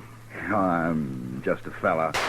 I kind of made myself and my friends here a committee of 3, seeing as how everything's done by committees here. And we figured it would be best if you take your friend home. Mister, I'm the marshal in Matt, Dodge City, and I'm leaving. You're staying here, Kitty. She's smarter than you, Marshal. Everything all right? Everything's fine, Chester. This ain't a matter of law, you know, Marshal. It's decency and what's right. Yeah, and Marshal, this ain't right. Mister, I'm taking this badge off. Chester, you stay here with Kitty. Matt, don't you do it. Now come Matt. on outside. You. We're going to talk some more about this out there. Ah, it's cold outside. Now, you be a good fella and get out of where you ain't wanted. You know I won't hit you in here, don't you? Were you thinking of doing that, Marshal? Now, that ain't lawful. I ain't done nothing. Kitty. Kitty, wait. Now, there's a gal with sense. All right, mister. Now, I'm telling you, you and your pals are going to have to come out sooner or later, and when you do, you better start hightailing it out of Dodge before I catch up with you. We'll think of that. We sure will. Marshal.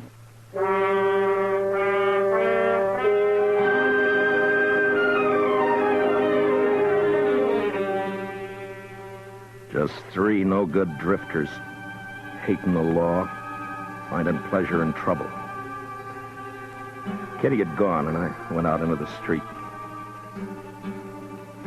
It had stopped snowing. Just cold. Much colder. I went up to the Texas Trail. There was only 2 people in there. Some guy dead drunk on a table, and someone else standing at the bar, looking into the mirror at me.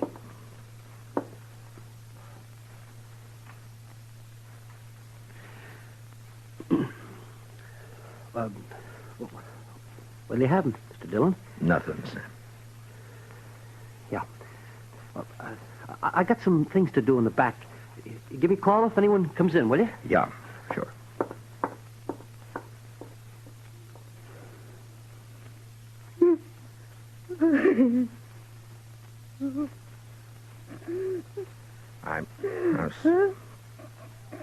I'm sorry, Kitty.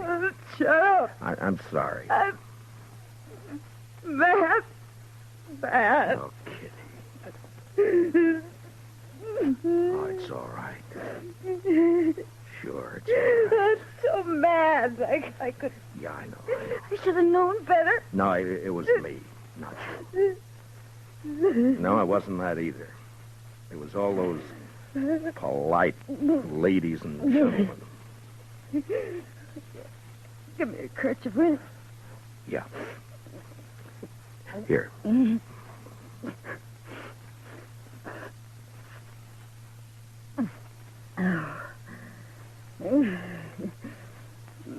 Been a long time since I cried.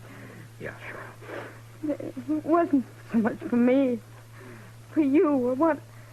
I wanted to cry right there in the hall, watching you and knowing there was nothing you could do. Nice mess of people we got in Dodge. No, it's not them, Matt. It's me. I've run into this before. The only difference was I didn't have you around. I wanted it to be right tonight because of you. A lot of narrow-minded prayer spouting. Yeah. They hurt your pride, didn't they? No, it wasn't that. No? No, I wanted you to go with me. That made me real happy. But maybe we're different, Matt. You and me figure life different to them. That's not their fault. There's a lot of folks there I know. I smile at them on the street. They talk to me. But tonight, well, that was different. I made them uncomfortable. Yeah? Well, I didn't do a bad job with you. Oh, you can't look at it that way. And you can't go fighting the whole town either. There's 3 fellas going to get hurt. No, I don't want you to do that, Matt. Just let it go. Let it go, Matt. They don't mean nothing. You know what means something to me? What? That you asked me to go to the dance with you. I knew what was going to happen, but it was worth the chance. I thank you for it, Matt.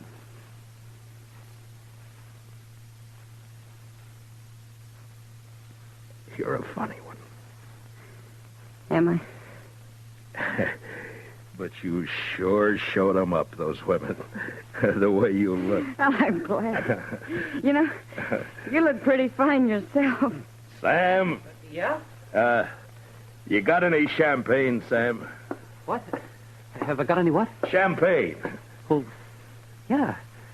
I guess maybe. A bottle or 2? Yeah, maybe. Sure. Well, break it out. All right.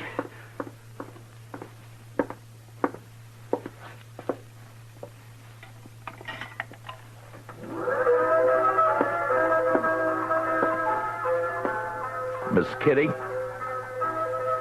I think the next dance is mine. Oh, Matt. I'd be real pleased, Mr. Dillon.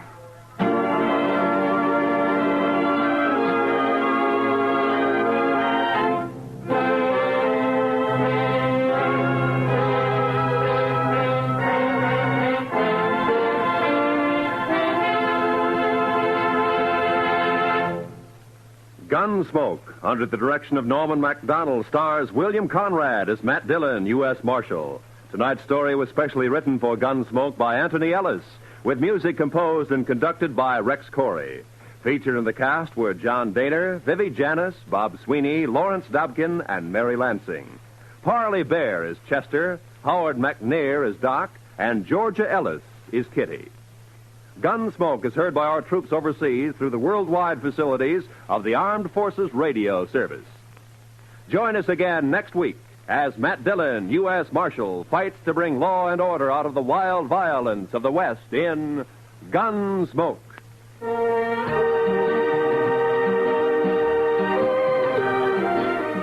Don't miss Robert Trout and his timely roundup of world news tomorrow on most of these same CBS radio stations. Roy Rowan speaking.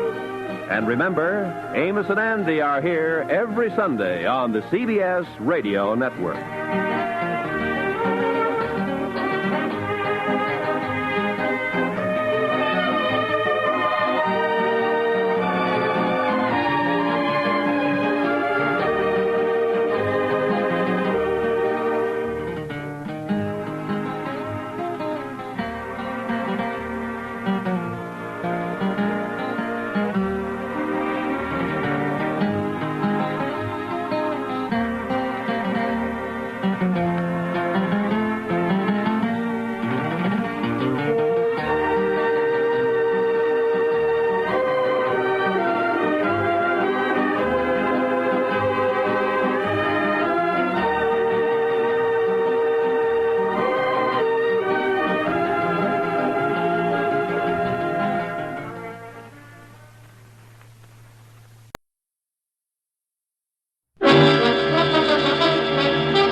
The National Broadcasting Company presents Dick Powell as Richard Diamond, private detective.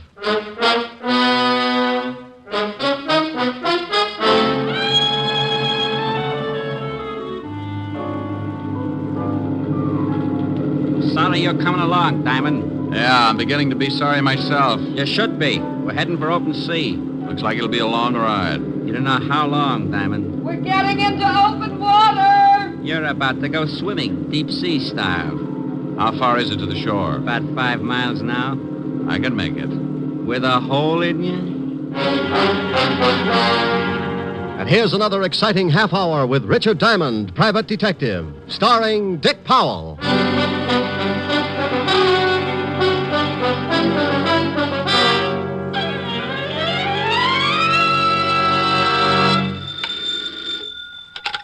Diamond Detective Agency, happy homicide.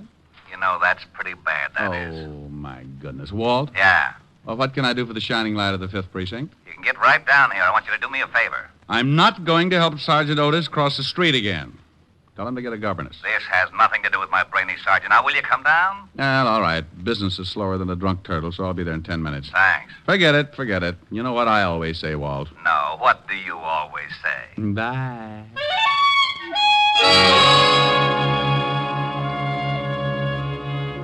Well, sometimes that's the way things get started. The phone rings, and Lieutenant Walter Levinson, 5th Precinct Homicide, tells me to get down.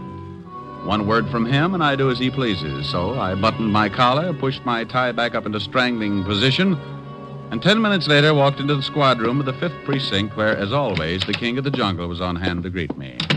Well, good morning, Shamus.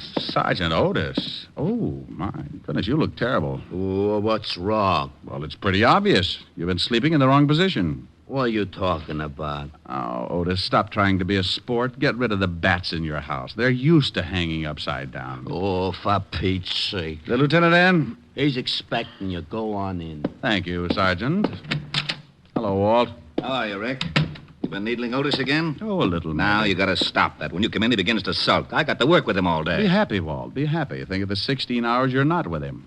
All those other people, jumping off bridges, turning on the gas, beating each other with hot paper sacks. Okay. Now, what's with you? Oh, well, this is a pretty ridiculous thing, and I'm in a tough spot. Well, I'm pretty tough, and you look ridiculous, so let's have it. Huh? Oh, well, we got a tip that a guy named Wells had a stash of stolen jewelry. You said had a stash. You mean he hasn't got it anymore? That's right, we have. Well, what in the world are you mixed up in it for? It's not your department. It wasn't, but when the robbery boys got over to this guy's house, they found him dead. Oh. Murder. Shot through the head with a small caliber automatic. How about the jewelry? In the water pipes underneath the sink. About $100,000 worth. What do you want me for? Wells' wife says the jewels are hers. We don't believe it.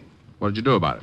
We put out traces on the jewelry. Went through all the regular channels to find the owner. Nobody identifies it. And if we don't get a claim soon, I've got to give them to her. You mean you got to turn them over when you think they're stolen? We know they're stolen. They got to be. These people don't have the fare for a fast meal at the automat, but we can't prove it.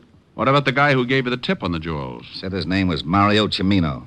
Disappeared. You got any lead on who knocked off Wells? We're holding his wife, but we haven't really got a thing. No weapon, no motive, no nothing. So you want me to see what I can do? Yeah, whole department's in the spot. Can you imagine what the press is going to say when I turn these jewels over to the wife? Yeah, could be rough. But what in the world can I do that your whole department can't? We've got to solve this thing fast. Or turn the jewels back. Right. Got a murder to solve. We've got a jewel theft to solve. Oh, that's nothing. It's really nothing. Should be a cinch. No, not for a cop. He wouldn't be able to put on the right kind of pressure. What do you mean by pressure? Well... Mrs. Wells? Yeah. Go ahead. Cimino's missing. We need him to tell us how he knew the jewels were stolen. If he's a stoolie, guys like that know you'll give them an even shake. Maybe he'll come out when he hears you're looking for him. Okay. Now, what about the wife, this Mrs. Wells? I was holding her till you got here. She's being questioned. You want to see her? One thing, Walt, before I do. Am I going to like this job? Knowing your taste, I say yes. When the boys brought her in, they walked her through the robbery detail. Everybody went right out and bought yo-yos.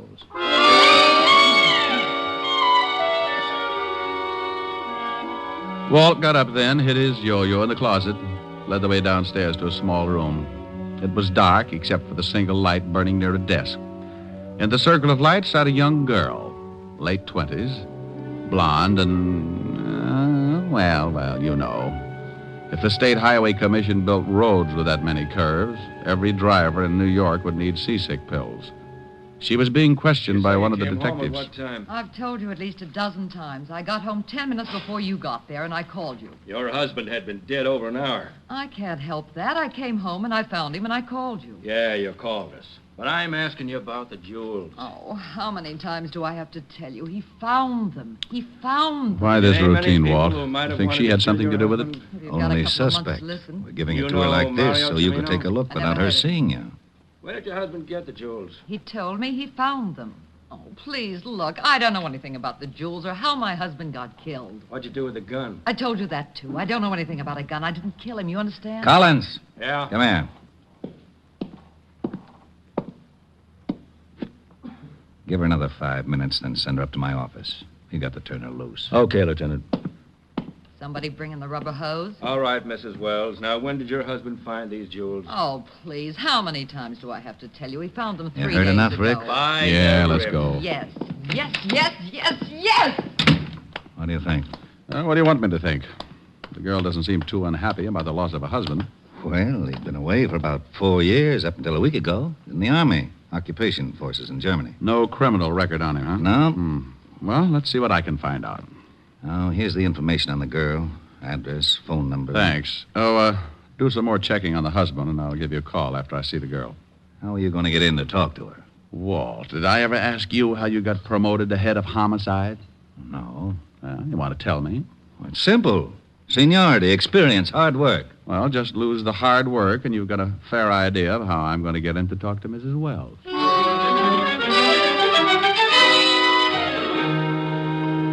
Well, I had to solve a murder, $100,000 jewel theft, and get the dear old police force out of hot water. All I knew was that a man named Wells had been shot, and another guy named Mario Cimino had called the law and told them about a hatful of jewels that didn't seem to have been stolen from anybody. To clean up a mess like that would take a lot of doing. So I went about it in Diamond's most routine fashion, as unorthodox as possible. I grabbed a cab, slipped the driver a $5 to romp over to Greenwich Village a little faster than usual, and before I could say, "Look out for that streetcar," I was standing in front of a door with a small tag over the bell that read, "Vladimir Sokolovsky, artist." Vladimir was an old friend of mine who hears all, sees all, and tells all for a small price. Who is it? Come on, Vladdy, open up. Go away. It's Diamond, Vladimir. I trust no one. You might be working for my landlord. Oh, I'm alone. Scout's honor? Cross my heart and hope to swallow my Emmys. Товарищ, здравствуйте. I haven't got much time, Vladimir. Huh? I want you to do me a favor. Oh, for you a portrait costs only $50. No, no pictures, Vladimir.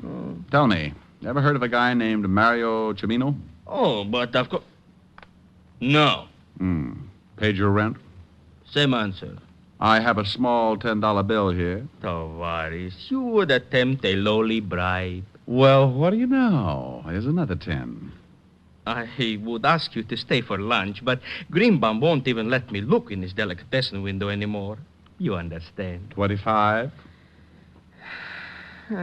I only do it because Stalin and I do not agree.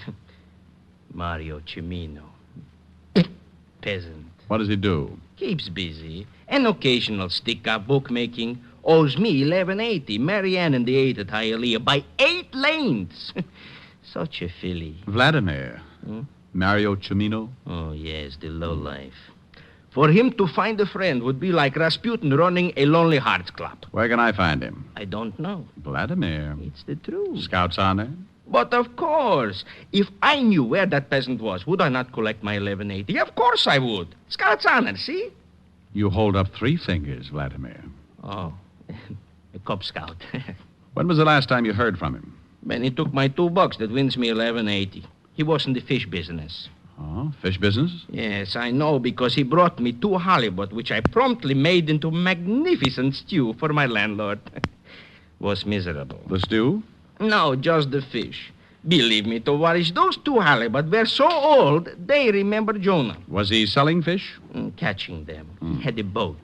When I went down there to collect my $11.80, the bum wasn't there. Where did he keep the boat, Vladimir? A disgusting place called a schooner landing. Places like that should be in Siberia. Stinks. Well, thanks, Vladimir. Ничего, товарищ, до свидания.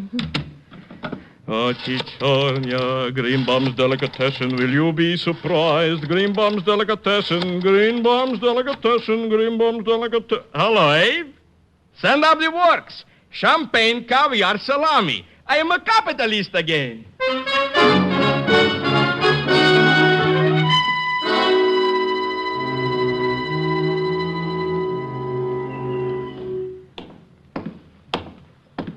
Hello there.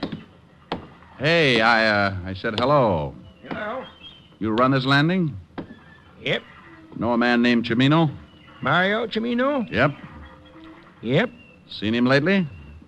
Nope. When was the last time you saw him? You a cop? Nope. It's too bad. Why do you say that? Owes me a week's rent on my boat. Skipped out? Yep. Understand he was fishing down here, is that right? Yep. How long ago did he rent the boat? 2 weeks ago. How long ago did he skip out? About a week. Anything unusual about the things he did? Well, he sure weren't no fisherman. Why do you say that? Didn't know the first thing about it. When he first rented my boat, he used to go out for 2 or 3 hours, come back with a couple of fish. Didn't have no rigging to speak of, no live bait, just a pole. Didn't that bother you? Nope. Weren't none of my business. Had a license. You mean a regular fishing license or a commercial? Yep. Commercial? Yep. Did he do anything unusual the last day he was down here? Well, I don't know. He went out about 4 o'clock in the afternoon and was back here by 6:30. Only thing unusual about that, it's a funny time to go fishing. What day was that? We could go tomorrow, Tuesday. Thanks, Bob. Hey, sure you ain't a cop? Yep. G-man? Nope. Don't say no more than you have to, do you? Nope. Bye, Sonny.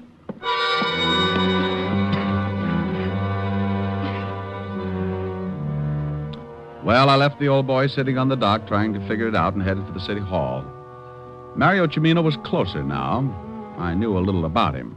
His whereabouts up until a week ago and the fact that he'd taken out a commercial fishing license. The license I wanted because it would have a picture of Cimino on it. The picture I could turn over to Walt, and then we could get out a description on him.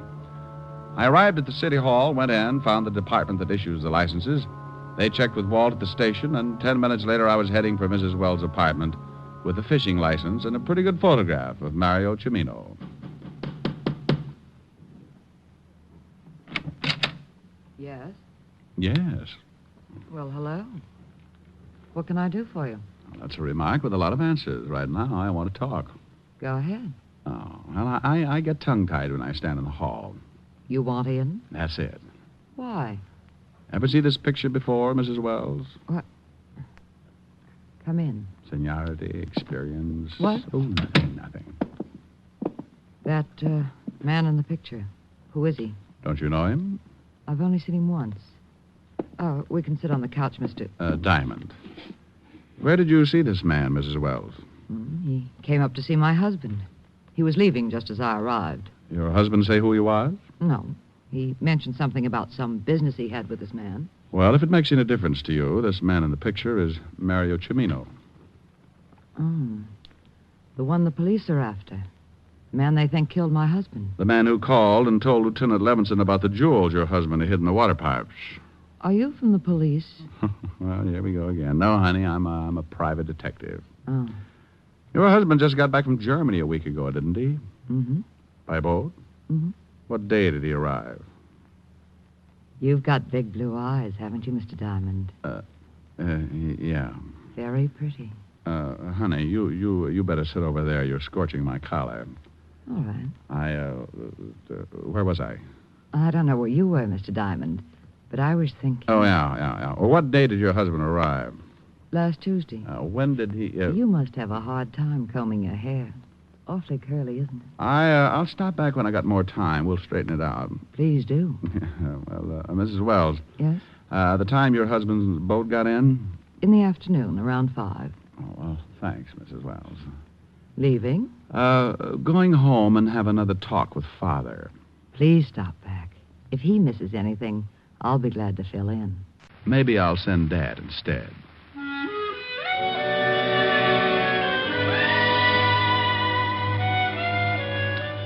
It was a little hard getting out of there because my shoe leather had started to burn and my number 10s were beginning to turn up like skis. I rocked my way down to the cab, did a slalom around 2 lamp posts and a fire hydrant, slid into the back seat, and 20 minutes later I got out across the street from the 5th Precinct Police Station. I was just stepping off the curb when... Hold it right here, Diamond. What? Don't move. Don't turn around. Oh, well, I hope that's a pipe you got in your pocket. If it is, it's the first one you'll ever see with a trigger on it. Keep smiling and walk back over to that alley. Oh, okay. Had to poke a hole in me. Better to have it poked than blown. Hey, your dialogue's pretty bad. It's fine enough. Now, your name is Diamond, isn't it? Well, I'll tell you what I'll do.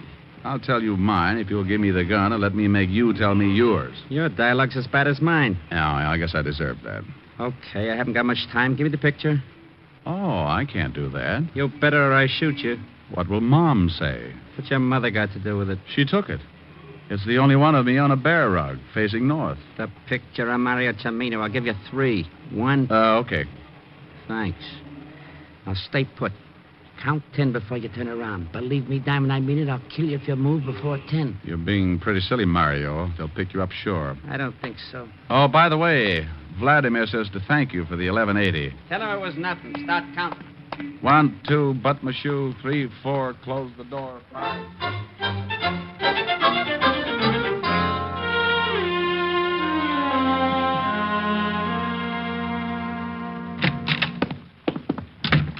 Oh, Rick, you find out something? Well, I sure did. This is the lousiest precinct in the city. Oh, yeah? Oh, yeah.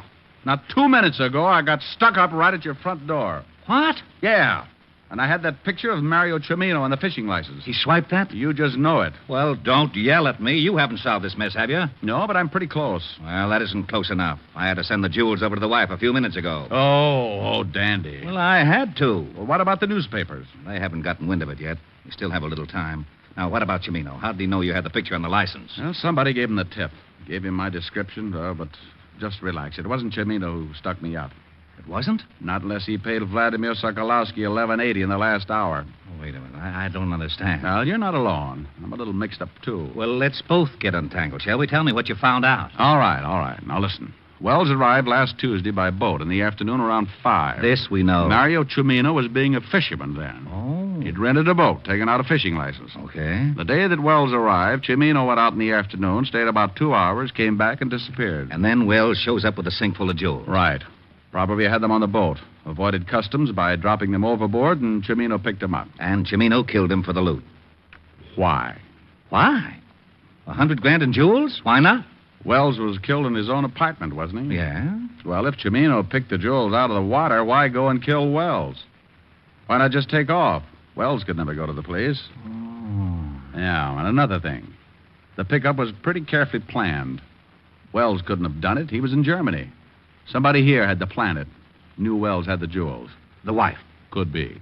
But where did he get the jewels in the first place? Well, a lot of that stuff's still hidden in Germany. You check with military intelligence, and I'll bet it ties up. Well, this guy who stuck you up and lifted the picture, you say you don't think it was Cimino.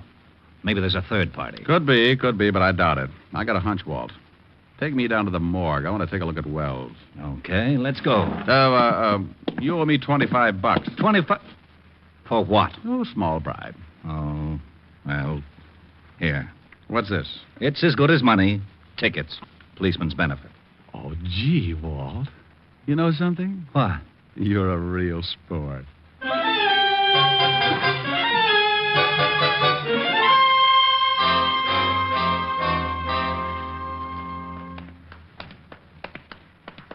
Right over here.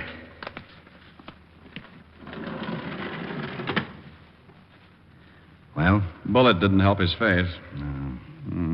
Why don't you get the Army records on Wells? Why? The wife identified him? Good for her, but she missed one slight detail. Yeah? Yeah. This isn't Wells. What? That's right, Walt. This is Mario Cimino. How do you know? From the picture on the fishing license. This is the same guy. Good grief. And you had to go and give the jewels back to Mrs. Wells. But... if you still want to save those jewels along with your hide, you better grab orders and get over there. I'll see you when you get there. Now step on it. But... I left Walt in the middle of a butt and took off for Mrs. Wells' apartment in a hurry. On the way over, I went through the facts. Cimino was dead. The body in the morgue wasn't Wells. The jewels were undoubtedly the motive, and unless I was wrong, I'd have to move fast to stop them from leaving the state. I went out of the cab and up the steps to Mrs. Wells' apartment. I reached the door and tried it. No luck, so I went in anyway.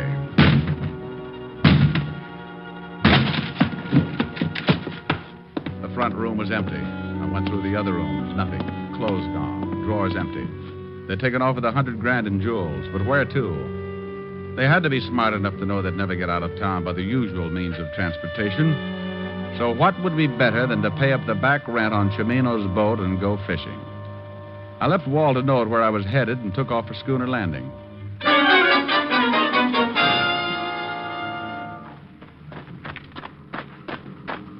Hello there, Sonny. Papa, which boat was Mario Cimino renting? That one just getting ready to go out right over there. Thanks.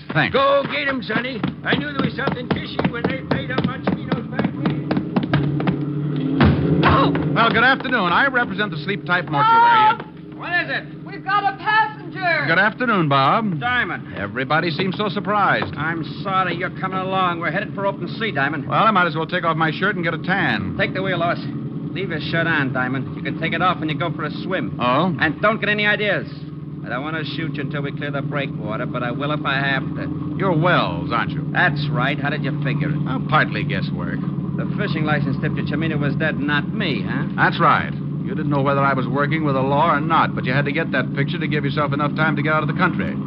Your wife called you and gave you my description. I knew the damage that picture could do if it got to the police, so I had to tag you. Pretty smart. Thanks. We're getting into open water. You can start taking your shirt off, Diamond. I swim pretty well. With a hole in you?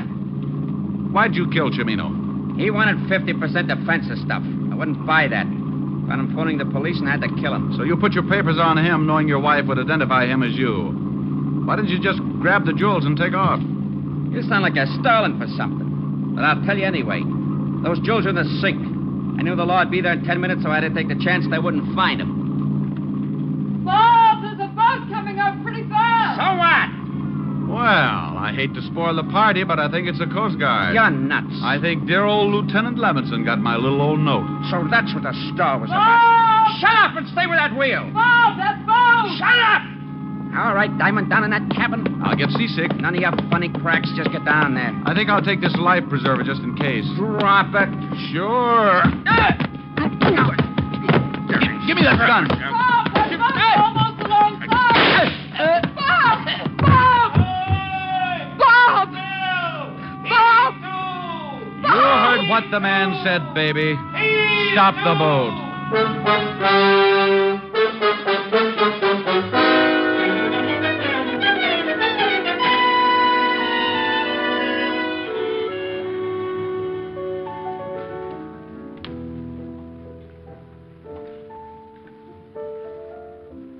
Rick, Yes, Ellen? phone for you. Walt. Oh, thanks, dear. Hello? Rick, I just got a report from Army Intelligence. The jewels were stolen from a collection the Germans had evidently hidden during the war. What about Mrs. Wells? She admits the whole thing. She saw her husband on a furlough a year ago, and he told her to expect word when he was ready to move. She contacted Mario Cimino for the fence. She'll probably get life. Well, that's too bad. She was the type who really could have had a good time with life. What are you doing?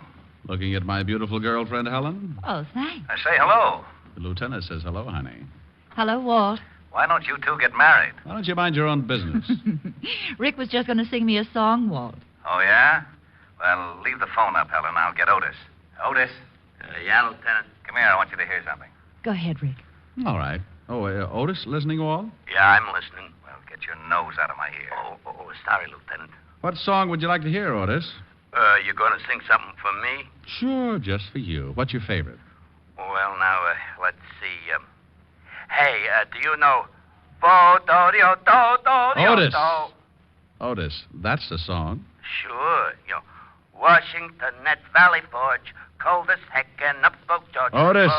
Yep. Yeah. How about get out of the wheat thresher, Mother? You're going against the grain. Oh, I don't know. It's an old spiritual. Look, I got a better idea. You just listen, huh? Okay, but I still like... Otis, you're fighting me. Well, okay. There's a place I'd like to be, and it's back in Tennessee, where your friendly neighbors smile and say hello. It's a pleasure and a treat to meander down the street. That's why I want the whole wide world to know. I love those dear hearts and gentle people who live in my hometown, because those dear hearts and gentle people will never ever let you down. They read the good book from Friday till Monday. That's how the weekend goes. I've got a dream house I'll build there one day with picket fence and rambling rose. I feel so welcome each time that I return, that my happy heart keeps laughing like a clown. I love the dear hearts and gentle people who live and love in my hometown.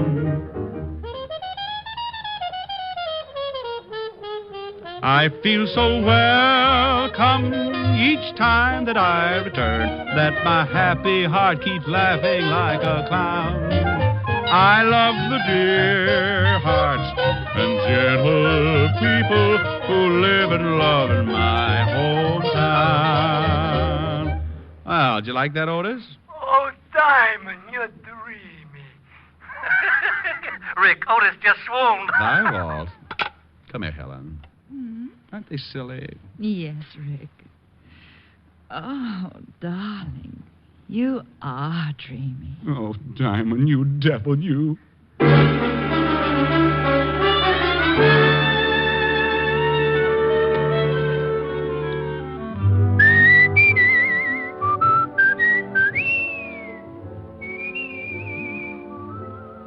You have just heard Richard Diamond, Private Detective, starring Dick Powell.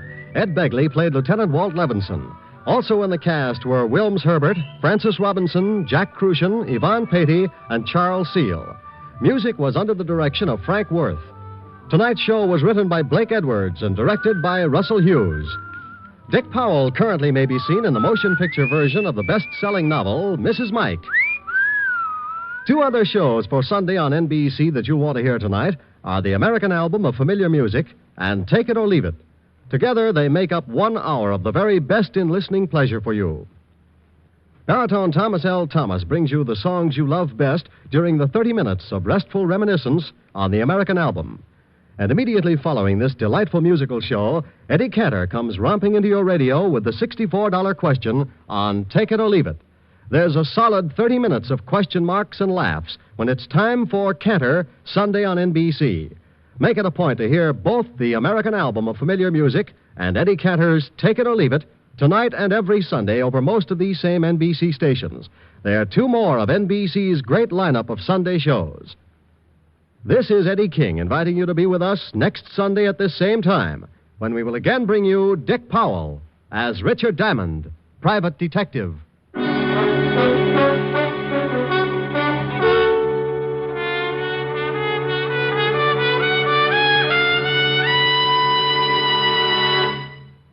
James Melton and Erna Berger star next on Harvest of Stars on NBC.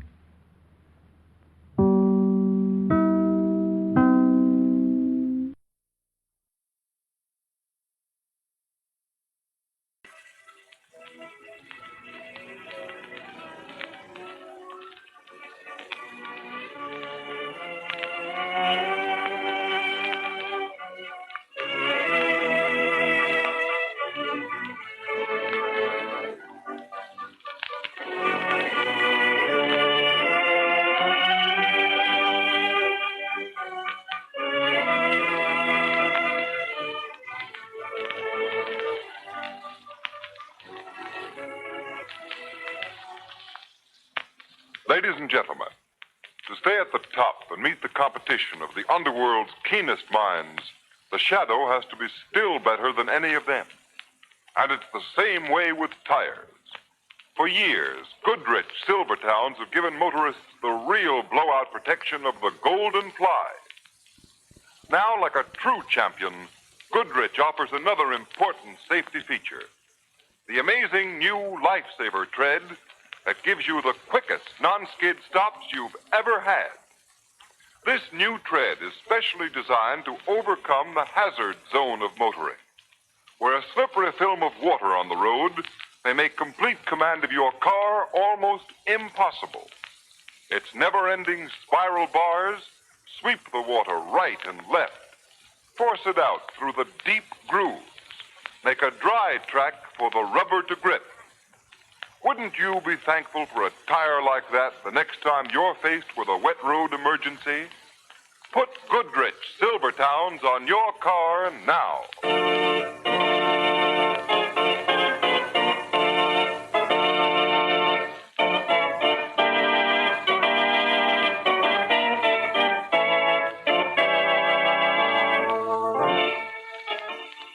The Shadow, Lamont Cranston, a man of wealth, a student of science, and a master of other people's minds, devotes his life to righting wrongs, protecting the innocent, and punishing the guilty.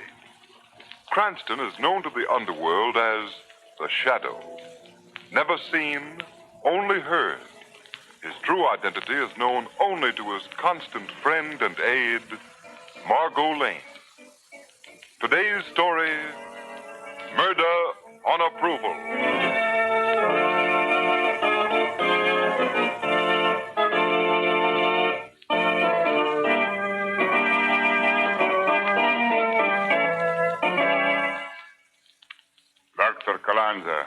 have read your statement. Yes? Frankly, I am interested. I thought you would be, General. Otherwise, I never would have traveled so many thousand miles to see you. You say that you can infect a large number of persons with a deadly disease at will. Yes. That you can cause more deaths in an army than all the guns in the world. Your Excellency, once let loose, this disease would totally destroy an enemy's morale. With its aid, you can easily overcome any nation in the world. The general is already ruler of the East. But he will not stop with his conquest. I am sure His Excellency is planning to extend his powers even further. I can give him victory. What is this sickness you can spread, Doctor? I am sorry. That I cannot divulge at this time. Nor the method of infecting the enemy, Doctor. Nor that, Your Excellency. And only I know the cure. Dr. Carlanza, your name is not unknown to us. You have been many things. Scientist, adventurer, spy. But you've not always been successful. No. General, may I suggest that you let me try an experiment on troops of your own choosing? Troops? I cannot sacrifice my men. If your disease is fatal... Not on your own soldiers, sir. But why not those of some other power? That is an idea. Soldiers of some country you would be glad to humiliate and hurt. Perhaps even invade. But we are not at war at the present time, Doctor. Does that matter? General, pick any spot in the world, any well-guarded garrison. And in 2 months, I shall have wiped out that garrison. Choose the spot for my experiment. But perhaps it would be better to choose some country you are interested in, yes? I see. All right. We will select your guinea pig. Captain, the map. Yes, sir. Here's the map. Carlanza, do you know this spot on the coast of the United States? No. But that does not matter. It is one of their army bases. A splendid choice, General. It is well guarded, Doctor. All the better to prove my point. I will leave for America at once. In a short time, many American soldiers will die in their barracks. Then, if you wish me to destroy the whole army of the United States, I can do it for you. Good. Captain, you will make the arrangements with the good doctor, please. To purchase his little methods for murder on approval.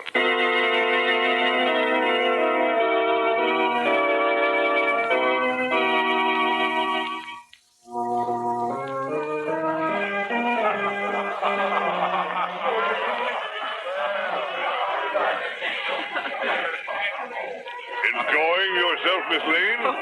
Very much, Colonel Torrance. I like the army. So I've noticed, Margot. I think you've danced with every officer at the base. Why not, Lamont? The poor boys are due back inside the post at midnight. Awfully glad you could come tonight, Miss Lane. I don't get away from the base often myself.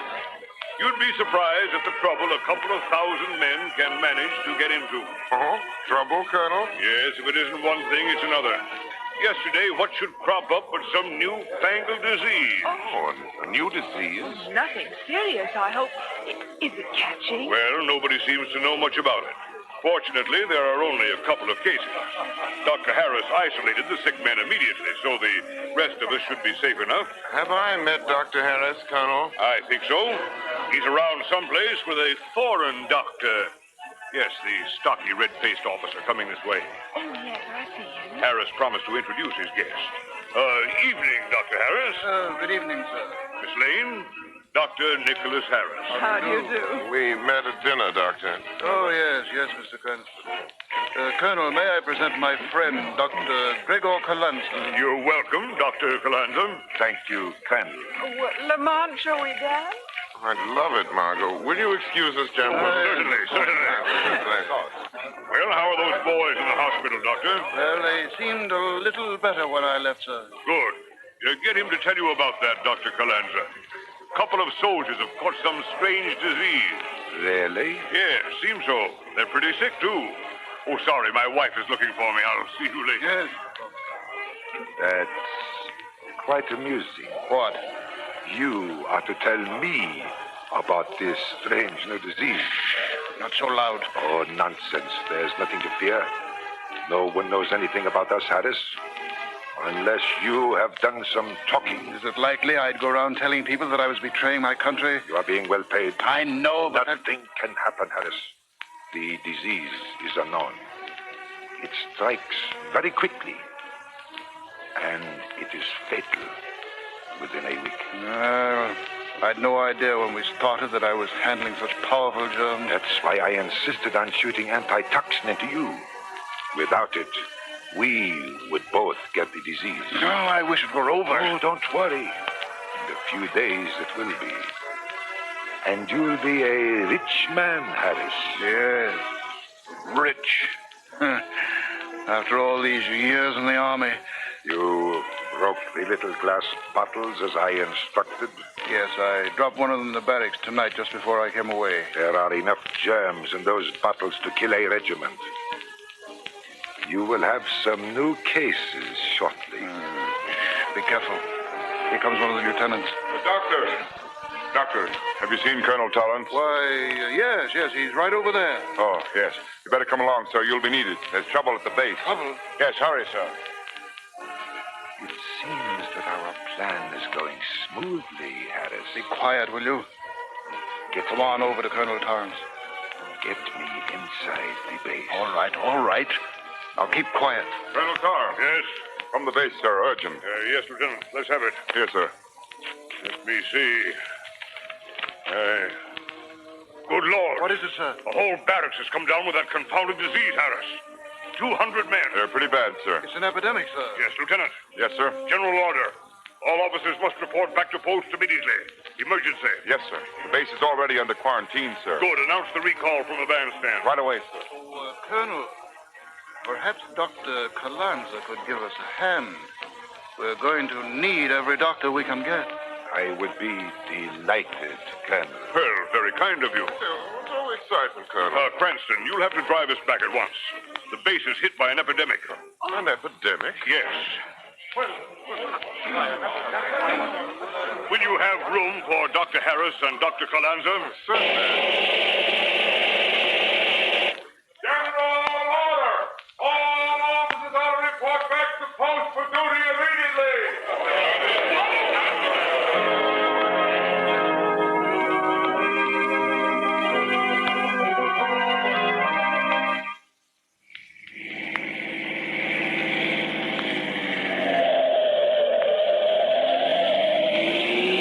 Faster, Margot, faster. The colonel's in a hurry. The car's going as fast as it can, Lamont. Yes, we'll be there in a minute, Cranston.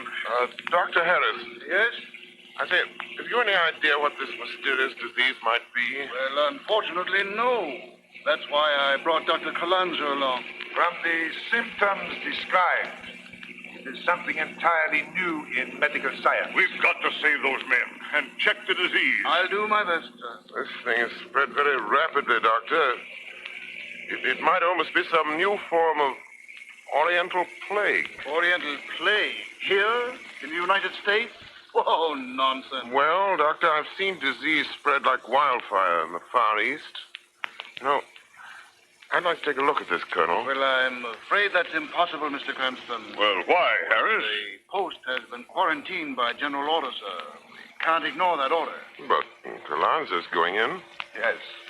I am a doctor, Mr. Cranston. And besides, Cranston, you might catch the disease. Well, I don't mind taking that chance. Well, that's very brave of you, sir, but I'm afraid we can't allow it. The order is definite quarantine against civilians. Yes, I'm afraid the doctor's right, Lamont. In the Army, orders are orders. Very well. Just as you say, sir. Oh, it's just around the bend, Miss Lane. Pull up alongside the gate. You are right here, Miss Lane. All right. Here we are. Halt! Who goes there? Colonel Torrance. Advance to be recognized, Colonel Torrance. Well, thanks for the lift, Lamont. Don't mention it. Come on, Dr. Calanza, hurry. I am ready. Good night, Miss Lane. Good night, gentlemen. I still wish you'd let me go in and take a look around. Well, I'm afraid that's out of the question entirely, Mr. Cranston. Come on, Clancy. Coming? It's nice of you to offer, my boy. Goodbye. Goodbye, Colonel. Well, I suppose we might as well drive back to the hotel. Just a moment, Margot. I'm getting out here. Getting out here, but Lamont... I'm going to take a look at this disease, Margot. You know, there was a queer look on Calanza's face when I mentioned it might have an oriental origin. Yes, but the sentries won't let you in, Lamont. The place is quarantined.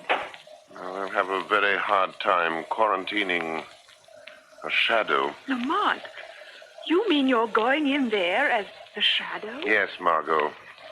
When the car door slams, I shall immediately become the shadow. Who's there? Hey, wait a minute, miss. Oh, well, you want something, soldier? Why, I just heard the car door slam. Somebody get out? Well, you don't see anybody, do you? No. No, ma'am, but I thought I saw... Well, I guess it's all right.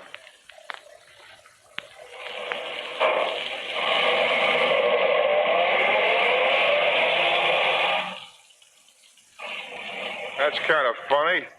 Hey, Joe! Yeah? I could have sworn I saw somebody get out of that car. Anybody go through the gate? Hey, there's enough floodlights here to light up the entire army. I didn't see a soul. I don't know. I thought I saw a man, and then just like that, there wasn't anybody there. You must be getting punchy.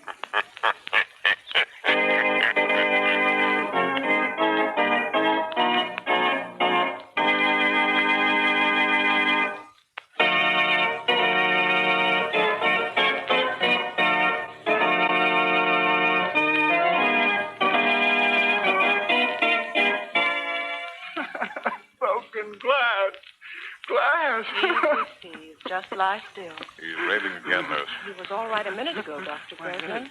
My head, it burns. That's the fever. Comes in waves.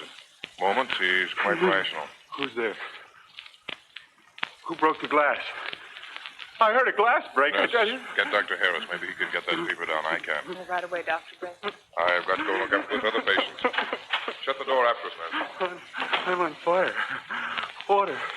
Water, please. Glass. Hear it? Broken glass. Steve. Steve, can you hear me? Listen to me.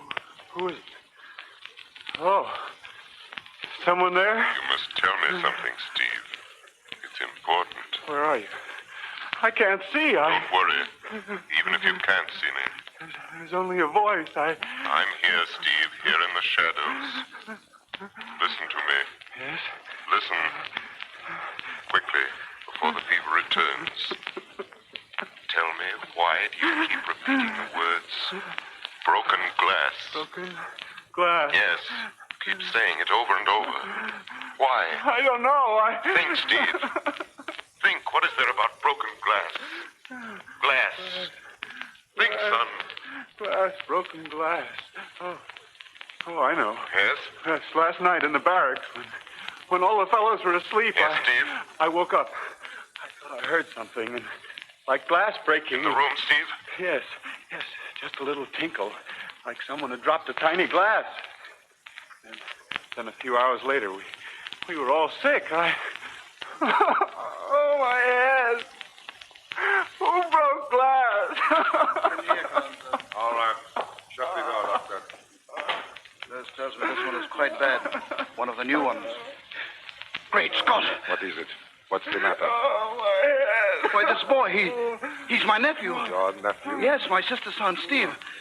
Steve, how do you feel, boy? This is unfortunate, Harris. Well, I thought he was home on leave. He wasn't due back this week. Is he fatally ill, Calanza? Too bad, Harris. I give him 2 days at most. Oh, no, he can't die. I am sorry, but it is unavoidable. Uncle Nick, help me. Calanza, you've got to do something for him. Nothing can be done. Steve, it's Uncle Nick, Steve. I'm here. Uncle Nick. Oh, help. Please. Glass. Boy, delirious, Harris. But save him. Impossible. There is no cure. But Steve's my nephew. Steve. Be quiet, you fool. Come, let us go to your office. No, I must stay here. Come up, I have to drag you. Now, brace up, Harris. Don't lose your nerve. Come on, man. Broken glass. Oh, Uncle Nick. Someone. Broken glass. Yes, Steve. Someone broke glass. And I mean to learn just what your Uncle Nick had to do with it. He and Gregor Carlanza.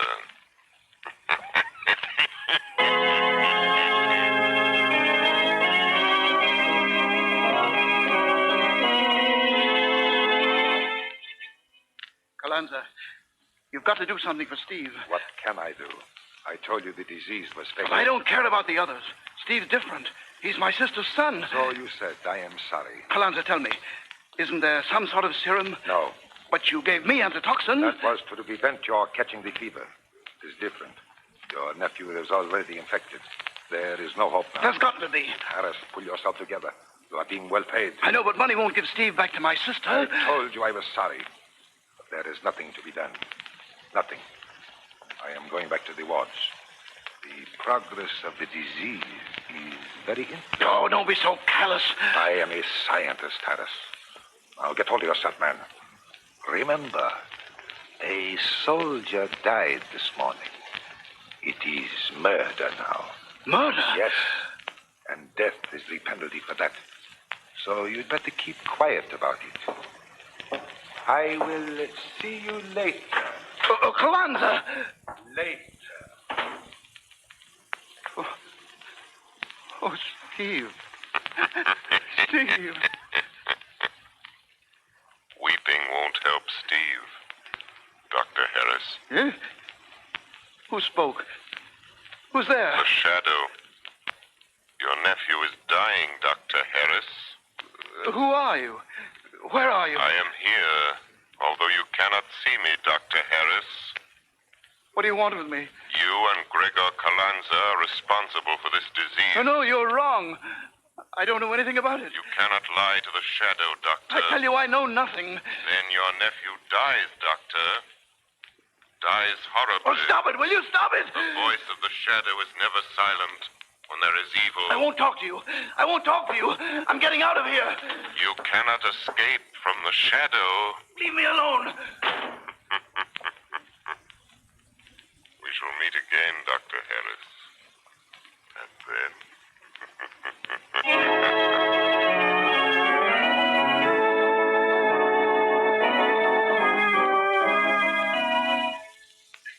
Here's the test tube you wanted, Dr. Harris. All right, put it down, man. Put it down. Yes, sir. Now leave me alone.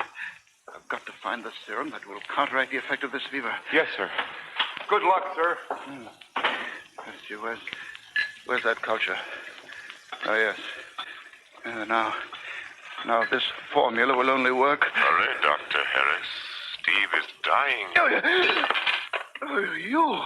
You dropped your test tube, Doctor. Just the way you dropped one in the barracks. And spread the germs. You know that. But I didn't. I didn't. Tell the truth, Doctor. Think of Steve. Oh, you fiend. Will you leave me alone?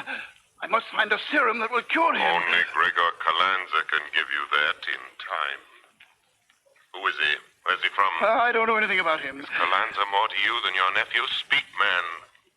Carlanza got you into this, didn't he? And now Steve is dying. Dying, Harris. Stop dying. it. Stop it. I tell you, I can't stand it. Let me out of here.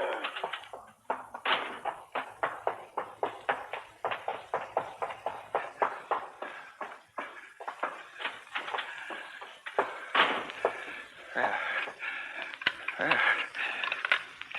Safe in my room. Now, wait, I must lock the door. Locked and bolted. Now he can't get in. That voice coming from nowhere, always in my ears. Oh, I'm going crazy.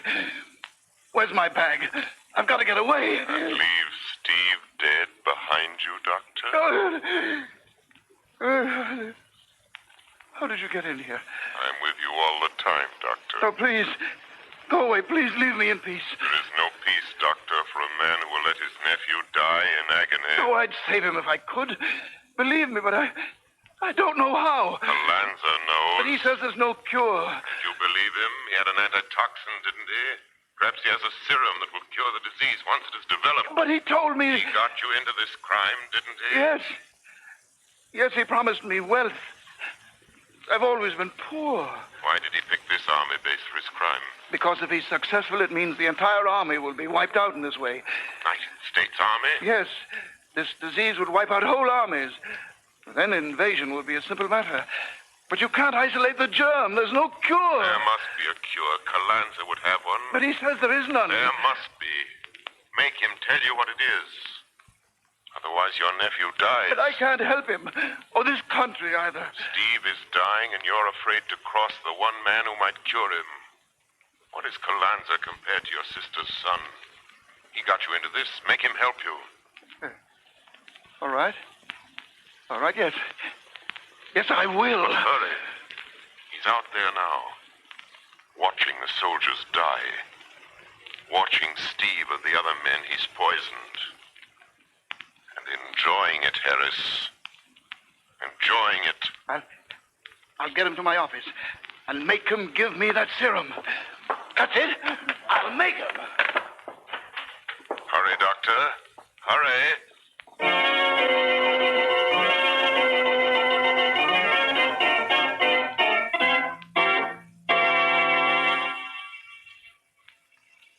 This way, Colonel Torrance. Tell me, who are you? I am known as the Shadow, Colonel.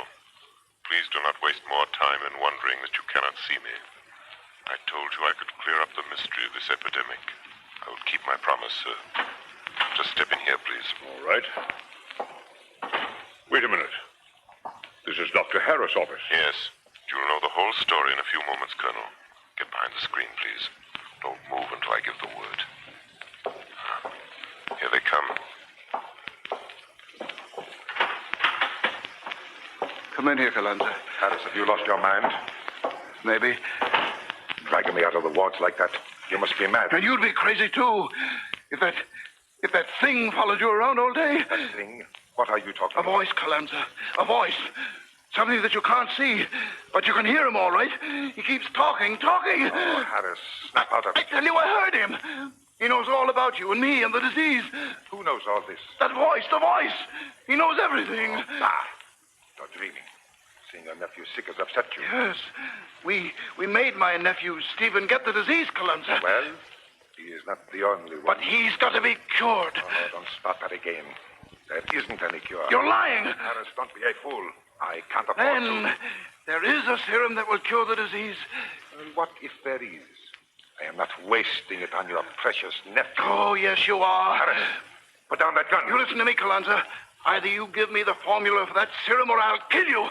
I mean it. Formula is worth a fortune, Harris. It will make us both rich. If you will only use your head. Never mind the talk. And don't try reaching for your gun either.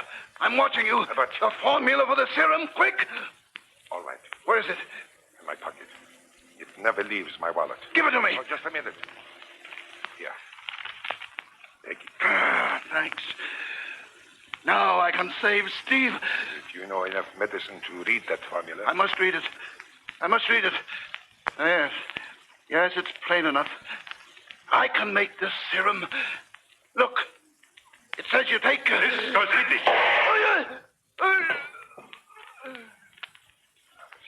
Fool. Did you think I really meant to have you get my serum? Die like the others. Now, I will take back my formula. No, I'll take that paper, Calanza. What?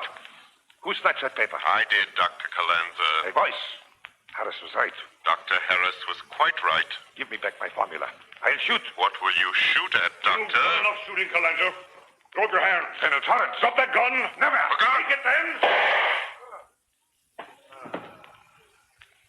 Calanza's dead, Colonel. If a man deserved to be shot, it's that murderer. Yes. Yeah. Take the formula to the laboratory. Get the serum made up and hurry. Well, what about you, Shadow? My work is finished, Colonel.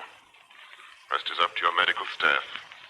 Calanza and Harris dreamed of power and wealth to be acquired through mass murder.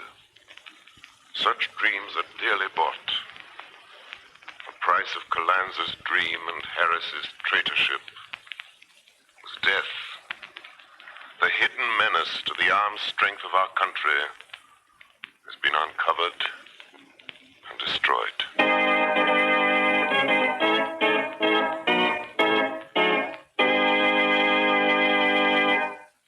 You have been listening to a dramatized version of one of the many copyrighted stories which appear in the Shadow magazine, now on sale at your local newsstand.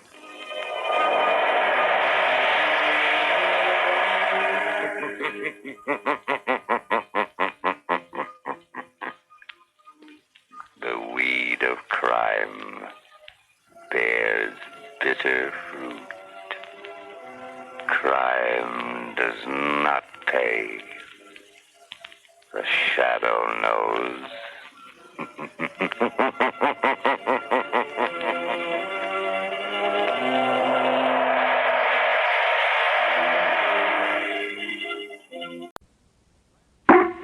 The Kraft Foods Company brings you The Adventures of the Falcon, starring Les Damon. Hello? Yes, this is the Falcon speaking. Oh, Vivian. I'm glad you called. No, you'll have to count me out tonight, Angel. I'm all jammed up. There's a boy around who thinks he can play with guns, and I gotta prove that when he tries murder, he's in for the shock of his life.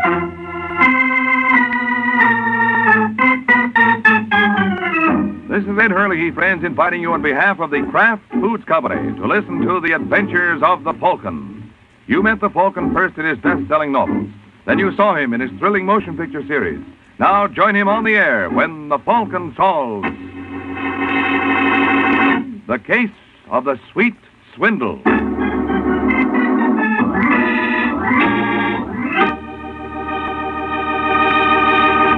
Before the Falcon solves tonight's case, let's listen to this. Miracle Whip. Has a flavor so pleasing. Miracle Whip. Tastes so lively, so teasing. Miracle Whip. Only one of its kind. Miracle Whip. Best salad dressing you'll find. Miracle Whip tastes really good. Not too sharp, not too mild, but just exactly right. And Miracle Whip tastes different, too. Different from any other salad dressing. Try it yourself. See why it's America's favorite salad dressing. The one and only Miracle Whip.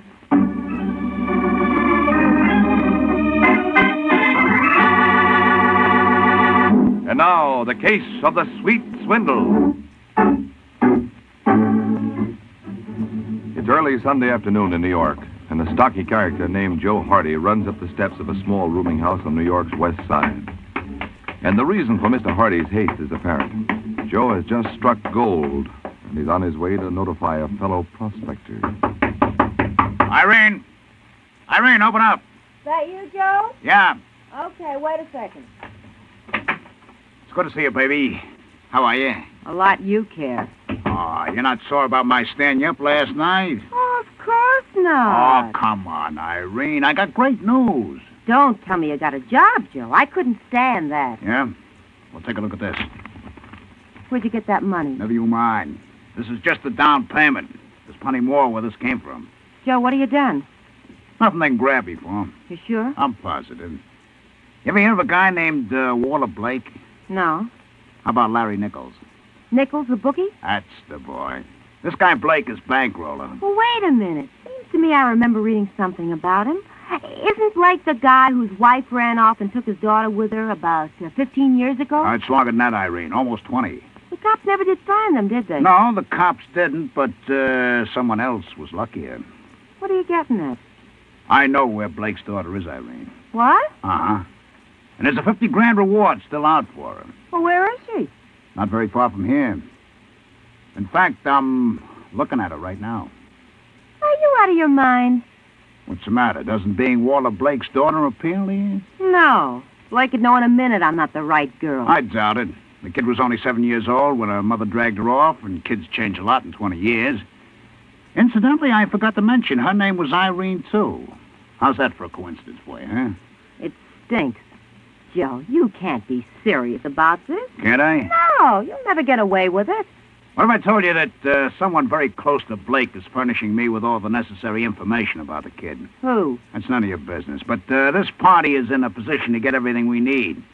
By the time you and Daddy Blake meet, You'll know all the answers. I'm not going to do it. Oh, yes, you will. Oh, no, I won't. Every time I've listened to you, I've wound up beyond the 8 ball. This is different. You've said that before. Now, let's get this straight, Irene. I've got an appointment with Blake tomorrow afternoon at 3. By that time, I expect you to know everything there is about his daughter. Now, here's a list of stuff I want you to memorize. Hey, what's the idea of tearing it? I'm not going to do it, Joe. Pick up those scraps. No. I said pick them up. Oh! Oh! Well? All right, now sit down and put them together. By the time I get through with you, you're going to know those questions and answers so well, you'll be able to do a guest shot on the quiz kids.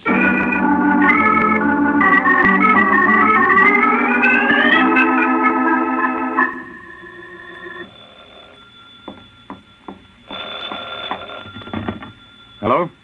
I'd like to talk to Walter Blake, please. This is Walter Blake speaking. Well, hi, Walter. This is Mike Waring. Oh, yes, Mike. How are you? Fine. Say, I heard you were approached by a character named Joe Hardy who claims he can put you in touch with your daughter. So? So my advice to you is to have nothing to do with him. This wouldn't be professional jealousy, would it, Mike? What are you talking about? Just because Joe Hardy's a competitor of yours? Now, look, Blake, I called you as a friend. This boy Hardy is a private detective, sure, but he's also a faker. He'll clean you out like a Hoover vacuum. You're a fine one to talk. Just because you could never locate Irene, you don't want anyone else to succeed. You thought she was dead. Now, listen to me, Walter. Sorry, I haven't the time, Mike. Larry Nichols and I are supposed to meet Hardy at 3. I'm not going to take a chance on your delaying us. Hey,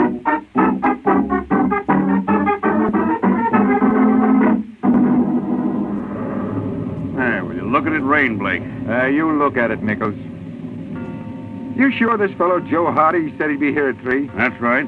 Well, that clock's almost a half hour slow. What do you suppose is keeping him? Maybe it's his conscience. What do you mean, Nichols? I wouldn't kid you, Blake. We've been partners too long. From the little you've told me, I wouldn't be surprised if this boy Hardy's a phony. Mike Waring claims... I don't care what he claims. Hardy had a piece of the dress Irene was wearing when her mother took her away. Is that why you gave him $1,000? Yes. You're supposed to be a tough mark. Look, Blake, I know how you feel about this, but didn't it occur to you Hardy could have gotten the description of the dress from the papers? No. We never released it. Well, I still think you've heard the last of him. Why don't you just forget the... Come in. Hello, Uncle Walter. Oh, it's you, Jerry. What's the matter? Am I a disease carrier? Your uncle's a little disappointed, kid. What did I do now? No, it's not you. It's that Joe Hardy character. Hasn't he been here yet? No. What, don't worry, Uncle. It's pouring outside. He probably was detained. Well, let's hope it's permanent. Why? I think your uncle's throwing his money away. I don't agree with you, Mr. Nichols. He's got no family but me. If there's the slightest possibility of this girl turning out to be Irene, why shouldn't he gamble a few dollars? It's not just a few dollars. It's $50,000. Well, I still think they're good odds. If you ask me... That must be Hardy. Come in. That's no, Mr. Blake. Sorry I'm late. I couldn't get a cab. Well, the important thing is that you're here now. I don't believe you know these gentlemen. No, I don't. This is my partner, Larry Nichols. A pleasure. Hello. And this is my nephew, Jerry. Glad to know you, Mr. Hardy. It's mutual. Well, now we can get down to business. Well, if you don't mind, Mr. Blake, I'd rather be alone. You afraid of witnesses? Oh, now cut it out, Nichols. He's a crook, Jerry. You want to be careful with those accusations, mister. All right, Nichols, that's enough. I'm old enough to look after myself. Well, if that's the way you want it, Blake. That's the way I want it. You coming, Jerry? Good luck to you, Uncle. Nice knowing you, Mr. Hardy. Yeah, I'll see you around sometime. Nice boy, your nephew. Yes, Jerry's all right, but... You're interested in someone closer home, That's right. Well, I promised you more evidence that this girl was your daughter, Irene. Well? Would you happen to know offhand what she was carrying the day she disappeared? Yes. There was a red school bag trimmed with black leather. Anything else you remember about it? Her initials, IB, were embossed on the top. Let me open this package. That's Irene's bag. I was sure it was. Where did you find it? In Los Angeles. Took a lot of work to dig it up. Where is she now? Aren't you forgetting something, Mr. Blake? Huh? Oh, you mean the reward money? Uh-huh. I've got it right here. Here. It's in $100 bills, just as you asked. That's fine. Well, where is she? 2126 Chalmers Avenue. 2126 Chalmers. Yeah, she's living in a furnished room under the name of Irene Kent. Does she expect me? Yeah, I told her you'd be around 5. I can't thank you enough, Hardy. Oh, don't thank me, Mr. Blake. It was a pleasure to serve you. I'm sure you and your daughter will be very happy together.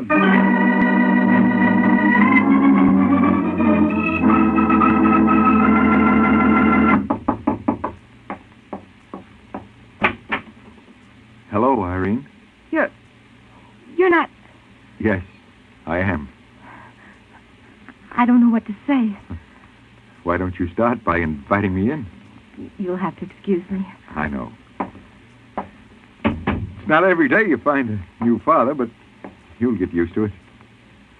Did I turn out the way you expected? I don't know what I expected. You were only 7 when your mother took you away. Incidentally, where is she? She died 2 years ago. Well, why didn't you let me know? Mother never mentioned you. We didn't even use your name. Well, didn't you remember anything at all about me? Very little, I'm afraid. I've made a million plans, Irene. Now, the first thing we've got to do is to get you out of it. Where did you get that picture? It's Mother's. Tear it up. Oh, now, Dad. I'm sorry, Irene. I had no right to ask that. Your mother did a terrible thing to me, but she was crazy about you. Yes, she always worried about me. Remember how she wouldn't let me use the skates you bought? Yeah. We had quite a fight over that. And it was the same story when you brought home the bicycle and the pony. She accused you of wanting to kill me. You remember the pony? Like it was yesterday. He was a brown Shetland with a white star on his nose. You remember the saddle I bought? It wasn't a saddle, it was a cart. So it was. Well, what's the matter, Father? I'm just trying to figure out something. What? How you learned about that pony and cart. Oh, I remembered it. You couldn't very well, Irene. Huh? You see, I ordered a pony for your 8th birthday, and it was delivered the day after my wife ran away. Oh, I don't understand. Yes, you do. You're not my daughter. You're making a mistake. No, the mistake I made was earlier today when I believed Joe Hardy. You're not Irene. Stay away from me. You're not my little girl. Where is she? No. Where is she?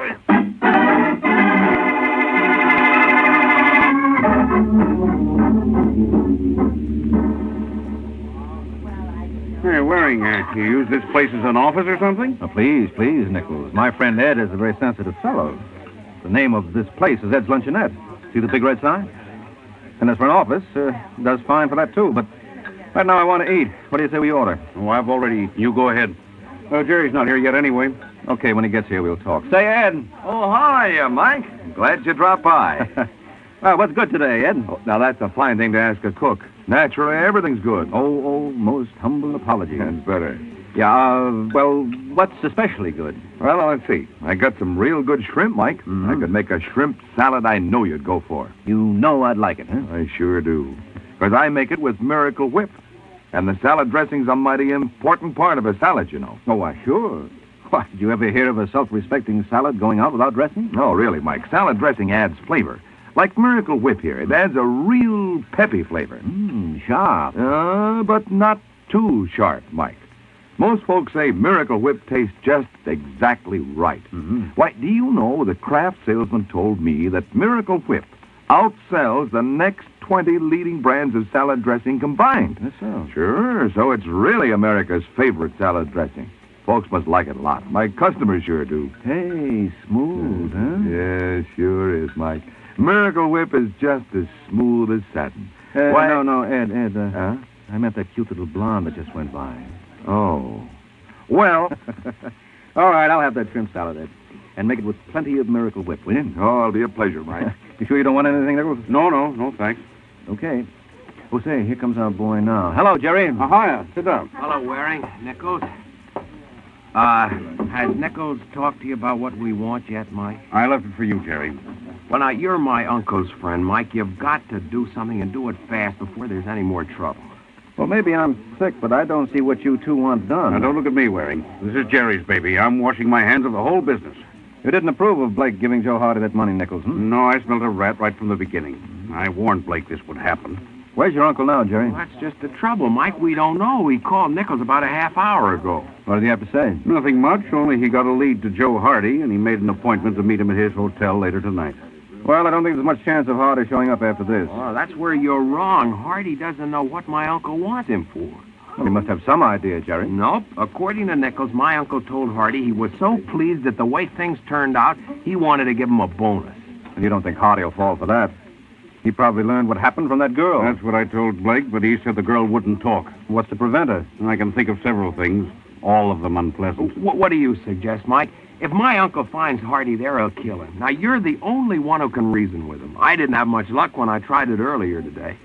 What's the name of Hardy's hotel? It's the Parkside. It's off Madison. What time was the appointment for? 1 o'clock, I think. Well, it's almost that now. By the time I find a cab... Well, you can take my car. Oh, I thought yours was in the shop, Jerry. I got a new one this morning. Wait a minute. Wait. Here are the keys, Mike. It's parked right in front of the place. You can't miss it. It's a convertible. Okay. Well, how do you like that?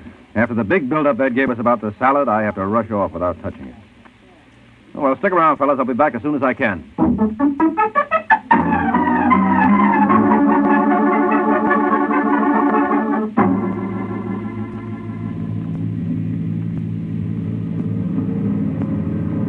Uh-oh. All right, mister, pull over to the curb. Listen, officer, I'm in a hurry. You can't stop me now. Who can't? Well, I guess you can. Now, get out. What for? Don't ask so many questions. All right. Where's your license? I got it right here in my... That's funny. You left it in your other suit. I must have. All right, give me the ticket. Let's get it over with. Just take it easy. But where's your ownership card? I don't have any. What happened to that? This car doesn't belong to me. Didn't your mother tell you it wasn't nice to steal? Oh, don't talk like a jerk. This isn't hot. Isn't it? No, I borrowed it from a man named Jerry Blake. You should have told him in advance. What are you talking about? You'll find out. Look, officer, all this can be straightened out, but I haven't got time to do it now. I suppose you're bound on a mission of life and death. You're not kidding. No, only it's going to be your life, mister, if you don't start following orders. Now get in your car and follow me.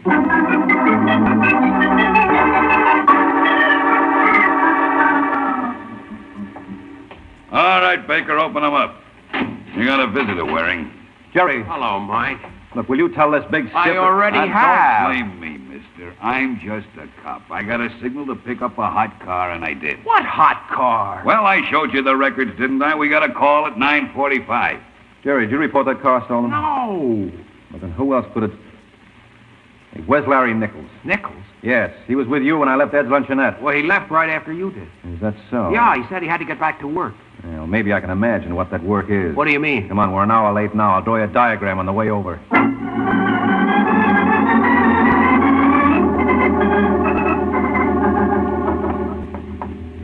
What floor did the superintendent say Joe Hardy was on? 8C. What's the matter with you, Jerry? You look baffled. I am, Mike. I can't believe there's any connection between Hardy and Larry Nichols. Well, there's got to be.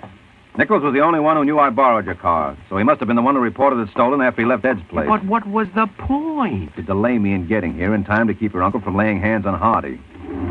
Here's the elevator. Come on, get in. Okay. It just doesn't make sense. If Hardy and Nichols were working together, all Nichols would have to do was phone him and warn him that my uncle was on his way over. Well, maybe he didn't want to warn him. I don't get it. Maybe Nichols wanted Joe Hardy to get himself killed. How do you figure that? Well, who would take the rap? Why, my uncle, I guess. And your uncle and Nichols were business partners. And if Nichols has been playing fast and loose with partnership funds, he might want your uncle tucked away where he couldn't ask any embarrassing questions. You're crazy, Mike. Well, we'll soon see. Must be down this way. Then you think we're going to find Joe Hardy's body? Don't you? I don't know what to think anymore. 8A, B. Ah, here we are. I borrowed the keys from the superintendent. Good boy. Hope Hardy won't object. I don't think he'll be in a position to. The light switch ought to be somewhere around. Oh, I got it. Mike. Yeah, shut the door. You were right. No, I wasn't. I was wrong. What? Look again, Jerry. This isn't Joe Hardy. This is your uncle, Walter Blake.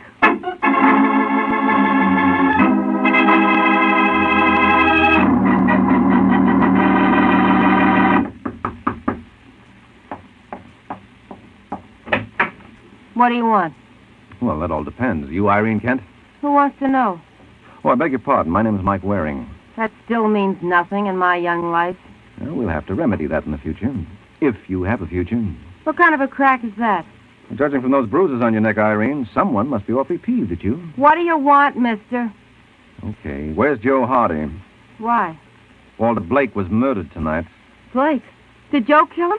I can make out a very convincing case, so you better start talking, Irene. You know, an accessory to a murder... Well, I give you my word, Mr. Waring. I didn't have anything to do with that. You posed as Blake's daughter. I didn't want to. Joe made me. Where's Hardy now? I have no idea. I haven't heard from him since early this morning. Did he know that Blake discovered you were a phony? Well, if he did, he didn't get it from me. Why not? Well, I didn't know where to reach him. Yet you told Blake where Hardy could be found. I didn't expect Joe to be there. Who put your boyfriend up to this swindle? I don't know. Come on, Irene. Who supplied all the background material? I swear I don't know. Well, I've got an idea. And for your sake, I hope it turns out a little better than my last.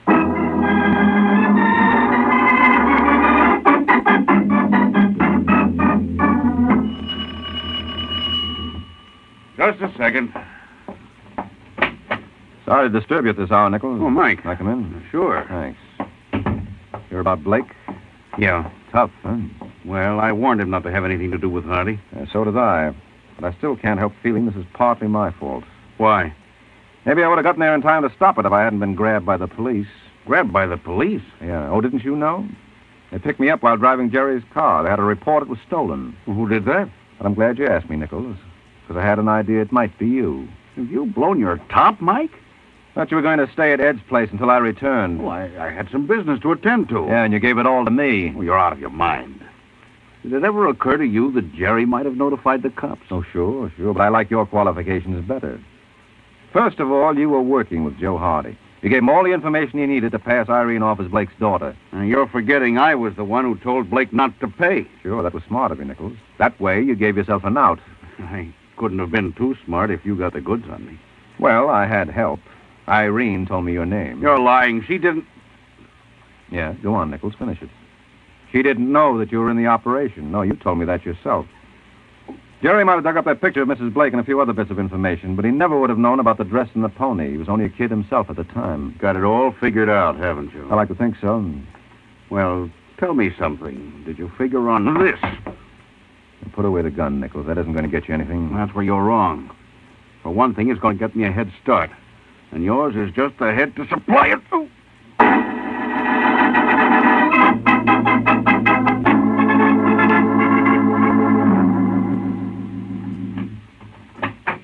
Who's there? Who's there? Nothing to get frightened about, Irene. It's only me. Joe. What's the matter, baby? You act like you're seeing a ghost. Well, I thought that... What, I'd skip out on you? Now, you know, Irene, that's not my type. What are you doing here? I got a date to meet a friend of mine, a fellow named Larry Nichols. Nichols? Yeah. I don't think he'll be here, Joe. Why not? Well, a man named Mike Waring was here about an hour ago, And? That's all there is to it. No, there must be a little more. What'd you tell Waring? Nothing, Joe. Except? Well, when he said Walter Blake was murdered, You gave him every little bit of help you could. I didn't tell him much, Joe. Well, that's not your fault, honey. After all, how much did you know? What bothers me is what you might say if Waring got back to you again. No, We can't take a chance on that, baby. Listen, Joe. Now, Irene, you can see that for yourself. The first opportunity, you'll crack wide open. Now, what are we going to do about that?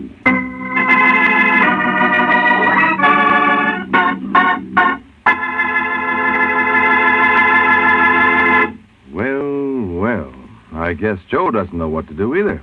I say either because I think there are lots of folks who don't know what to do at times. Now, maybe you don't know what to do to get your family to eat salads. You don't? Well, make those salads with Miracle Whip. Miracle Whip. Has a flavor so pleasing. Miracle Whip. Tastes so lively, so teasing. Miracle Whip. Only one of its kind. Miracle Whip. Best salad dressing you'll find. Miracle Whip is the only one of its kind because it's a different type of salad dressing made from a secret craft recipe. Miracle Whip combines the best qualities of boiled dressing and old-fashioned mayonnaise, so it's truly distinctive and delicious, with a flavor millions of folks call just exactly right. Try it, won't you? One taste will tell you why it's America's favorite salad dressing. The one and only Miracle Whip.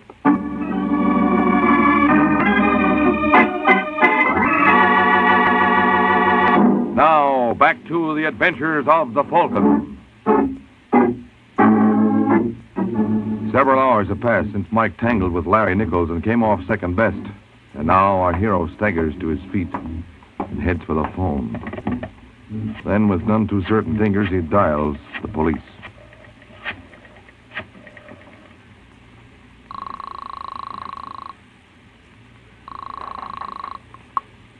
Second Precinct, Sergeant Lewis. Hello, Sergeant. This is Mike Waring. Where the devil have you been, Mike? We've been looking for you for the past hour. Well, I was out. Where? Just plain out. Look, have you picked up Joe Hardy yet for the Blake murder? No. Well, while you're at it, you might as well get out an alarm for Larry Nichols. And you're probably too late for a girl named Irene Kent. How'd you know that? Well, it figured.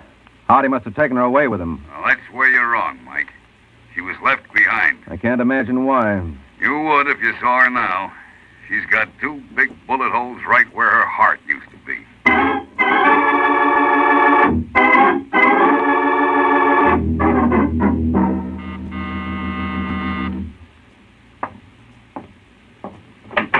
Yes? Hello, Jerry. Mike, hey, what happened to your head? Oh, just trying to prove what goes on when an irresistible force meets an immovable object. Come on in, sit down. Thanks. Anything new? Yeah. Irene Kent was murdered. What? Shot, to be exact. Apparently an hour or two after I first spoke with her. Was she able to tell you anything? Enough to convince me I was right about Nichols. He was working with Joe Hardy. I can't believe it. Well, you can take it from me. It's true. Where do you think I picked up this knot on my head? Nichols? Who else? Did he get away? Yes, but I don't think he'll get very far. I still say you're wrong. Why, he told my uncle in front of me that it was a mistake to deal with Hardy. Yeah, well, I explained the reason for that before. You're even using it to clear him. But the fellow I'd like to lay my hands on is Joe Hardy. You think he's the one who did the actual killing? We'll know as soon as we get a look at the gun. I suppose if the slug they took out of my uncle matches those they took out of Irene, that'll be it. Just about. Yeah, but suppose Hardy gets rid of the cannon. I don't see how he could. If anyone was to do that, it would have to be you. What are you babbling about? Well, I'm sorry to give away your little secret, Jerry. But you killed your uncle and Irene Kent.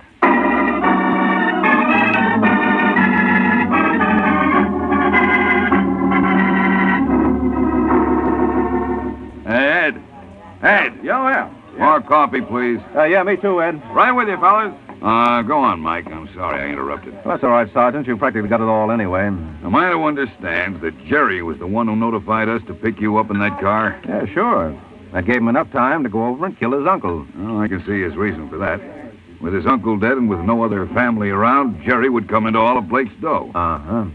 But what was his motive in killing that dame, Irene Kent? The fact that he had no motive. Wait a minute. Here you are, man. No, thanks, Ed. Now, you see, Sergeant, when you found Irene dead, that made you believe her killer was either Nichols or Hardy, since she was tied up with him. Go on. All right, now consider what would have happened if Walter Blake was the only victim. Sooner or later, you would have realized that Jerry was a suspect with the best motive of all. And by killing Irene, he made it appear that her death was tied up with the plot to clip his uncle.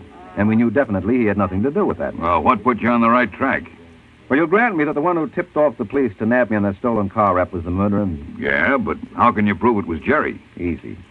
It's too bad I didn't think of it in time. See, Jerry's car was a brand new convertible. He'd only gotten it yesterday. Nichols never saw it. He was surprised when Jerry volunteered the keys to the car. So, how could Nichols report it stolen? He didn't know the make, the color, or the license number. Hey, that's right. Yeah, I only wish I'd thought of it before I knocked myself out. You don't know what a problem this raises. Why? Well, Blake was my client, and he's dead. And Jerry won't even talk to me now. So you tell me, to whom do I send my bills?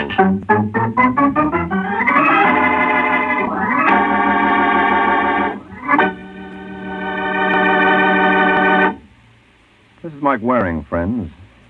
You've probably heard people say, defense is everybody's job. But maybe you haven't known just what you could do to help. Well, here's a way you can help Uncle Sam and yourself at the same time. Buy defense bonds. Help build your country's security and your own. Remember, defense bonds are rate of interest. Ask about the payroll savings plan where you work. Or, if you're self-employed, ask about the bond-a-month plan where you bank. Save your money the smart way. Buy defense bonds.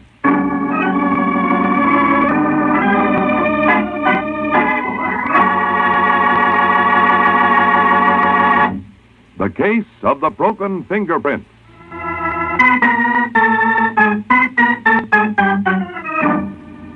The case of the broken fingerprint. That's the title of next week's adventure of the Falcon, when Mike Waring learns that if a fella tries to keep a girl from wasting her life, he may help her lose it. So be sure to listen at this same time next week to another exciting adventure of the Falcon, brought to you by the Kraft Foods Company. The Adventures of the Falcon are based on the famous character created by Drexel Drake, produced by Bernard L. Schubert, written tonight by Eugene Wang, and directed by Richard Lewis. Music was by Arlo. Let's see.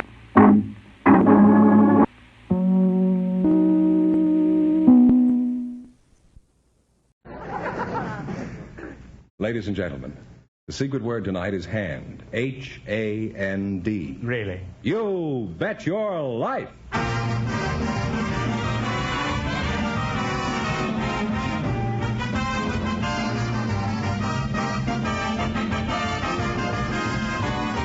more than 3,000 DeSoto Plymouth dealers of America present Groucho Marx in You'll Bet Your Life, the comedy quiz series produced and transcribed from Hollywood. And here he is, the one, the only... That's me, Groucho Marx.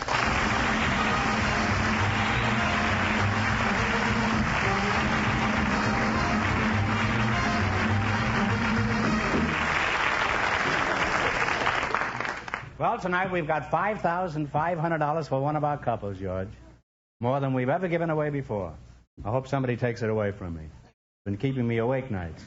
Now then, Deacon Fenneman, who's first to try for the $5,500? Well, Groucho, we invited some old-time Western characters to the program tonight, and just before we went on the air, our studio audience selected Mr. Fred Noller. And we invited an Indian to be his partner, Mr. Bill Wilkerson. And here they are, gentlemen. Meet Groucho Marx. Welcome, gentlemen. Welcome for the DeSoto Plymouth dealers. And if you say the secret word, you'll divide $100. It's a common word, something you always have with you. Let's see, a wild Westerner and an Indian, eh? Mr. Fred Noller, you're the Westerner, I presume. Yep. Where are you from, partner? Arizona Territory. That's Arizona before it became a state. Oh. How long you been out here? No, I've been out here since right after the war. Which war are you referring to? The last one. Bill Wilkerson? You're the Indian, huh? Yes, sir. How? How? Because my father and mother were Indian.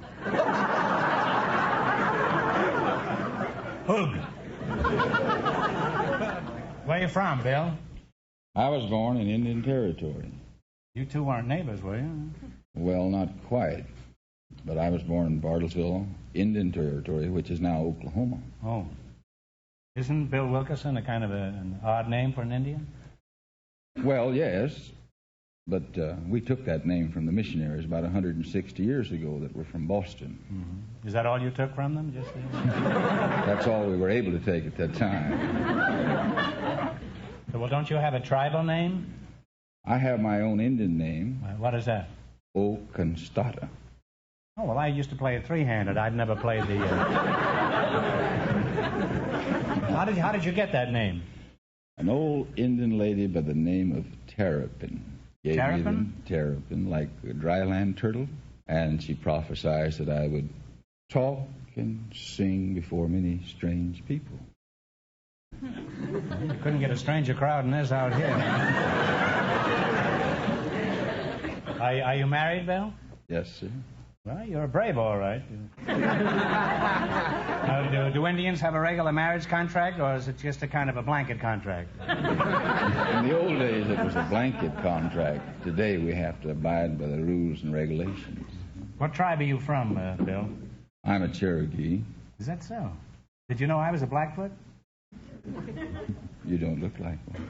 Well, I'm not a Blackfoot Indian. I'm just a Blackfoot. Those cheap socks I wear. Oh. I used to know an Indian who was a lawyer. He was a Sioux Indian. Do you know any of them? Sioux. Well, old timer, what sort of work do you do? I work down at Knott's Berry Farm down here in Orange County. Knott's Berry Farm? Mm-hmm. I know what it's not, but what is it? Well, it's a berry farm. A feller by the name of Knott started it. What is a berry farm? Well, it's a pretty good-sized spread now. He's got 300-400 acres there, and he's got big chicken dining rooms and steakhouse where he serves a lot of people. How many people do you feed out there? Well, I reckon about the biggest time they had was last Father's Day. There was about 11,000, a little over, out there for dinners. On Father's Day, you saved 11,000 dinners? That's right. Well, that's typical. 11,000 mothers decided to celebrate Father's Day by letting the old man take them all out to dinner. Now, let's see how well you work together as a team. Now, in just 1 minute, you're going to play You Bet Your Life for a chance at $5,500. But first, there's something of importance I want you to hear about.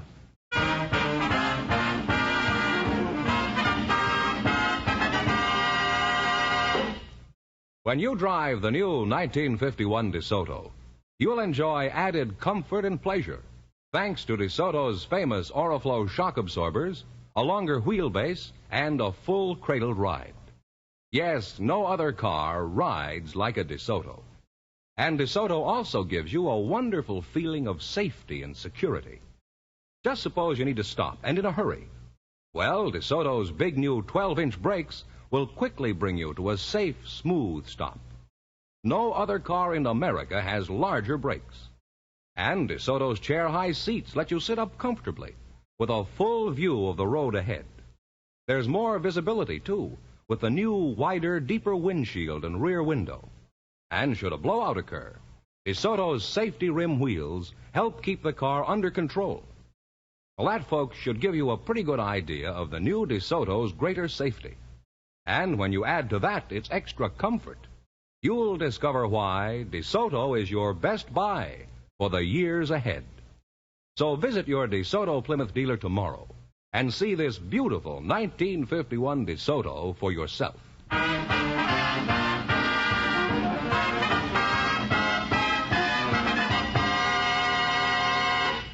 Now, let's see if you'll get the chance at the $5,500. George? Mr. Fenneman, would you mind explaining the rules to this old trapper over here? You bet as much of your $20 as you want on each of 4 questions, and the couple that earns the most money gets a chance at the $5,500 DeSoto Plymouth question at the end of the show. All right, here we go. Let's see how high I can build you $20. You selected fighting presidents. Here's your first question. How much of the 20 will you bet? Make it about 18. Go ahead. Might as well shoot it. Yeah, who cares? 18. Just one thing. If we don't win, you won't be too disappointed, will you? No, I won't, but I think you will. I want everybody to win on this show. Thank you. It's not my money. Now, what was the name of the president who led the Union forces during the Civil War? Grant. U.S. Grant is right. And you fellas are on your way. You have $38. Remember, you're going for $5,500. Now, how much of the $38 will you bet on your second question? 35.5. 35.5. All right. 35.5. What is the name of the president who served with the 129th Field Artillery during the First World War? Truman. Harry Truman is right.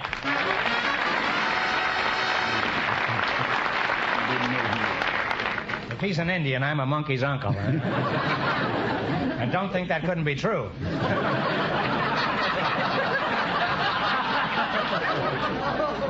You have 70... Get this master mathematician here. I had it for a minute. Where do you live? I bet you don't know where you live. Yes, I do. 15300. I live up there. There you are. You have... here it is right here. All right. $73.50. All right. Now, how much of this are you going to risk this time? 73. No, 70. 70. Leave 3.5. Maybe get a hamburger out of this. Chief said he hopes to get enough for a hamburger out of this. What was the name of the president who was a major general in the Civil War? He was assassinated by a disappointed office seeker. He's a general. He ain't saying which side of the fence he was on. Could have been in the South or the Yankees. He was. Oh, I'm sorry. It was James Garfield. There's only been 3 presidents assassinated. You should have known that. You now have $3.50. See how quickly Fenneman figured that out? Well, let's shoot it off. Sure. All right, here's your last chance to be the other couples. How much will you bet? Everything? Oh, sure. What is the name of the president who was the hero of the Battle of New Orleans? He was called Old Hickory. Andrew Jackson. Andrew Jackson is right.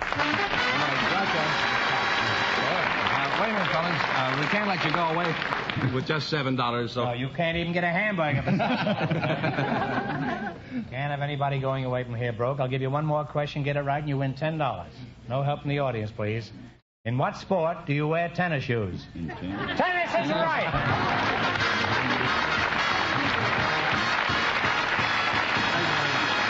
Thanks, and good luck from the DeSoto Plymouth dealer. We invited some people to the show tonight, Groucho, who give intelligence tests. And just before we went on the air, our studio audience selected Mrs. Jean Judson. Her partner is a married man from the audience, Mr. William Scher, and here they are. Folks, come in here and meet Groucho Marx. Well, welcome to You Bet Your Life. Say the secret word and divide $100 between you. It's a common word, something you always have with you. Well, let's see. We have an intelligence tester here. If I was smart, I'd leave by the back door and quietly. Mrs. Jean Judson, you're the intelligence tester, eh? Where are you from, Jean? I'm from all over, Groucho. You're from all over Groucho? I wish you were. Where are you from specifically, Jean? I was born in Chicago, Groucho. You were born in Chicago? Yes. Then I went to Kansas, then to Idaho, then to Minnesota. What were you doing? Were you selling vacuum cleaners? Why were you traipsing around the country? Well, my father's job changed, and then my mother's job changed, and then I finally got out of college and found my own. Found your own mother and father? No. That's kind of sad, a woman searching all over America for her parents. Where were they at the time? Were they with you when you were born? I think so. Well, that's handy, I think. Now, what's your hometown, William Shearer? Louisville, Kentucky. Louisville, Kentucky, huh? What sort of work do you do, Well, when William? I was on the road, I sold ladies' lingerie. Well, that's pleasant. Intimate. What are you doing now? Well, I'm waiting for my orders to report for the Army. I'm drafted. Oh. Well, I don't know what to say about that, except that that is not the ideal place to sell lingerie.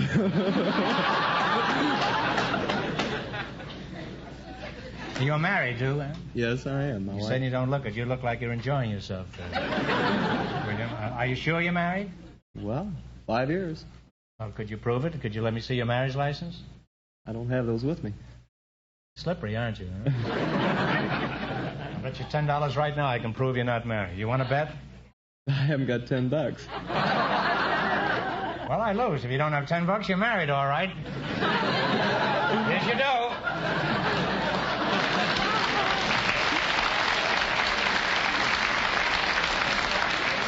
Thank you. You ought to get acquainted with the Indian we had out here. He can lend you money. He's got a couple of bucks at home.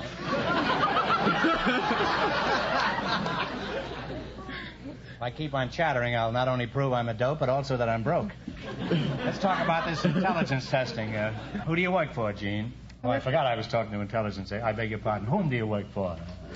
Have to be careful. Somebody from the New Yorker might be listening. Who do you work for, Gene? I work for the Educational Testing Service. What kind of a racket is that? What do they do? We test the high school seniors who are applying for entrance into college. Let me see you try it on Bill over here. Huh? Ask him some questions. Go ahead, Gene. Well, Bill, if it takes 3 men 6 days to finish a job, how many men can finish that same job in 12 days? I'd say 4. Why don't you? Now, Gene, what would you say? Would you say he's right? No, the right answer to that is 1.5 men. That may be the right answer, but where are you going to hire a half a man? Of course, you could hire one, but I won't be out of work until summer. Now, Gene, I don't think that was a fair question. Try another one where the answer is a whole man. Now, go ahead. What's another of your test questions? Well, here's one for you, Groucho. If you see a train approaching very fast on a track, and you see It's a good place for it. and if you see that a piece of rail is missing from the track, what would you do? I get off and take the American Airlines. Do I have a choice or what? You have a choice of 3 answers. Would you look for a piece of missing rail to fit in? Would you call an ambulance? Or would you signal the engineer to stop the train? Well, let's see. Is the train going north or south? It doesn't matter. It doesn't matter, huh? No. It would to me if I was on the train. Okay, let's say I call an ambulance. Am I right? No, you should signal the engineer to stop the train. That's not true. By the time I figured out the question, the correct thing to do would be to call an ambulance.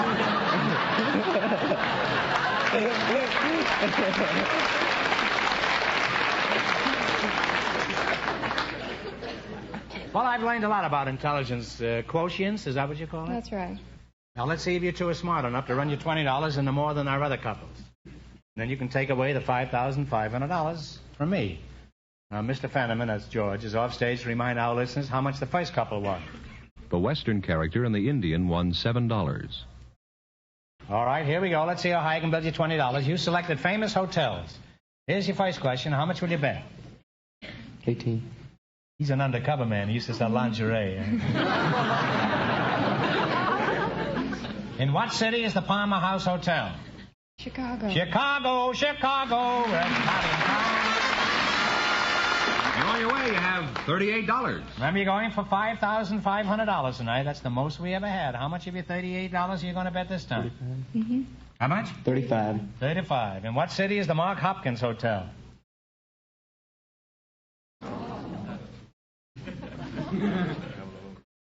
Atlantic City?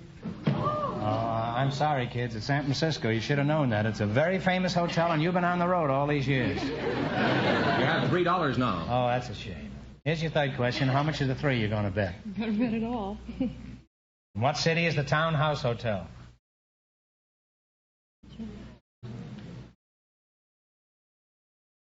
Boston? Los Angeles. It's right down here on Wilshire Boulevard.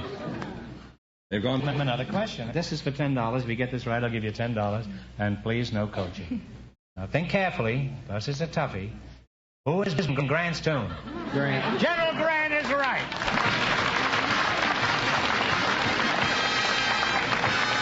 Thanks and good luck from the DeSoto Plymouth Dealers. Groucho, we invited some beauty contest winners to the program tonight, and just before we went on the air, our studio audience selected Vera Miles. Her partner is a bachelor, Mr. Victor Destiny. Folks, come in here and meet Groucho Marx. Well, welcome for the DeSoto Plymouth Dealers. Say the secret word, and you will divide $100. It's a common word, something you always have with you. A beauty contest winner. Now you're talking. This calls for a little closer inspection. Well, your name is Vera Miles? Yes, that's right. That's a very pretty name, and you're a very beautiful girl. Where are you from? I'm originally from Kansas. From Kansas? Mm-hmm. May I ask how old you are? 20. 20. Well, I'm a man of very few words, Vera. How about joining me at a big party after the show? Would you like that? It sounds like a lot of fun. How do you know it'll be a lot of fun? You don't even know who's going to be there. You want to know, Vera? Yes, who's going to be there? Just you and I. Does that still sound like fun? Answer yes or no, Vera. No.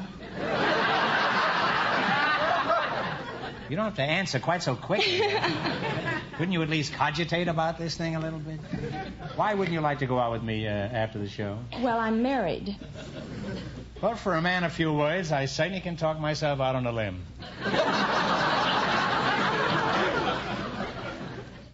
Are you married? Yes. Mr. Victor Desney, you're still here, are you? Pardon me for ignoring you, but it's the best I can do at the moment. Where were you born, Mr. Desney? I was born in Montenegro. Well, how long since you were in Montenegro? I left when I was just a baby. I went to Albania, the home of my parents. Uh-huh. I must be slipping. I'm standing next to a beauty contest winner. And what am I doing? I'm talking about Yugoslavia and Albania. What are some of the beauty titles you've held? I was first Miss Chamber of Commerce, and then Miss Wichita, and then Miss Kansas, and Miss Texas Grapefruit. Were you what, sir? Miss Texas Grapefruit? Yes. Was your father a squirt, or? And recently I've been chosen Miss New Maid Margarine, and I had the honor to represent Kansas in the Miss America pageant. Uh-huh. Tell us something about the Miss America contest. How long does it take to select a Miss America? It takes a week so that the judges can completely get acquainted with the girls.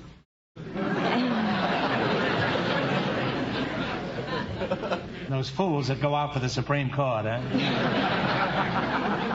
Well, Victor, old boy, I'm sorry I'm neglecting you. It's not that I'm forgetting you exactly. It's just that I'm not thinking of you, that's all. Victor, suppose Vera wasn't married and you saw her walking along the street in Albania. How would you approach her and make a date with her? Oh, I wouldn't do that. You wouldn't, huh? No. But you can go back behind the Iron Curtain, you know. Well, it is not allowed for a man in Albania to talk to a girl on the street. If it's absolutely necessary, for instance, like to ask for a direction, he has to go across the street and then holler at her. He has to cross the street and holler at her if he wants a direction? That's right. Suppose that isn't the question he wants to ask.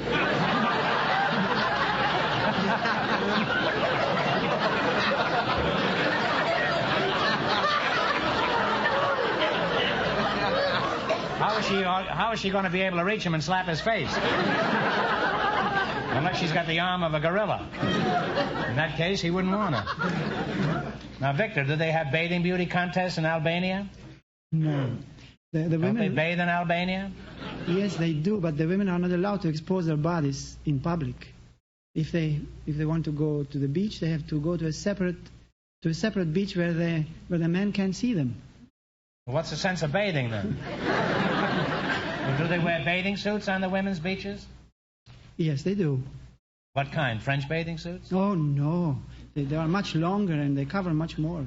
How do you know? I thought men couldn't see them. Victor, you would fit right in down at Muscle Beach down in Santa Monica. Well, Vic, you've learned something of American women tonight. Do you think you'd prefer to marry an Albanian or an American woman? Now, think carefully now.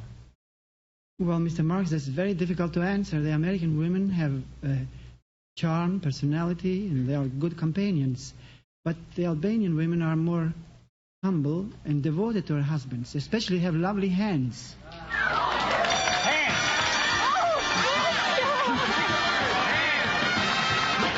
Victor, you said hands, and you and Vera are going to split $100 between you. There you are, my lad.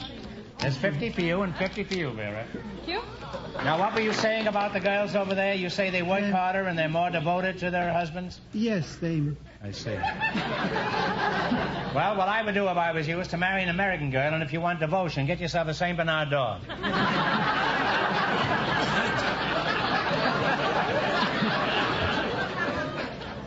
Well, you make a very attractive couple, and it's been a pleasure talking to you, and I'm sorry you're married, Vera.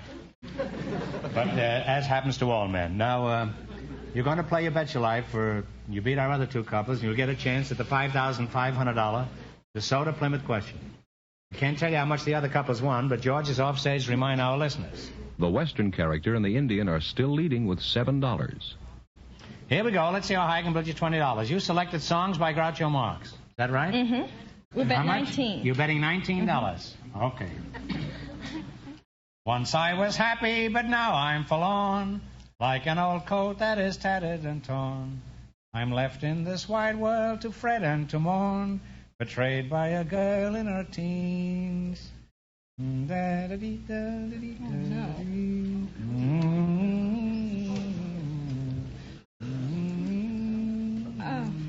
Oh, I'm sorry. I'm terribly. The Man on the Flying Trapeze. Oh, gosh. I know I sing very badly, but I thought you'd recognize that.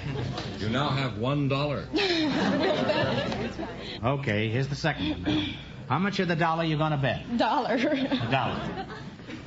Boys and girls together, we could sing and waltz while Chico played the organ. Da, da, da, da, da, da, da. On the streets of New York. Oh, that's close enough. On the sidewalks of New York. Well, you're climbing a little bit. You have $2 now. You're way up there, Vera. You've climbed up to $2. Now, how much are you going to bet on this one? All of it? Something the world is made for fun and frolic, and so do I, and so do I. Some think it's well to be all melancholy, to pine and sigh, to pine and sigh. But I love to spend my time, and I don't know if you get a chance to sing. I'm singing. Funiculate, funicular. You have $4. Oh, you got $4. It's your last chance to beat the other couples. How much of the $4 you going to bet?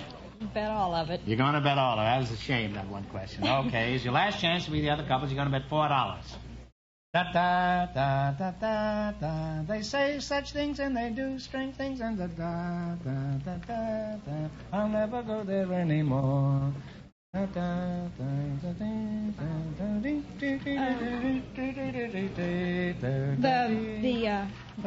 Bowery. The Bowery is right. Yeah, you came through like a winner.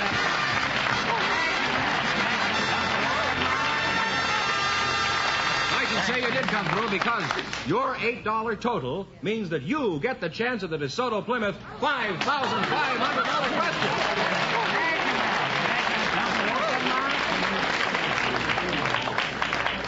Well, I'll ask them the big question in just 1 minute.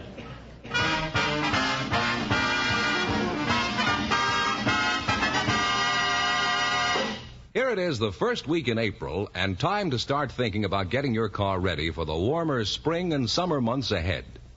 To put it in tip-top shape, to add more life and real pep to the engine mile after mile after mile, bring your car to a DeSoto Plymouth dealer for a spring tune-up. Here you get treated fairly and squarely, and you get expert service. For the mechanics at a DeSoto Plymouth dealer are trained in factory methods, and they use factory-designed and approved equipment. They'll inspect your car thoroughly, give your engine a complete tune-up, and check the electrical system. And they'll see to it that the radiator is drained and flushed, the chassis is inspected and lubricated, and do the countless other jobs that will assure you of thousands of miles of trouble-free driving. So no matter what kind of car you own, stop in for that really thorough spring tune-up at the sign of a DeSoto Plymouth dealer. Any of the more than 3,000 authorized DeSoto Plymouth dealers will be happy to serve you promptly, efficiently, and at a fair price.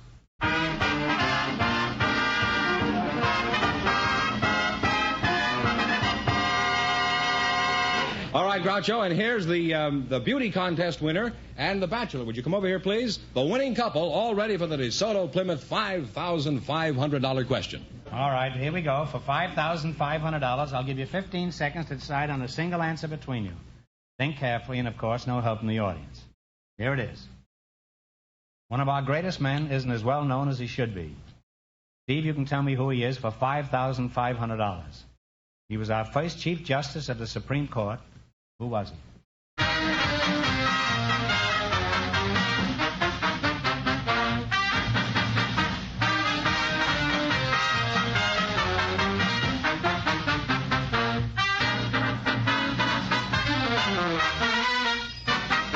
All right, what's the answer you two have decided upon? Johnson? No, it's John Jay, J-A-Y. Oh, I knew it. I'm terribly sorry. Well, that means the big question next week will be worth $6,000. Well, you lost the big money, but you won $8 in the quiz. Congratulations, and $100 for the... Oh, you got $108? Well, that's not too bad. Yeah. Congratulations, and thanks to both of you and to all of our contestants on the show tonight. Thank you.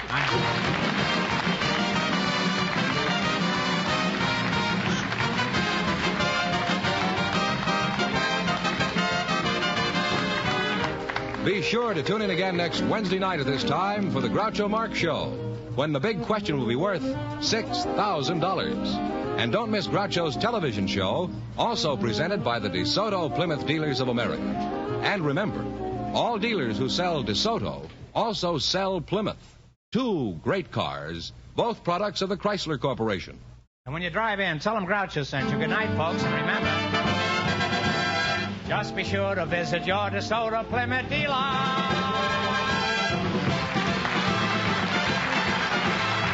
Folks, here's a reminder from the National Safety Council.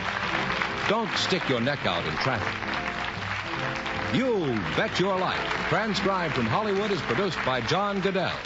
Directed by Robert Dwan and Bernie Smith. Music by Jerry Fielding. This is George Fenneman, signing off for the more than 3,000 DeSoto Plymouth dealers from coast to coast.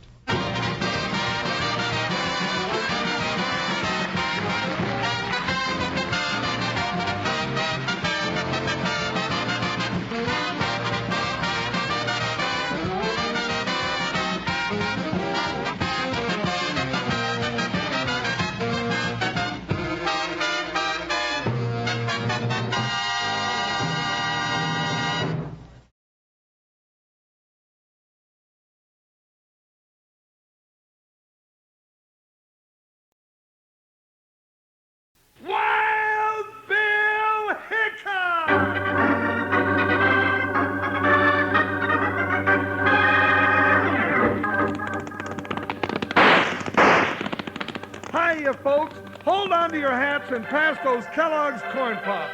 'Cause here comes Guy Madison as Wild Bill and his pal Jingles, which is me, Andy Devine. We got another rootin' tootin' Wild Bill Hickok adventure story for you from that great new cereal with the sweetening already on it, Kellogg's Corn Pops! Kellogg's Corn Pops brings you Wild Bill Hickok, transcribed in Hollywood and starring Guy Madison as Wild Bill and Andy Devine as his pal Jingle.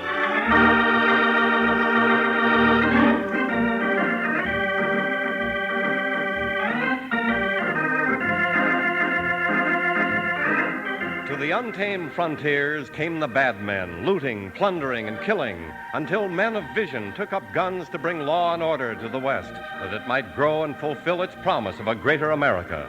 Such a man was United States Marshal Wild Bill Hickok. With his deputy Jingles, Hickok found time to be a good neighbor, too. And it was while assisting a poor rancher, Walt Mason, that they discovered the strange secret of Arroyo Diablo. Well, Bill, think you're in good shape now. Never could have done it without you and Jingles, though. Right neighborly you to pitch in like you did. Well, glad to do it, Walt. We'd like to stay around for roundup time, but Jingles and I never know where they'll be sending us next. You smell something drifting over from the ranch house, Bill? Sure do. That's dinner on the cook stove, or I miss my guess. That's funny. Cookie drove the buckboard into town for supplies. Shouldn't be back till tomorrow. No, I don't know about that. Smells mighty good, though, especially after a day on the range. Well, here we are. Oh, there, Alt. Whoa. We'll get down here and see what's cooking what, huh? Well, hiya, gents. Just in time. I'll have the grub in just a jiffy. Well, Jingles, so you're the new cook. That's me, Bill. How do I look in an apron? Well, plumb handsome, partner. I figured I'd have to rustle the grub tonight. Where'd you learn to cook? Well, I learned in self-defense, Walt. Had an ornery cook at the Flying Horseshoe Ranch, local for chop suey, morning, noon, and night. You know, I ate chop suey till I had bamboo shoots growing out of my ears. No fooling, so I learned to cook, and look at me today. We'll wash up while you put it on the table, Jingles. Yeah, say, what you fixing, partner? Chicken and dumplings. And look in here. Biscuits. Yes, sir. Whipped them up with my own lily white hands. Well, set yourself, gents, and get your fill. Hey, you sit over there, Bill. All right. Get your chores all done today? Got the south fence mended. Well, work's never done on a ranch. Yeah, I envy you boys in a way, the life you lead. Things happening, excitement. Gets kind of quiet out here sometimes. Well, you always got them coyotes for company when you get lonesome, Walt. That doesn't sound like a coyote to me. Hey, you're right, Bill. What in tarnation is it? I don't know. Let's find out. Hey, looks like something crawling out there. Can you see what it is, Bill? It looks like a... Why, it is. It's a baby. Well, I'll be jiggered. Why, it's a sure enough real live baby, all right. Well, I'll be hornswoggled. Well, pick it up, somebody. Which end do you grab? Come here, partner. Up you go. Well, hello there, honey. Well, now, ain't that the cute little thingamajig? Yeah, what's this? Let's see what you got in your hand, honey. Great jumping sassafras. Why, it's a gold nugget, Bill. Big as a hound's tooth. Yeah, and look here. Her little dress. It's covered with blood.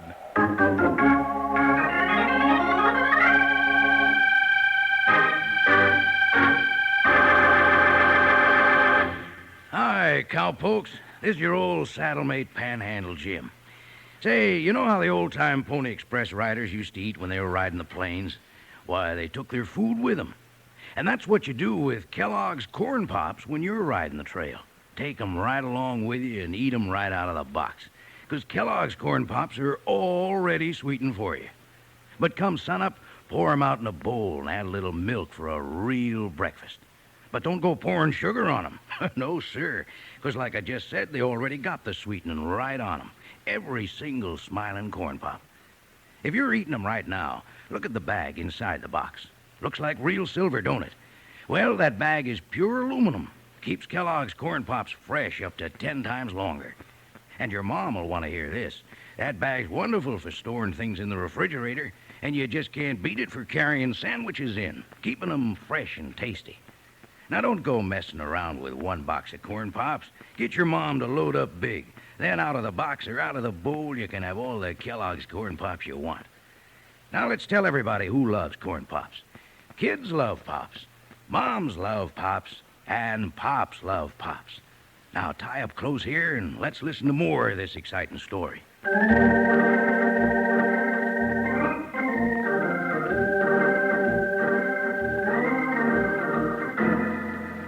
Wild Bill Hickok, Jingles, and Walt Mason found a baby crawling toward the house all by itself.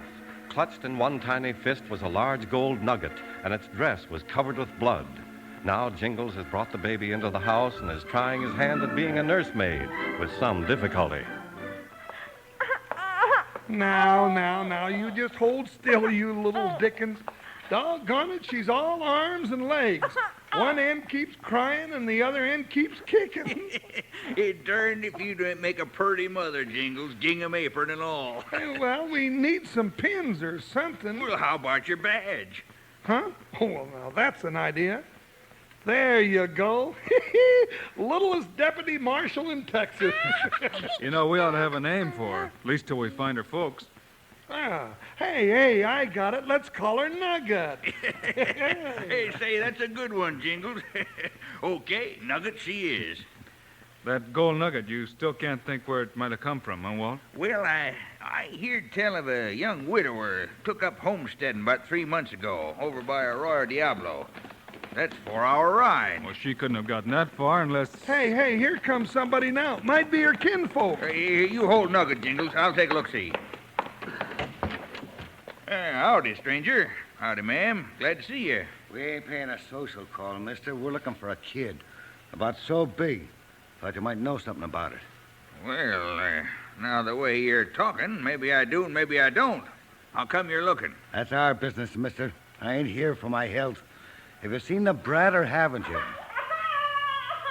That's it, Della. The kid's in there all right. So you wasn't going to tell us, huh? Stubborn old cuss, ain't you? Who's in there with you? Oh, just a couple of friends. Wild Bill Hickok and his chief deputy, that's all. Bill Hickok? Marty. Forget it, Della. Can't you see the old buzzard's bluffing? You got a great sense of humor, old-timer. I suppose you got Buffalo Bill in there, too. Wild Bill Hickok. That's rich. Somebody mentioned my name? Marty. It is Wild Bill. I saw him in Abilene. What? Ah, hello, Marshal. We come to get that kid. Are you the family? Sure, that's it. I'm the pa and there's the ma. Ain't you, Della? Sure. I'm the kid's ma. I reckon you can prove that. What do you mean, prove it? You saw the kid. Why, there's a living image of me. I don't think so, and the baby's not a he, it's a girl. Now you did it. Quiet, Della. All right, Marshal. I'm not asking you, I'm telling you. Don't have a draw on me, mister. I don't like guns pointed my way. You're crazy, Marty. You're lucky he didn't kill you. Some shooting. I never even saw him draw. Well, that's just it with Wild Bill Hickok. You never do. All right, Hickok. I should have known better. But that kid is mine, and I'm taking it one way or another. Get back on that horse, mister, and start riding. The baby stays here. Okay, I'm riding this time. Hurry up, Marty. Do what he says. Come on, Della. I'll be back for that kid, Hickok. And you nor nobody else is going to stop me. Come on, horse. Ha! Bill, you're not letting him get away, are you? Wait a minute, Jingles. Well, come on, let's go after him. Well, you heard what he said. He'll be back.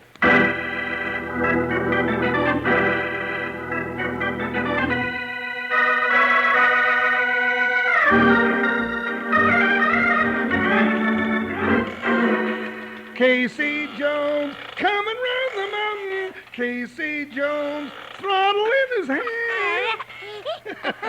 Oh, now you go to sleep, you little maverick. Say, Bill, what do you suppose they were really after? They weren't no kinfolk of Nuggets, no more than a couple of rattlesnakes. Yeah, I know, but in some way, this little maverick's important to them. I wonder why. You know the answer, don't you, baby? Now, ain't that just like a woman? Won't talk when you want her to, and then when you don't, she'll yak her arm off. Yeah. You think it might be that gold nugget she had in her hand when we found her? I think that's part of the answer. That and those bloodstains on her dress. But gold mines in these parts are as scarce as hen's teeth, ain't they, Walt? Sure. Except, no, that's silly. What were you thinking, Walt? Oh, just idle talk, I figure. Well, tell us, what is it? Oh, there's a story. Never took much stock in it myself. About an old Portuguese who struck it rich over Arroyo Diablo some 20-odd years ago. Arroyo Diablo? Well, ain't that where you said the young widder was settling? Yeah, that's right. Say, maybe this ain't so loco at that. The way the story goes, Injun's got the old Portuguese when he was heading for town to stake his claim.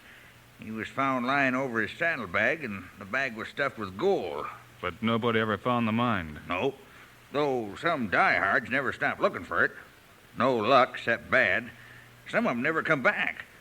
Now they call it the unlucky Portuguese mine. Just another yarn the old-timers spin. Seems like Nugget ain't so sure about that. Neither am I. Well, I think she wants her mill. Yeah, it's ready. Hey, let me give it to her. Oh, you want to do everything. Whose brand new glove did we cut a finger off in and punch a hole in it so she could drink? Oh, well, yours. All right, then. I give her the bottle. No, don't you boys fight over it. I'm going to have to leave you two here to take care of Nugget, and I don't want any trouble while I'm gone. Where are you going, Bill? I reckon I'll ride on out to Arroyo Diablo and start tying up some loose ends.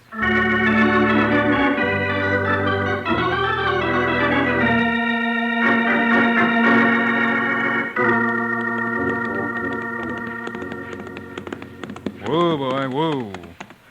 This must be the cabin. No signs of life. Hello in there. Anybody home? Whoa, buckshot. Steady. Looks like we've got a welcoming committee. Get away from here. Go away and don't come back. Why, it's just a little boy. You better run, mister.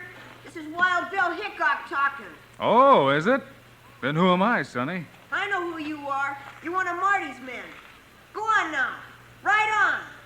You hear me, mister? Hey, take it easy. You're liable to hit somebody with that bean shooter. I'm a friend. What's your name? Why, same as yours, Mr. Hickok. It's Bill. I'm not really Wild Bill Hickok. I'm Jimmy Clay. I was just trying to scare you. You scared me, all right. Mind if I get off my horse now and come in? I guess it's all right. But no tricks. No tricks, I promise. Ooh, boy, ooh. Now, Jimmy, where's your dad? He's dead. They killed him. Now, wait a minute, Jimmy. Who did it? I saw him. He never had a chance. You've got a right to cry, son, but you've also got to tell me. Now, who was it? Marty. He took my baby sister. Marty and his girl. They ran off with her. But why, Jimmy? Why'd they do it? The gold mine. Dad found the gold mine. He got the gold. But he wouldn't tell Marty where he hid it. Who is Marty? My uncle. Not really, though. He's Dad's stepbrother. He's no good, Bill. I know that already. And you don't know where your dad hid the gold, Jimmy? No. Dad didn't trust Marty. He was afraid Marty might make me tell. He hid the gold last night, just before Marty got here. I see. Hey, where'd all this mud come from? It was on Dad's boots. Funny, mud in this dry country. But why'd they take my sister, Bill? She can't talk. What'll they do to her? Now, don't worry, Jimmy. Your sister's all right. She is? We found her. My friends are taking care of her. Hey, what's this? It's Dad's diary. I can't make it out. The last thing he wrote was no gold, no map, no shoes for baby. But what's it mean, Bill? He did find gold. I saw it. Must be a code. Look, let's take out every other word. That makes it read gold, map, shoes, baby. That's the answer. What is, Bill? Marty must have guessed it, too. The map to the gold. It's in the baby's shoes.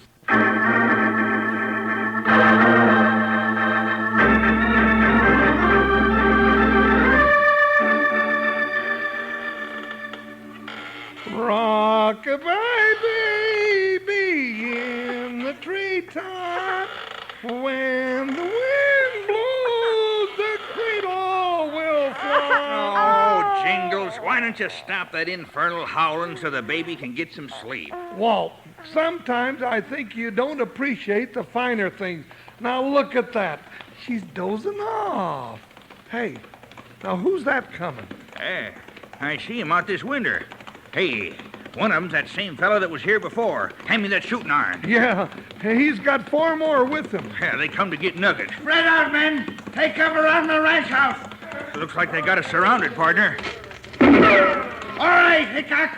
That's just to show you we mean business. We don't want no fight. We just want that kid. If you don't want no fight, you come to the wrong place. Go on now, Vamoose. That's my brother's kid. Now let me talk to Hickok. He ain't here. Quiet. Oh, too late. I already said it.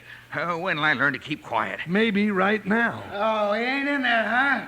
That's all we wanted to know. Let's get him, boys. Quiet out there, you wake the baby. Smoke him out, men. Get down. Oh, he's close.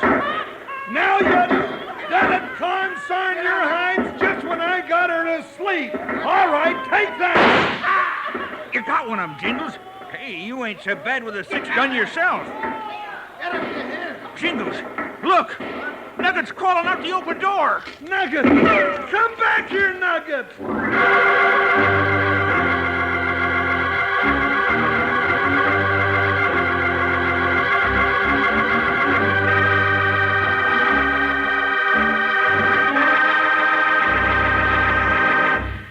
Say, did your Kellogg's Corn Pops last since the beginning of the show? Well, mine didn't.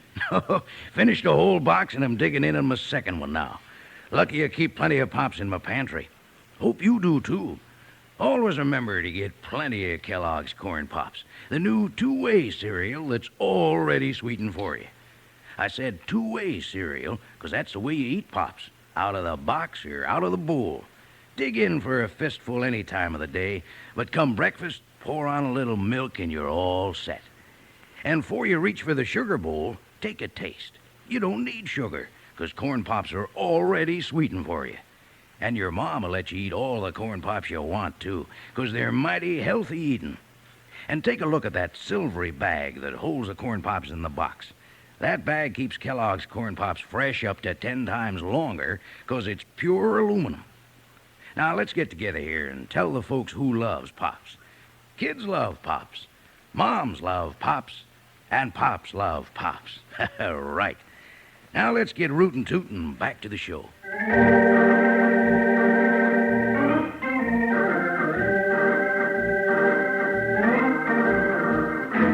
Outlaws, led by Marty Clay, were attacking the ranch house where Bill had left Jingles and Walt to guard the baby Nugget. When in the heat of battle, the baby crawled out the open door and onto the ground toward the spot where Marty Clay had taken cover, Jingles started after her.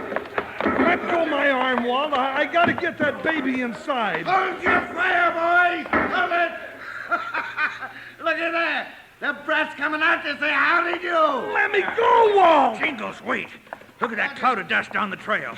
It looks like it is, Walt. It's Bill. Yes, sir, and he's really scratching gravel. Lay out his Hickok. Let's get him, boys. I'll learn you to pull your head in, you sidewinder. Here he comes. Oh, boy, look at him ride. He's gonna try and grab Nugget on the run. Can he do it, Jingles? Do it. He's done it. Just like picking daisies. Great jumping sassafras. Where'd he learn that one? Who, Bill? Oh, he just kind of makes them up as he goes along. Come on, boys. Let's go act. Stay put, you varmint. You ain't going nowhere. Oh, there, partner. Don't forget to duck. Nugget's safe, but we still got our hands full. Yeah, but we can hold him now. Bill's close by. He'll be back. Yeah, sure enough. Here he comes. Both barrels blazing. He must have got the baby to a safe place. Look at them hyenas scatter now. Come back here, you yellow torch. Seems like his boys have had enough of this fight. Yeah, they're really showing their heels. Yeah, and look, Marty ain't far behind him. And Bill ain't far behind Marty. Come on, Jingles, let's go help him. Hold on now, Walt, hold on. Since when does Wild Bill Hickok need help?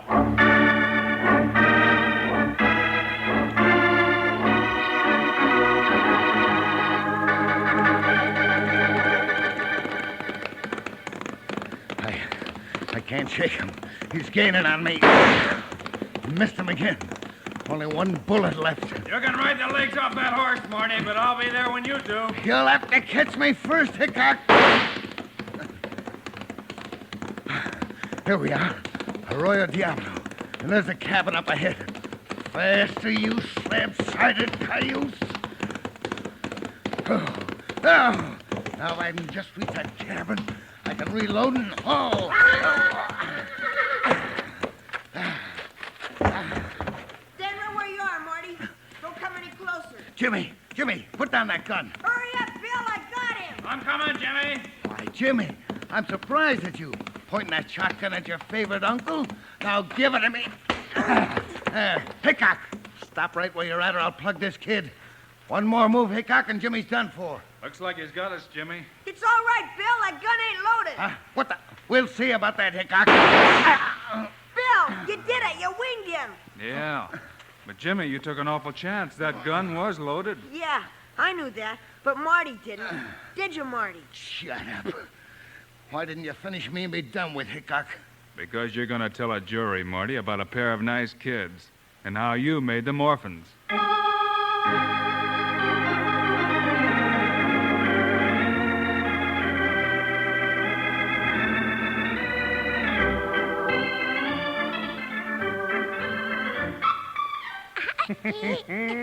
Just look at her, Bill.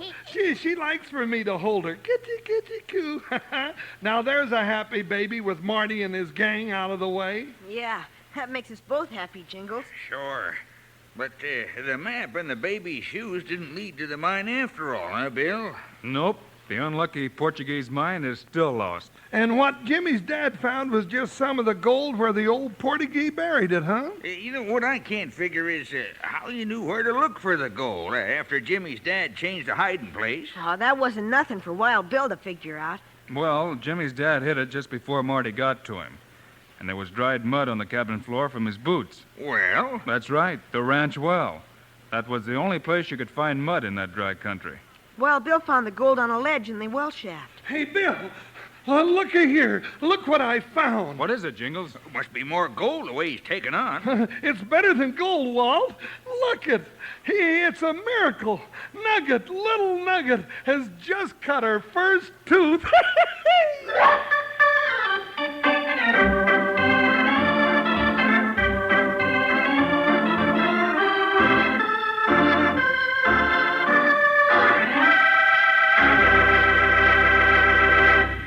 And now, here are the stars of Wild Bill Hickok, Guy Madison and Andy Devine. Andy and I will be around again the same time next week, folks, with another adventure story for you. We sure will, Guy. And by golly, if it's trouble you're looking for, we got it. So be with us, will you? Meanwhile, Andy and I also hope you'll remember to get Kellogg's Corn Pops. Right. It's a great new cereal with the sweetening already on it. You bet it is. Andy and I think Corn Pops are great. So long. See you next week.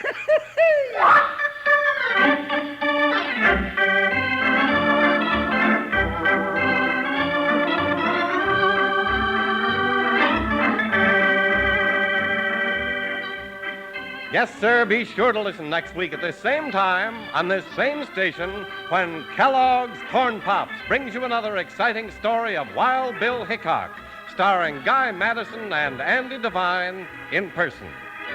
Today's cast included Mary Lansing, Tyler McVeigh, Jim Nusser, Johnny McGovern, and Jack Moyles. Our director is Paul Pierce. The music was by Dick Orant. This is a David Heyer production, transcribed in Hollywood. This is Charlie Lyon reminding you, kids love Pops, moms love Pops, Pops love Pops. Kellogg's Corn Pops.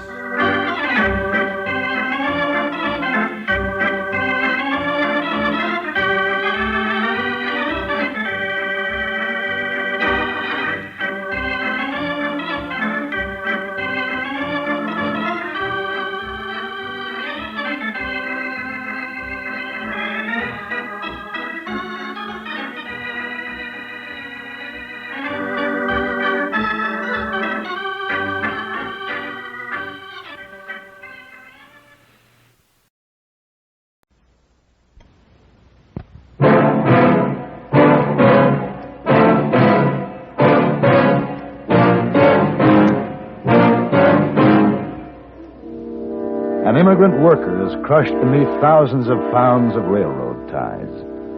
You call it an accident. I say it was murder.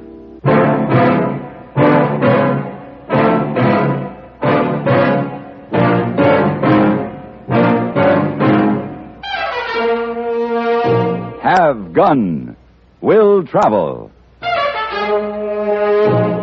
Starring Mr. John Daner as Paladin.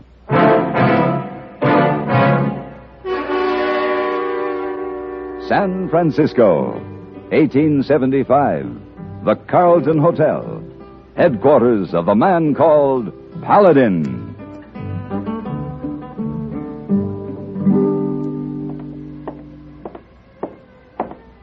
Oh, Mr. Paladin, glad to have you back. Thank you.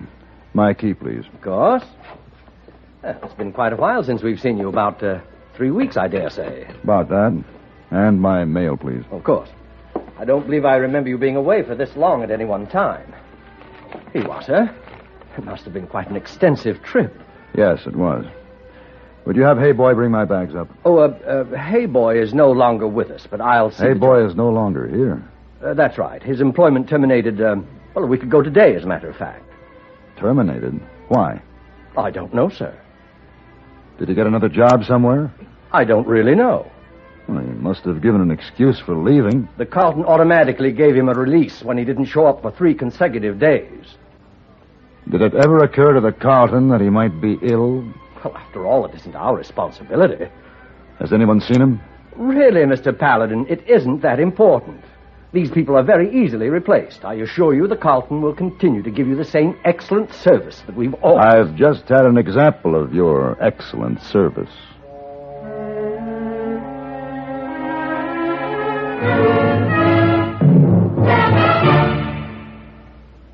Even if you've had embarrassing dandruff for years, you can get rid of it now in 3 minutes. That's all it takes with Fitch Dandruff Remover Shampoo. Yes, unsightly dandruff's gone in 3 minutes with Fitch. Quickest, easiest of all leading shampoos. What's more, using Fitch regularly is guaranteed to keep embarrassing dandruff away.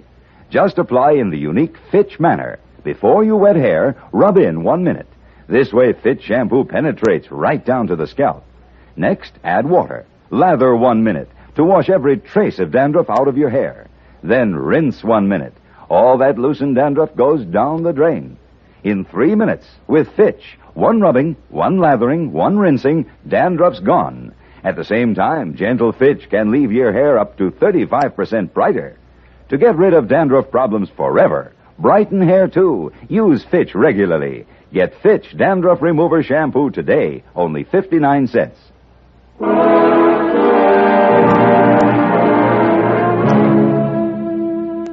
Hey Boy didn't leave a message for me with anyone at the hotel. And it was unlikely that he would quit his job without an explanation, unless something was wrong. I didn't know where Hey Boy lived, but I remembered that he had an uncle who ran a curio shop I had patronized in the past. San Francisco was heavy with fog when I arrived in Chinatown for a visit with Mr. Chung, the owner of Mandarin Galleries.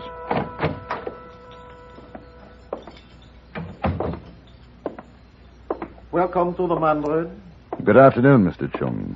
Mr. Paladin, I did not recognize you at first. I trust each dawn has brought you a day of success. And each dusk, a night of contentment. Your visit is most fortuitous. Only yesterday, I received several new pieces from Canton. I am sure they will be of great interest to you. Oh, beautiful workmanship. The case is teakwood, isn't it? Yes, and the chessmen are of ivory. Oh, exquisite. Exquisite. But right now, Mr. Chung, I'm afraid all I want is some information. I hope I may be of service. I'm looking for Hey Boy, Kim Chang. I have not seen my nephew, Kim Chang, for several days. Mr. Chung, Hey Boy is a friend of mine. Is he in any kind of trouble? He spoke to you, perhaps, of his brother, Kim Sung? Yes, he did mention that his brother was coming to the United States. His passage and entry permit was arranged by a railroad company. And I suppose Kim Sung signed a contract to repay the railroad by working for them on a construction crew. Many of our people have come here this way. Uh-huh. Mr. Paladin, I have in my pocket 2 letters. Kim Chang, whom you call Hey Boy, left them with me for safekeeping. The first one is from his brother. If you would like, I will translate it for you. Yeah, please. The first part is of no importance. But this: the head man, Travis, cheats us of our wages, gives us less food than is our right. Because we are Chinese, he thinks we will do nothing. Last night, when I spoke to him in protest, I was beaten. I am afraid now to stay here. I am afraid Travis will kill me as a lesson to the others. Please, my brother, you must help me. That is all. May I see the letter? It is in Chinese. No, I just want to see the postmark. Coldwater, Utah. Is this where Hey Boy's gone? He left 10 days ago when he received this other letter from the railroad company. You may read it for yourself.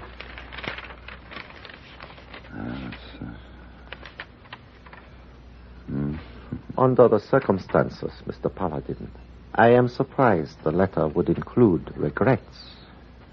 Signed Maury Travis, section superintendent. He doesn't explain the accident or even tell where Kim Sung is buried. Why did Hey Boy go to Coldwater alone, Mr. Chung? When it is hurt, even the most gentle kitten will have the fury of a tiger. But still only the strength of a kitten. May I keep these letters for a while? There is something you can do to help him, Mr. Paladin? I can try to keep Hey Boy alive, Mr. Chung.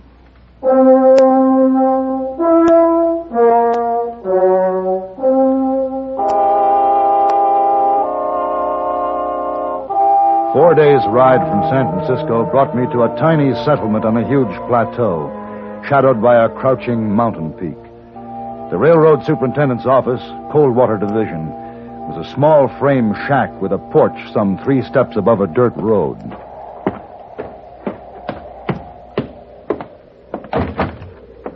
Looking for somebody? Mr. Travis. You found him. Come on in. Getting chilly, ain't it? Yeah, it is. Always does this time of the afternoon. What can I do for you?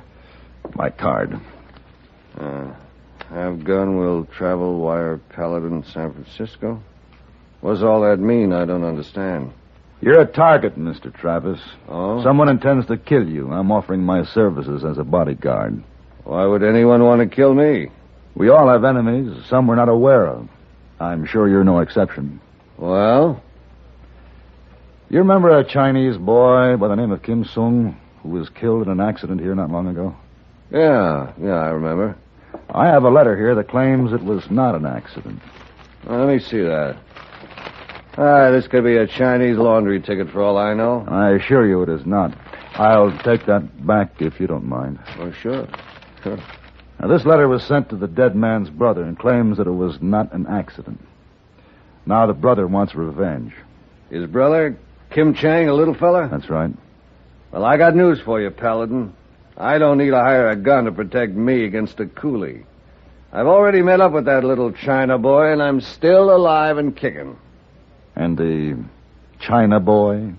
He's in jail. The crazy fool came at me with a knife. If the sheriff hadn't stuck his nose in, he'd be in his grave. I'm sorry I bothered you, Mr. Travis.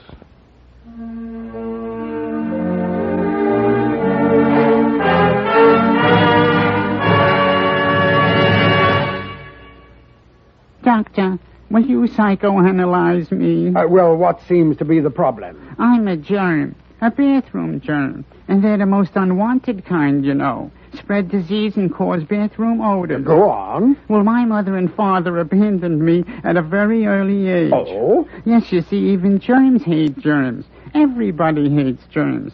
Look at all the women who put Lysol in their suds every week when they clean their bathrooms. I know. They know Lysol is murder for bathroom germs. Disinfects from one cleaning to the next as nothing else can. Uh-huh. And my landlady just got some new pine-scented Lysol. So you see, Doctor, I'm getting a very bad inferiority complex. Doctor, Where are you going? To see a psychiatrist. But why? Who ever heard of a germ talking? Use Lysol brand disinfectant, the modern, easy way to get bathrooms really clean every week. Regular or the new Pine Scented for as little as 29 cents.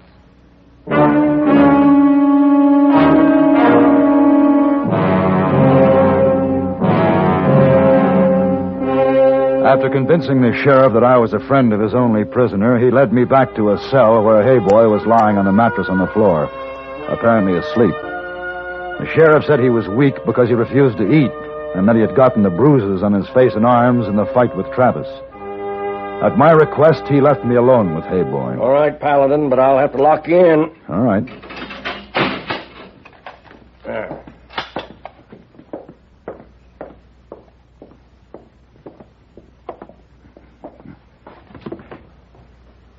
Hey Boy. Where are my cigars? Huh? My newspapers. Oh, Mr. Paladin. Hello, Hey Boy. Mr. Paladin, it is much surprised to see you here. Yeah, they're a long way from San Francisco. Oh, yes, many miles of sorrow. I know. Mr. Chung told me about your brother. We were to be together again after all these years. Now my brother is dead and the man who killed him lives and goes unpunished. This is not right. Keep your voice down. We don't know who can hear us. Yes, sir. Now, Hey Boy, are you sure that it was not an accident? Oh, yes, sir, I'm sure. Travis struck my brother with a club, and then he made it appear an accident. He threw a load of timbers off a flat car onto his body, and two of the men who worked with Kim Sung saw it happen. Why didn't they tell the sheriff? With two witnesses, Travis could be brought to trial. Oh, who would take the word of Chinese against a white? Somehow, his punishment will come at my hands. It won't work. Even if he doesn't kill you, if you should kill him, you'd be arrested for murder. Why, either way, it's something I must do. Mr. Paladin, you come to take me out of jail? I'm afraid I can't do that until we clear the charges against you. Hey, boy, tell me the names of the two men who witnessed your brother's murder. Oh, no, I'm sorry. I took oath to never repeat their names. It is for their protection. Please understand I cannot break my pledge, not even to you. Yeah, I understand, hey, boy. But I will tell you, they work in a crew under a man named Brady. Yeah, I saw Brady this afternoon. Oh, yes, he a mean, very strong. He like a bull. He helped Travis throw the railroad ties on my brother's body. Hey, boy, I'm going to tell the sheriff to fix you some supper, and you eat it. Oh, you saw me, Sir Paladin. I eat it. Good. I'll be back to see you in the morning. Brady's labor crew was huddled on the ground around a battered kettle that bubbled over a small fire, eating a watery stew out of tin plates. They hardly looked up as I approached. When of you speak English? Somebody must understand. Well, I'm sure you all remember Kim Sung. Now, two of you saw what really happened to him. Two of you know his death was not an accident. Two of you can put Maury Travis in jail. Well?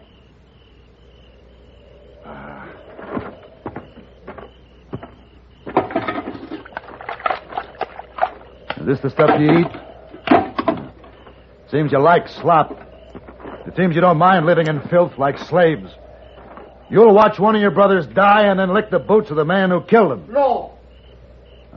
So someone does understand. All right, you little monkeys.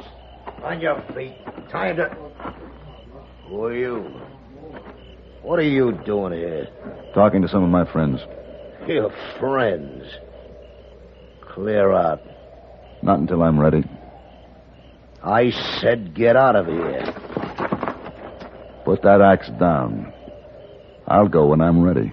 Now I said... You're good with that axe, but not good enough.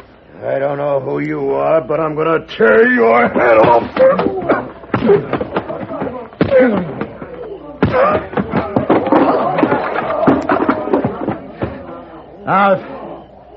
Any of you men have anything to say, speak up now. I want to help you. Which of you spoke up before Brady came in? All right. If you change your mind, I'll be with Travis.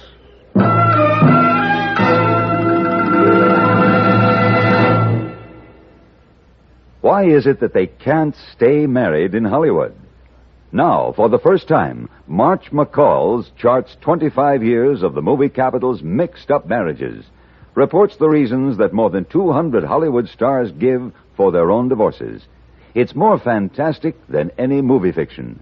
Don't miss the feature entitled The Disgrace of Hollywood in March McCall's.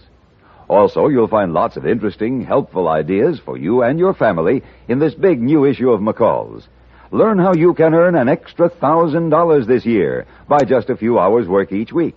Also, discover how you can get your husband to talk frankly about the most intimate and important problems in your married life.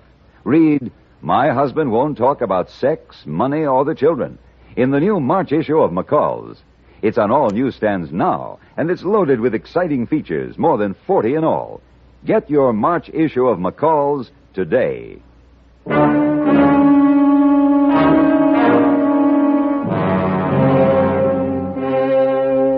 Two of the immigrants could step forward and free Hayboy, but they were afraid.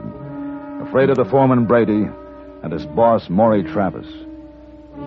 Men died quickly and quietly on the Coldwater Railroad Division. I went to Travis's office, but he wasn't there. I decided to wait. After 3 hands of solitaire, he returned. What are you doing in my office, Paladin? Playing solitaire. I want to know what you're doing here. First you tell me somebody's trying to kill me, then you get one of my crews all riled up, and now you beat up my foreman. Let's have it straight. What do you want? I told you this afternoon. Job. But since you've decided to wear a gun, you seem to be fully prepared to take care of yourself. I assume my services are unnecessary. Your services include nosing around in what doesn't concern you? Hey, Travis. I told you your men could have the freedom of the town as long as they didn't start any trouble. What are you talking about, Sheriff? That Chinese work gang of yours. They just broke into jail. Took your friend out with them, Paladin. Why'd you stop them? 45 men with crowbars and pickaxes? Where'd they go? They're heading straight for this office. You suppose they're looking for someone in particular, Travis? Sheriff, I want protection. If you think I'm going to try facing down a bunch of Chinese armed with picks, you're crazy. All right, then me and my men will stop them. Most of your boys are at the saloon in town. I know that. I was with them till I heard what Paladin did to my foreman. I'll round them up. How are your men going to stop 45 rebel laborers, Travis? With shotguns, Paladin. I'll kill every one of them. No. Sheriff? What's the matter, Travis? You see a ghost out there? They're standing out in front. All of them. Just staring at me. Just staring, Paladin. You gotta help me. You say they're your friends. Maybe they'll listen to you. Go out there and talk to them. You said you wanted a job. All right, then. I'm hiring you. All right. First, there's a matter of my fee. $500 in advance. 500? And in hard cash on the line now. All right. All right, I won't argue with you. The money's in the safe. I'll get it. That gun comes high, Paladin. Yes, it does, Sheriff. His hide isn't worth that much, but I'm going to use the money to help heal some scars Travis left on a friend of mine. Looking at it that way, it hardly seems enough. Here you are. 500 in gold. Put the bag on the table, Travis. Yeah. I'm going out to talk to your friends.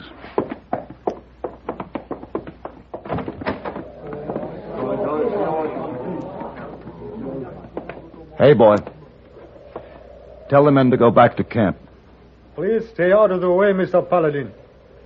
You're not taking Travis. Mr. Paladin, forgive me for what I say to you, but please understand. You are my true friend. We do you no harm, but you must stay out of the way. Travis killed my brother. He cheated these young men. He will be punished. Not by you. You're in the United States now, hey boy. You live by American law. American law is for whites, not Chinese. The law is for everybody. The color of your skin doesn't make you any different. While you're in this country, you'll not only obey the law, you'll get its protection, and you'll get justice. American justice will not bring back Kim Sung. Neither will another murder. Believe me, hey boy. If he's guilty, I want Travis punished as much as you do. But I promise you, I'll shoot the first man who lays a hand on him. Cho moi tong gai. Ka men kin bai. Ma chong lan gai Kim Sung. Ma shu ma fo. Mr. Paladin, this man Sang will tell you who killed my brother. Him killed Kim Sung. Travis! Now, wait a minute. Enough proof for you, Sheriff? It is. You tricked me, Paladin. I wouldn't go for that gun, Travis. I'd hate to cheat the hangman. Tricked me and took my money. And gave you excellent service. You hired me to protect you, to save your life, and I have. You'll be perfectly safe. In jail.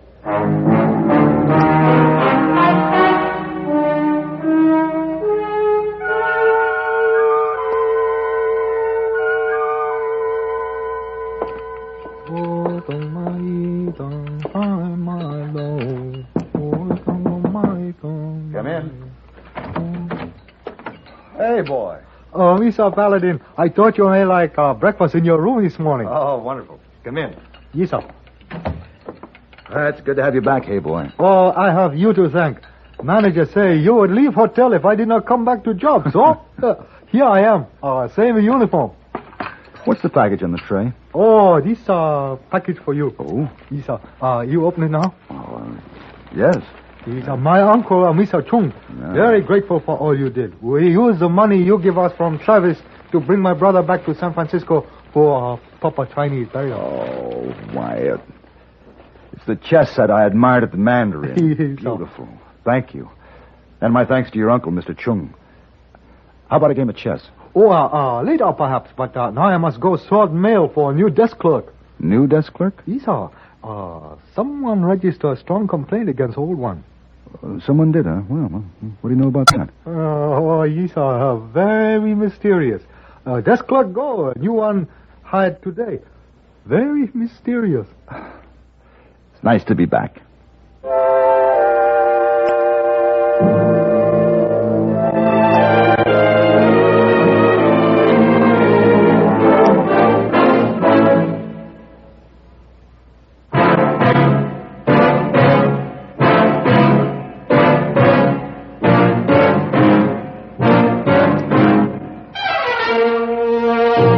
Have Gun, Will Travel.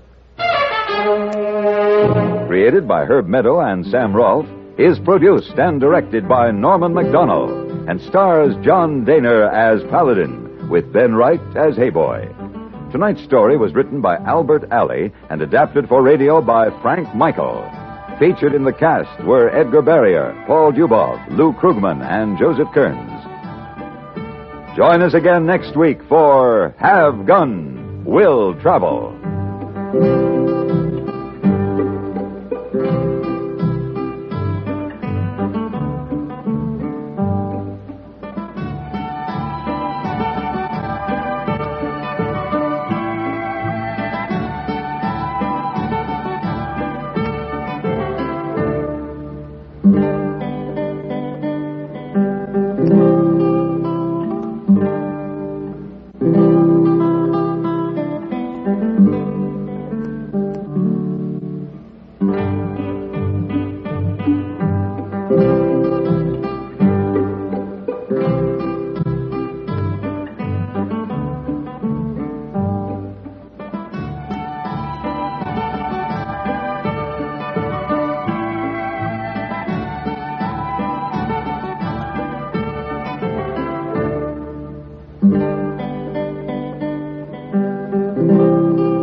Thank Thank you all for tuning into Golden Age Radio today. We hope you enjoyed the classic tunes and captivating stories from the past. Absolutely. It's been a delightful journey through time, and we truly appreciate each and every one of you for joining us. We have a fantastic lineup prepared for tomorrow's broadcast, filled with even more nostalgic melodies and thrilling dramas from the golden era of radio. So mark your calendars and set your alarms because you won't want to miss it. Join us again tomorrow at the same time for another unforgettable session of Golden Age Radio. Invite your friends and family to come along too. Let's make it a delightful gathering filled with timeless entertainment and warm memories. Once again, thank you for being part of our wonderful audience today. We look forward to having you with us again tomorrow as we dive into the enchanting world of the past. Until then, take care and have a fantastic day ahead. See you tomorrow. See you tomorrow. Attention all business owners and aspiring database wizards. If you want to take your data management to the next level, G3PL.com is your ultimate destination for expert Microsoft Access support and training. That's right. G3PL.com believes that every successful database journey starts with a dedicated individual guiding you to success. That's why we're proud to introduce G3PL.com, a Microsoft Access expert. Whether you're just starting or looking to enhance your access skills, G3PL.com's personalized training will set you on the path to mastery. G3PL will be with you every step of the way, providing hands-on guidance and real-world examples. But don't just take our word for it. Hear what a satisfied client has to say. Thanks to G3PL.com, I've become a Microsoft Access Pro. The personalized training was exactly what I needed. I learned to create and optimize databases, run powerful queries, and automate tasks with VBA. Now, I'm confidently handling complex projects with ease. It doesn't stop there. G3PL.com is your go-to for top-notch support and solutions. Exactly. If you're struggling with your existing database, G3PL will troubleshoot, optimize, and fine-tune it to perfection. G3PL.com designed a custom database that transformed our business operations. We needed a streamlined system to manage our services and customer data. Their expertise delivered a tailor-made solution that exceeded our expectations. I can't thank them enough. G3PL.com understands that every project is unique, and we're here to offer individualized attention to your specific needs. So, why wait? Take the leap into the world of Microsoft Access Excellence with G3PL.com. Contact G3PL today and embark on your database journey with an Access expert. Send an email to db@g3pl.net or call 615-420-2040 and ask for Mark to learn more and get started.